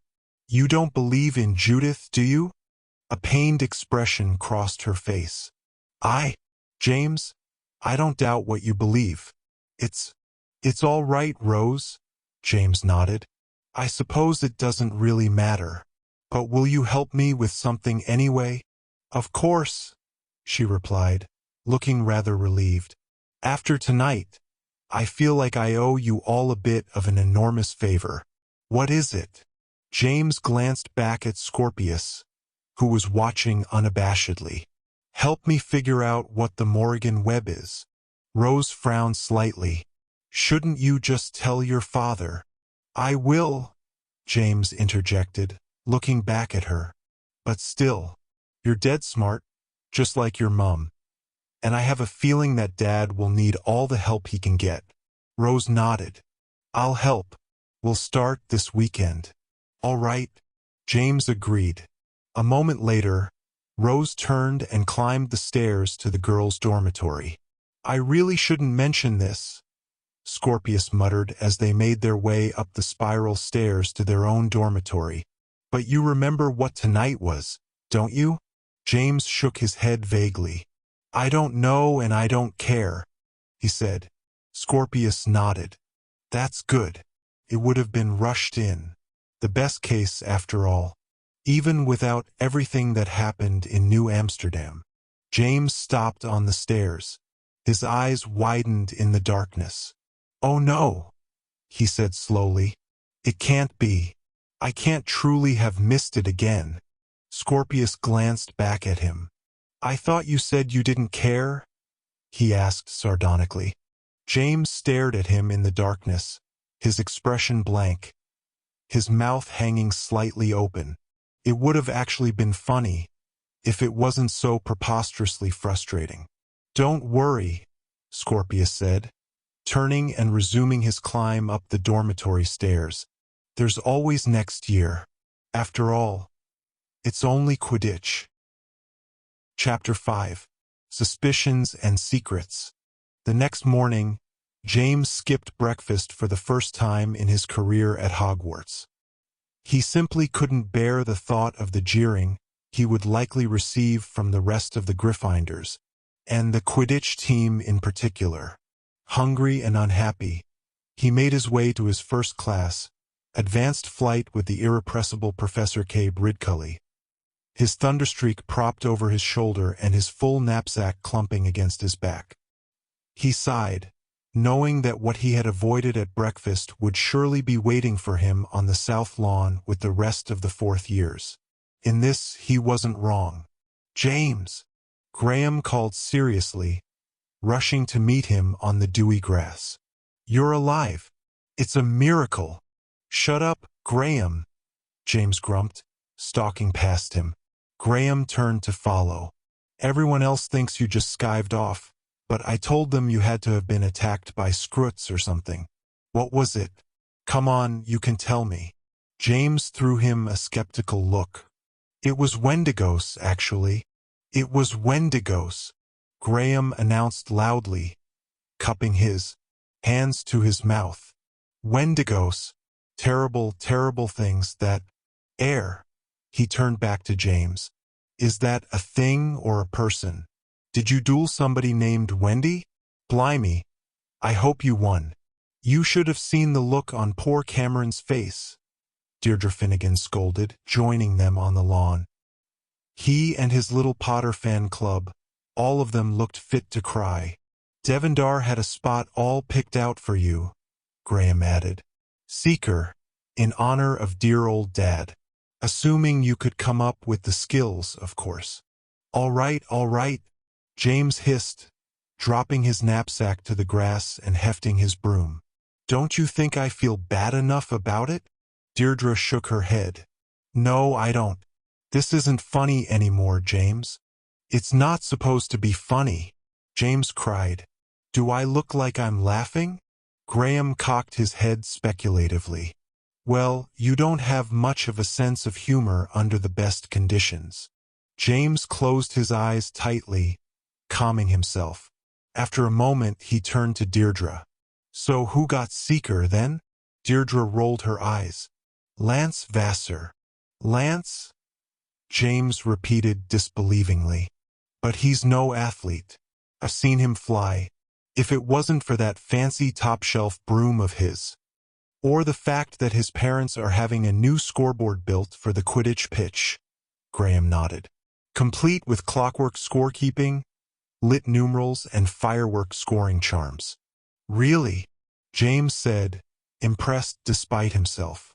"That'll be pretty cool, actually." "But Lance at Seeker," Deirdre repeated pedantically. "How often do you think those fireworks will be going off for a Gryffindor win?" James sighed deeply. "Perhaps he'll be better than we expect?" Graham shook his head and frowned. "He'd better be. But seriously, James, next year just break your own leg or something. We're running out of excuses for you not showing up at tryouts." The ribbing continued throughout the morning. Ralph, Rose, and Scorpius, of course, knew the real reason why James had missed Quidditch tryouts, providing some cover for him at lunchtime. Few believed the fantastical tales about their adventure in New Amsterdam, although the story did provide a convenient distraction, and by afternoon most of the school seemed to have forgotten about James' missed opportunity. All except for Lance Vassar, who passed James as he queued up near the York vanishing cabinet. "I don't blame you, James," he said quietly, patting James on the shoulder. "It's better this way, really. You're a good kid. I didn't want to embarrass you or anything." He swept on, followed by his usual entourage of older Gryffindors and hangers-on. "He's serious," Ralph said wonderingly. He wasn't even being sarcastic. "What a pompous Burke." James shook his head, his cheeks reddening with anger and embarrassment. A metallic slam sounded behind him. Turning, he saw the strange, narrow doors of the York cabinet. Of course, it wasn't a true vanishing cabinet at all, having come from a strictly Muggle school. The green-painted lockers had been especially charmed to function as a portal, despite their completely mundane appearance. Ralph shrugged. "Looks like we're up next." Together, they approached the lockers and thumbed open two of the narrow doors. The interiors were very small and shallow. Ralph peered into his locker with obvious trepidation. "It's going to be a bit snug," he commented. James nodded. "Want a little help? I could try to reducio you a little." It was supposed to be a joke, but Ralph seemed to consider it. Finally, he shook his head reluctantly. With a small shrug, James stepped into his locker. Next to him, the metal wall groaned as Ralph crammed into his own space. A moment later, the metal doors swung to with a squeak and a slam. A flash of blinding light erupted all around James, accompanied by a sense of falling. The locker was too small to jump in, but the confined space kept him from tumbling out when the door popped back open. He peered out, blinking. Shadows moved in a dim space, echoing with distant voices. James clambered out of the locker, joining his classmates. "What is this?" he asked Joseph Torrance. "Looks like some sort of dungeon." Joseph nodded as he glanced around. "But I've never seen a dungeon painted that particular shade of mint green." "A little help?" Ralph said in a strained voice. James turned around and saw Ralph still crammed awkwardly into his locker, waving a hand at him. James grabbed his friend's hand with both of his and gave a sharp tug. Ralph tumbled out, nearly bringing the narrow metal door with him. As soon as he was out, the locker doors slammed shut, sending a loud clang echoing along the narrow room. "Thanks," Ralph muttered, running a hand through his disheveled hair. "Blimey, it's hot in here. What is this, a steam bath?" "It might be, for all we know," James said, glancing around the dim space. Painted cinder block walls formed a long room, floored with cracked concrete and divided by a long, wooden bench. The rear wall was covered with lockers beneath a single high, cramped window, its milky pebbled glass reinforced with wire mesh. At the head of the room was a heavy wooden door with a single square window set into it. Shapes moved beyond this, accompanied by the dense echo of raucous voices. Fiona Fourcompass stamped her foot impatiently. "What kind of reception is this? Anyway, what are we supposed to do? Where's our teacher?" "Door's locked," Kevin Murdoch announced, giving the door handle a futile pull. He produced his wand and grinned, fingering it. "Dumb muggles don't know locks can't stop me." "I wouldn't," James began, but it was too late. Murdoch leveled his wand at the door handle and loudly called the unlocking spell. There was a flash of dense, purple light and Murdoch flew backwards, propelled by some invisible force. He bowled into several other students, sending them tumbling backwards over the narrow bench. James jumped back, bumping into Ralph but avoiding the domino effect that sent most of the others sprawling to the floor.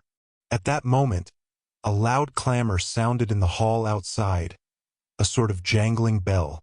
As if in response, the babble of voices rose in pitch. Doors slammed in the distance, closing off the sound by degrees, and then, just as Kevin Murdoch and the rest began to scramble upright from the floor, there came the unmistakable sound of a key socking into a lock.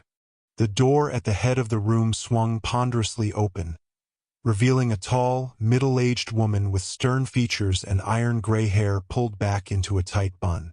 She surveyed the room grimly, her eyes enlarged behind a pair of heavy, black-framed spectacles. "How dare you attempt magic in our school?" she breathed, her low voice echoing along the narrow room. James saw that she was quite thin, almost painfully so, and dressed in a severe gray pantsuit. Her heavy glasses seemed far too large for her face, perched on the blade of her nose like a seesaw. Behind the bulbous lenses, her eyes flicked over every face in the room, as if cataloging them. Then, primly, she stepped inside and allowed the door to swing shut behind her. Without a word, she approached the corner nearest the door and bent to pick something up. When she turned back, she was holding a white laundry bag, stuffed and dangling by its drawstring. "While you are within these halls," she said, speaking with such chilly calm that it seemed to lower the room's temperature by 10 degrees. "You will not work magic. You will not use the word magic. You will not say anything about witches, or wizards, or any other detail of your secret little world." I would not have thought I'd need to say that, but apparently I do. If that door had not been especially fortified by your own masters, you would apparently even now be roaming the halls of this school, wreaking whatever magical havoc you wished, regardless of the consequences. All of you on your feet, if you please. James and Ralph made room as those that had fallen backwards, clambered upright again. As the class shuffled into place on either side of the bench, James counted 8 students total. All of them, strangely, were Hogwarts students. "My name," the woman said icily, "is Miss Corsica. I will be your liaison and teacher whenever you are here at York Academy. If you have questions, you will address them to me. Is that understood?" James took the opportunity to glance at Ralph, his eyebrows raised. He nodded surreptitiously toward the woman. Ralph shrugged one shoulder. It certainly wasn't the Corsica they had been half expecting. The woman drew a quick breath and went on. "In the absence of any questions, allow me to enlighten you about your purpose here. As you are surely aware, certain events earlier this year have caused a serious crack in the shroud of secrecy that has hidden your world from ours for centuries. Many believe that this shroud will soon fall away completely, thrusting the magical and non-magical worlds together once again. To soften the potential shock of such a revelation, a program of careful, deliberate integration has been undertaken. That, students, is why you are here. You will interact with a select group of York students who have been made aware of your world. Then, when and if the time comes that your secrets are fully revealed, they will assist their friends in adapting to that new reality."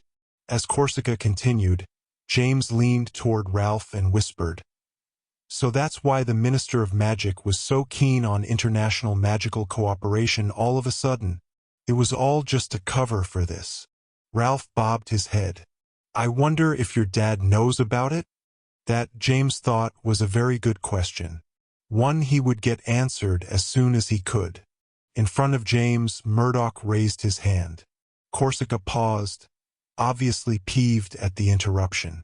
"Apparently we have a question after all," she stated bluntly, raising one eyebrow at Murdoch. "Just this," Murdoch said, glancing around at his classmates.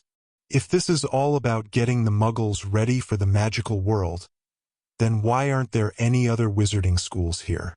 Why just Hogwarts people?" "I'm sure I don't know," Corsica replied tersely. "It was a strictly voluntary program. Perhaps not everyone in the magical world is quite as prepared to mingle with us as you lovely children are. James grimaced, not only at Corsica's obvious sarcasm, but at the probable truth of her words. It was hard to imagine any Durmstrang students wanting to mix with Muggles, even if Durmstrang was a part of the program, which was unlikely, considering their attitude even toward Muggle-born witches and wizards. Beauxbaton students were more accepting of Muggles, of course, but would probably be bored at the very idea of attending a dull, non-magical school in some nondescript English village. Still, why weren't there any Alma Aleron students? Considering the popularity of the progressive element at the American school, this sort of thing should have been just their cup of tea. He reminded himself to ask Zane about it next time he saw him. Then, of course, he reminded himself that Zane was a bit shirty with him at the moment. He sighed unhappily as Corsica went on. Regarding the students here at York, those in your classes know who and what you are, and have already met many of you at your own school. A few others are aware, including some teachers, though not all of them by any means. Thus, you will go nowhere without me. You will not interact with any other students outside of my presence. And you will never come here outside of class time. Is that understood? There was a general murmur of sullen assent. Very well, Corsica said curtly. I see by the way most of you are dressed that you do not have any concept of the term physical education.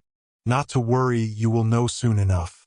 Suffice it to say, it will behoove you to attire yourselves in these. She swung the laundry bag forward and allowed it to flop to the floor. The drawstring loosened, revealing a mass of dingy gray t-shirts and navy shorts. What are these? Fiona Fourcompass frowned. You can't seriously. Murdoch pulled one of the t-shirts out of the bag and held it up. Blue letters on the front of the shirt formed the words St. Brutus Secure Center. What kind of place is this? Is this where we're supposed to be from? Tut tut, Corsica chided, raising her chin. You can't very well just show up at York Academy with no backstory. As far as most of the students here are concerned, you represent a rehabilitation program wherein troubled youths are reintroduced to law-abiding society. Now do change your clothing with haste. Girls will take the changing room on the left, boys on the right. Quickly, students. Your new classmates await. It seemed there was nothing for it but to change into the horrible gym clothing. Disconsolately, James joined the rest as they dug through the sack, searching for a t-shirt and shorts that would fit. The clothing was all rather hopelessly rumpled and had a disconcerting dampness to it, as if it had spent the past few decades in a moldy basement closet. 10 minutes later, the students reconvened in the main locker room, barely recognizing each other in their new uniforms. This is ridiculous, Ralph seethed under his breath. James looked him over. So your shorts are a little snug, he commented, trying to downplay the ridiculous shortness of the big boy's blue trunks. It's not that bad, really. At least your shirt doesn't hang down nearly to your knees. Nobody can even tell that I'm wearing shorts. Single file line. Please, Corsica announced loudly as the students gathered. Your masters have informed me that you do not, in fact, partake in physical education at your own school. Thus, they have given me permission to arrange a particularly rigorous regimen for you. There will be no complaints. If you cannot keep up with the York football squad, 7 times champions though they may be, then perhaps you should not have considered signing up for this class to begin with. Comport yourselves well, and perhaps you may earn the respect of your new classmates, and in time the goodwill of the entire non-magical world. Understood? There was even less enthusiasm this time. Corsica interrupted the muttered response with a raised finger. The proper answer is a cheerful, yes, Miss Corsica. Now, am I understood? A scattering of voices repeated the phrase discordantly. Corsica seemed content with this. In fact, to James' eye, she seemed almost to be enjoying the discomfort of her new charges. Very well, Corsica nodded. I will lead the way to the gymnasium. First, however, you will form a tidy line in the hallway outside this door. No talking, please, as classes have reconvened. If by some chance, however, you believed you would be permitted to bring your magical wands into the school proper, I fear you were mistaken. As you pass, you will deposit any wands in this. She nudged a large plastic pail with her foot. There were groans throughout the room. James himself had slipped his wand into his sock. He glanced at Ralph, frowning thinly. Together with much of the rest of the class, they retrieved their wands and began to pass, one by one, through the door. The pail clattered repeatedly as wands were dropped into it.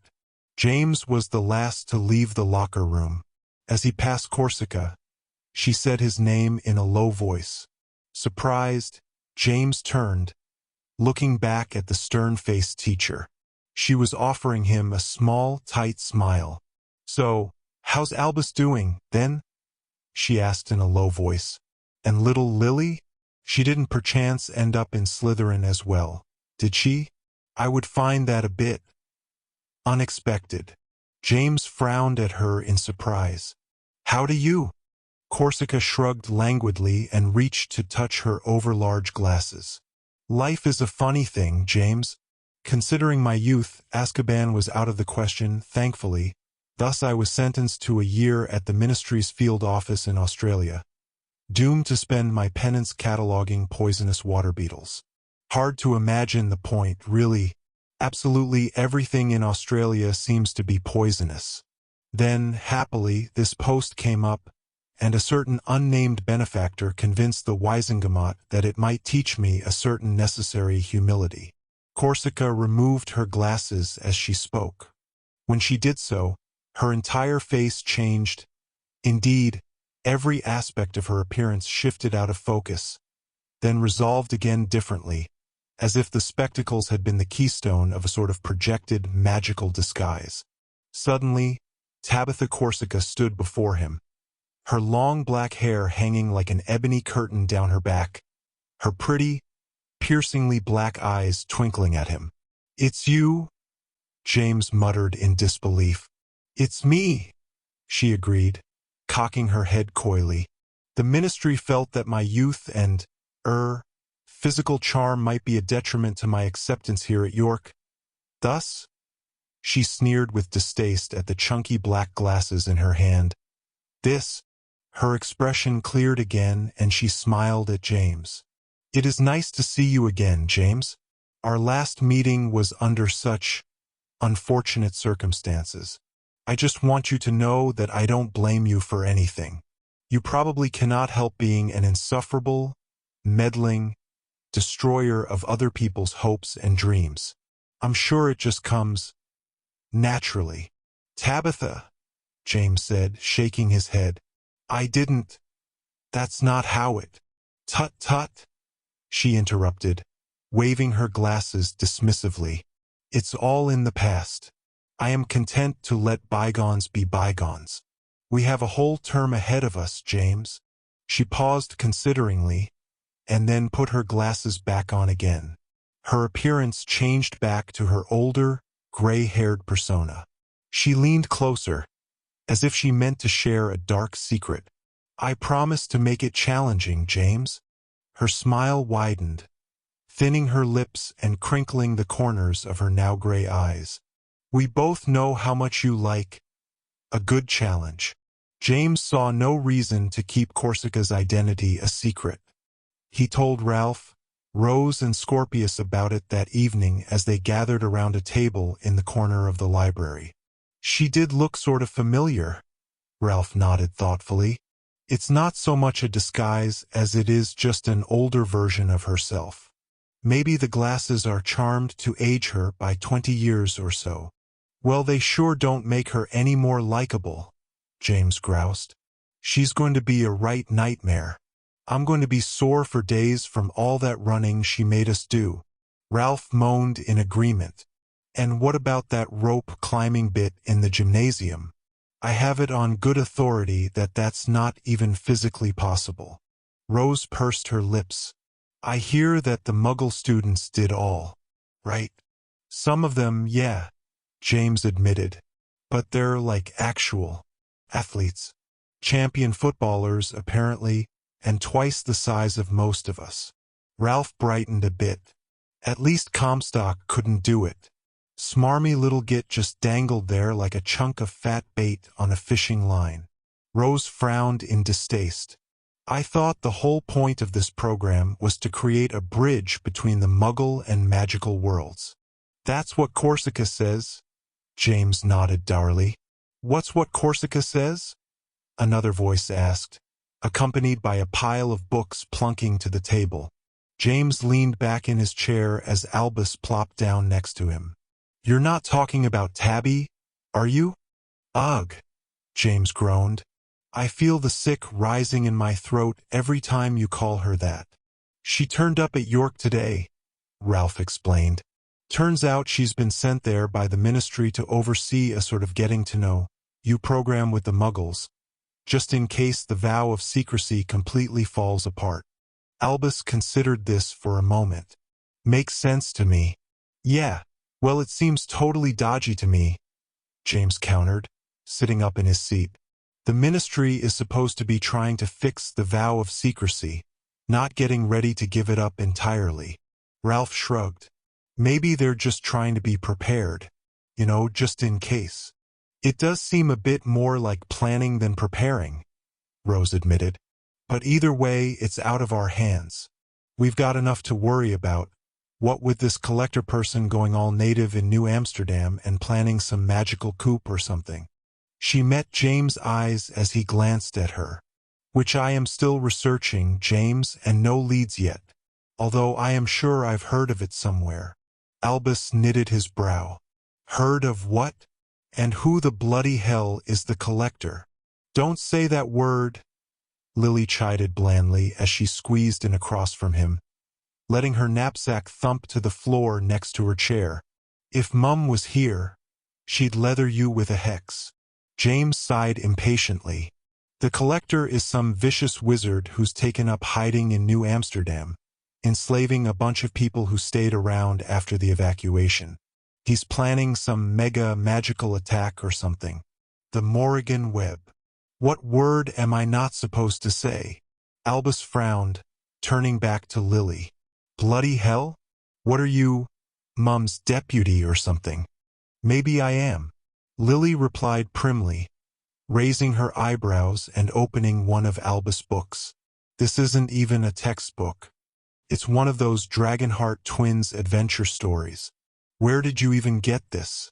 They don't stock drivel like this in the library. They don't stock those horrible Persephone Remmer vampire books either, but that doesn't stop you from soaking up every last bloody one of them like it was bloody ambrosia. That's it. Lily firmed her jaw. I'm totally telling Mum on you. Albus dismissed her with a wave of his hand. Wait a minute, are you lot saying that daft story about James getting lost in New Amsterdam and chased by zombies is more than an excuse for his shirking out of Quidditch tryouts? Rose grimaced at the word zombies. James threw up his hands in exasperation, but it was Scorpius who spoke up. It was all true, even if it did provide a handy excuse for your brother. Lily glanced from Scorpius to James. So you really did travel to New Amsterdam with Zane Walker and meet some wicked wizard and get chased by zombies? Rose's patience snapped. They weren't zombies, she declared. They were Wendigos. Very creepy old magic, of ancient Native American origin. And why didn't you take me? Lily demanded, her eyes blazing at James. Lil, don't be a Burke. You aren't even enrolled in any classes at Alma Alaron. Besides, it was extremely dangerous. Dad made me promise to keep you safe. The last thing I'm going to do is drag you along on one of Zane's dodgy adventures. You felt perfectly fine dragging me along, Ralph grumped. Albus grinned. Without you, Ralph, who'd break all of James' falls? James rolled his eyes. And can we maybe not discuss all of this? With the entire school. I didn't realize I counted as the entire school. Lily sniffed. Discuss what? Scorpius sighed in boredom. All we have is one daft wizard with delusions of grandeur pretending to create some sort of magical superweapon, a slippery American witch pixie with a perhaps overdeveloped sense of self-preservation, and a batty former Slytherin who's doing time as a babysitter of Muggle high schoolers. Sounds like more than enough for me, James muttered. And you forgot about Dumbledore's evil twin at Durmstrang. I didn't forget him, Scorpius replied, returning to his books. I purposely left him out. Even among witches and wizards, some things are too crazy to be considered. James dropped his chin onto his folded arms. There was also the mystery of Petra's dream story with the words the Morrigan Web scrawled across it in Petra's handwriting, not to mention the mysterious voice, Petra, that had assailed him in the halls on first night. James couldn't help feeling that somehow, some way it was all connected. But how? As obnoxious as Scorpius had been of late, he was probably right. Some things were probably not worth bringing up. At least not yet. Lily pushed Albus' book back at him and then leaned across the table toward James. Did Dad really ask you to look after me? James glanced up at her disconsolately. Yeah, for whatever it's worth. She smiled slightly. Thanks, big brother. But don't do too good of a job, all right? I want to have a bit of fun. James nodded. Don't worry. I've got my hands pretty full as it is. Lily's smile widened. Good, she replied brightly. I can look after myself anyway. The weekend came and went with surprising speed. James spent most of it in the Gryffindor common room trying to catch up on his homework and forget about the many distractions that begged his attention. Observing his dogged perseverance, Rose attempted to help, but she was almost always accompanied by Scorpius, whose smug presence only served as further distraction. What's with you two? James hissed at her during one of Scorpius' rare absences. Are you snogging or what? No, she insisted, not meeting his eyes. And none of your business, you nosy git. James cocked his head insistently. Yeah, well, so are you. Maybe, she admitted curtly. What do you think, James? You like Scorpius, don't you? Not like you do, apparently, James scoffed. Lately, he seems a lot more Slytherin than Gryffindor, if you ask me. I think you should be quit with him. Well, I guess nobody asked you, she muttered. You don't know him. You weren't even here last year. I know he's keeping secrets. Rose glanced up at him suddenly. She narrowed her eyes. What do you mean? Secrets. You know what they are, right? Sneaky stuff he's not telling people? He's up to something. Rose continued to stare at him meaningfully. Then, a thought seemed to strike her and she shook her head dismissively. Ah, she said to herself. Ah, what? James pressed. Ah, nothing. Get back to your charms essay. It's almost lunchtime. James sensed that Rose knew something, but wouldn't tell him no matter how hard he tried. Reluctantly, he returned to his homework, his resolve to find out what Scorpius was up to firmer than ever. His opportunity came on Sunday night. It had been a particularly unhappy day. Gryffindor played its first Quidditch match against Hufflepuff, a rare Sunday afternoon event, densely attended as the first match of the season. A dull, spritzing rain suffused the pitch into a wet fog, which wouldn't have been so bad if not for the fact that Hufflepuff had taken an early lead and held on to it throughout the entire 3-hour affair. James huddled under his wet cloak between Rose and Hate Thomas, alternately squinting through the fog and donning his spectacles, which would quickly become obscured with spatters of fine mist. The sight of Lance Vassar playing Seeker was singularly galling, especially since the boy seemed to bring neither skill nor passion to the position. He spent most of the match hovering near the new scoreboard, glancing idly around the pitch, ducking behind the enormous board whenever a bludger spun his way. For their own part, The rest of the Gryffindor team seemed preoccupied with just staying on their new brooms. Along with the scoreboard, Lance's parents had provided a fleet of brand new pulsars, broomsticks so advanced that they had reportedly been developed by a top-secret branch of the Department of Mysteries. James recognized them as the same type ridden by the Harriers during their adventure in New Amsterdam. What had been shockingly fast and maneuverable in the canyons of the abandoned city, however, were almost too much to handle in the confines of the Quidditch pitch. As James watched, May Isis, one of Gryffindor's beaters, raised her club and swooped toward a spiraling bludger only to flash straight past it, nearly colliding with Devendar Das near the rings.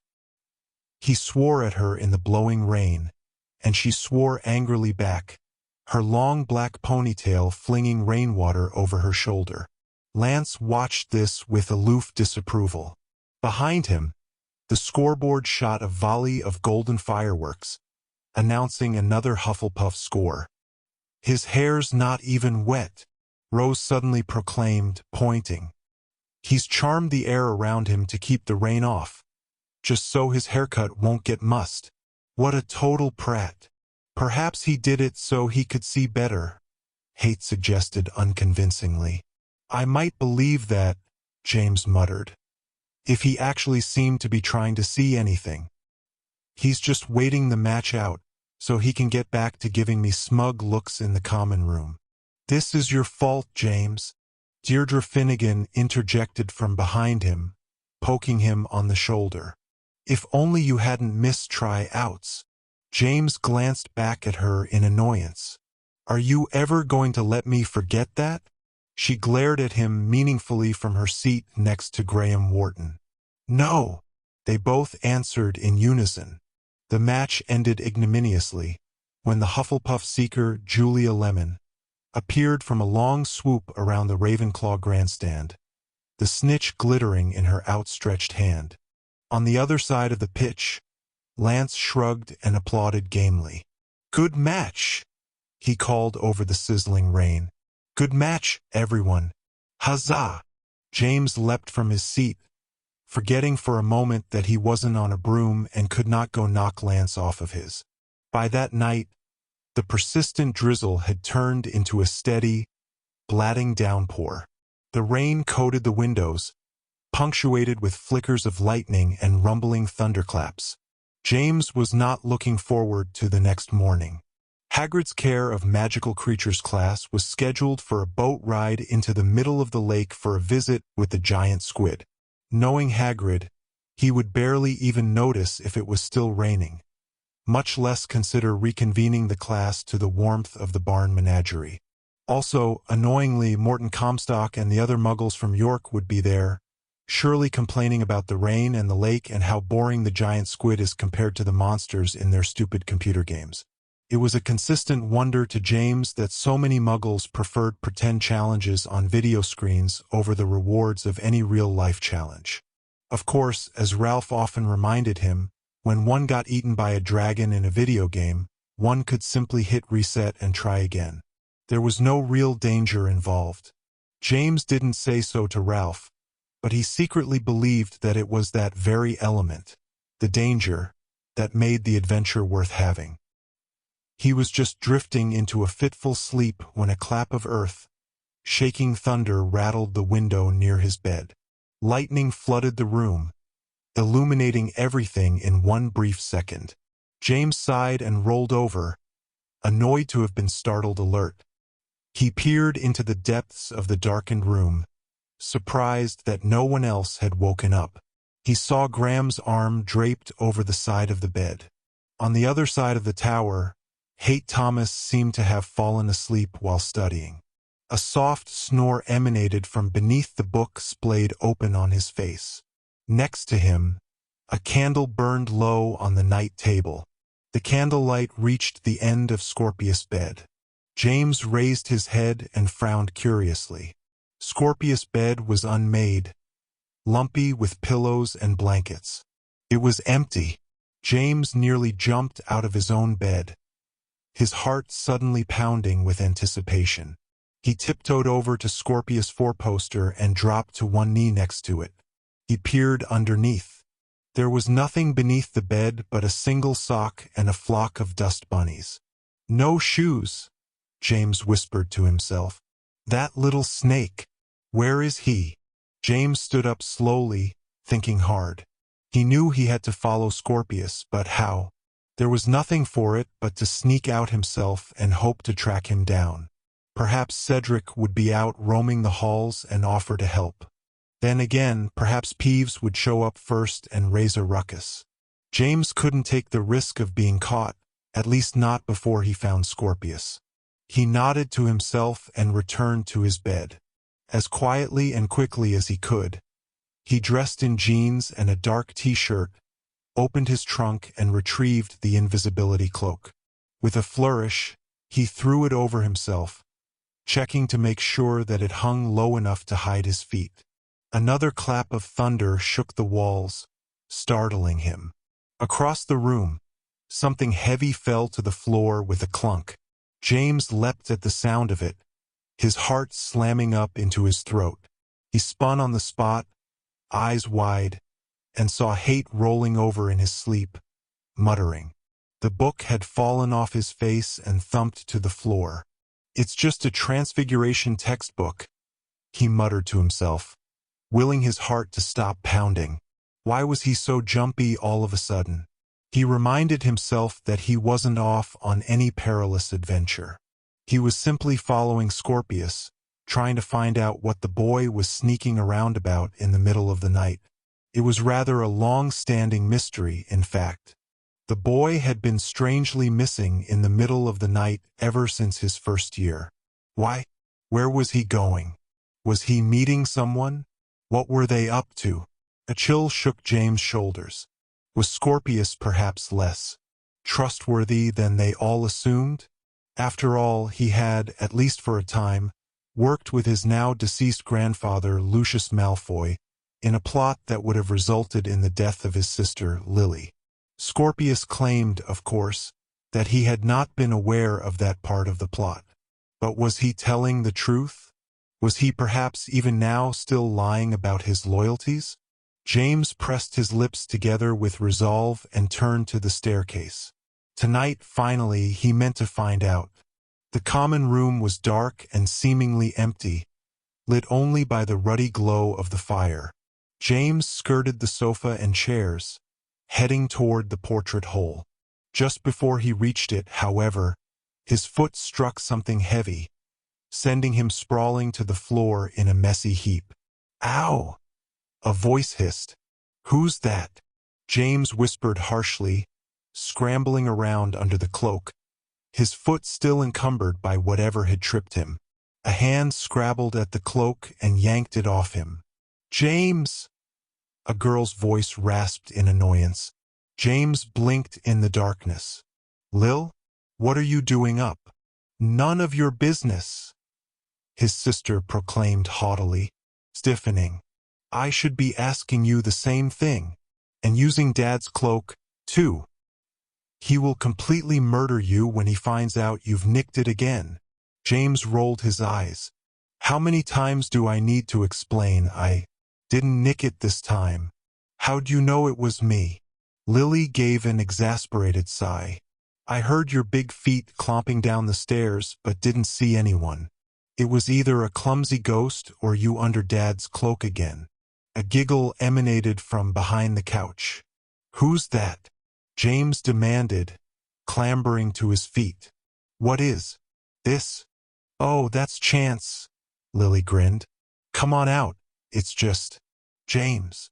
A head of curly brown hair poked over the sofa. James recognized first-year Chance Jackson, one of Lily's new friends.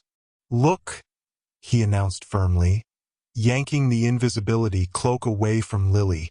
I don't know what you two are up to. Us three, you mean? A boy's voice amended as a second head appeared over the couch. It was Stanton Ollivander. A sleep cap tugged down over his head, completely obscuring his hair. James glared at him. Fine, he admitted curtly. I don't know what you three are up to, but it's late and all of you should very much be in bed. Who are you to talk? a muffled voice countered. You're out of bed, aren't you? James glanced at the three faces in turn. Which one of you said that? I did, the muffled voice answered stubbornly. Oh, come on out, Marcus, Lily sighed. It's only James. He can't do anything to us.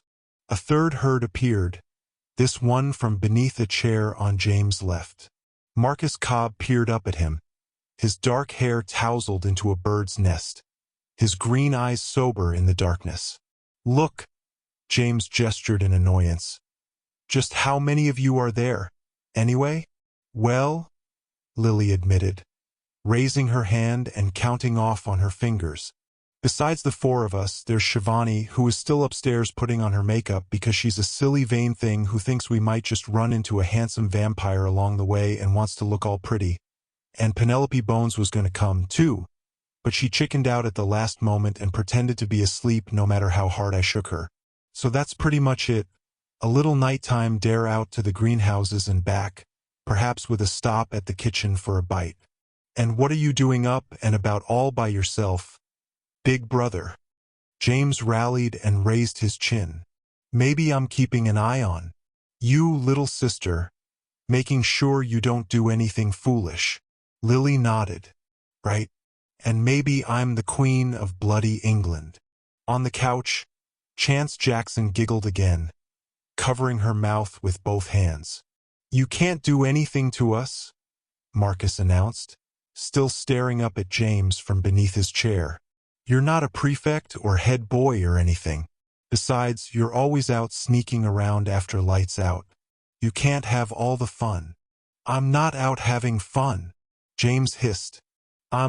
Look, this is serious business. I can't tell you about it. Oh, Stanton hooted eagerly. Are you on a new adventure? Cameron says a lot of stuff, James interrupted, raising both hands. The answer is no. You can't come with me and you need to get back upstairs to your dormitories. It isn't safe to be out in the halls at night. You might run into... Lily cocked her head. Might run into who? Or what? Never mind. James deflated slightly. Just trust me, all right? Not tonight. I can't risk you getting caught by Peeves or Filch and ruining everything. Tomorrow, sneak around all you want.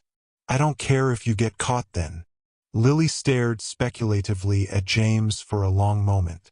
Behind her, Shivani Yadav appeared from the spiral staircase, her dark eyes made smoky by a layer of heavy eyeshadow. She stopped when she saw James, her brow lowering.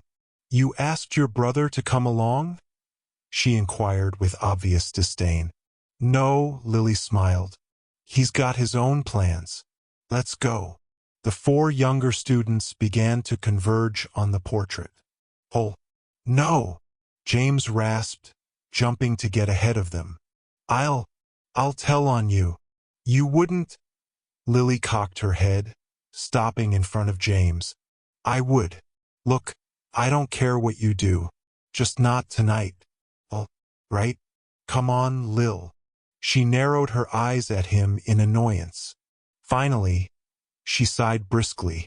Fine. On one condition. What? I keep the cloak. James boggled at her. What? But Dad. And tomorrow you have to tell us what you are up to. Yeah. Stanton agreed heartily. James stammered. But, wait, that's two conditions. Lily crossed her arms. Take it or leave it. Besides, a big fourth year like you doesn't need an invisibility cloak to sneak around at night. Does he? James exhaled in frustration. Fine. Angrily, he shoved the cloak toward his sister. But I get it back when I need it. Understand? This is serious business. Dad said so, and we can't wait to hear all about it. Lily nodded, accepting the cloak with a small, triumphant smile.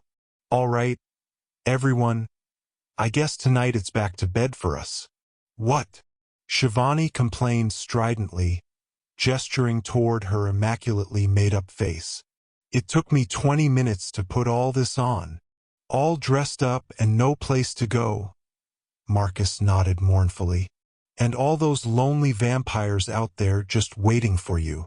We'll try again tomorrow night, Lily soothed, leading Shivani and Chance back toward the girls' stairs. And tomorrow we'll have this. She held up the invisibility cloak. Not even Mr. Filch will catch us if we all cram underneath. It'll be worth the wait. Fuming, James watched as Lily retreated up the girls' dormitory stairs. She was right, he didn't really need the invisibility cloak to sneak around. Still, it galled him that she had successfully extorted it from him. Clearly, the Potter propensity for shenanigans didn't stop with the boys. Shaking his head with irritation, James turned toward the portrait hole and slipped out. Outside the corridor windows, the rain continued to fall in a steady curtain, blotting out the moonlight and reducing the halls to near total darkness. James felt his way toward the staircase, knowing he could not afford to light his wand for risk of alerting the skulking Scorpius. His only hope was to spy the boy out without being noticed. Lightning flickered silently beyond the Heracles window, throwing the staircase into stark contrast for one brief second.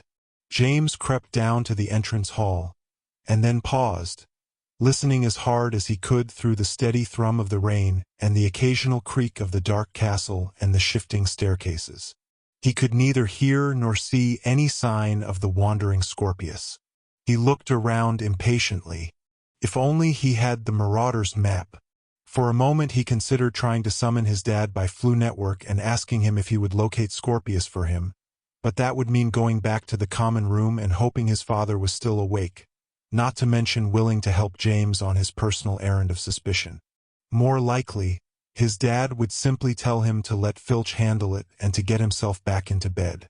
Frustrated and annoyed, James sighed harshly. A shadow suddenly moved in the archway at the end of the entrance hall. A light appeared, held aloft by a shadowy hand. "Indeed you are right, my sweet," a grating old voice muttered. "Someone has been careless. Quite careless indeed."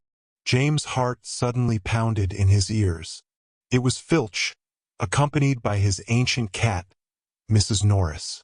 As quietly as he could, James clambered backwards onto the stairs and hid behind the balustrade. He could see the light from Filch's lantern growing brighter on the stone floor as the man approached, his boots knocking hollowly. A shadow elongated in the lantern light, and then was punctuated by the shape of Mrs. Norris herself, her head lowered, the fur on her back standing up in rough hackles. James shrank back against the steps, trying to press into the ever-diminishing shadow of the balustrade. Suddenly, to James' relief, the cat turned away, darting toward the doors of the great hall. James glanced up at them and saw that they were cracked open slightly, showing a narrow band of darkness.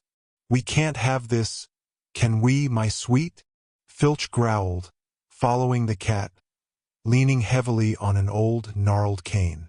"Not with all those dodgy cabinets lined up like pretty maids in a row, just begging for mischief. The headmaster would not be pleased, would he? No, methinks he would not. Someone's head will surely roll." James shuddered. Something about the black assurance in Filch's voice implied that his words were not mere idle jest. As Filch heaved the doors closed and locked them, James Crabbe walked backwards up the steps and around the corner of the lower landing. Another flash of lightning painted the stairs in bright colors from the stained glass window, this time accompanied by a crack of thunder. Mrs. Norris spun her bullet head toward the stairs, her eyes narrowed, her ears pressed back against her skull. James gasped, pulling his feet back just in time. Beneath the sound of the rain, he fancied he could hear the high purr of the cat's growl. "Don't you fret, my sweet," Filch sang, his voice unsettlingly cheerful. "It's a new day, it is. Even your old master has a few tricks up his sleeve now, doesn't he?" He chuckled to himself, making a sound like gravel in a rusty cauldron. James' hair stood up at the base of his neck. Then, for a long, disconcerting minute, Filch was quiet. James could only see a narrow corner of the entrance hall floor from his hiding place. It was still lit with the yellow light of Filch's lantern, bobbing slightly as the man seemed to prowl around, shuffling and tapping his cane. Every shuffle and tap seemed to grow teasingly closer. And then, with a long creak and grunt, Filch began to climb the stairs. There was nowhere else for James to go. The stairs behind him were too high to clamber up before Filch found him. He pressed backwards, felt the steps dig into his back as the lantern light grew brighter before him, spreading across the floor of the landing. The shadow of Mrs. Norris trotted into view. She was still growling, deep and high in her feline throat. Suddenly, a curtain of cool fabric dropped over James from behind, momentarily blocking his view. He startled but thankfully didn't cry out. The fabric was all too familiar, after all, even if he couldn't explain its sudden appearance. The invisibility cloak fell over his knees as a small figure clambered close behind him, clutching him tightly around the shoulders. Mrs. Norris appeared on the landing in front of James, freezing in place just as the cloak settled over him. Filch climbed slowly into view behind her, clacking his cane on each stair and wheezing to himself. "Let's just take a peek along the second-floor corridors, shall we, my dear?" he suggested. "The headmaster will be more pleased if we can bring him the responsible party. Of course, it may well have been a careless house elf. But we can hope, can't we?" Again, the subtle black glee in Filch's voice chilled James. He hoped his toes were fully covered by the cloak. Behind him, the small figure breathed in his ear in short, shallow bursts, clutching him in a death grip. Mrs. Norris sniffed the air, seeming to peer right through the invisibility cloak. Then, as Filch reached her on the landing and nudged her impatiently with his cane, she trotted up the stairs, passing close enough to James and his benefactor to nearly brush them with her tail. Filch followed, staying thankfully in the center of the stairs, his gnarled cane knocking close enough to James' shoe that it pinched a fold of the invisibility cloak. James held his breath, as did the small figure behind him. He knew who it was, of course, and his relief at her appearance was only slightly greater than his annoyance at her duplicity. A minute later, as the light of Filch's lantern and the knock of his boots receded into the second-floor corridor, he threw off the cloak and turned on the spot. "You hopeless little sneak," he hissed. "You owe me big for that one, big brother?" Lily whispered, her face exceedingly pale in the dimness. She was clearly shaken by their close call, but also obviously exhilarated by it. Her face broke into a wild grin. "That was crazy intense, wasn't it?" "It's not funny," James rasped. "That was seriously too close for comfort. What are you doing here?"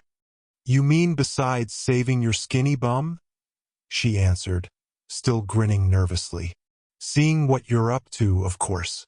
I followed you out almost as soon as you left."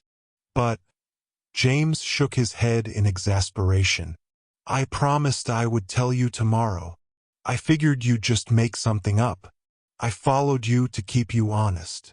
James sighed and slumped on the stairs. "So I don't suppose there's any way I can send you back to bed now, is there?" "I doubt it," she answered cheerfully. "Besides, seems like you need the invisibility cloak after all. Really, I thought you'd be better at this by now. This thing's made you careless." "Sod off," James muttered, climbing to his feet. "Just stay close and keep up. I'm not telling you anything. Just don't get us caught. Understand?" Lily giggled manically as she clambered up after James, tossing the cloak over her shoulders but leaving her head out, seeming to float in the air behind him.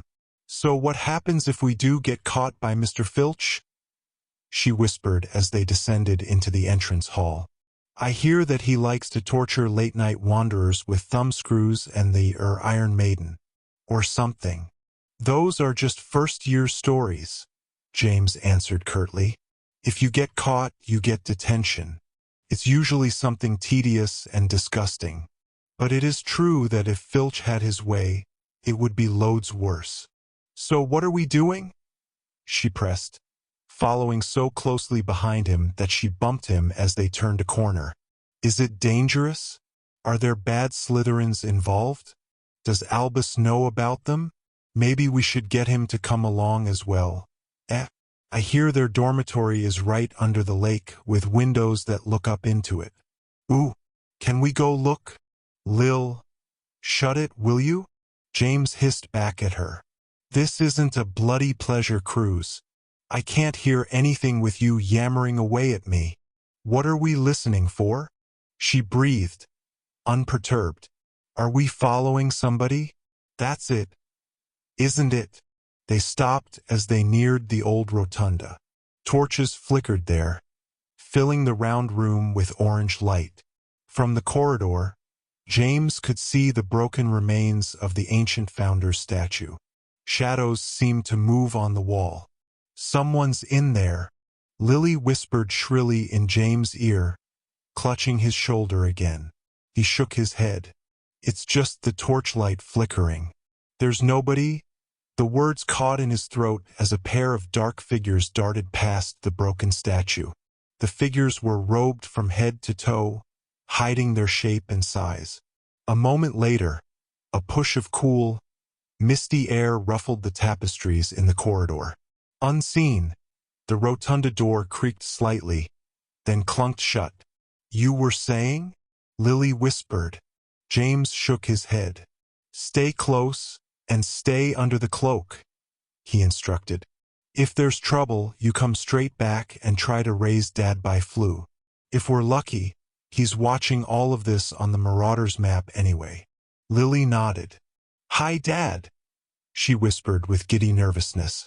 Together, they crept toward the rotunda. James realized he had his wand in his hand, having instinctively reached for it the moment he saw the mysterious figures. That was probably overkill, of course. It was probably just Scorpius and another student. A Slytherin, perhaps. Still, James couldn't quite bring himself to pocket his wand again, or even to lower it from the alert, defensive position, held out before him, pointed low. The rotunda was ruddy orange with torchlight. The broken statue, showing only the feet and lower legs of the founders, cast a dancing shadow high up onto the walls. Across from it, the huge, ancient double doors looked 100 feet high. James stopped, suddenly feeling cold to his toes. Lil, he whispered without turning. You need to go back. You shouldn't be here. I can't, Lily answered stubbornly, pressing up against James again, peeking over his shoulder. I'm serious, James insisted, turning to look back at her. This is no place for you. You're too young. You barely know which end of your wand points out, much less how to use it. It isn't safe. I'm serious too, James, she whispered, and James saw that his sister's face had gone very pale. I can't go back by myself unless you come with me. James understood. She was frightened. With the appearance of the mysterious robed figures, the adventure had turned from a harmless midnight romp into an all-too-real danger. Lily was frightened to retreat back through the huge castle all alone on a stormy night. Remembering what had happened to him on first night, James could not blame her. All right, Lil, he said, taking his sister by the shoulders. Stay right behind me and keep the invisibility cloak over you the whole time. Don't take it off for any reason. All right, we're just gonna peek outside and see what's what. It's probably nothing. It's probably just Scorpius Malfoy getting up to no good with some Slytherin mate of his. I knew it. Lily suddenly grinned, covering her mouth with her hands. Sneaky Slytherins, just like in Dad's time, and a Malfoy in the middle of it. Oh, this is so exciting. James sighed. He gestured impatiently and Lily pulled the cloak up over her head, vanishing completely. With a nod, James turned and crept toward the rotunda entrance. A smaller, human-sized door was set into the much larger door on the right. James unlatched it and a gust of wind pushed it open against him, bringing with it a rainy mist and the sounds of the stormy night. Lily clutched James from behind, hard. Again, a sense of cold dread fell over James. He swallowed it, and then stepped through the door into the dark, Lily on his heels. The rain had diminished to a heavy patter. Shimmering curtains fell from the ramparts and roofs all around, but once the two stepped out into the courtyard the drops were fat and sparse. Wind pushed across the walled yard, ruffling the weeds and moaning in the unseen trees of the forbidden forest. James looked around, straining his eyes against the dark. There, far off to the right, a flicker of wandlight bobbed and vanished, as if hooded in the bearer's sleeve. "This way," James muttered, tugging Lily along behind him. She stayed close as they wended their way toward the low stone wall and through the open gate. A flash of lightning lit the clouds, turning the black landscape into a pale photograph. In the distance, Hagrid's barn stood stark against the night, framed against a tableau of dripping trees. A split second later, darkness engulfed it again, even thicker than before. "Where are we going?" Lily whispered, her feet squelching in the grass. James shook his head, straining to see through the darkness. Without his glasses, there were no more flickers of wand light in the distance, but the occasional flash of lightning showed that they were nearing the Quidditch pitch. Lily should not have come with him. The certainty of this sank into James like an icicle. It was too dangerous for her. He didn't know how he knew, but he knew. It was his job to protect her. That's what his father had said. And yet, here they were, out after dark on a stormy night, following a pair of mysterious figures into the unknown. "You shouldn't have come along," James muttered. "It's too dangerous. You should have stayed back where it was safe." He shook his head dourly. "I should have stopped you, Lucy." Lily suddenly stopped walking. There was a shuffle as she tugged the cloak from over her head, revealing her strawberry blonde hair and pale face in the darkness. "What did you just say?" she asked, her voice hushed. "I said you should have stayed where it was safe," James repeated impatiently, turning back. "It's too dangerous. I shouldn't have let you come along." Lily merely looked at him in the darkness, and James knew why. He just didn't want to admit it. He had called her Lucy. He stepped back toward his sister and raised the cloak back up over her head. "Stay hidden," he said brusquely. "We'll just go back together, all right? This was a mistake. Besides, it's probably nothing." As if to counter this statement, behind James, a loud clunk echoed out of the darkness. There was a sudden babble of low voices in the near distance, indistinguishable against the wind and moaning trees. "There are more of them," Lily gasped, battening onto James' arm in fear. "They're over there, on the Quidditch pitch." James nodded, turning his eyes wide. He wished for another flash of lightning to illuminate the pitch and reveal its secrets, but the storm was abating and the night was seamlessly black. Unconsciously, he began to inch forward again, bringing Lily with him. He sensed the house grandstands looming over him now, heard the snapping flutter of their banners high above. From the center of the pitch, more voices came on the wind, hushed and strangely excited. There seemed to be several of them, almost a small crowd. James crept close to the nearest grandstand and strained his eyes, fancying he could see a dark blot of robed figures milling in the grass of the center line. Another dull clunk sounded.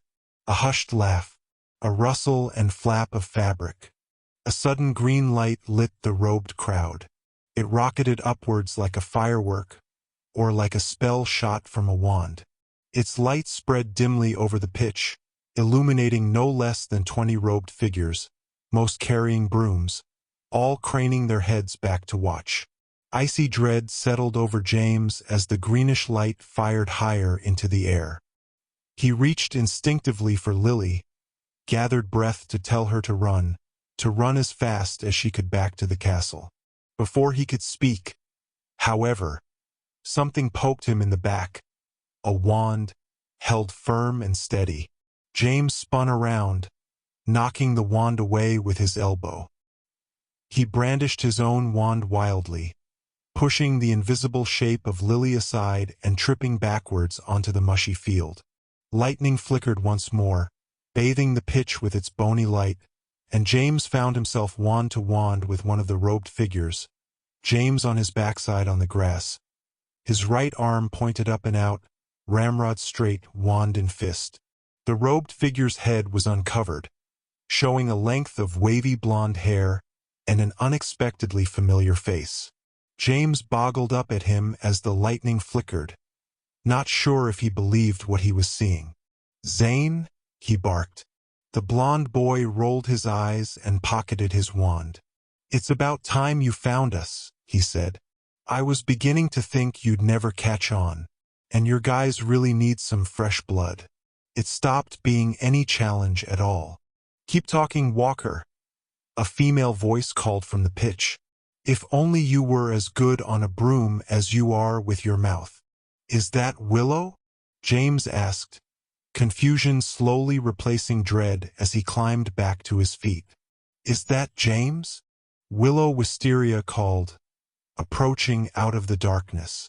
"About time you showed up. I was beginning to think we'd need to leave you an engraved note and a trail of breadcrumbs." "I don't," James stammered, looking around as more students gathered around him, shaking their heads with wry amusement. "I thought the green light. I thought it was. What are you?" Scorpius Malfoy approached James, his head cocked to one side and a sardonic grin curling his lip. "You thought we were old-school Death Eaters, perhaps? Firing off the dreaded dark mark for kicks and grins." There was a scattering of hushed laughter. Above the heads of the gathered students, the greenish light bobbed and zoomed, trailing a faint tail of sparks. James looked up at it and finally saw it for what it really was. It was a golden snitch, its tiny wings enchanted with green light, glowing like a hyperactive lightning bug against the dark clouds. "Well, Potter, you finally found us out," Scorpius said, obviously enjoying James' complete confusion. "And therefore you may officially join us, if you dare, and if you are good enough. Welcome," he announced, spreading his arms. "Tonight Quidditch." Next to James, a sudden rustle of fabric revealed Lily's head, her eyes boggling with delight, her reddish-blonde hair mussed into a strew around her flushed face.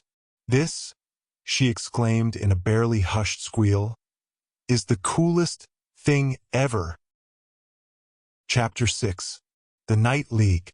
Zane gave James a quick rundown of how Night Quidditch worked. Basically, it's 3 parts Quidditch, 1 part clutch, and a dash of complete insanity, he said, leading James toward the center of the dark pitch. An open trunk bucked slightly on the grass as 3 dully glowing bludgers strained at their straps. In the middle of them, an old leather clutch cudgel ball shimmered with pale purple light. Night Quidditch only fields 5 people per team, 2 chasers, 1 beater, a keeper, and a seeker. We play with 3 bludgers, though, just to keep it interesting, Zane pointed out, indicating the trunk. Scoring is done with a clutch, which is a little smaller than a quaffle and lots easier to carry in the dark. You can use any dueling spells you want on your opponents, which sounds worse than it is, since it's too dark to aim properly and you're just as likely to hit your own teammate as anyone else. And most importantly, the snitch is only worth 50 points. "What?" James exclaimed, his head spinning as all around him, robed players began to lift off into the air, their black robes flapping wetly in the wind. "Why only 50 points? That's 100 points less than regular Quidditch. Exactly, Zane nodded firmly. In regular Quidditch, the whole match rides on the seeker. The rest of the team can rule the day, score up a storm of ringers. But if the other team's seeker grabs the snitch, it barely even matters. But that's where strategy comes in, James insisted. That's why the leading team's seeker prevents the other seeker from grabbing the snitch until the score is high enough to prevent a win. It's just basic Quidditch tactics. Night Quidditch isn't about strategy, Willow Wisteria chided, bumping James playfully with her elbow. It's about bashing as many goals home as possible and not getting your teeth knocked out in the process. You up for it? Or do you maybe have a pressing appointment in New Amsterdam? We could always go wake Lansvassar, see if he wants to play. James looked at her in confusion. You mean you want me to play? Like, tonight? I wouldn't say we want you to play, Willow shrugged, kicking off into the dark air. But Aloysius took a bludger to the wrist last match. He's still too sore to hold onto a bat. We need a substitute beater for the night. Are you in or not? James blinked. Everything was happening so fast, and so wildly different than he expected. Sure. I'm not really dressed for it. And I don't have my broom with me or anything. Hey Arnst, Willow called softly across the pitch. Hand over your robes and bat to James. He's in for you tonight. Still on the ground, Aloysius gave an affronted look, magnified by his thick spectacles. What? No chance. I can still play. I'm ambidextrous. Look. He swung his bat wildly with his left arm, nearly bashing himself in the ear with it. Willow shook her head firmly. Sorry, Arnst. Let's see what James can do. If he can't hold up, we'll sub you in later. Fine, Aloysius spat angrily, stripping off his robe and revealing a set of burgundy-striped pajamas. But he can't have my broom. I've got it tuned just the way I want it, and I don't want him getting it all out of balance. James accepted the boy's robes and began to shrug into them. They were much too large and seamlessly black. So what am I going to ride? He asked, his voice muffled as he struggled into the robes. I can't sneak back and get my thunderstreak. Filch is on the prowl tonight, just looking for someone to drag to the headmaster. Zane sighed. He looked at James appraisingly and finally said, This is against my better judgment, you know. After all, you're on the other team. And I'm still pretty peeved at you. James frowned. I know. I wanted to talk to you about that. Zane stuck up a hand. Not now. And I'm not sure talking will fix it anyway. I don't know what your problem with Nastasia is, but my advice is that you just keep it to yourself from now on. We've been through a lot, James. But Nastasia's my girl. James shrugged, his cheeks heating with a mixture of anger and some other, unidentifiable emotion. I'm not sure she's anyone's girl, if you ask her. What? Zane asked, raising his eyebrows provocatively. Nothing. Never mind. Night Quidditch, remember? What am I going to ride? You have a spare house broom lying around or something? Zane narrowed his eyes and pressed his lips into a thin line. A moment later he turned and stalked away. Fine, James muttered to himself. Be that way. He looked up, seeking Willow amongst the flitting figures darting like bats over the pitch. As far as he could tell, the match was Gryffindor against Ravenclaw, with Zane slated to play for his old house team. Familiar voices called in hushed tones, mostly 6th and 7th years. James cupped his hands to call up to them when a figure approached him brusquely out of the dark. It was Zane holding a long, familiar shape in his hands. Here, he said curtly. I don't even know why I brought it. I've been hiding it in the equipment shed ever since first match this year. James' eyes widened as he accepted the object. It was his clutch cudgel scrim from the previous year, its black lacquered coat and blue flames glinting in the darkness. He ran his hand over its slick shape, suddenly realizing just how much he missed riding it. "This is actually legal?" he asked breathlessly. Zane shrugged. "It's night Quidditch. Pretty much everything is legal." With that, the blond boy mounted his own broom and kicked off, shooting up into the dark mist like a rocket. "Go, James," Lily called as quietly as she could, cupping her hands to her mouth. "This is so marvelous. I can't wait to tell Mom and Dad." "The first rule of night Quidditch," Willow announced sternly from the darkness overhead, "is we do not talk about night Quidditch." "Ah!" Lily nodded with enthusiastic understanding. "Of course." She pantomimed, locking her own mouth shut, grinning irrepressibly. James nodded to himself, his head still swimming with this remarkable change of events. With a practiced toss, he flipped his scrim face up onto the ground. It bobbed 6 inches above the grass, and James trapped it there with his right foot. "Ridiculous," Aloysius stated matter-of-factly. He looked James in the eye and tossed him his bat. "Don't kill yourself on that thing, Potter." "Thanks for your concern," James nodded. "I'm not concerned," Aloysius rolled his eyes. "It'd just be hard to explain to the headmaster. Now go kick some Ravenclaw tail." James hefted the beater bat and grinned. A moment later, he kicked off from the ground, crouching low over the board and accelerating up into the misty air. He wobbled for only a moment, having not ridden a scrim in many months. Almost instantly, however, his skills flooded back to him. He swooped from side to side, slaloming between players. In the near distance, the snitch darted wildly, drawing greenish streaks in the air. "All right," Aloysius rasped from the centerline below, having assumed the role of referee. "We've got 6 hours of dark. Let's use it well. This is Gryffindor versus Ravenclaw. Winner faces Slytherin next week. And it better be Gryffindor.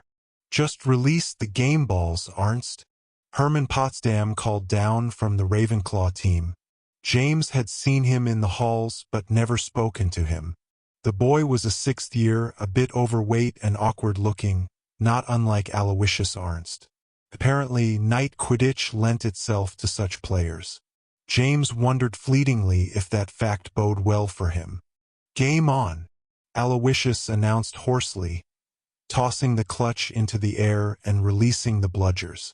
James' grin felt plastered onto his face. He raised the bat, leaned forward over his scrim, and launched into the sudden airborne melee. For the next 2 weeks, night Quidditch very nearly pushed everything else out of James' mind. The matches were never, ever discussed during the day, but knowing looks would be passed in the halls. Herman Potsdam, for example, gave James a particularly withering glare outside of arithmancy the week following Gryffindor's solid nocturnal win over Ravenclaw. Willow Wisteria, normally as aloof and cool as an iceberg to anyone younger than herself, suddenly became very friendly with James, stopping by his table in the library and accidentally leaving books of Quidditch history and offensive dueling techniques behind. Even Scorpius seemed more bearable now that they shared the secret. Slowly, in dribs and drabs, James learned the history of night Quidditch. It had begun during James' 2nd year, initiated rather accidentally by Professor Longbottom. "You know that potion I gave you after your first match?" Scorpius whispered the following Wednesday morning between classes, glancing around furtively as he and James huddled near the ancient statue of Lochimigus the Perpetually Productive. "The sleep thing?" James nodded. "Yeah, sure. I assumed you nicked it from the potions closet." "Not quite. And it does more than help you skip a night of sleep," Scorpius said, hunching his shoulders and peering around Lochimigus' nose. Some distance away, Peeves was painting mustaches on a line of portraits, most of which already had mustaches, and complained loudly at the additions. "We brew the potions ourselves, using this really rare plant, Somnambulus, that's been banned by the ministry for a whole bunch of boring reasons. Something about wizarding trade agreements with growers in other nations. Rose explained it. I didn't listen. Point is, some of us found out Professor Longbottom secretly started growing some back during my first year. Trenton Block thought it would give us night vision or something. We snuck some, brewed it up with some old potion recipe he found, and ended up awake all night with nothing to do. James frowned. So you just decided to head out to the Quidditch pitch with a collection of glowing game balls? It took us a few weeks to come up with the idea and charm a trunk of old equipment. After that, it was just a matter of sneaking a supply of the somnambulous and rounding up enough players. It was only supposed to be 10 or so players, just enough to field a scratch game. But the whole thing seemed to get a life of its own. People couldn't help telling other people. Eventually, there was a team for every house. We had to lay down some official rules. 1. We never talk about night Quidditch. He stopped and glared at James meaningfully. Got it. James nodded gravely. This conversation never happened. 2. Scorpius whispered, turning back to Peeves as the poltergeist inched closer, giggling maniacally, paintbrush in hand. New players can only be added if they learn about night Quidditch on their own. You, for instance. You got suspicious and followed us out to the pitch, so you're in. That's a good thing, too, because it gives us an extra player. Up until now, whenever anyone got injured in a match, we were just down a player. James nodded silently. Even after only one match, he knew that injuries were inevitable. He himself was still colorfully bruised from a mid-air collision with one of his own teammates. The third rule is just sort of an unspoken agreement, Scorpius muttered. Nobody from the regular house teams. We don't want night Quidditch to end up just being practice for day Quidditch. But Devendar was there, James whispered. He plays keeper, same as during the day. Scorpius shrugged. He got in on it in the beginning. We can't freeze him out now. Besides, he's Longbottom's favorite. He says without Dev on the rings, we don't stand a chance against Beetlebrick and the Slytherins. James furrowed his brow. You mean? Longbottom totally knows about us. Scorpius nodded, suppressing a wicked smile. I mean, he does now. He caught us sneaking into the greenhouses beginning of last year. We told him everything, and why not? He has his own secret to keep growing the somnambulous in the first place. I think he wanted to be really mad at us, but I also think he liked the idea of night Quidditch from the first time he heard it. He's even come out to see a match or two. You aren't serious. James grinned. Indeed I am. He's pretty cool, really. And he's dead set on winning the Night League this year, taking it away from Slytherin. I had no idea he was competitive at all, James mused, still grinning. He always seems so, sort of daft. In a nice way, of course. You know what they say, Scorpius said, straightening up. Longbottom killed the snake, Nagini, back when he was just a student here. Everybody talks about your dad and his final duel with the Dark Lord. But if Longbottom hadn't done his part first, killing the snake Horcrux, then none of us would probably even be here. James nodded somberly. The professor is a complicated man, isn't he? Scorpius nodded. Come on. Before Peeves tries painting mustaches on us next. As classes settled into a steady rhythm, James grew slowly accustomed to the sight of the assorted Durmstrang, Alma Alaron, and Beauxbatons students peppering the classrooms. Even the Muggle students from York Academy began to find their stride, being mostly relegated to less magic-intensive classes such as care of magical creatures, potions, and arithmancy. Lucia, the Muggle girl with whom James shared a class at Beauxbatons and who consistently seemed rather in awe of him, having read the Muggle adaptations of Harry Potter stories, showed a surprising skill at potion-making, to the extent that even Professor Heretofore seemed grudgingly impressed. Comstock, however, continued to be a rather insufferable complainer, making nothing but enemies at Hogwarts and even annoying such legendarily diplomatic teachers as Professor McGonagall. He actually asked if I could turn into anything cool, she was overheard exclaiming at the head table one evening during dinner. I told him, "Young man, it takes many years to master the art of the animagus." And he had the temerity to ask me why I chose to invest those years in something as boring as a cat, not even considering the adaptability and stealth potential of the common feline, much less the difficulty involved with the conservation of mass between forms. We cannot blame our non-magical counterparts for their ignorance, Minerva, Professor de Bellows proclaimed magnanimously. Such is the purpose of this program, after all, to show them the realities of our world in preparation for possible integration. McGonagall stiffened and opened her mouth to respond, but then appeared to think better of it.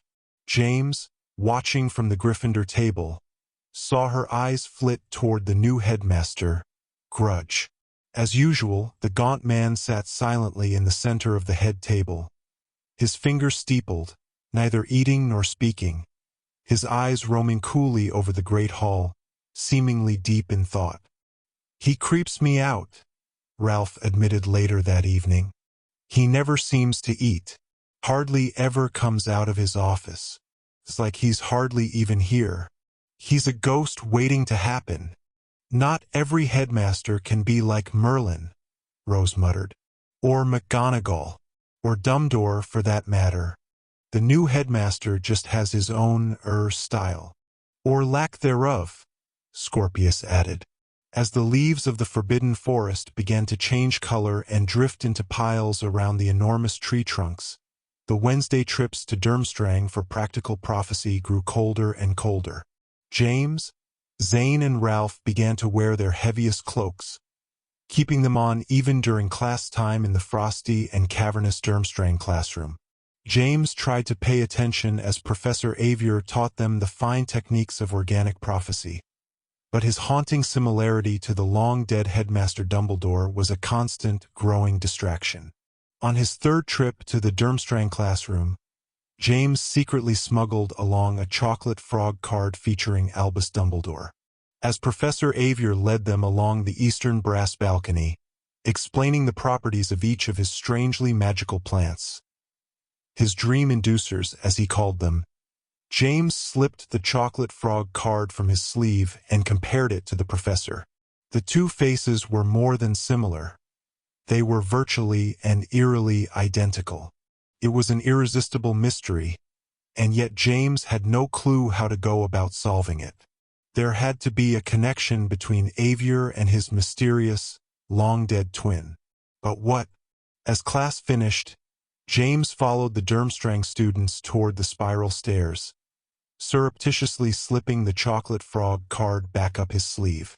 Something snagged the hem of his robe sharply, nearly tripping him.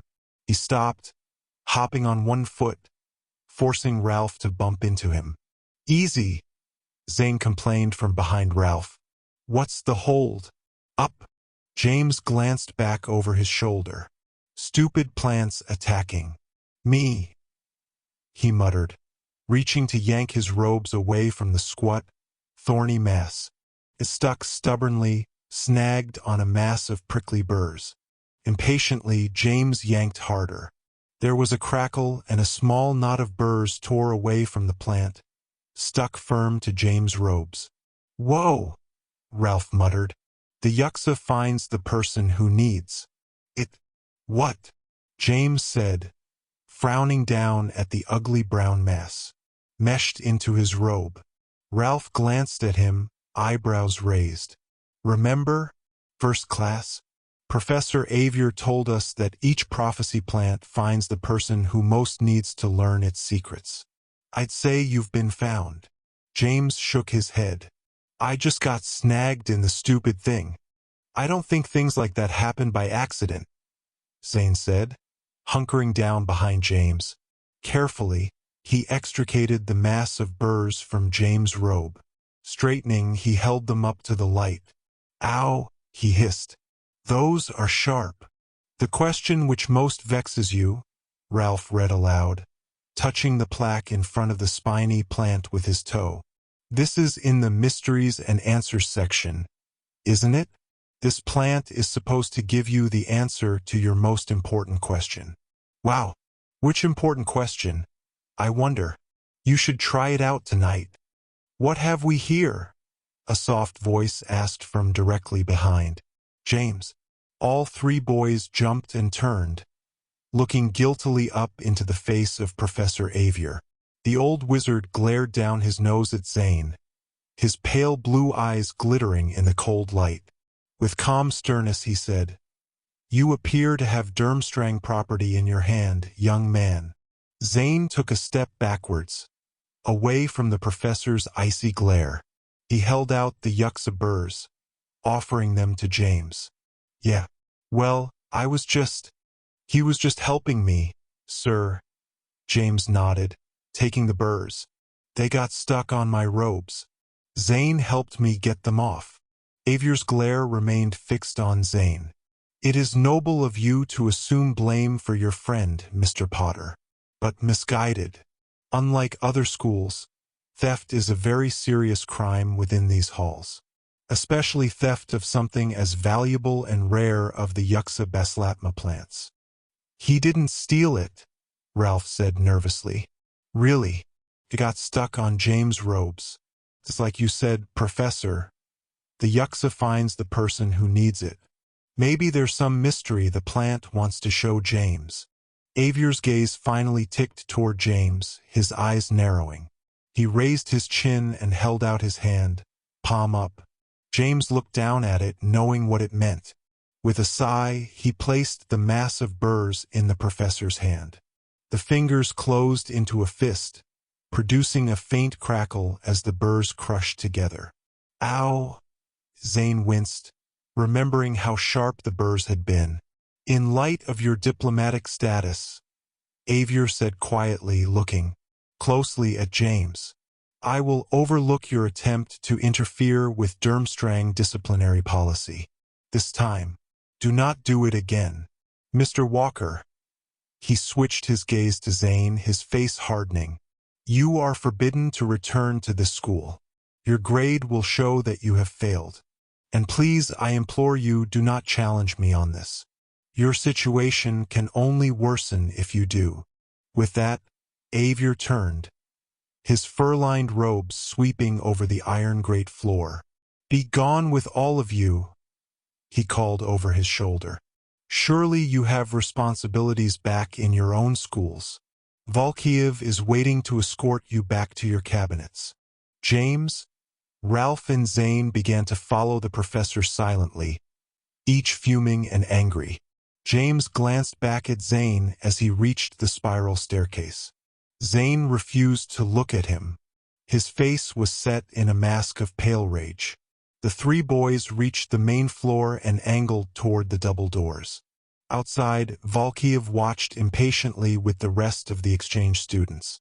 "Mr. Potter, if you would be so kind," Avier said quietly, touching James' elbow as he approached the door. James glanced up at him, saw that the professor meant for him to wait. Ralph and Zane passed through the door before him without looking back. "Go ahead, Mr. Volkiev," Avier suggested airily. "Mr. Potter will catch up to you in a moment. Surely he knows the way by now." Outside the door, Volkiev seemed reluctant. He glared at James, his lips pressed into a thin line. Then, with a click of his boot heels and a stiff bow, he turned and stalked away, leading his charges. "I am not an unreasonable man, Mr. Potter."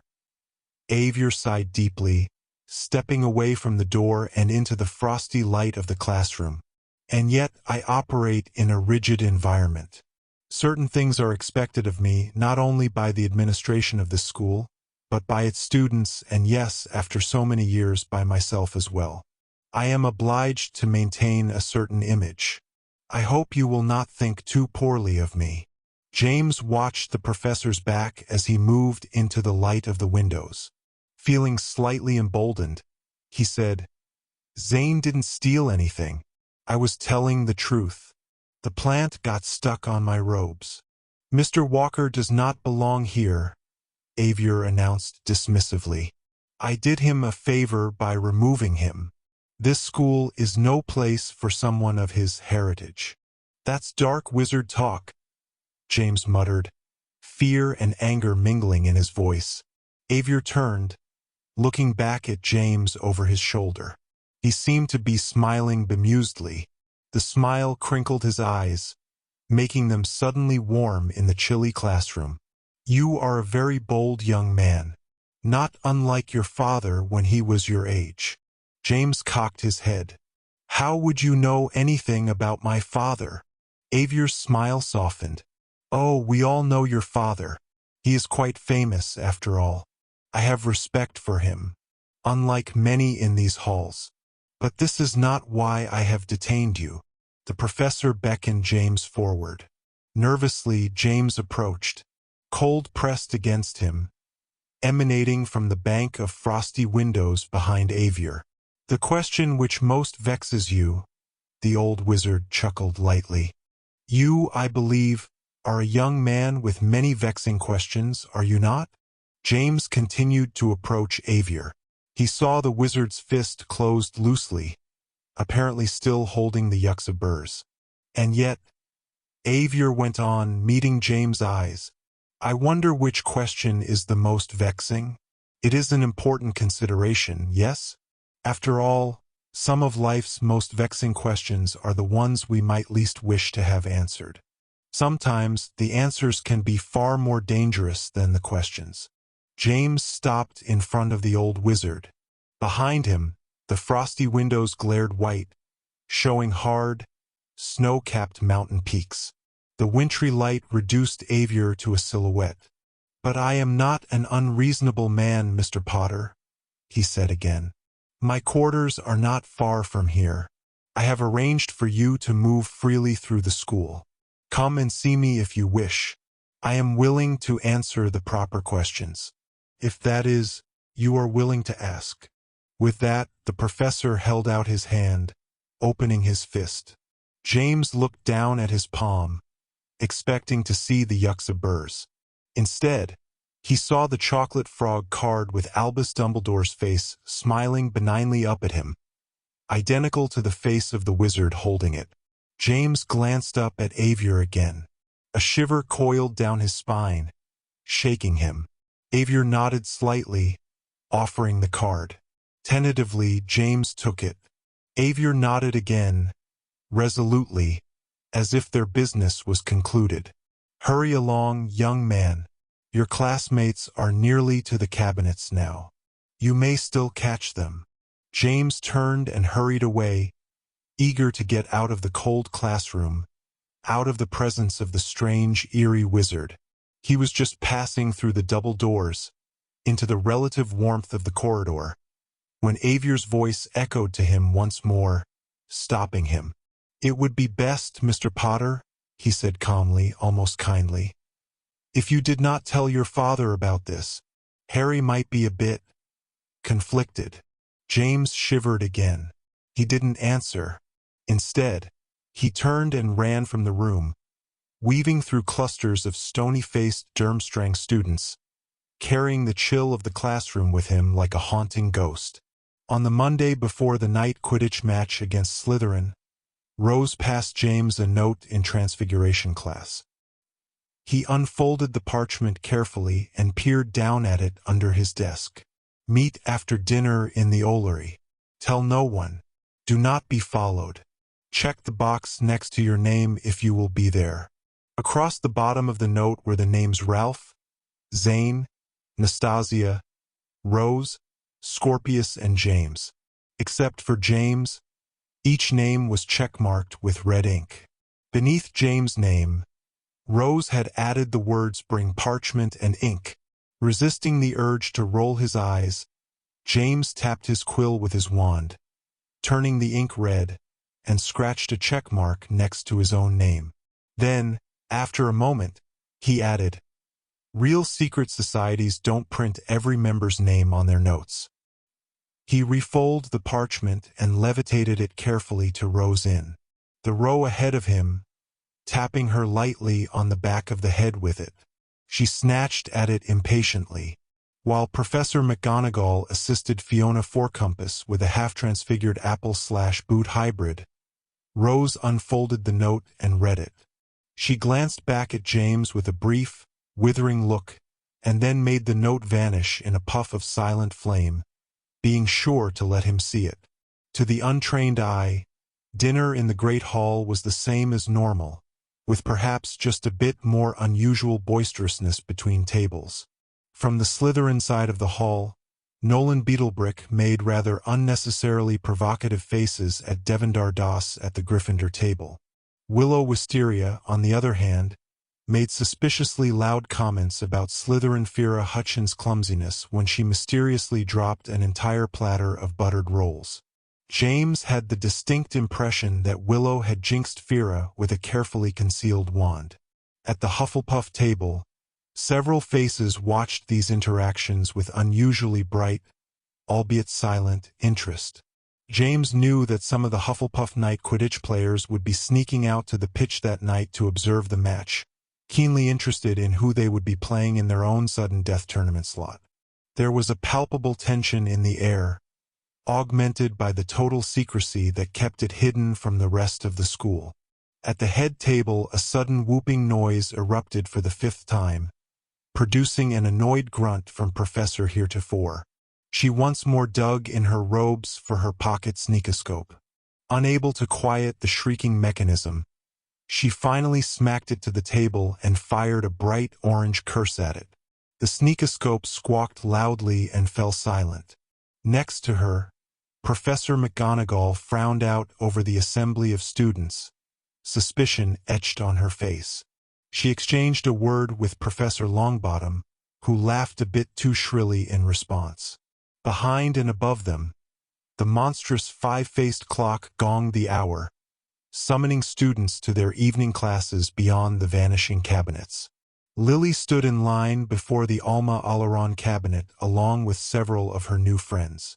As James watched, Zane and Nastasia suddenly stepped out of the cabinet, startling the line of first years. Lily smiled at Zane in surprise and watched the two Americans walk past, hurrying into the Great Hall. "James," Rose called from further down the Gryffindor table. James saw her wiggling her eyebrows at him sternly. He pushed his plate away and stood up. I'm going. I have to run up to the dormitory first for some parchment and ink." "Shoo!" Rose hissed at him fiercely. She stood, turned on her heel, and swept away toward the open double doors. James exited the hall himself and ran up the stairs to the Gryffindor common room. 5 minutes later, changed out of his school robes and carrying his parchment, quill and ink, he ducked through the portrait hole and headed toward the Ollery. On the way, he passed a long, dark corridor, pausing at the sight of a pair of ghosts flitting slowly in the distance. It was Cedric Diggory and the Grey Lady floating slowly, shoulder to shoulder. James considered calling a hello, but they were quite far away and he was in a hurry. He darted on, wondering briefly about the possibility of romance in the afterlife. As usual, the Ollery was pungent with the smell of owl feathers, guano, and mouse carcasses. It was quite cold inside, with a pale half-moon shining through the open windows. As James entered, he saw the others gathered in the center of the floor, huddling against the late autumn chill. "It's about time," Scorpius complained. "It's right cold up here, and some of us have things to do." Rose frowned. "Oh, don't act all cryptic. Everybody knows about Night Quidditch and the big match tonight. You'll have plenty of time to pretend to go to bed and sneak out to try to kill yourself in the dark. This, on the other hand, is important." "What's Night Quidditch?" Ralph asked, glancing around. Scorpius' nostrils flared, and he jammed his fists onto his hips, staring daggers at Rose. "So what's this about?" James asked, joining the huddle. "What does it have to do with all of us?" Rose pressed her lips into a thin, pale line, meeting James' eyes. "It's simple," she said quietly. It's time we all started working together again. She looked around at the others, each in turn. Because James is right. Something is going on. Something big. Oh, Nastasia cooed. Conspiracy. Adventure. Some crazy made-up lady of the lake that nobody but James can see. Actually, come to think of it, she paused and frowned slightly. I don't care. Can I go home now? Quiet? Nastasia, Zane muttered. Nastasia demurred easily, hooking her arm around Zane's elbow and hanging on him. She met James' eyes and gave him a big smile. Ralph dragged a short wooden stool closer with his foot and plopped onto it. So what is it then, Rose? Does it have something to do with James' Lady of the Lake? Rose ignored the question. Instead, she produced a sheaf of folded parchment from her knapsack and unfurled it noisily, revealing a mass of notes written in her own neat handwriting. Hired by Igor Karkaroff in the year 1977 for the post of assistant potion master, she read briskly. Promoted to head potion master 2 years later. Named to the board of Durmstrang Regents in 1985. Granted lifetime guaranteed professorship 6 years later. One of 3 people to chair the movement to reinitiate the Tri-Wizard tournament. I was bored until that last bit, Scorpius interjected. Who are you talking about? Rose lowered her parchments. Avier Dorkaskathan, Durmstrang Professor of Practical Prophecy. Him, Zane rolled his eyes. I think I've had enough of that old crank to last 1,000,000 years. I still haven't told my parents that I already managed to fail a class, and not for any of the usual reasons. Poor baby, Nastasia purred, tightening her grip on Zane's arm. James felt suddenly slightly ill. Scorpius leaned to peer at Rose's notes. Since when are you vetting crotchety old foreign teachers? Did James suck you in with that bit about him being Dumbledore's evil twin? That's exactly what I'm talking about, Rose said with sudden ferocity, crinkling the notes in her fists. Who are you to laugh at what James says? How many times has he just made stuff up? How often has he been wrong when he says there's some big plot afoot? Well, Ralph said uncomfortably. He was wrong about Professor Jackson back during the Hall of Elders Crossing. Turned out he was a good guy after all. Same with Merlinus in our 2nd year, Zane nodded.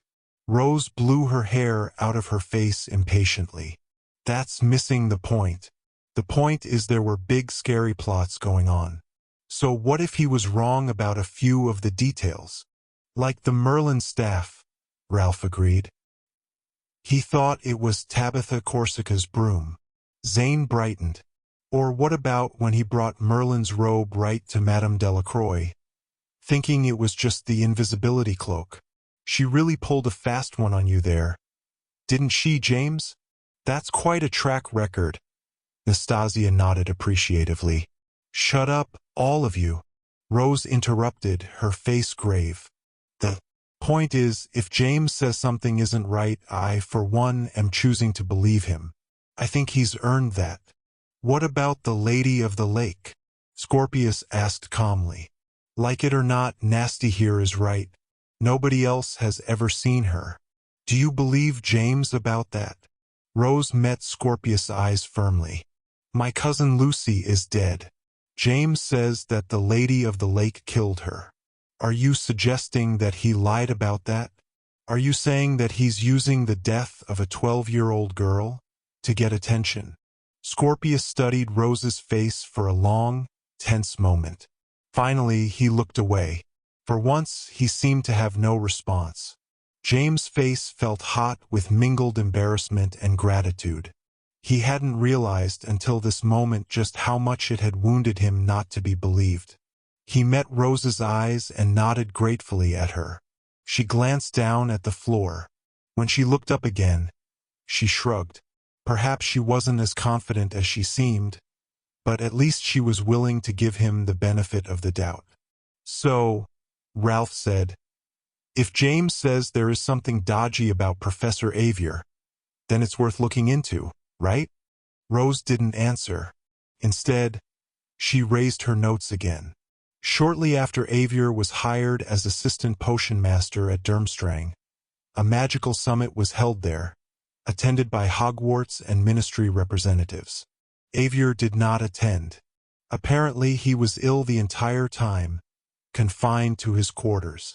Couldn't have happened to a nicer fella, Zane muttered darkly.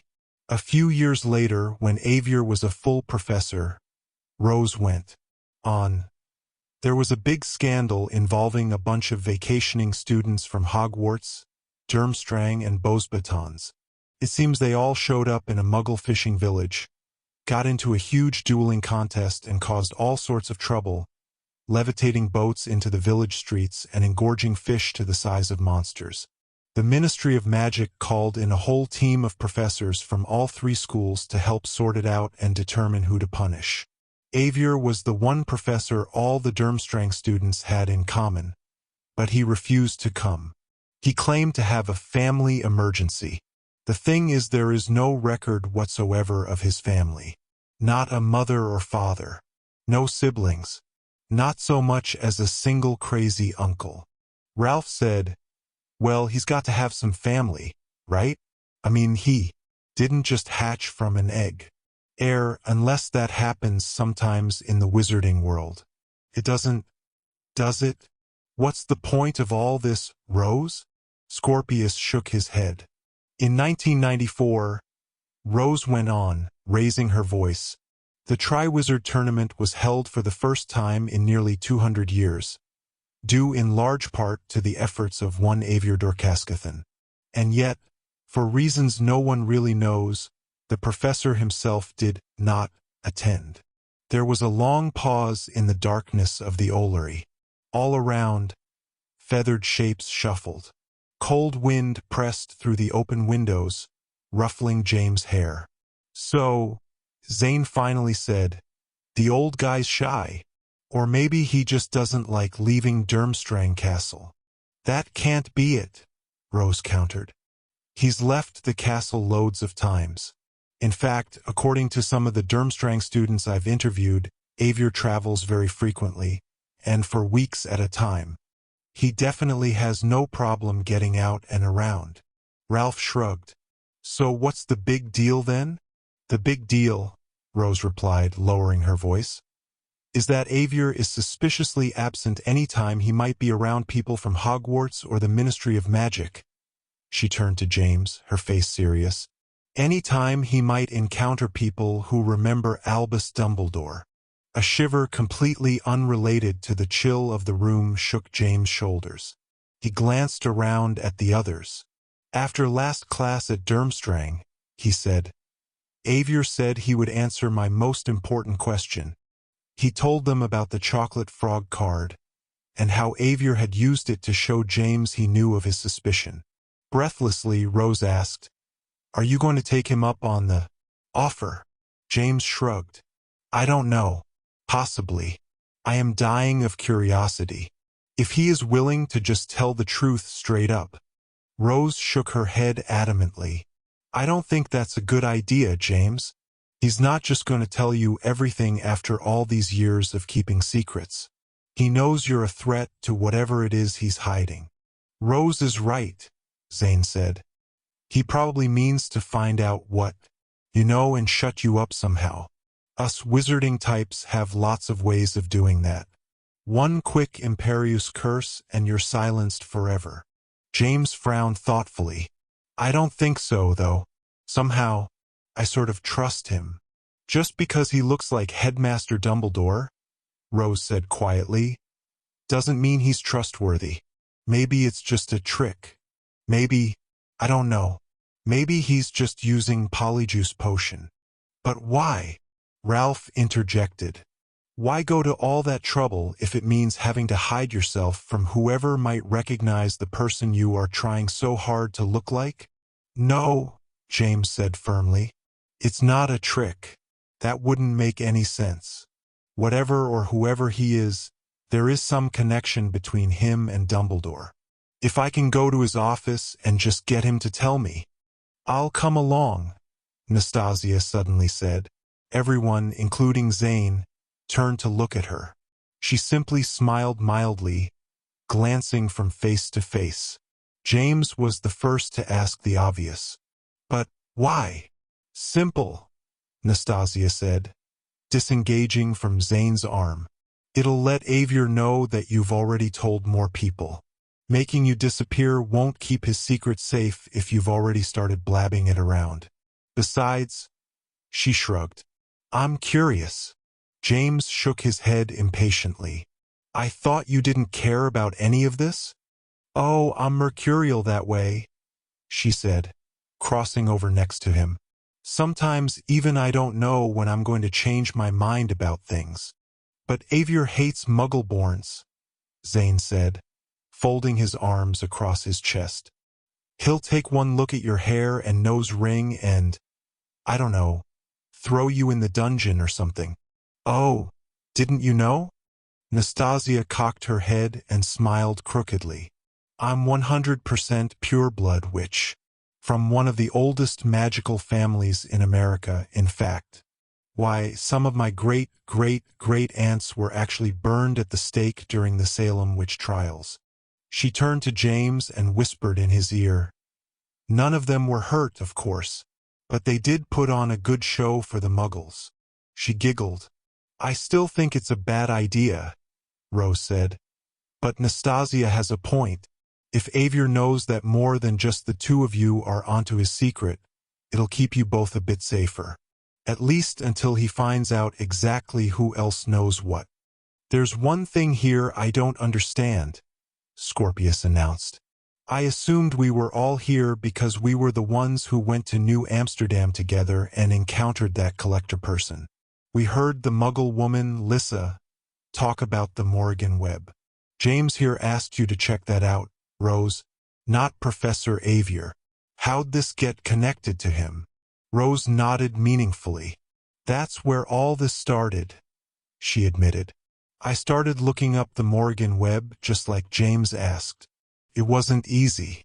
Frankly, I was about to give up. Then, somehow, I came across two references both at the same time. It started with a history of Alma Alaron.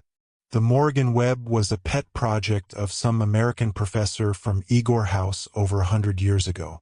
She called it the ultimate magical superweapon, and said that it was so powerful, so devastating, that if it was ever perfected, it would stop magical warfare forever.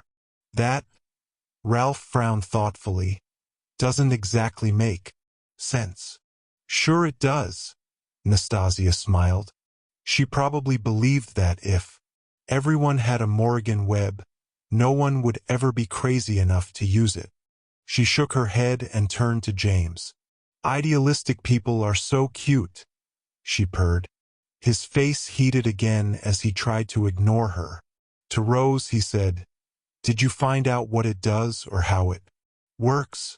No, I couldn't get any details at all. It just said that the professor's experiments eventually got her into trouble with the American magical authorities. They threatened to confiscate all of her tools and imprison her if she didn't shut down her research on the Morrigan Web.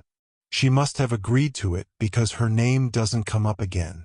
That doesn't sound like any Igors I know, Zane said, tilting his head. What was her name? Rose consulted her notes. Professor Principia Lausa. I've never heard of her. Certainly she's long since dead. Zane glanced aside at Ralph, then James, his brow furrowed. Could it be? What? Ralph said. Nastasia suddenly perked up next to James. Of course, unless she's just a legend. Oh, that would be such a shame. What? James demanded, nearly hopping with impatience. Crone Lausa, Zane said, shaking his head. But that's totally, like, oh yeah, I remember you talking about her, Ralph said, standing up from his stool. She's supposed to be that really terrifying old witch that haunts the lower cellars of Alma Alaron's administration hall, right? Rose looked from Ralph to James in annoyance. Is this for real? James shrugged, remembering. Admin Hall was built by dwarves, and legend says they included endless layers of tunnels and basements going down who knows how deep. It's all off-limits to students. Some people say that the cellars are guarded by a really powerful and creepy old witch, Crone Lousa. But no one's ever seen her, right? Ralph asked, looking almost imploringly at Zane. I mean, she's just a legend. Like the boogeyman. The boogeyman's no legend, Scorpius interjected. He tried to get appointed Minister of Magic a few decades ago. Said he'd gotten reformed from all that scaring children in the dead of night stuff. Besides, Rose said, pushing Scorpius aside and addressing Zane, she'd be extremely old. Nearly 200 years. Zane shrugged. Our Chancellor is like 215 or something. Magical types have ways of living way long if they want to. If Crone Lousa really is the old Professor Lousa from Igor House, she'd totally know how to extend her life. Igors are into that sort of thing. There was another long, thoughtful silence in the Ollery as everyone considered the ramifications of this. Finally, James turned back to Rose. What was the other reference you found to the Morrigan Web? Rose looked uncomfortably down at her notes again. It's probably nothing, I suppose, but the coincidence was just a bit too much. As if there haven't been enough coincidences already, Zane commented. He glanced across the gathering at Nastasia where she now stood next to James. In the book about Alma Alaron's history, Rose said, ignoring Zane. When it talked about the Morrigan Web, it referenced an expert on magical doomsday devices and superweapons. I thought it might be the man that escaped from Azkaban this summer, Warlick. She glanced at James. After all, he's probably a warlock, and that's their specialty. Instead, James leaned closer as Rose held up her notes. She tapped a name written on the top, underlined 3 times. Avier Dorcaskathan. Professor Avier? Ralph said aloud. He's an expert on magical doomsday weapons? Scorpius nodded. So that's what raised your flags about him. It wasn't just James' suspicions. Rose shook her head. It was both, she admitted. But it does prove that James has a nose for dodgy characters. It's a Potter specialty, I suspect, Nastasia said with a sigh. Ralph ran his hands through his hair. So where does all of this leave us, then? The important thing, Rose said, refolding her notes, is that it leaves us on the same page. There is something potentially horrible going on in New Amsterdam. The Collector and his pet warlock, along with some other person who may or may not be James' Lady of the Lake Dash. She's not my Lady of the Lake, James interrupted, annoyed. I don't keep her on a leash or anything. Next to him, Nastasia giggled again. Sorry, Rose amended, not looking at him. Either way, the Collector and his cronies are possibly creating something really horrible. I think it would be best for us to find out everything we can about it. James nodded. And I'll find out what I can about Professor Avier. With my help? Nastasia insisted, bumping him with her hip. But why did I have to bring this? James asked Rose, holding up his blank parchment, ink and quill. For the same reason we met in the Ollery, Rose said emphatically. Because this time you are writing to your father. I've written a letter to my own parents. We need help. Who better to ask than the Ministry's head Auror and the 2 people who helped him defeat the most evil wizard of all time? James glanced aside, saw Nobby ruffle his feathers high on a nearby perch, already eager to go. You're right, Rose, James said, squatting to the floor and spreading a parchment on his knee. This is too serious to handle ourselves. Rose sighed with obvious relief. She produced an already sealed envelope from her knapsack. We'll need to use Nobby to send both letters. We can't risk interception with any of the house owls. We need to tell our parents everything. James nodded, already scribbling carefully on his own parchment. It really was a good idea, and he felt slightly ashamed that he hadn't already written to his father himself. But still, he was not quite prepared to tell his father everything. Lily was waiting for James in the Gryffindor common room as he crept downstairs, scrim in hand. "Where's Scorpius and Dev and everyone else?" she whispered excitedly, jumping to her feet. James shook his head in annoyance. "We all sneak out separately. It's safer that way. And what are you doing here? Get yourself back up to bed." "Nice try, big brother," she announced unfazed. She trotted lightly across to the portrait hole and beckoned him forward. "Out with the invisibility cloak. I know you've got it with you. You're no good at sneaking around without it." James sighed and smiled. Secretly, he liked his sister's cheerleading, hushed as it had to be. He approached her and shook out the invisibility cloak. "How about you lead tonight, Lil?" he prodded, then stopped. "It is just you, right? You don't have a pile of your first-year friends hiding under the furniture to follow us out, do you?" "No," Lily said. "But that's not a bad idea. I'll try that next time." 10 minutes later, the two darted onto the darkness of the Quidditch pitch, joining the others already gathered there. A fat three-quarter moon hung low on the horizon, scrubbed with marching clouds so that the pitch glowed with bony moonlight one moment, and then descended into dense shadow the next. Cold wind moaned through the grandstands, wickering in the banners high overhead. "Almost got nailed by Filch tonight," Devendar announced, shaking his head. "He and that scruffy cat came around the corner of the third-floor arcade just as I was hitting the stairs. I'm almost positive they saw me, but I jumped the banister before they could catch up." Willow swept her blonde hair back, tying it into a ponytail. "Filch won't catch any of us unless we're totally clumsy." "What if he spies the glowing game balls from one of the castle windows?" Lily asked. "Already thought of that," Scorpius answered. "The bludgers, clutch, and snitch are all charmed with slow light. It drops off after a few hundred feet. From the castle, the pitch is just as dark as, well, pitch. Scorpius is very proud of that slow light thing," Dev added.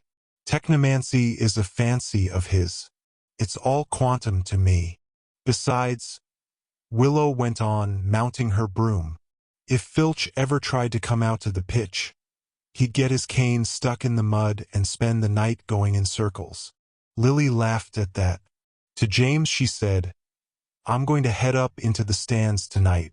Look, we have spectators." James frowned and glanced up toward the nearby Gryffindor grandstand. Sure enough, a scattering of figures had collected in the seats. One of them waved down. It was Nastasia. Next to her, Zane sat bundled in a heavy cloak and scarf. Obviously, they had stayed behind after the meeting in the Ollery. Above them, James was almost sure he recognized Professor Longbottom. A large peaked hat pulled low over his brow, hunkered amongst a group of Hufflepuff Night Quidditch players. Without looking back, Lily clumped up the stairs to join them. "Well, look who the Hinkapunk dragged out," a voice called overhead. James recognized the voice but couldn't quite believe his ears. He glanced up and saw a dark figure hovering 20 feet up, a green scarf fluttering over its robed shoulder. "Albus," James rasped. "What are you doing here?" "Writing a charms essay. What's it look like?" "But Night Quidditch isn't supposed to be open to day players. You're on the regular Slytherin team." "It's not really a rule exactly," Albus shrugged. "Just a sort of guideline. Sorry if you think my presence gives Slytherin an unfair advantage." "Unfair advantage," James growled, dropping his scrim and hopping onto it. "I'll show you unfair advantage." He leaned hard over the board, curling his fingers over its tip, and rocketed into the air, swooping close enough to his brother to flick his green scarf. The scarf flung around Albus' face, temporarily blinding him. "Night Quidditch is a different cauldron of newts from day Quidditch, Al," James called back. "I hope you're wearing your big boy underpants tonight." He swept high into the air without looking back, dropped into a sudden squat and drew a tight vertical loop, coming to rest next to Willow. "You're on Seeker tonight, James," she said. "Watch out for Beetlebrick. He'll try to take you out with a well-placed bludger. Here." She tossed him a spare beater bat, which he caught deftly. "Just for protection. It's going to be a rough night, and no mistake." "They're playing Albus," James grumped, brandishing the bat. Willow shrugged. "Brother against brother. That's a little poetic, isn't it? You won't go easy on him, will you?" James glanced at her, shocked at the very suggestion. "You don't have any brothers or sisters, do you, Willow?" She shook her head. "How'd you know?"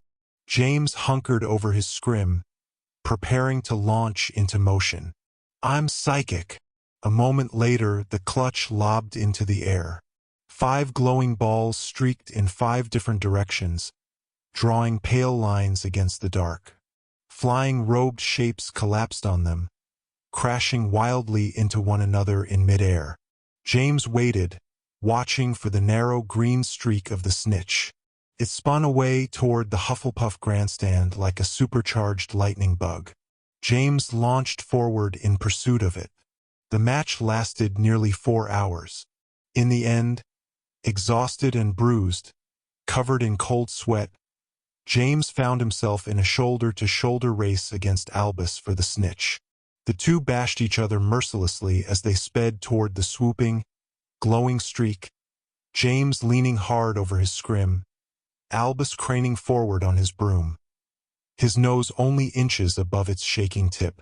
The score was 213 to 192, with Slytherin holding onto a slim, constant lead. "No!"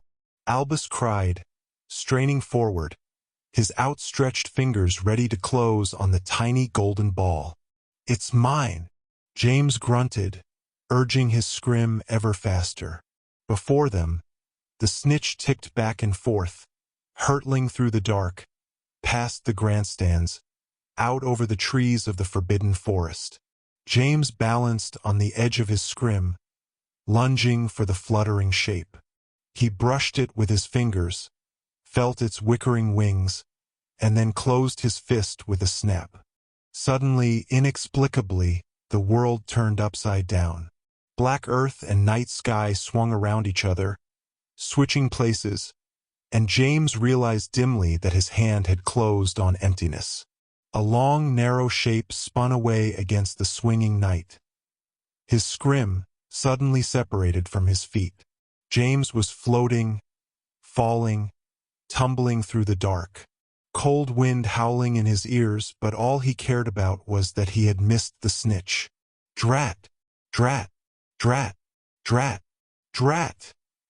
he yelled as he dropped, forgetting for the moment even to be frightened. Suddenly he was being swatted, swiped repeatedly with springy, prickly shapes. Dully, he recognized the limbs of a large pine tree as they slapped at him, crackling and snapping, slowing his fall. Finally, one particularly large bough caught him, bowed deeply under his weight, and then sprung upward again, launching James out of the tree. Something broad and flat filled his vision, reaching up to collect him. He crashed into it, through it, and fell flat onto a heavily cushioned surface. Bits of thatch and broken wood peppered him from above, clattering all around. James squeezed his eyes shut against the debris and covered his head with his hands. When the noise subsided, he opened his eyes again only to find himself staring down the length of a long, pink umbrella, its tip pointed directly at his nose. "James?" a gruff voice announced in disbelief. "What in the ever-lovin' bloody hell are ye doin'?" James peered up at Hagrid, realization dawning on him. He had been blasted from his scrim by a bludger at the very last moment, and had narrowly avoided being killed by a fall over the edge of the forbidden forest. He looked up beyond Hagrid, toward the enormous hole in the hut's thatched roof, and then aside, at the fat bearskin rug he had fallen onto. Bits of broken roof lay all around. As James watched, his scrim dropped almost elegantly through the hole in the roof and thumped onto Hagrid's table, knocking aside his oversized tea set. Dear listener, we close the pages on another tale, a journey through words, imagination, and emotion. Here at the Falls Audiobook, where stories flow like a river's current, carrying you to distant worlds and uncharted depths. We thank you for joining us. As always, we invite you to linger a little longer. Subscribe to our channel to discover more stories waiting to be heard, each a cascade of voices, ideas, and artistry. And remember, every great story begins with a single word. Perhaps the next one will begin with you. Until our voices meet again, may your days be filled with quiet moments, rich pages, and the soothing sound of a story well told. This is the Falls Audiobook, signing off.